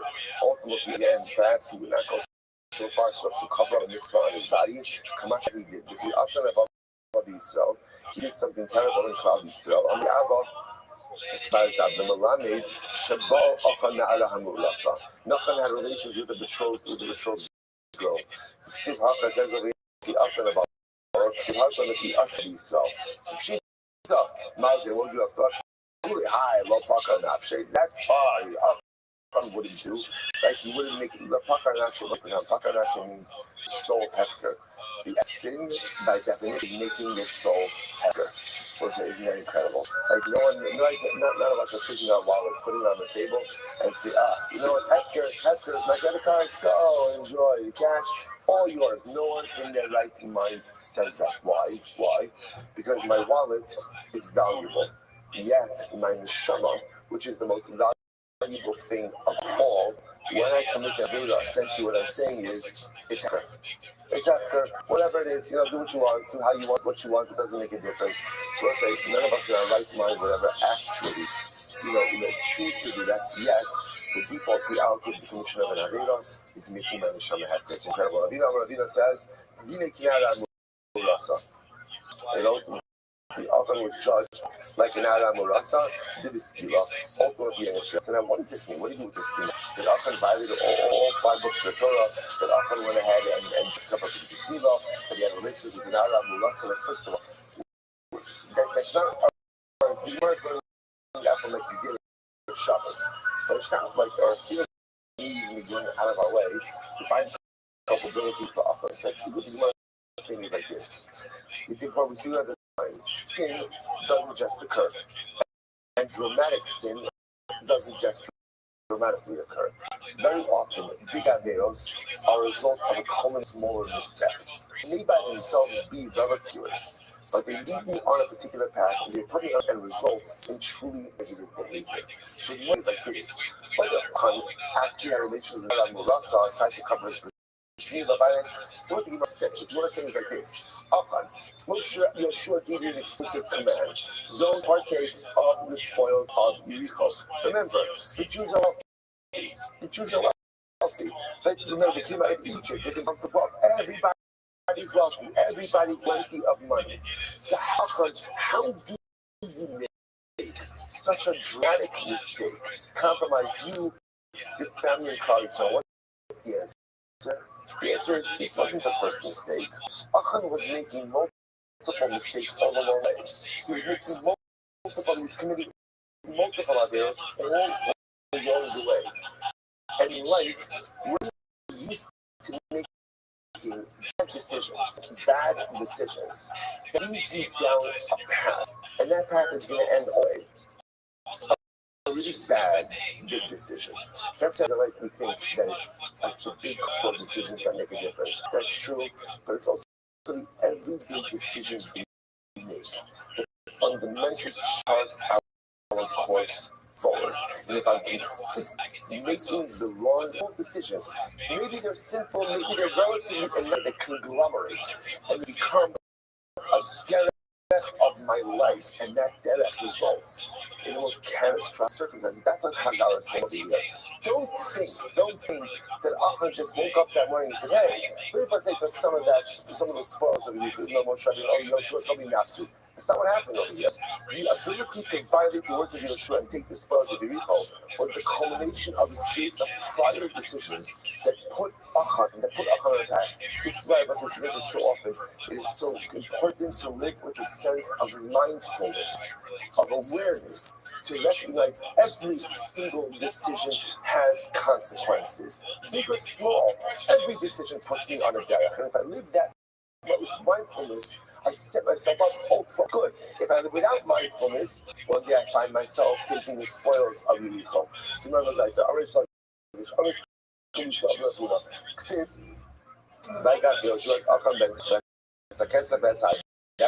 that's the Shor Hazal, that's Mona, that's Benosa, that's Shor, that's Kamona, that's Sola, that's all of us, Kala Shalom. So I say, now, the Pasuk says, Yeshua took Achan, he didn't tie all the spoils. So the Gemara says, in Chata, one of them. So it sounds like you're executing Achan's family. But Achan What did his family do wrong? The Gemara says, we can't make reason to say much. Who cut off? Call Yisrael Machazor. Also says he someone called Yisrael. So again, Achan committed a sin. What did Cloud Yisrael do? So the Gemara says, you see the whole Yisrael, Elo, no son, Achan Amir, no son. Right, of course, Achan's son was executed just as Cloud Yisrael was executed. So what happened? Why did Moshe gather them to be executed? To give them to show them all what was done was incorrect. But it's important that we see the Chala. You will be Yishmu, just like again, executions were public in order that the people should understand. So Yeshua gathered the family Cloud Yisrael as well. But also so they went and so Yeshua had and burnt everything. Everything is Achan. Something means Achan, its possessions, stoned them. So the Gemara says, I don't understand the Tarshi. Why do you need burning the stone? What's the shot with that? I read the syphilis rape, I read the steel. No, what it means is the things that were supposed to be burned were burned, like inanimate objects, property, and things that were supposed to be stoned, i.e. Achan, and livestock was stoned. The Meir B'Shalom Adaret Shinab. So again, the Navi details what talk, right? I saw in the Hudi in the spoil. I got a Shinar Tova Mashkalim Kesha. Amrab still at the it was a cloak. Shmuel says Sabbalah the street a cloak of Daidable. By accident with the Hashem, Amrab Nachman the Chaptam with the Amach. Supposed to be this incredible. So what do you think about Tzvei Hashem? Yoshua took some of the spoils and he threw it down in front of HaKadosh Baruch Hu. Listen to this. So Amrab Nachman the Chaptam with the Amach. He threw it down before Hashem. Amrab the Father Ribono Shel Olam. Now remember, how did Yeshua know? How did anyone know that Achan took from the spoils of Yericho? How did you know that? Remember again, in one of the subsequent battles, 36 Jews died. You're going to see 36 Jews died. Now remember, the Jews will promise victory. So 36 Jews are dying in battle. That must mean what? Something's going on over here. So Yeshua comes and almost defiant chutzpah takes the spoils, throws it down in front of HaKadosh so much. Well, really, for this you killed half of the Sanhedrin. You goes after the Sanhedrin. So the Gemara says, in the battle of Ai, which was never after Yericho, 36 men died. That's what he means by the Sanhedrin. So the Gemara says, 36 men died. All of Ai. Amar lo admitted the equivalent 36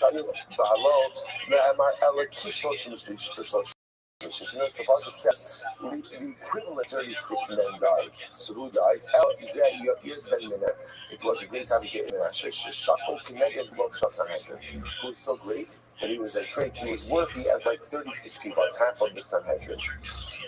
So Yeshua is upset. So because of this, because of the money, because of the war, because of whatever it is that Achan stole from Yericho, this is why you chose to feed the 36 people you're getting at.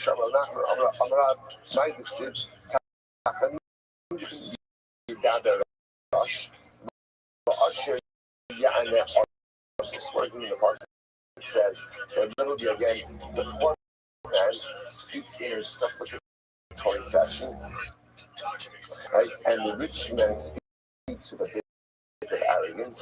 So the Gemara says, who is this? So Moshe. So the poor man, this is Moshe, and he spoke to Hashem with a sense of humility. The rich man speaks with a little bit of arrogance. Yoshua. Who's supposed to Yoshua? Right? Again, especially the fact we just saw Yoshua spoke with the my time, what's the reason? He didn't say it by seeking Hashem, because the point we just mentioned, that he took the spoils that Achan stole and he threw it down from the spoil. Why? Okay, you want to punish us, I take 36 Neshama for what? For some spoils. So Yeshua spoke with a little bit of clock. So the Gemara says, didn't Pinchas be Palel, but Pinchas now was a he says Pinchas that and the plague which was sweet people as a result of being brothers of Midian stop. So the Moses said it doesn't say Vayipalel, it doesn't say Hidab, rather what is it? Vayipalel. So what Shorish Lamed Halal means to judge. Is to judge. So therefore, what does it mean? That Purikas Kiviyachol judged HaKadosh Baruch Hu. What did he do? That he brought the bodies of Zimri and Cosby, right? Zimri was the Nasinos and the things that she committed immorality. And he threw bodies down in front of his Baruch Hu. I'm going to Baruch Hu Al Elu Yitlu Esrim Ba'ab Elohim himself for these 24,000 Jews should die. So you see that Pinchas also acted with insolence and arrogance. So we'll say, I'll just mention, you see, by you, so it's just mention over here, this is a tremendous Gemara. He's not teaching us something about tefillah. So these guys this idea that the word halal means to judge. And Shach Shofar Hirsch brings down in Chorei, the hard following idea. He says we translate Yehit Halel as the daven. But if you think about it, that's not actually what it means. Right? If the Shorish Pei Lamed Lamed is to judge, Yehit Halel is the reflexive form of that verb. Which means then, what does Yehit Halel mean? To engage in the process of personalistic judgment. Reflexive, right? So we'll say the process of tefillah, the verse says, is not simply davening to Hashem.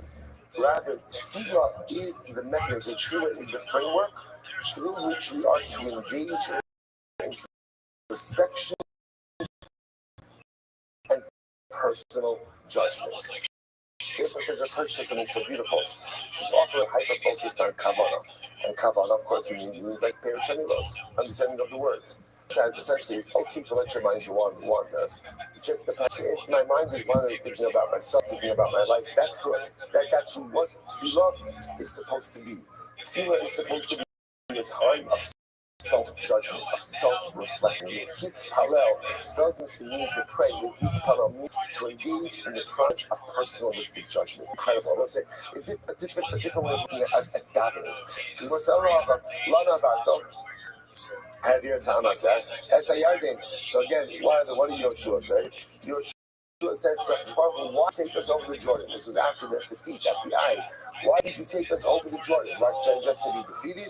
So the much time made Lava. So much time also said this. Lava said, and the Parsha Shmos says after going to Paro, and Paro says, "Pick by Paro." Moshe Rabbeinu says, "Why have you done something terrible to these people?" May rather come here. So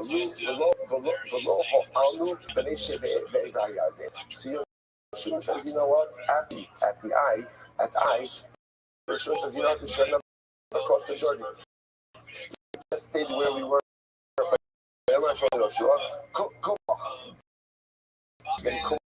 Means get up. Now, the way we understand it is Hashem telling Yoshua, you bear some of the responsibility for what's happening over here. What does this mean?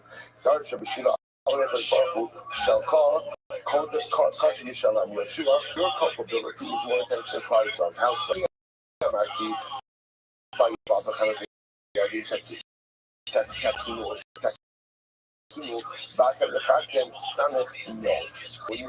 commanded that when you came over to Jordan, you didn't do it immediately upon passing over the Jordan. Where did you do it? So, into the so you are also responsible because you violated my instructions. Basar. After Shula left, Okin Rab Amora, Rab called over his Amora, and he said, Kasher Tziva Hashem es Moshe Ado, Ki Tziva Moshe es Yoshua, V'chein also Yoshua, Lo Yisir Davar Mikol Asher Tziva Hashem es Moshe. Remember again, here's the problem. So on one hand, Hashem is holding Yoshua culpable for not following the directions. We have the Pasuk says that Yoshua did everything that Moshe told him, and Moshe did everything that Hashem told him. So that's that Yoshua was in complete compliance. And came out of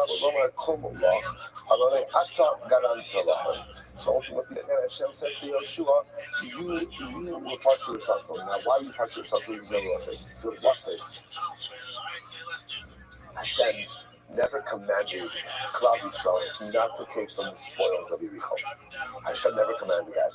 That was Yoshua's prohibition. So Hashem said to Yoshua something amazing. Why are you prohibiting extra stuff? I want something prohibited. I'll tell you it's prohibited. If I prohibited, don't prohibit it yourself. Now, Yoshua did it because again, he wanted a singular focus on war. That's what he wanted.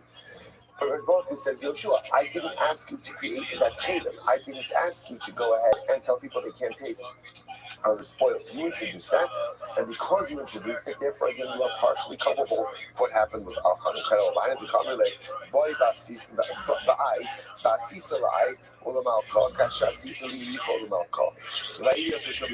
so now that's a again, let's say, why do we do all this? Right? But why else do we do all of this? Because remember, what does Mishnah say? The Mishnah said, for a person to execute vidui. Who is the source, the biblical for vidui? For vidui, Mishnah over here quotes Achan. Achan confessed his sin for being executed. So that is, who is the real makar vidui for confession? The real makar vidui is Cain. Cain was the first to go ahead and do. The difference is, the reason why that's not one of over here is because we're looking for a source of someone who did vidui for execution. So who was the first person to do vidui for execution? That was Achan. Now that we're talking Yoshua, it was incredible, ridiculous Yoshua story, but we saw studying more sense to us. Maybe also Yoshua in Yoshua was in Yericho. Vayisa in a Vayar. He goes ahead and he sees, and he wants to say, he sees by ish omed b'negdo the karbo shaluto biyado. He sees a man standing opposite him with a withdrawn sword. So the Gemara says, what happened? Vayomer lo ki ani sad seba Hashem atabasi. So now Yoshua doesn't know. He's like, who are you, friend or foe? So the man says, don't worry, I am a malach Hashem. I'm a malach. I'm only here to help.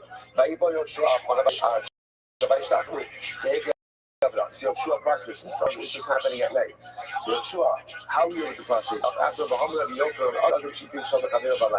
you can't give a shalom to your friend at night. Why? You have to be concerned that he's a shade. They're shaking at night. So maybe Allah Almighty again.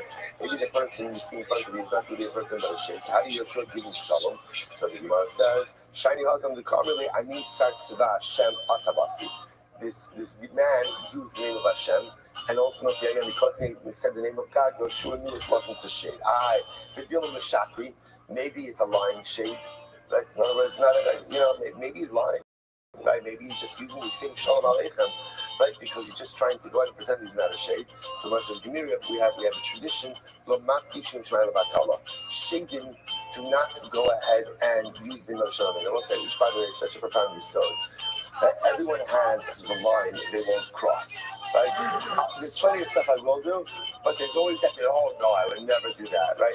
Anything and everything in front of that, I'm all in, right? I'll do all that stuff. We don't have that line. We don't have that line, which is good, right? Everyone has to have that line they won't cross. So apparently, Shaitan also has that line. But Shaitan don't use the name of Hashem and thing. I'm going to say, this is ridiculous.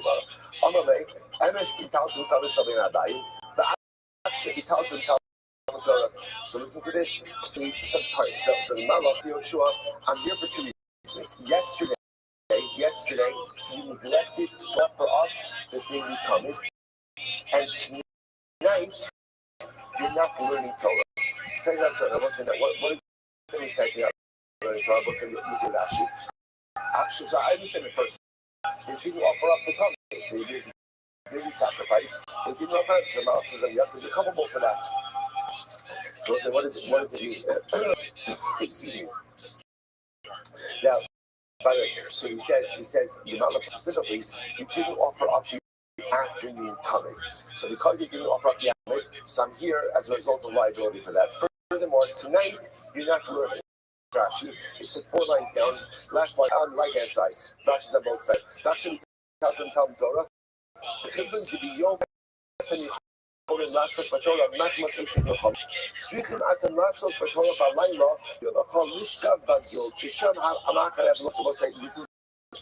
incredible. Get ready for this. Yes. So the Gemara says as follows. The Gemara says, like the following idea that halakha myself, the Gemara says, the Malach says, I understand why during the day you're fighting to have time to learn. Okay, you're doing battle. Night, why are you not doing?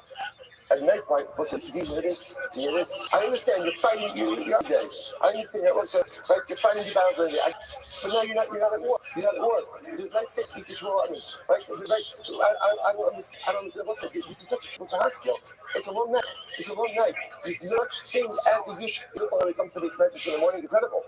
That is not up to not to learn at night. I have to learn at night. Again, I do need a base mentorship as well because it's just a different kind of experience. So the Malach said, listen, it's wartime. It's wartime. And the Malach comes to Yeshua and says, where is Night Seder? Where's Night Seder? What's happening over here? It's nighttime. Where is, I understand. You learned before you went out to war. The whole day you're busy with the war. But when I say now it's nighttime, where is your learning? So listen, this is overwhelming Gemara because sometimes we think we got it all figured out. Nah, I learn in the morning, I go to work, nighttime is for me to relax. Just understand, again, they're pretty busy during the day over here on Yeshua. And yet the Malach comes out of his way to say there's no such thing at night when there is free time, not all of it, but some of that time must absolutely unequivocally be devoted to the study. So I was not to stop over here for today. We're fine. I just want to point out, we did a lot of Gemara today. We did do a lot. Wrong lot, but we did do a lot. Again, we're not going to rush. Beautiful, fine wine Gemara to be continued tomorrow outside. Shkoyach. And good call.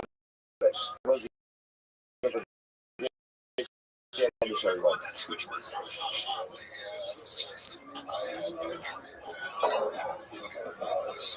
I unplugged it. It was moving again.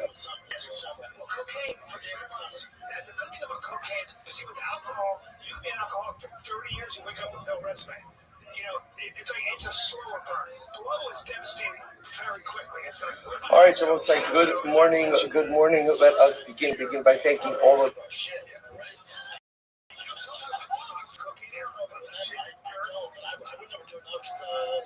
our sponsors for this morning's shir. To thank our annual Talmud Torah sponsors for the Tilson Mishpah, the Tilson Mishpah Schus, for the Soros Solos, for all of Am Yisrael. See that? Chaim, the Kara. Our week of learning sponsors, Rabbi Aryeh and Chana Richter, in memory of Rabbi Richter's dear grandmother, Sarah Bas Shimon from the Bracha, who passed away earlier this week. I'm sorry, Talmud Torah sponsors for the Talmud Mishpacha, the dedicated Shurun Drashos in memory of Amit Ben David Levi from the Bracha, Itai Levi, killed fighting in Gaza on the first night of Hanukkah. Our Daf Yomi for today, Elio and Dvar Ramenfar, and Elio's grandfather Nisan Ben Abraham from the Bracha, and in honor of their son Yehuda on his 11th birthday. We thank HaKadosh Baruch Hu for release of more hostages today. And in Hashem, hope to see all of our hostages come home with Shalom and the Karov. Let us know we have a lot to do to get in Chodesh, everyone. Incredible Gemara ahead of us. We are picking up today's Daf is Mem 44. We're actually picking on Mem Gimel 43b at the Mishnah. When the convicted individual, called Reuben, right? So again, another following, Reuben has been found guilty by a base. Reuben was approximately, he was the 10 amas away from the base to the execution spot. Omro, they would say to him, Hisvada, commit vidui, all right, vidui. She can get a misvada, because again, the death of people who are being put to death by these things to recite vidui, to confess, right? Because even though again, death itself is a kapara, is an atonement, but nevertheless, the act of reciting vidui prior to the execution is in and of itself a profound form of atonement. So the Gemara says, Mishnah says, because that anyone who does vidui before he dies, yesh lo chelik l'olam has a portion in the world to come. But we see by Achan. Now, who is Achan? So again, as we're going to see in just a little bit, when Israel comes into Eretz Yisrael, there was a war that they fought in Yericho. Yeshua said that no one is allowed to partake of the spoils of Yericho, and whoever does so would be liable to that. Achan went ahead and took of the spoils of the. Oh, you want to see more about that story in just a little bit. Shneimar lo Yoshua, Bini, Simno Kavod Hashem Elokei Yisrael, B'tein Lo Toda. So literally again, you see Yoshua saying to Achan, give cover.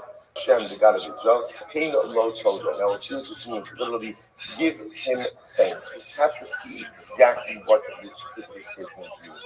Vayan Achan as Yoshua. So Achan answered Yoshua and he said as follows: Vayomer, Anochi Chatasi, Kazos. So Achan said, when confronted by Yoshua, Achan said, yeah, it was me. I went ahead and in fact, I did so and so and so and so. How do you know ultimately again that Achan was atoned as a result, that he received atonement as a result of his deeds? So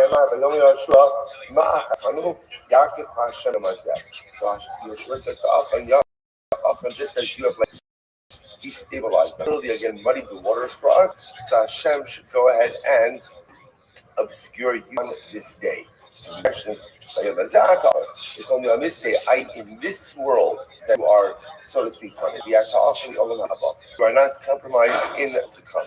So you see over there that halacha l'maisa b'cha'achan did tshuva, on did vidui.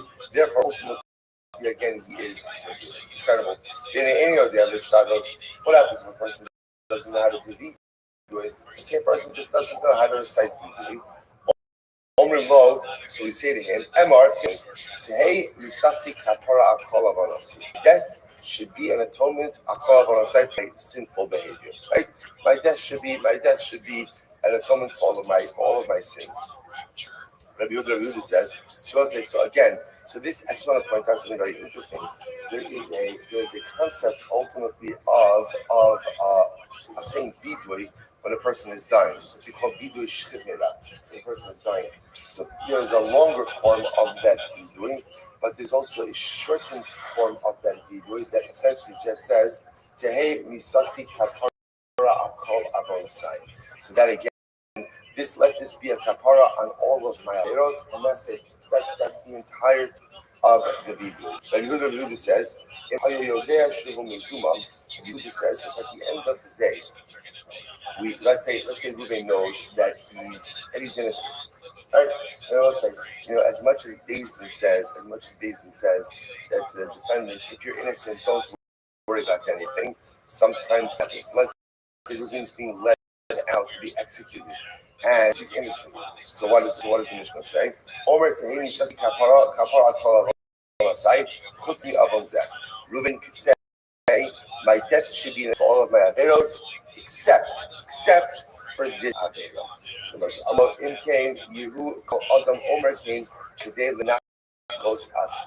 So Yehuda says, in case every person is going to go ahead and end up saying, they said, so remember, Rabbi Yehuda says, essentially, you say vidui before you're being let out, but if you believe you're innocent, you should say, my death should be an atonement for all of my averos, except for this, because I didn't do this. So essentially, the Gemara says, Rabbi Yehuda, if you put in that formulation, everyone's going to say that, because everyone maintains their innocence from most of their innocence all the way until the end. Okay? So the Gemara, no, in no lashon bakasha. So interestingly enough, so remember again, Moshe, Yoshua says to Achan is the paradigmatic example, the concept of saying vidui to go ahead and being killed. So Yoshua says to Achan, please, right? He asks him not, Lashon over here, please tell me what happened.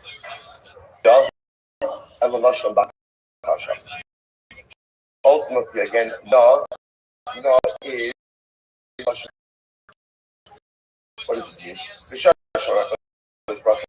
Yoshua, Chata Yisrael. So Shmuel said to Yoshua, Klal Yisrael has sinned. Klal Yisrael has sinned.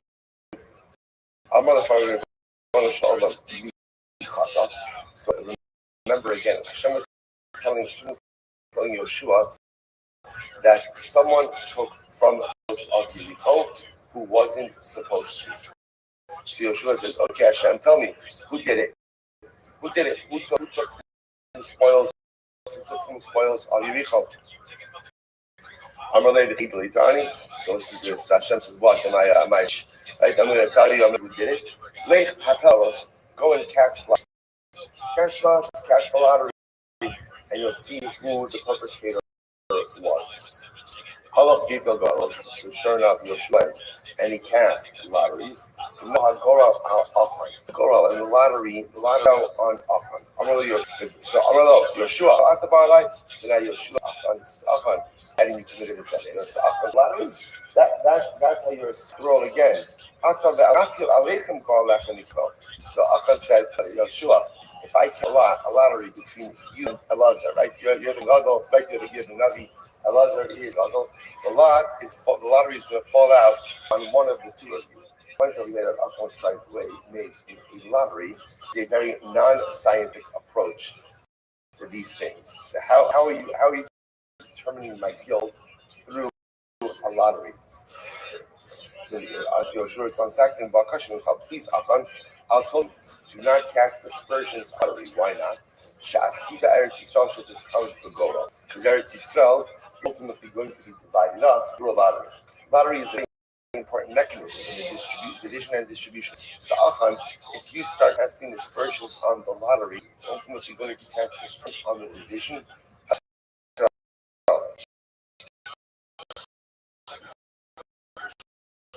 He goes on, he says, Shine Emar, so what does it mean? King told up. It means Yoshua says to Achan, please, over. Literally, what does this mean? So Yoshua, you have to do